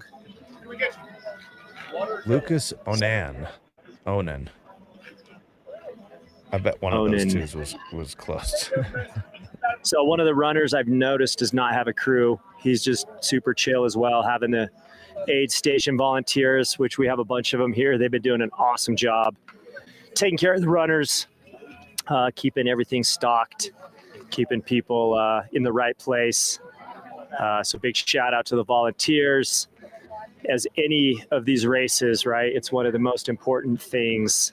The volunteers make these races happen. So a little shout out to all the volunteers. Here comes Kevin. I know Kevin. Bib number 121, I believe, from the Carbondale area. Yeah, Kevin Hadfield. He's Nice job, you can Kevin. see it in his picture there. Multiple-time Tour de Gent finisher over in Courmayeur, Italy, which is currently going on. Yeah, it looked like Francois Dehaene just won one Tour de Jean, which is pretty sweet. Had some drama at the front of that race with the disqualification. You hear about that? Yeah, somebody got crewed saw at that. like a refugio by his crew, and they had video evidence, and he got disqualified. He wasn't even that far away from like the next aid station, so it was kind of a strange deal. But Yeah, apparently that's against the rules quite clearly. So little shout out to my buddy Mike Hewitt, who he's probably finishing, either he finished not too long ago or is finishing very soon Tour de Glacier, which he did Tour de Gens, which you have to do Tour de Gens to qualify for Tour de Glacier. And he's about done with that race, 290 miles in the Alps. And he was texting me pictures. They were hitting snowstorms up high. So it looked like some gnarly conditions, which is a whole different level. Got a few more runners coming in. We got leaving. I believe that's Kevin, another Kevin. Big 23, Stacy. I mean, hey, on that chill climb back up Fish Creek Falls, they might hit some snow. was that Stacy Marion potentially? Yeah, Stacy Marion. Yep.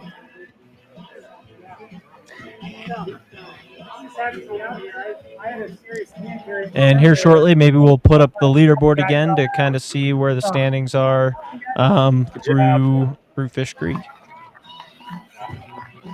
Yeah, so it looks like 1, 2, 3, 4, 5 runners in 4 runners in aid right now. So yeah, five runners. So it's going to continue to get busy. I don't know. Do you guys know roughly how many people have come through then? If we've had probably about 30, 40? Roughly, it looks like 41. Okay. So not quite half of the hare field has come through. Our camera guy's following. I believe that was, I didn't catch a bib number. The last couple females that have left are probably sitting, right inside like the top 12 to 15 female runners, and not too far off that top 10. So, and you guys, I said it earlier, but confirm this race does pay 10 deep. So cracking that top 10 is good, right? Is it paid 10 deep or is it 8 deep? Good question. Did I stump you guys? Yeah, verifying. We're looking it up now. Perfect. Don't yell at us. We can only Google so quickly. Okay, so it's still just 7 deep. 7 deep. Okay. Yep. And the order of that's 15,000 for first place, 8,500 for second, 5,000 for third, 3,500 for fourth, 1,500 for fifth, 1,000 for sixth, and 500 for seventh. Both Luke and I have been lucky enough to be in that sixth place spot. And it is just neat to have a race that pays a small, not small, but considerable chunk of money towards that top 7 versus even just a top 3. It's a rare thing that you don't find in a lot of races. Good job, man. It's equitable, so it's the same prize money for male, female winner. It was bib 148 on the way out. Big smile on his face. He's having fun, which is one of the reasons we do this, right? It's a good reminder. Don't take yourself too seriously. Go Nathan! Woo!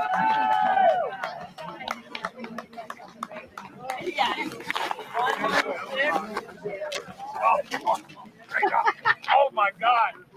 Yeah. How you doing, man?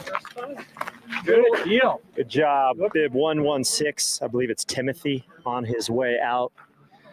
And I think all races should have people's name on their bib.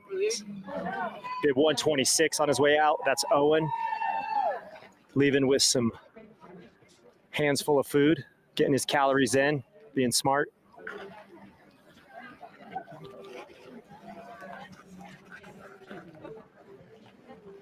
That's typically how I leave restaurants. Especially if I order to go, I just put the food in my hands, sort of clutch it to my chest, and I eat on the go so that I really am efficient and I'm not wasting any time. Plus, that food's going to cool off, and I don't know at what point it's going to get cold. So I can't waste time. I have to start eating the moment I leave the restaurant. So I saw him using a similar tactic. Yeah, so we have bib 18 coming in right now. This is Jonna.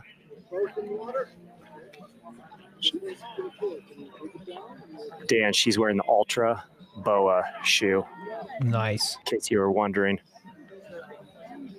From Dillon, Colorado, Jonna Ianito. So just to answer a couple questions in the chat, looks like we're getting from a few people. Ben, there will not be coverage at Long Lake. We'll just have the splits up to see who's coming through. And then Pacers are not allowed to mule for runners at this race. So at Leadville, they're allowed to mule. But at this one, they're not. So their Pacers cannot carry any of their equipment for them. And you won't see hares have pacers. So most of the runners that you've been seeing recently won't end up with a pacer at any point. Okay, who is your runner? Okay. Are you waiting for somebody else? No, I'm waiting for his mom. Oh, got it. To finish up. If you're down, can we ask you a few questions for the live stream? Sure, he wants to. Is it, has you run 100 before? No, it's his first Oh, 100. cool, perfect. Yeah. We'll get a couple of questions. Okay. As soon as my camera guy comes back. What's your name? Paula V. Paula V. I'm Yeah. Luke. Nice to meet you. Nice to meet you. And it was Nathan, right? Yeah, Okay, Nathan. cool. Caleb Brown. Yeah. All right. Yeah, I'll just start a couple questions Okay. and then I'll let you go. I All right. won't make it too bad. Sounds good. Nice work, runner. Yeah, we've been watching a little bit of the stream. Cool. Yeah. Yeah, It was while we're Paula waiting. V. And Paula V. Yeah. Paula V. All right. So, can you guys hear me? Yes. Yeah. Yeah, I grabbed a crew member who's crewing for her runner. I'll just get a quick interview if you guys want, since I heard from some viewers they were tired of hearing you guys talk. So I figured we were talking nice. else. Yeah. Yeah, I don't blame them. Perfect. We'll this runner come in. I didn't catch her bib number real quick. Let me see. This is bib 14. Eva.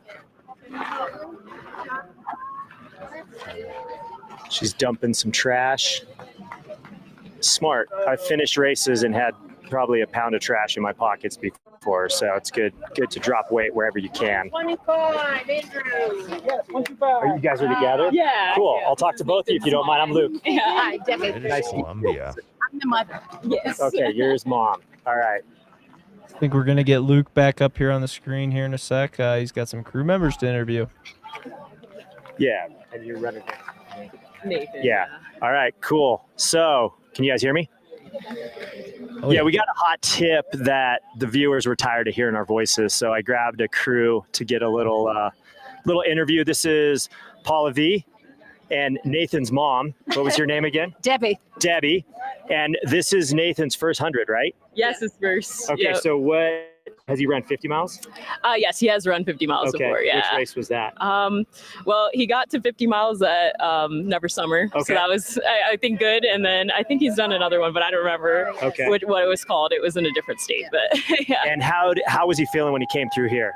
He looked great, Cool. at least as far as I was concerned. Yeah, he ran a 50-mile around Mount Rainier. I don't know if that was yeah. a number of years ago. Yeah. Yeah, he said he was a little hot, but I think he was ready to kind of turn back around pretty quickly. So Cool. yeah, we Yeah. felt good about it. It's kind of the hottest part of the day right now, and it's hot up here because the breeze stopped.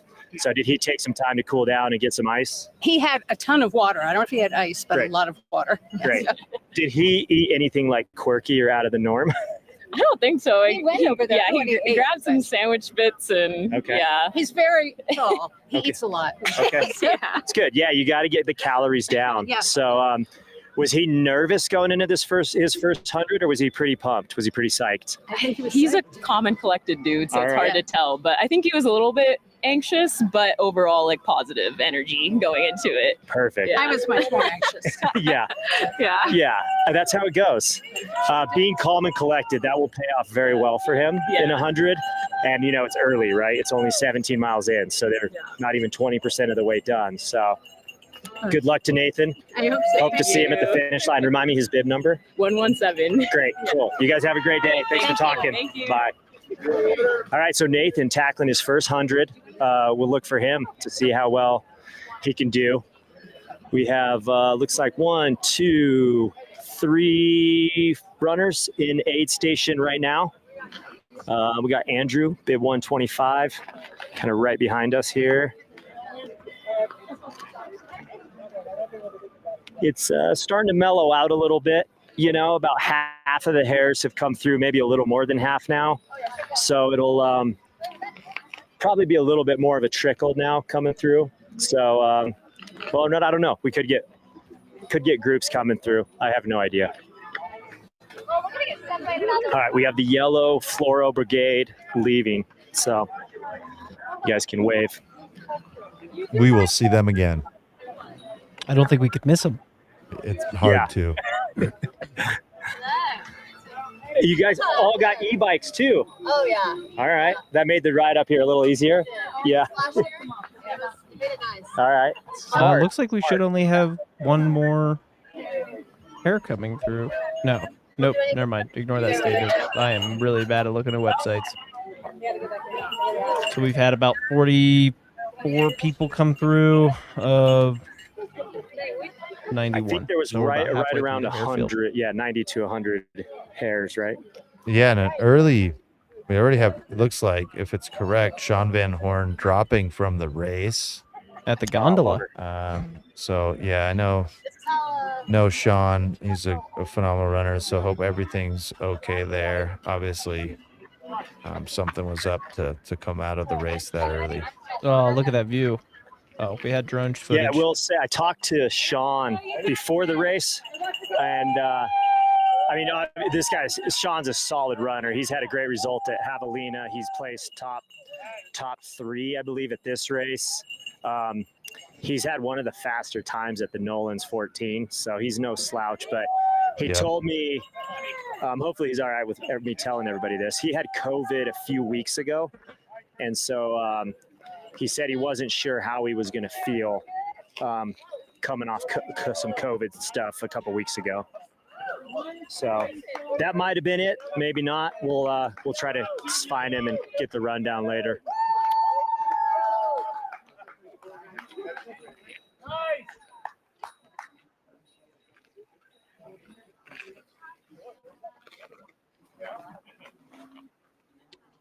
Seem to be emptying out a bit there at Fish Creek, or is it still pretty packed with crews?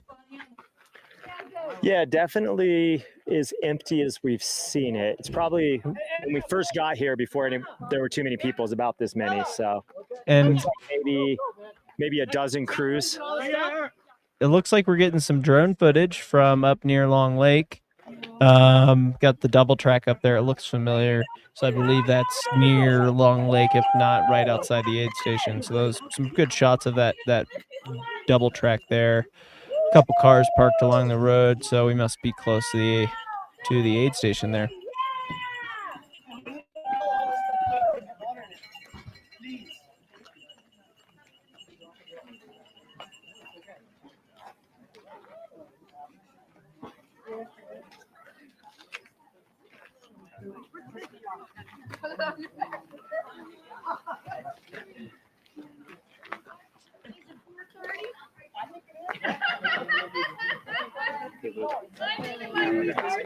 How many hares are expected? Like how many more hares are expected? Oh, just out of curiosity. If you're just joining us, we're here at Run Rabbit Run 100, following the race live at Fish Creek Falls Aid Station, mile 16.8. Sorry, Dan, I didn't mean to cut you off. No, you're good. I was just going to thank one of our sponsors for hosting us here at City of Steamboat Springs. Obviously, race wouldn't be able to happen if it weren't for them. Pretty cool, especially at night if you're running down Main Street over here towards Olympian Hall. You really get a look of the city at night and how cool the city is. So it's pretty great that they're here to support us and help put on this wonderful event. Yeah, Steamboat is as good as it gets. If you haven't put it on your destinations of places to visit, or if you've had the privilege of coming here, then you know, but you got to put it on your list. It is a stunning, stunning destination. Got multiple different hot springs you can check out in town. You have a lot of phenomenal food, some of it just right along the river. It really kind of has everything. Come at the right time of year, you even get to float that river. It's the Yampa. I've floated a few times, had a lot of fun on that. Steamboat is like a second home to me. So a beautiful, beautiful town. We can't thank the town and city of Steamboat Springs enough for having us.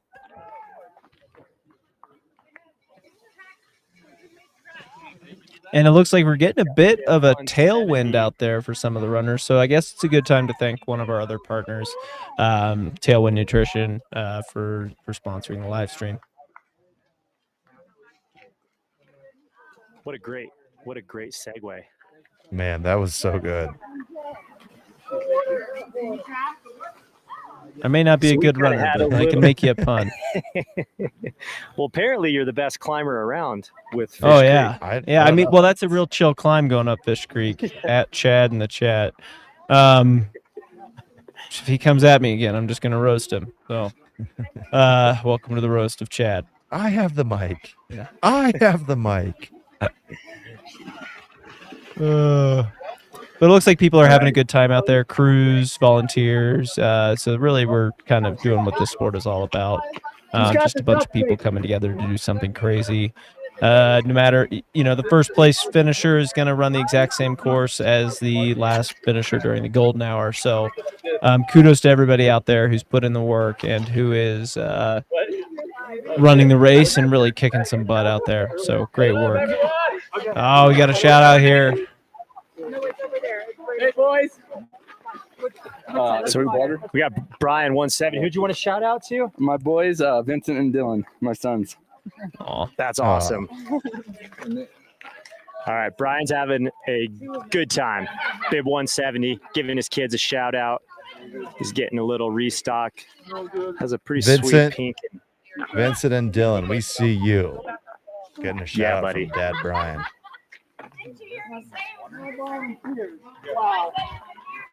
All the way from Manchester, Iowa. All right. Ask him how the altitude's affected him. Yeah. I'll hand that to you when I see you at. Fill that the rest with water. Okay. Brian, you're looking good. How's the altitude? You're from Iowa, Good. right? I've been out here. My boy Eric let me come out.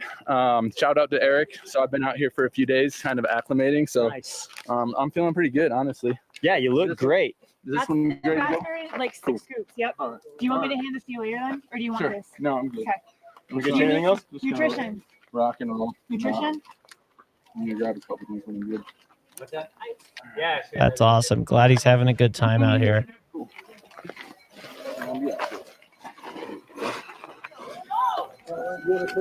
Please, yeah. Thank you guys so much.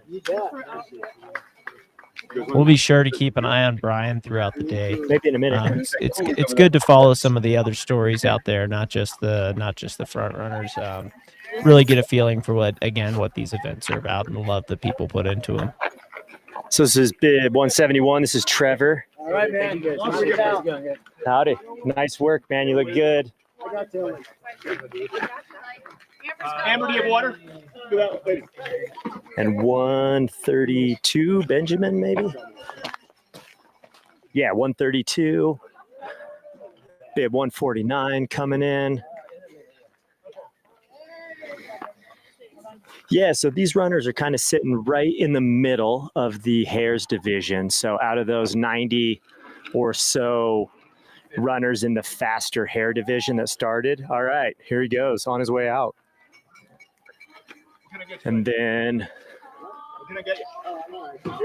Well then, of course I must pet your dog.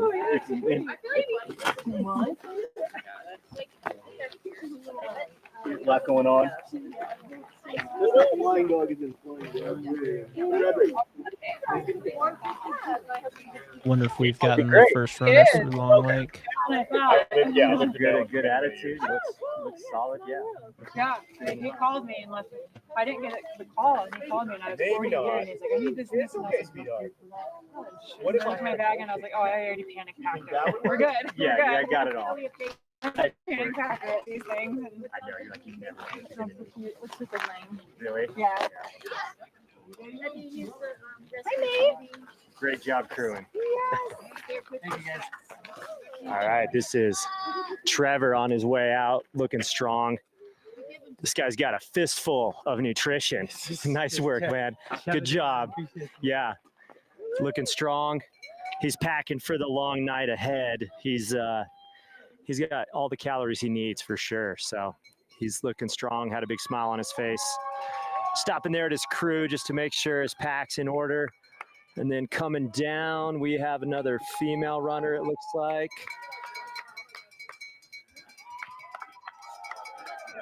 Looking strong. Try to get a bib number here in a second.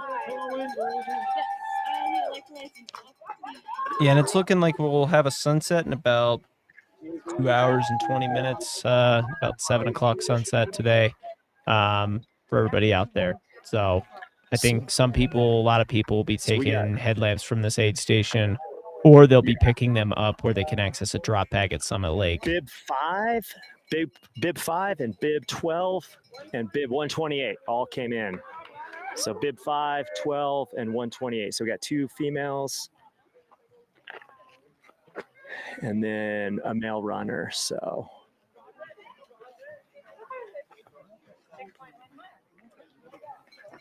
see if we can catch any of these folks in action here. Looks like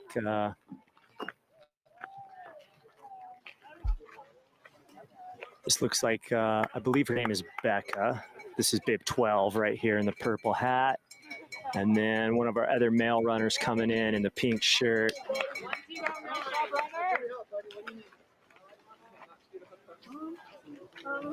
I'd also like to point out we have yet to see Ashley Paulson come through this aid station, I believe. No. Yeah, we'll go to a different spot. We're gonna be here for like. Yeah, correct. And then we're gonna go to Dry Lake. Okay. Yeah. Where do you crew next? I will be running with him from Spring Creek Trails. Oh, cool. So You get a pace. Yeah, just 2 months. Oh yeah, yeah. Is that as far as it's only 2 months? I think so. From Spring Creek. I mean, if it's more than that. Yeah. Cool. We'll be slow at that point. Yeah, it's later in the race for sure. Cool. We'll have fun. Thanks.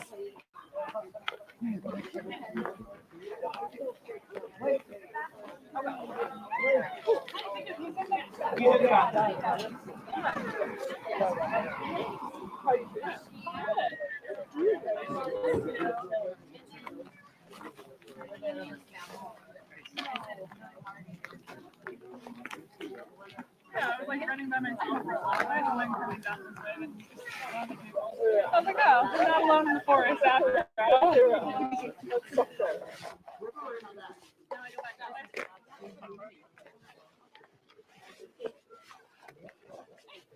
Still some people sitting in some chairs, getting some aid. It's 5:02 local time, so Fish Creek's still rolling for at least another hour or so.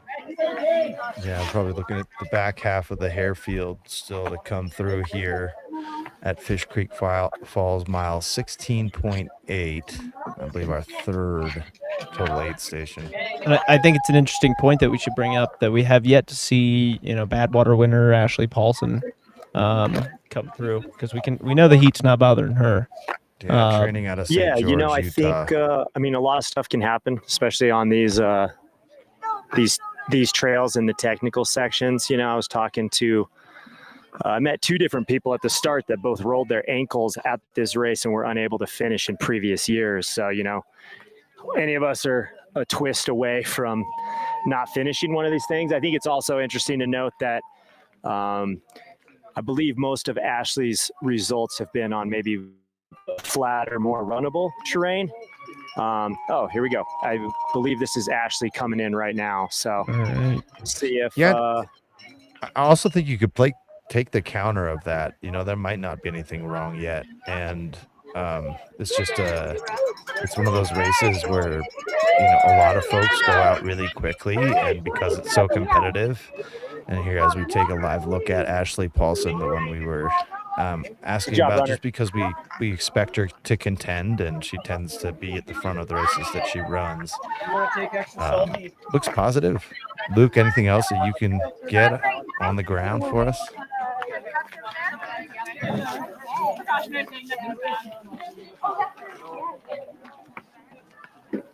Nothing noticeable, just from body language or.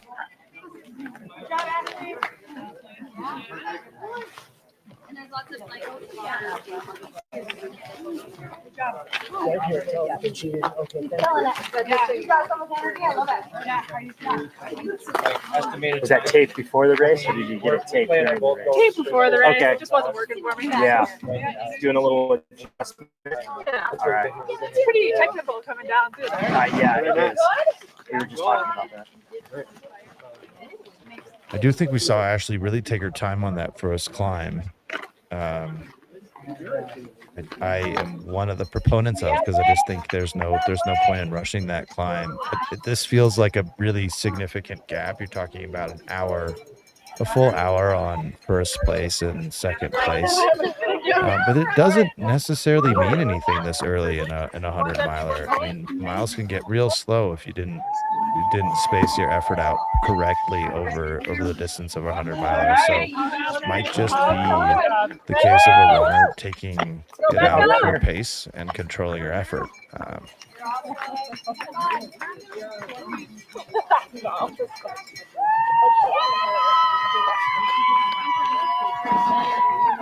Yeah, and per the chat, apparently she ran a 200-miler last month, so could still be potentially feeling some fatigue from that. Certainly those bigger efforts, bigger than a 100-miler even, can drain you for sure. She's in Oak Creek, so she's 20 miles away. She's like, what do you mean? I said, well, we had a plan. It did not follow. Nice view of Fish Creek Falls there, of the road leading to Fish Creek Falls.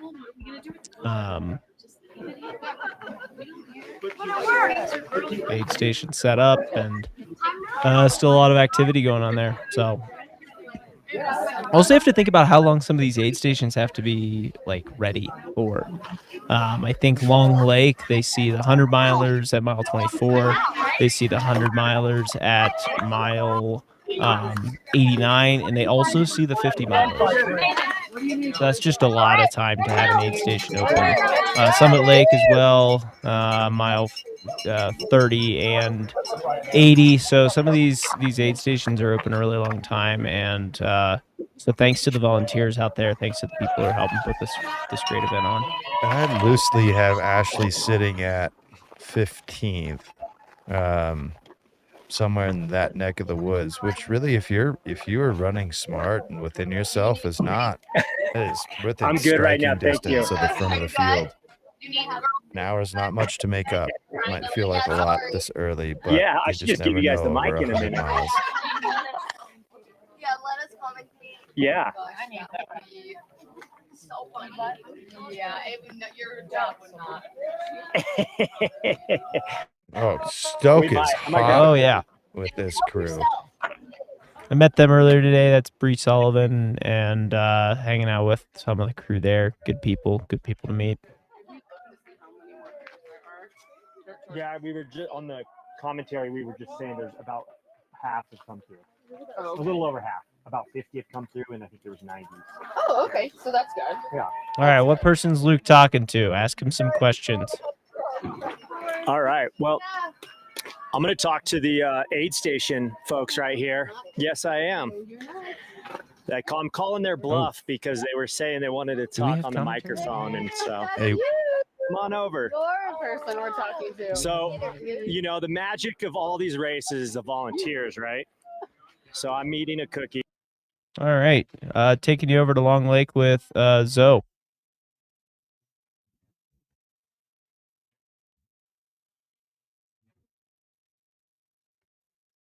Waiting to get some audio from Zoe yeah, here. but it does sound like we just had some of the lead hares. I think that was Tyler Green's That looked like hat. Tyler Green's kit coming Yeah. through. Adam Loomis, they're running right together, both of them in less than 2 minutes in the aid station. So just missing our I'm top hearing that 2 Long Lake is hares. the best aid station right now. Is it because you're there? That's why it's the best aid station? Who's in the rabbit ears? Is that Cheryl?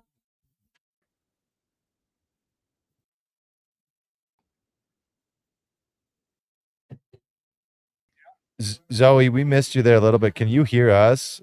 Were you able? Yeah, you said gotcha. Rich and Tyler came in within 2 minutes of each other. Did we hear that right? No, Tyler Green and Adam Loomis came in running together, spent less than 2 minutes in the aid, zoomed right out. Just refilled 1 or 2 flasks and we're out of here. Awesome. I'm glad I asked Yeah. because I clearly did not hear that broken up correctly. All good, but we're set and we're ready here. So that would have meant lead hares were through at like 5:06, 5:07. How were they looking? Were they looking pretty fresh? Really fresh. Yeah. They were. Oh, we've got another hare coming up the road here. Can't quite tell who it is yet, but again, looking really. Oh, it's Richard coming up the hill, running super smooth. Has won this race before, knows the course well. Really good. 5 minutes behind the lead 2 men. First Lockwood just rolled into Long Lake. They're slinging quesadillas here. There's a good bit of action. There's just a few tortoises here, and it looks like we're just about to have a bunch of lead male hares rolling through any minute here. Yeah, a little bit of movement there. Adam Loomis was in 4th coming out of Fish Creek Falls, so he moved up 2 full spots to leave with Tyler. Yeah, I mean, he's a great uphill runner. There's a really challenging uphill section on the way up to Long Lake. Definitely sort of the climb that's going to separate the field out a little bit. It's technical, it's sustained. We're starting to get our, another taste of high altitude. Yeah, you're not wrong. A lot of runnable climbing coming up into Long Lake. Yep, and then this next section between here and Summit, there's a lot of runnable terrain, so I'm expecting this next section to be very fast. Richard heading out of the aid station now. Third male hare has just left Long Lake.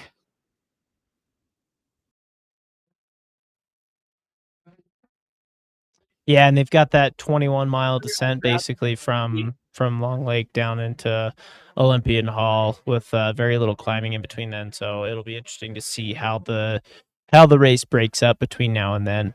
Don't sleep on Long Lake to Summit Lake. There's, you think there's no climbing left, but there is still. Oh, there's some, I believe, what we call douche grade climbing. That's right.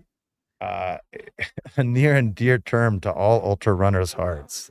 The classic douche grade running. It's the uphill where you feel like hiking is too slow, so you should be running it, but it's just hard enough that is very challenging. My bad. The 21-mile descent starts at Summit Lake. I've been speaking incorrectly. There's Carl and Cheryl Meltzer walking around the aid station.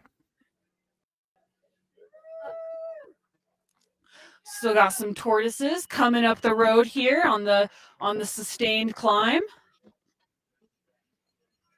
Looks like some folks are preparing to see a beautiful sunset up here. Yeah, it's a pretty time of day and a pretty part of the course where you get to be high up on that divide going into Summit Lake.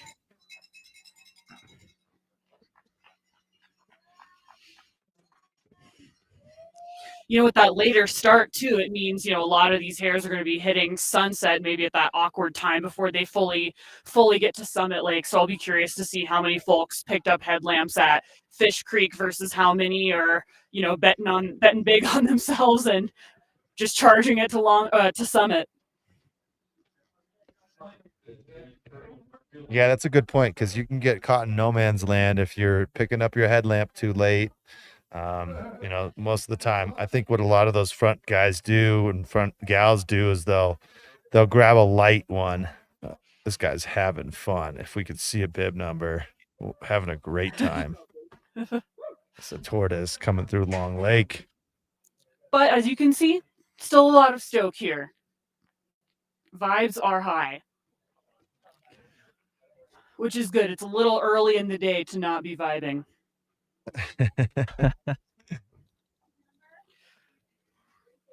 They have any music jamming at the aid station? They do. Should I check it out over here? See what the DJ Speed Goat has. Yeah, going let's on? see let's ask him his predictions for who's going to win the male and female races. You're my hero, man. You really are. Carl Meltzer getting a "You're my hero." Yeah. Yeah, you and me both, pal. Carl, would love to hear if you have any predictions for the race today. I was picking Tyler Green to win. Yeah. I mean, I know he was in front. How do you feel seeing him come through? Feel good about it? I mean, he's in front. We'll see. I don't know who was with him. I was standing on the side. Adam Loomis. And Adam Richard Loomis. Lockwood, Okay, right. So those guys, and Richard Lockwood. So those guys are the three, probably the picks I would have gone with. I think Lockwood is a sleeper. Not as many people know him. Yeah, same. And he's won here before. before. Won before. Yeah. And we didn't know him either. Like, who's this guy? Yeah. So, but it wouldn't surprise me if he smokes it. I mean, he talked about it, but we'll see. I feel like this race is home to a lot of that guy performances where it's like, you're like, I've never heard of this person. Then you click on them at Ultra Sign Up and you're like, lo and behold, they've been crushing for a while. Right. Standard procedure. This race is like that. I mean, we've had a lot of great times, great runners over the years. And now that things are a little global, guys tend to go over to places, but this has always been one of my favorite races. Yeah. I mean, I was the inaugural winner. I got to love it, right? There you go. So, yeah, you got to. It was my idea with Fred to pick this one up. So you're committed. You're fully bought in. You're holding your chips. So how many years have you been manning this aid station? I think this is year 5. All right, 5 years. What wisdom do you have from mile 24/mile 89 of the Run Rabbit 100? What wisdom do I have? Yes. What do you see that you think runners should know? I think it's important in this particular course to not slam down from Summit all the way to town. Yep. Because it's 20-mile descent, right? Even the leaders to not go 100%. Yeah, especially because Flash of Gold, beautiful, super runnable single track. It's also, you're running in the dark. Sometimes that can make it tougher to gauge your effort. But I mean, that sustained downhill can set you up for a world of pain by the time you get to town. You hit the lane of pain and you're in pain, right? So, But that's the thing. At least in my opinion, how I used to race when I was faster. That's how I would be careful with that kind of stuff early in a race because your quads get beat up and you have no power going uphill, and then they have to come 20 miles uphill to summit again before the race begins. Yeah. The race begins at summit. On the way back in. So you've been slinging quesadillas for half a decade up here. What have you learned? How have you honed your quesadilla technique over the years? Prep work. Prep work? Talked Yeah. about Bob's been cooking them today. Oh. but we prepped like we got about 100 prepped over there or something like that. How much cheese did you guys pack in? A lot. Of cheese. I mean, Yeah. we've got bags full of cheese. We have all kinds of different stuff. You know, I like to go a little Euro with charcuterie. Yeah, stuff, too. I love that. This is why it's such a beautiful sport. It's a great spot. Yeah. And this aid station's classic. I mean, the U-Haul on that stupid road. Yeah. Always And like they were saying, like you guys get to see, I mean, seeing people at mile 24 and then again at 89, you get to see people really go through something. Yeah, I mean, it's amazing how it can sometimes they look better later than they do early. Yeah, you know, yeah. because of the heat sometimes or whatever. But it's always good to see people come back and then we just push them to the finish. You know, Yeah. we know it's only one more aid station until they just lean forward into Yeah. the stone. So Then you can roll. All right, we got a couple more hares, I think, charging up the road here. Looks like we have Brian Colmo rolling in, looking really good. Wait, no, that's not Brian. Oh. Aaron rolling in, looking super good. Butch just arrived at Long Lake. If you Noah could looking very pick up a smooth, bib rolling number in. there. Cowgill. That looks like So we might definitely be are Noah. seeing hares kind of starting to work together and run together, breaking up into a few distinctive packs. I am noticing people are still grabbing a lot of ice. I definitely feel a little bit chilly, but these guys are working hard and they're still definitely using some of that active cooling technique. Got another hare just about to roll into the aid station here. 122, Christopher. Looking Christopher super Hammis. smooth. He just Yep. came off the heels of winning High Lonesome 100. Looks like he is running smart, but has picked up Yeah. a few spots from the last aid station at Fish Creek. Is there looking like there's a lot of movement between there and here? You know, more than I would have expected in such a short distance, but like you mentioned, it is this climb where if your strength is to run sort of a runnable climb, you might pass up. But Yeah. Miguel Medina was in 5th so I haven't seen him yet. Noah Deso looks like he just sort of bumped. He was one of the 3 that we just saw, or he's still in the aid station there. All right, and- Noah is out of the aid station. Christopher out of the aid station. These guys staying really close together, definitely kind of in that competitive zone here, not wanting to let their bud get in and out of the aid station before they do. They're moving real quick, but everyone has taken a bit of time to get some ice, dunk water on their heads, which going into this next section, there's a lot of exposure. The sun hasn't gone down yet, so definitely a good idea to take a little ice for the road. Was that Brian that just left the aid station there? Who was No, that was Butch. Butch? Aaron Butch. Aaron Butch. We have not did Brian come in earlier? Yeah, Brian came in earlier. Okay. Pardon me. 3 almost identical men in white shirts. You can definitely tell some of the tortoises are getting really stoked to see these strong runners coming up through the pack here. There's a lot of smiles and a lot of cheering their fellow competitors on.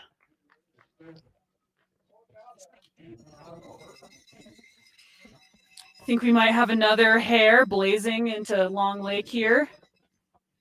Charging up the road. There's Brian Oh, Como. there's Brian Colmo. There we go. With his self-made vest. Does not look Self-made. self-made. That is really something. How you feeling, Brian? Brian says he's doing all right. We'll take it. Yeah, folks are definitely looking pretty sweaty. I'm seeing a lot of wet arm sleeves. So definitely working hard to tackle that climb out of Fish Creek. Tell Brian Danny says he's crushing it. Brian, Danny says you're crushing. We got a thumbs up. Looks like he's snacking on some melon. Oh, good. It's a lot of melon in one bite. I'm impressed. That's some elite melon technique. Zoe, are you a watermelon person racing? I know you just took second at Leadville. I can't do fruit while running. I'm so jealous of people that can. I would like to. I love watermelon. I'm from the South. I love a little salted watermelon. Mhm. But I feel like I don't know what it is about running, but it's like people that can't walk and chew gum. I can't run and like chew anything. It's got to be squirted directly into me, or I'm not getting it in. But I think like a big thing that I am seeing here is a lot of people are taking the time to get some whole foods. We're seeing a lot of melon and quesadillas for the road. All right, Brian's headed out. He's got some melon and he's ready to roll.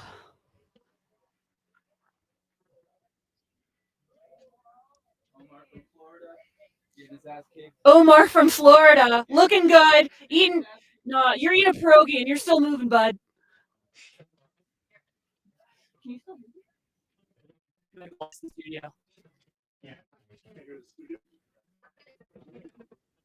We got some polka dot shorts there.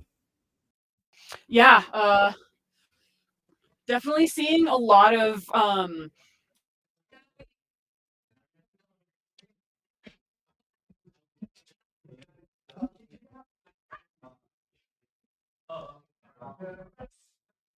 Quick cut back to Fish Creek here. I think So if we'll we're get you looking back at out to the Long Lake. checkpoint times, if we if we're just doing But I some rough definitely feel like math. we've seen a lot of the elite men sort of wearing the pretty thin like white fabric, trying to keep it cool. And again, I think we'll see a few wardrobe changes throughout the day too. Whereas you've gone with the all black, clearly not trying to stay cool. Going all black, trying to be camo, be nondescript. I don't want to distract from the amazing athletes out here today. Just trying to soak up as much of that solar intensity as I can. Yeah, before the nighttime gets cold. I definitely brought a couple puffies up here. But Well, thanks for being out there. You're being a trooper. Woo! I mean, it's gorgeous out here. We're getting some sort of like long shadows. It's like upper 50s, maybe, according to the truck thermometer. So kind of pleasantly chilly for those of us not efforting. And for the people efforting, probably going to feel like a relief. Speaking of efforting, we've got some effort coming up the hill here. So we have a couple hares charging. People are running this hill into the aid station really, really strong, looking really, really good. Definitely making a bit of a meal out of this runnable terrain here. All right, let's see who we've got. Oh, we've got a female coming through very soon. Jessie. Jessie Rich. The hare coming through. Carlos looking very smooth, running very well. Carlos Ruibal. Yeah. He's got a lot of very strong 100-mile finishes on his belt. Looks like we might have Kyle Pietari coming in. No, wait. I spoke too soon. It might be another tall person. It's Eric. Eric. I met Eric this morning. He said he was feeling great. Eric's looking great.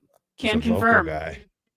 Maybe a little bit of nipple chafe if Eric says hi to his mom. Sorry about the nipple chafe. But looking very smooth, running that uphill really well. I mean, everyone that's come through looks great. Doesn't really look like anyone's running outside of themselves. So if you wouldn't mind calling out bib numbers as you're able to see them whenever you can. Yeah, Roger I that. would say that's a bit early to be dealing with nipple chafage. Not something Yeah. you always see this early in a race. No. But there's some. All right, Eric, rolling out of the aid station. Really quick turn there. Definitely seeing some more melon snacking too. Clearly not bothered. Popular choice.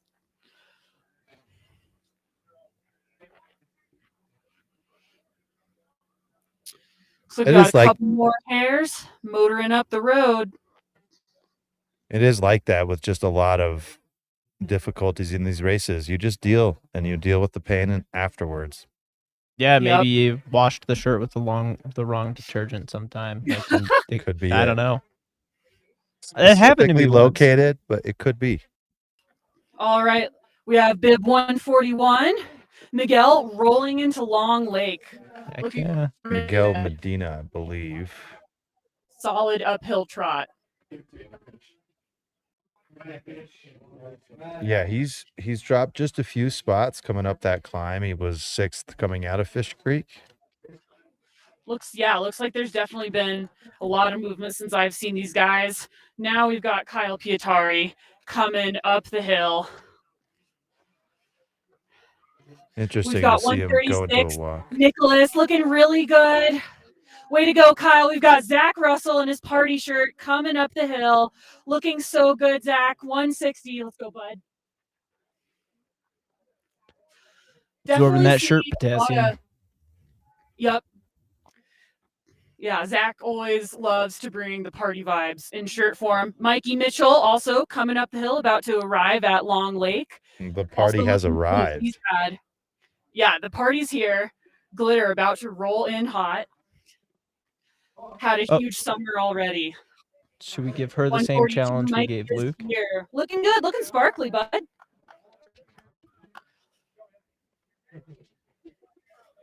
Nicholas in and out very fast with a waffle and some water.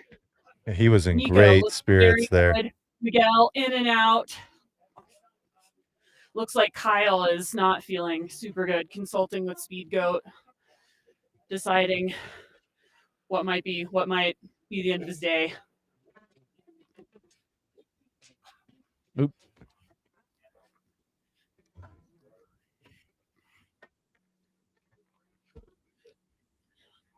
Any puking out there at Long Lake yet? I saw a little bit of tortoise pukage. There was one gentleman that was contemplating dropping, and then when he determined that it was going to be a while before he hitched a ride, he jacked off. An aid station volunteer threw up 2 or 3 times and then just kept on going.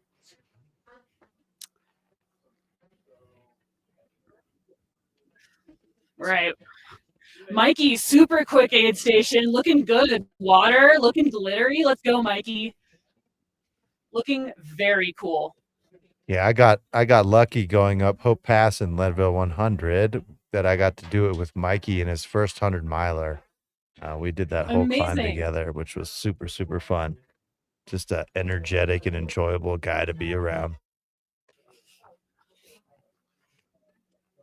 Are people grabbing a lot of fruit from the aid station, it seems? Definitely grabbing some fruit here.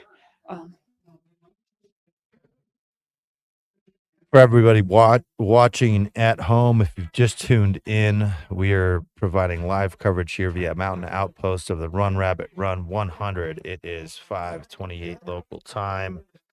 5:30 local time. I'm 7 minutes behind in life, and we're looking at There's also Long Lake. vacuum sealed avocados here, which is new to Ooh. me. Ooh. Hey, Zach, you look really good. Let's go. Avocado sounds pretty tasty. Yeah, Run Rabbit does it right when it comes to organization. You are going to get the creme de la creme of choices at aid stations.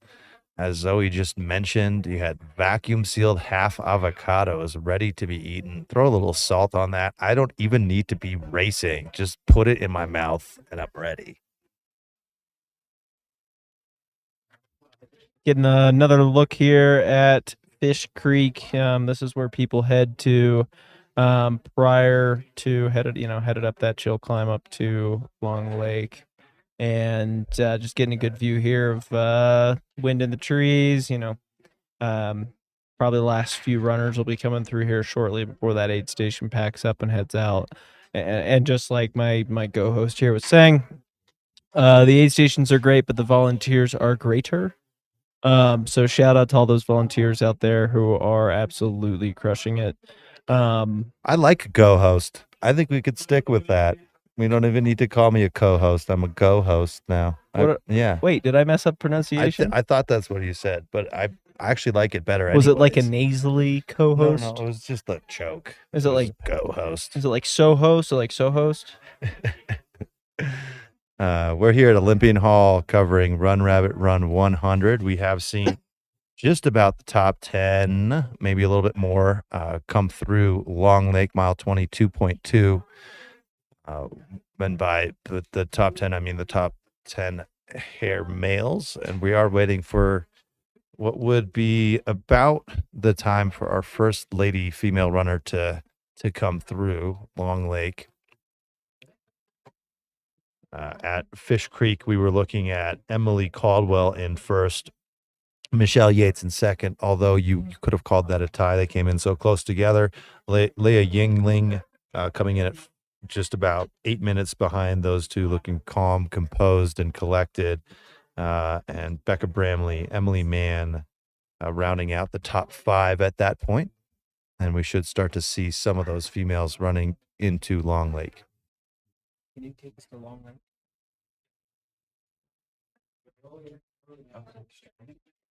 And we're trying to get our feedback up to Long Lake.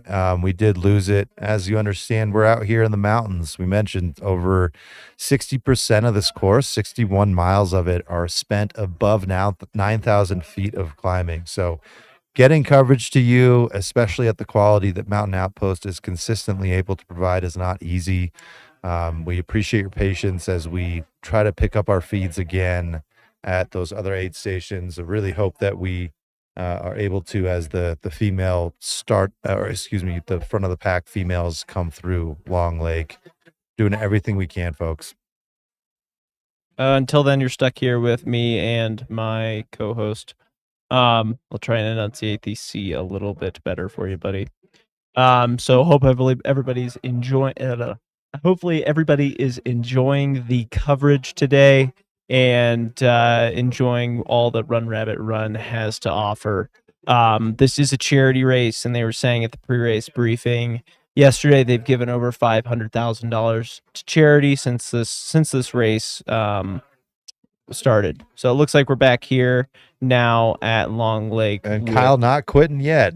He is one of those guys that knows how to come back from the Take a jog dead. over to Summit and see how he feels, and potentially drop there. But we do have a big group of runners coming into Long Lake here. Sorry. We got It's Michelle 101, Yates. 103, and Michelle Yates coming in. We've got 133 here, Carl. Did we have first place Michelle's still female come in charging and so out? strong. Yes. Well, she's not out. Michelle Yates just came into the Long Lake aid station drinking some water. Awesome. Exciting. So we're looking at Visual on her. F1. Yeah. Yeah, Michelle Yates, bib 34. Asking for soup, shifting into soup mode at Long Lake. It Got is soup got a lot season of now. guys coming in for water here. It's been a toasty climb up from Fish Creek. How you feeling, Clint? Clint is feeling super, you guys. Oh, Michelle today's out. Clint day. Let's go. Okay, Woo. Michelle is making Nope, a very quick second. turnaround from the aid station. Maybe taking some pickle juice or soup to go here. With an assist from the speed goat, she is in and out of the aid station just They're over a minute. Very, very fast. Very Being focused. helped by Carl Meltzer, the winningest 100-miler of all time. Yeah. She is head down in the zone, focused. Chugged some soup and was gone. Yeah, looking go, very Clint. strong. Looking very strong. If Yeah, there's she looks chinks in really that strong. armor, she is not showing them yet. Nope. That is a focused athlete right now. Yeah, her and Emily Caldwell were neck and neck at the last aid station, so building just ever so small a gap on second here. Yeah, she's a strong climber. I'll be really stoked to see what happens to the field on this next section because it's very, very runnable. So, we got a little bit of pukage in the aid station. Nice. Wit doing a bit of a puke, but get it done early is what I say. This is the hard-hitting stuff we're needing, Zoe. This is what we're talking about. This is why this is the most beautiful sport in the world, actively cheering on other adults vomit. A mere 24 miles into the race. You can either join a frat or do ultra running if you want to cheer True. other humans to vomit. I feel like this is marginally cheaper than the frat option, so Yeah. depending on your shoe choice. But I think it is like a good reminder that we are up pretty high here. Let me check my altimeter actually. Yeah, we're like just below 10,000 feet, so it's quite high. Looks like we have Leah Yingling steaming up the road, though. Oh, making a Wow, move. she is moving really well and smiling coming into the aid station. So she's only about She is- 4 minutes behind the rest of them now. At Yes, and Fish she Creek, is- she was 8. Absolutely motoring. Yeah, How she you was feeling, 8 Leah? At 8 35. minutes behind Michelle and Emily Caldwell. So I know in your previous interview with her this morning, Zoe, that she was, talking about how she'd love to win, and not by any means calling her shot, but just saying that she would not mind a W. So I know that's in her Yeah. potential and certainly within her sights here. Yeah. Leah also cooling again. These folks are working hard up here. But man, she looks great. Adding on a bonus a little bit. Let's go, Leah. You look amazing. She is all smiles, just absolutely chugging out of the aid station. The first 2 women that have come through, less than a minute in and out, very, very focused. Nice. It'll be interesting to see the time gap between them. I don't think it was. It definitely shrunk from Fish Creek. So seeing the time gap that's going on. Yeah, if you ask me, Leah's already got a little bit of hunting in her. And again, it'll be cool to see on this next very runnable stretch what happens. But we're not even a quarter of the way into this race, so. Yeah, you know what they say. The race is pretty much won or lost by mile 22.2. Exactly. The last 75 miles are just vanity miles. Looks like we have. Is this Tim Nooney coming into the aid station? Bib 144, Asheville champion. Tim here, Beast Coast runner. Yeah, definitely a guy to keep an eye on. Seems to be running smart and within himself. Yeah, definitely. And he's had some big 100-mile wins. He's been out here training, acclimating. Definitely stoked to see what he can do. Great runner on technical terrain. How are we feeling, Tim? We're offline for the first little while, but I think I'm coming back in. Tim says his legs are coming back online.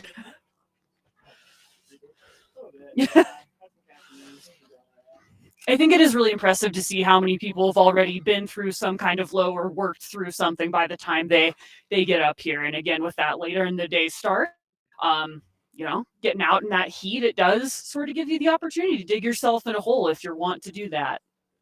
Yeah, and sometimes it's not intentional. It's just easy to forget that you're starting at 1:00 in the heat of the day at altitude, and you're going to spend a ton of time there. I also think sometimes it can work in your favor. Maybe Tim hasn't ran quite as fast as he's capable of over the first 22 miles, and he ends up having that pay dividends later on in the race because he hasn't had to kind of overcook here early on. Yeah, exactly.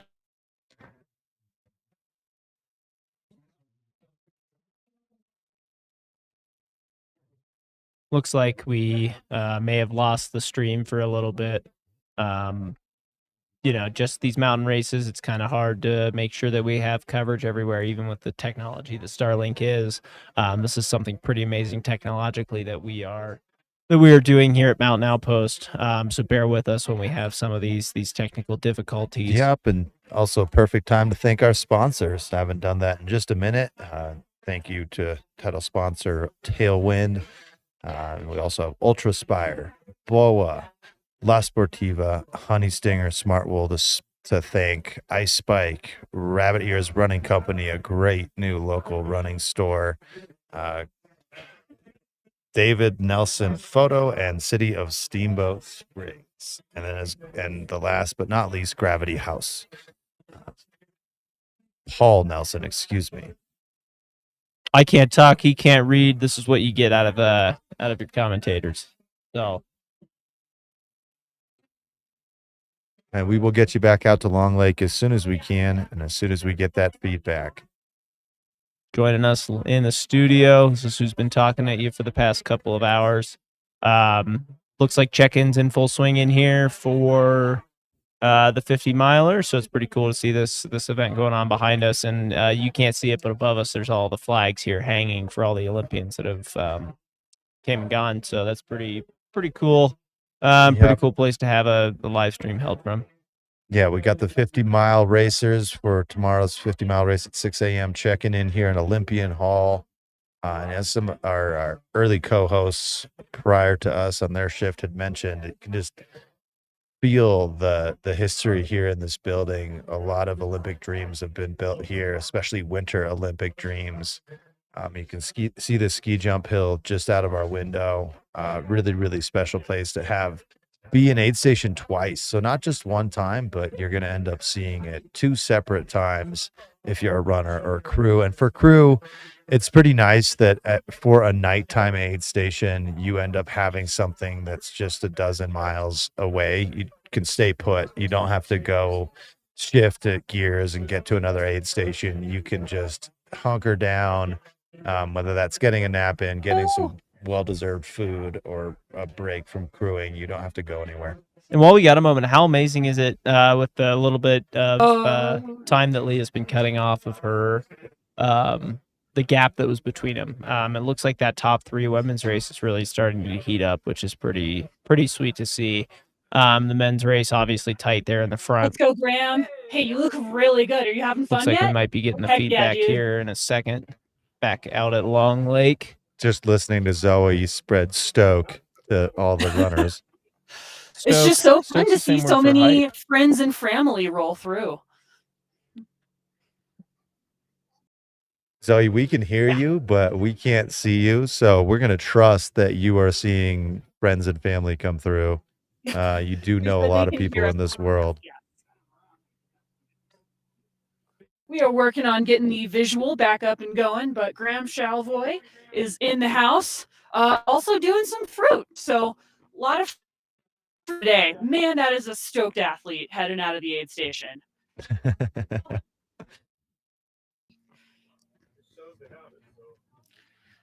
I'm hearing that our feed is showing that we have we're giving you a visual. And we'll reboot if that's okay with you guys. Yeah, it looks like we're just Looks like we're having some issues on our end. But keep talking to us. What's going on at the aid station? Like, who has come through? Any more females come through? Graham Chalvoy just rolled out of here looking really strong and stoked. His partner Corinne, we were hanging out in the shed yesterday doing some pre-race interviews. So that was super fun. She is so great at this live streaming stuff and so fun to like interview other athletes with. And I think it really helps sort of add to the commentary we're able to provide out in the field today, right? Like getting to check in with people the day before. Then you get to see them during, and looks a little different, which is all part of the fun. Look even different in 60 miles, most likely. No, that's really when you start to see the wheels come off. Is this Graham's first 100, or has he done hundreds before? No, he's done a few before, maybe 1 or 2 before. Nice. But I think had ups and downs at the distance, as many of us have. So always cool to see someone just so determined to learn from the distance, continue to revisit it. I know that's something that athletes can identify with, is this distance is not easy, and it can take some of us a couple tries to start to even understand it, and much less unlock it or even master it, if such a thing. Zoe, I feel like you're a great example of that, of somebody that was always had a really high ceiling, and then very recently, I mean, last year's 6th at Run Rabbit isn't slouchy at all, but then incredible performance at Leadville 100, getting second. Do you feel like it's one big thing that you've figured out, or is it more a combination of small Just things years that of you've hard been able to work. add? Yep. Yeah, just years of hard work and training, and just love for it. Like, when I say hard work, that makes it sound like I'm just grinding and miserable. I love it. Like, if you love running 100 miles is a really great fit for your disposition. I love the community. I think the more people you meet out here, the more you want to keep coming back, the more you want to train, the more you want to invest in this sport. And again, like it's not always easy. So it's really helpful to, have those other folks that you meet along the way kind of come along for your journey as well. But yeah, the best advice I have is keep trying and keep believing. I love that you And sort get your of iron made levels up. I love that you sort of made fun of the like concept of embracing the grind. Like it's so miserable to run through the most beautiful places in the world on trails. And, you know, even We've when got you're 111 Steven and 146 One just rolling into the aid station, looking really good. We've got a few more power hikers coming into the aid station now. Not everyone is running this hill, so you know, again, people really being intentional about calibrating that effort. But you know, yeah, to your point, I think that a lot of times we can glorify the suffer and the grind, but for me, it's like 98% fun, like type 1 fun. even if it's the rule of thirds where you spend what a third of your training loving it, a third of your training somewhere in the middle, and a third of your training sort of suffering. But Exactly. I would settle for 98% as well. I do think more often than not it's very Making enjoyable sure and we've got joy filled. two Wait, you guys women have had rolling fun into doing Long this? Lake. Emily is here, looking very sprightly. Is that Emily Caldwell? Shay is here as well. F1. They look good, little sweaty. Definitely, again, like these temps are pretty for real up here. So we're still seeing people really take their time, really hydrate here. I think it's wild that some people are, again, like it's like a half and half ice bath and soup crowd right now. Looks like Tara Dower just joined the live stream, so shout out to Tara. Absolutely crushing it on the Appalachian Trail. Last year's champ. Yeah, last year's champ. Yeah. She says hi, just hiking up a mountain and watching the live stream. Absolutely killing it on the AT. So shout out to Tara.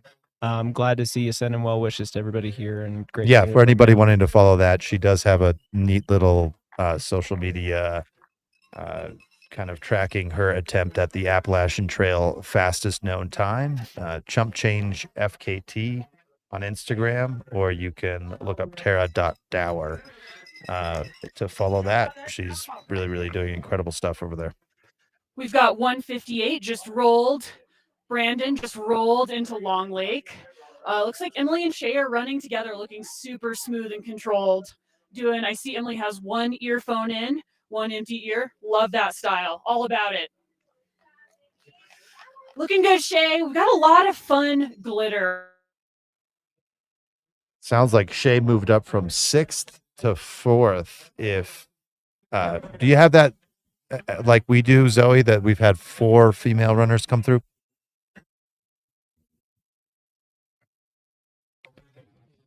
We may have officially lost her. 7, Cody has arrived. And you know, we still have a couple tortoises coming in as well. Looks like we've got a big group of folks about to roll into Long Lake. So it looks like we're really about to get into the thick of it, particularly with the women's field here. I'll be really stoked to see what things start to look like in the back half of the top 10. Everybody looking strong, feeling great. Yeah, everyone looks strong. I'm definitely seeing some pretty salty shirts and looks like bib 102. Matthew is here. 154. Dawn is here. Way to go, Dawn. Dawn is stoked. 130. Robert, also quite stoked. Yeah, I definitely, I would say a lot of folks look like 70 to 80% just in the zone, very like looking light, smiley, look like they're going pretty easy. There's definitely a few folks that look like there's a bit of effort being deployed at this point, but some people don't waste their energy on the poker face. Zoe, do you remember what point in the race last year that it started to feel not easy? And I don't necessarily mean when it got hard, but you know how it feels in 100 miles where like, I don't know, sometimes it's 50 miles that just sort of click off.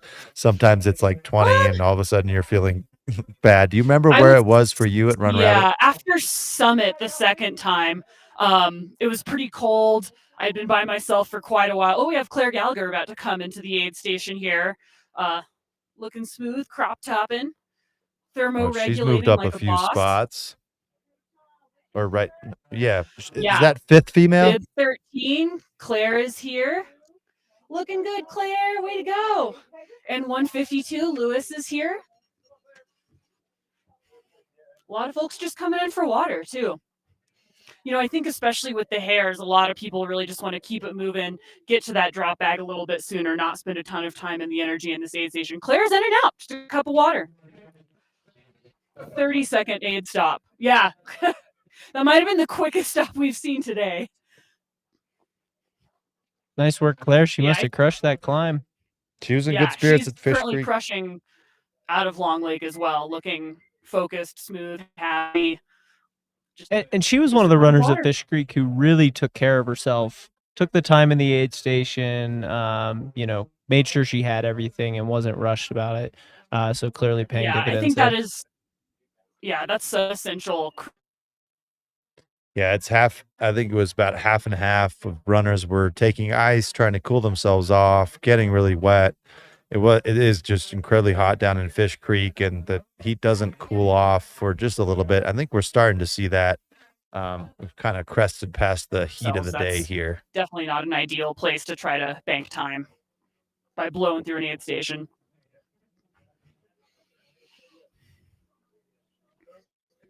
We definitely still have some tortoises coming through too, which is cool to see. We've got a lot of folks mixing and mingling up here. Yeah, I think we'll have the first tortoise through, I believe, Dry Lake here shortly. Wow.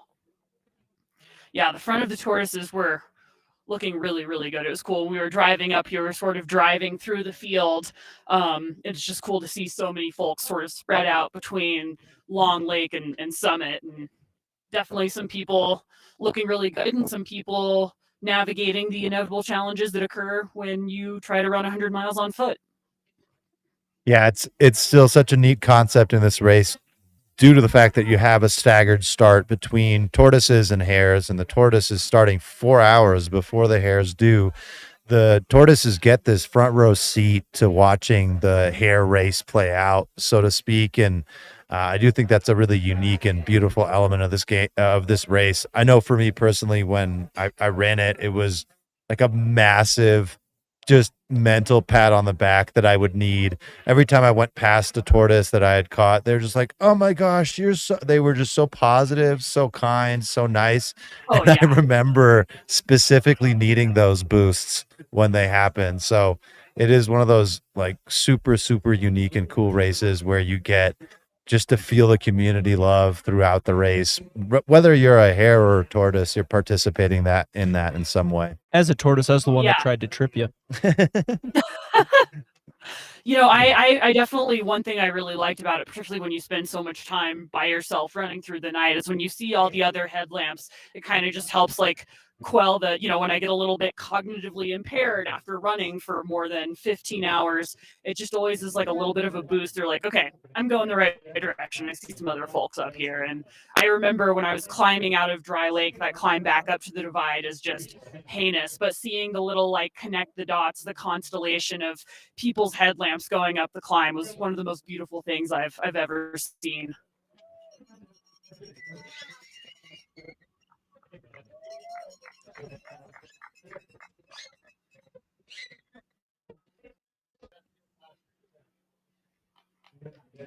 If anybody can hear that, they did not let a pig run wild. Yeah, in we've got a Olympian very Hall. cute kiddo running there's a around in kiddo Olympian Hall, sprinting around and Olympian it Hall. is okay. Looks like we did get your video feedback, Zoe. So, great. Not to make you work any harder. It looked like you were kind of doing like you were a conductor for an orchestra there as we were watching from behind. So, very emphatic with your hands as you speak. We love it. Yeah, I went to high school in Italy and I picked up some of the wild gesticulating. Grazie. I can't talk and drive for this reason. Do they have pasta at the aid station? Can you give us one of the classic Italian hand gestures? As we see a tortoise rolling in here, grinding his way to Long Lake. Looks like we've got Sandy Nypaver coming up the road here. Also looking really strong. I think being able to see who's able to run up this little punchy, grindy hill into the aid station is a pretty good check on how folks are feeling. Yeah, because it's not long, and if you need to walk that, 26 not a in. great sign. No, and especially, most of us know well enough you gotta pick it up to get into the aid station. people are watching, folks at home. You got to at least power shuffle it for mom and dad. And Sandy's definitely somebody who could contend for a top spot here, an incredibly accomplished and strong runner.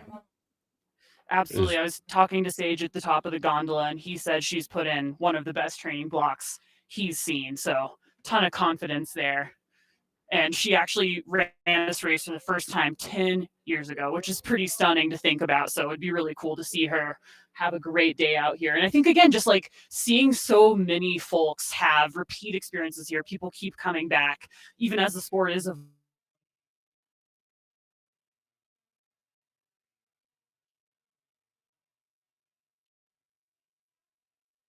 Looks like Elon's satellites aren't perfectly positioned for the Long Lake aid station. So we're back in the studio here with myself and Hannes Gehring. Hannes Gehring. Got Dan Ryan and Hannes Gehring here in studio. Yeah, I think it's very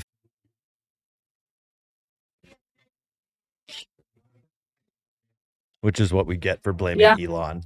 I just don't know if maybe it's something on their end. Nope, you're back. Hey, we got you voice wise. Oh, excellent. Cool. Well, I was blaming Elon. I was here in the studio blaming Elon, and then we blamed Elon and we got punished even more. We do have another woman just about to roll into Long Lake here. Things definitely looking a little more spread out at this part of the pack. So we've got Bib 2 rolling in. Jenna smiling, looking very, very stoked. Jenna Bensko looking strong here at mile 22. Looking strong. Rolling into the aid station, finishing a flask. Rocking the double vest and belt combo for maximum cargo capacity. And for anybody out there watching that's not super familiar with these races, this is an aid station that is not crewable. So it means that you won't see a runner's crew helping them or, having a pack ready to switch in and out of quickly. They are at the mercy of helping themselves and using volunteer help here at Long Lake. I think one of the coolest things to see is how hands-on the volunteers are. Runners are coming in and it's like a NASCAR pit stop. People are helping them. They're taking trash out of each other's vests. They're helping them get stuff in their flasks and sending them out as efficiently as possible. So crew or no crew, these runners are being really well taken care of here. And definitely doesn't hurt to have the speed goat on hand for all of your case needs. You feel that though, and you mentioned the speed goat, Carl Meltzer being there helping at the aid station, but you really feel it at these races that are, really high quality, well done, and well put together races. You'll see it at Hard Rock, High Lonesome, Western States, some of these higher brow races where volunteers Carl come says he's to getting you. too old for this. Who knows how many Long Lakes we'll eke out of him. But no, I think that is like so true, right? Like when you're efforting so hard, you're so focused. It is such a boost to have a stranger just be like, what do you need? How can I help you? Your hands are cold or you're hot. Having people dump water on you, sponge you down.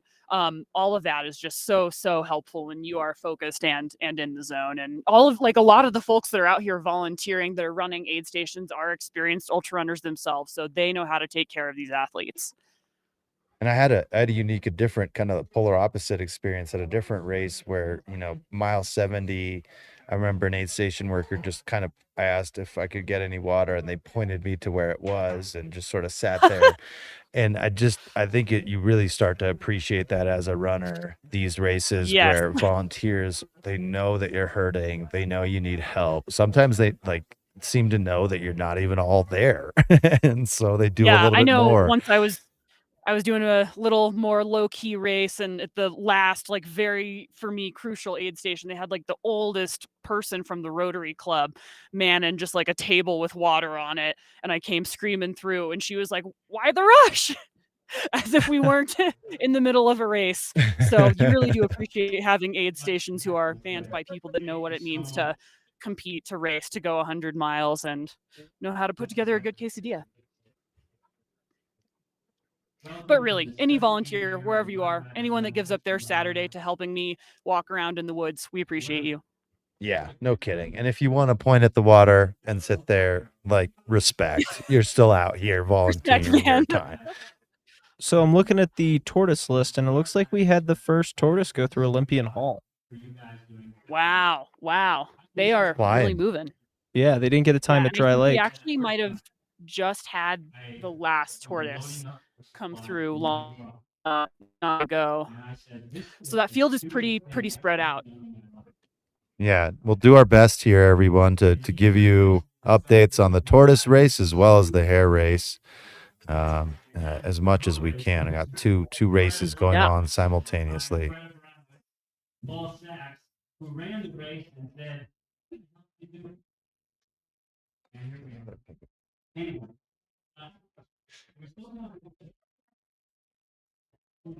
Looks like we're getting some drone footage from above Billy's Rabbit Hole, a classic aid station, usually captained by Billy Grimes and Amanda Grimes. They are not running it this year, but usually they like pick up a bunch of pizzas and take it up there. And Yeah, that aid station's legendary. Just getting Billy's vibes to help you late in a race, because you do get to see him twice. You get to see him going down Billy's Rabbit Hole, and then you get to see him super late in the race. I want to say like mile 74, but just before you get back to Summit Lake for the second time. It's a really important spot because you're going up to Grouse. Right after that, this incredibly gnarly, loose, like kind of rock-filled climb. It's not an enjoyable trail that if you're doing it in the last 25% of a race. So yeah, that aid station, Billy's Rabbit Hole, named after Billy Grimes, as I understand it, is just a really, really important spot in the race. And Billy's just a great dude. yeah, I remember when I was there, I got there and I was really tired and it was pouring rain. I'm sitting in the tent next to the fire ring that they had, and there was this chair that was filled with blankets. And I was like, oh, cool. Like, I get a chair to sit down in for a little bit. And I go to Dangerous. pick up all the blankets, and somebody goes, no, no, no. And there was a kid in the pile of blankets that I almost just like threw on the ground. So yeah, just watch out for piles of blankets and chairs. You heard it here first, folks. Watch out for blankets and chairs. Oh, we got feedback. Now I don't have to fill in Oh, dead sweet space shot. and This listen is to high up, headed into Billy's Rabbit Hole. It's a really fun part of the course. I said this earlier. I really enjoy parts of the course that are a little bit of a wider trail. Maybe it's double track. Maybe it's like a mountain road. I am not above a beautiful mountain road, and I actually love it as like a mental break from having to watch my feet nonstop. If I'm looking at a regular trail, even if it's well buffed out, you got to watch your feet a little bit more than you might on like a county road. And I think this is a fun example of a section where you get a little bit of road that you can kind of crank on if you want to, headed into Billy's Rabbit Hole, and then you'll hit Flash of Gold, which is a famed mountain biking downhill. Does have some switchbacks, but it's an incredibly fast section of the course, and one that you can really move well on if you have the legs for it. Yeah, and I just want to give a little bit of a correction there. They moved that Olympian Hall person. They moved that time back into Dry Lake, so we have not seen the first tortoise through Olympian Hall per the timing chart. But we still got a great race going on. Top 10 men are definitely through Long Lake at this point. Between the top 10, we've got Tyler Green down to Eric Sandstrom, and the time that separates them is about 16 minutes. So we're starting to see a little bit of a gap open up from Fish Creek up to Long Lake. So we've got a race in our hands, but the first 5 are still separated by very little time, and it's 100 miles, so anything can happen. And on the women's side, we have a hotly contested race, especially the front 3. They're all really tight. Michelle Yates did come through with a little bit of a lead on second, Leah Yingling. And then we had Emily Caldwell coming in close behind. it's starting to shake itself up just a little bit. We had more movement from Fish Creek to Long Lake than we had anticipated. Just a short 6-mile section, but a little bit of uphill. And you could start to see the fatigue on some of the runners coming into even just Long Lake as they realize they've been running for almost 26 miles, not quite, just 22 at that point, headed towards Summit Lake, where they start to climb a little bit, going towards Summit Lake, and then they start that long descent of 22 miles heading all the way down to Olympian eventually. Yeah, and looking at the list, it looks like there's about between F1 and F3. We have 6 minutes of time, so really, super tight race, absolutely cruising. A lot of people came into Long Lake looking great. Leah came in just all smiles, and the other two ladies, they looked strong as well. So it's great to see how the women's race is developing here at the Run Rabbit Run 100.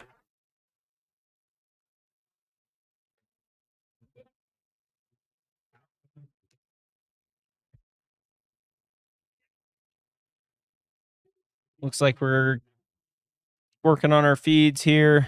Had some drone shots headed down into Billy's rabbit hole.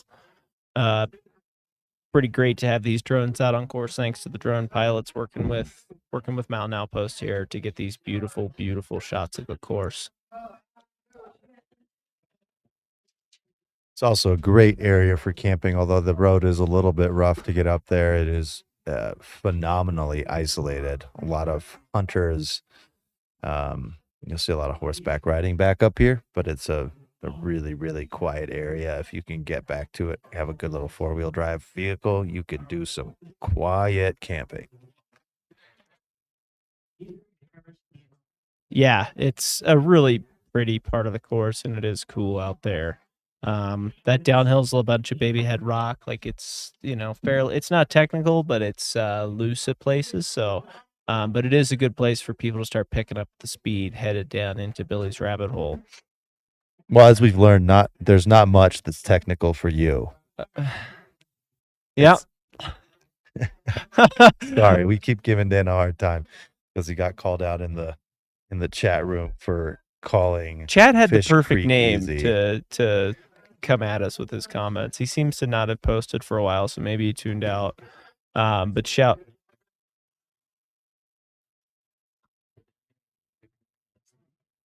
Okay. All right. We're going to be doing a stream change here shortly, so if everybody wants to just stay tuned, you won't notice anything on your end. We just have stuff to do on our end. So we'll be back with you in a couple of minutes.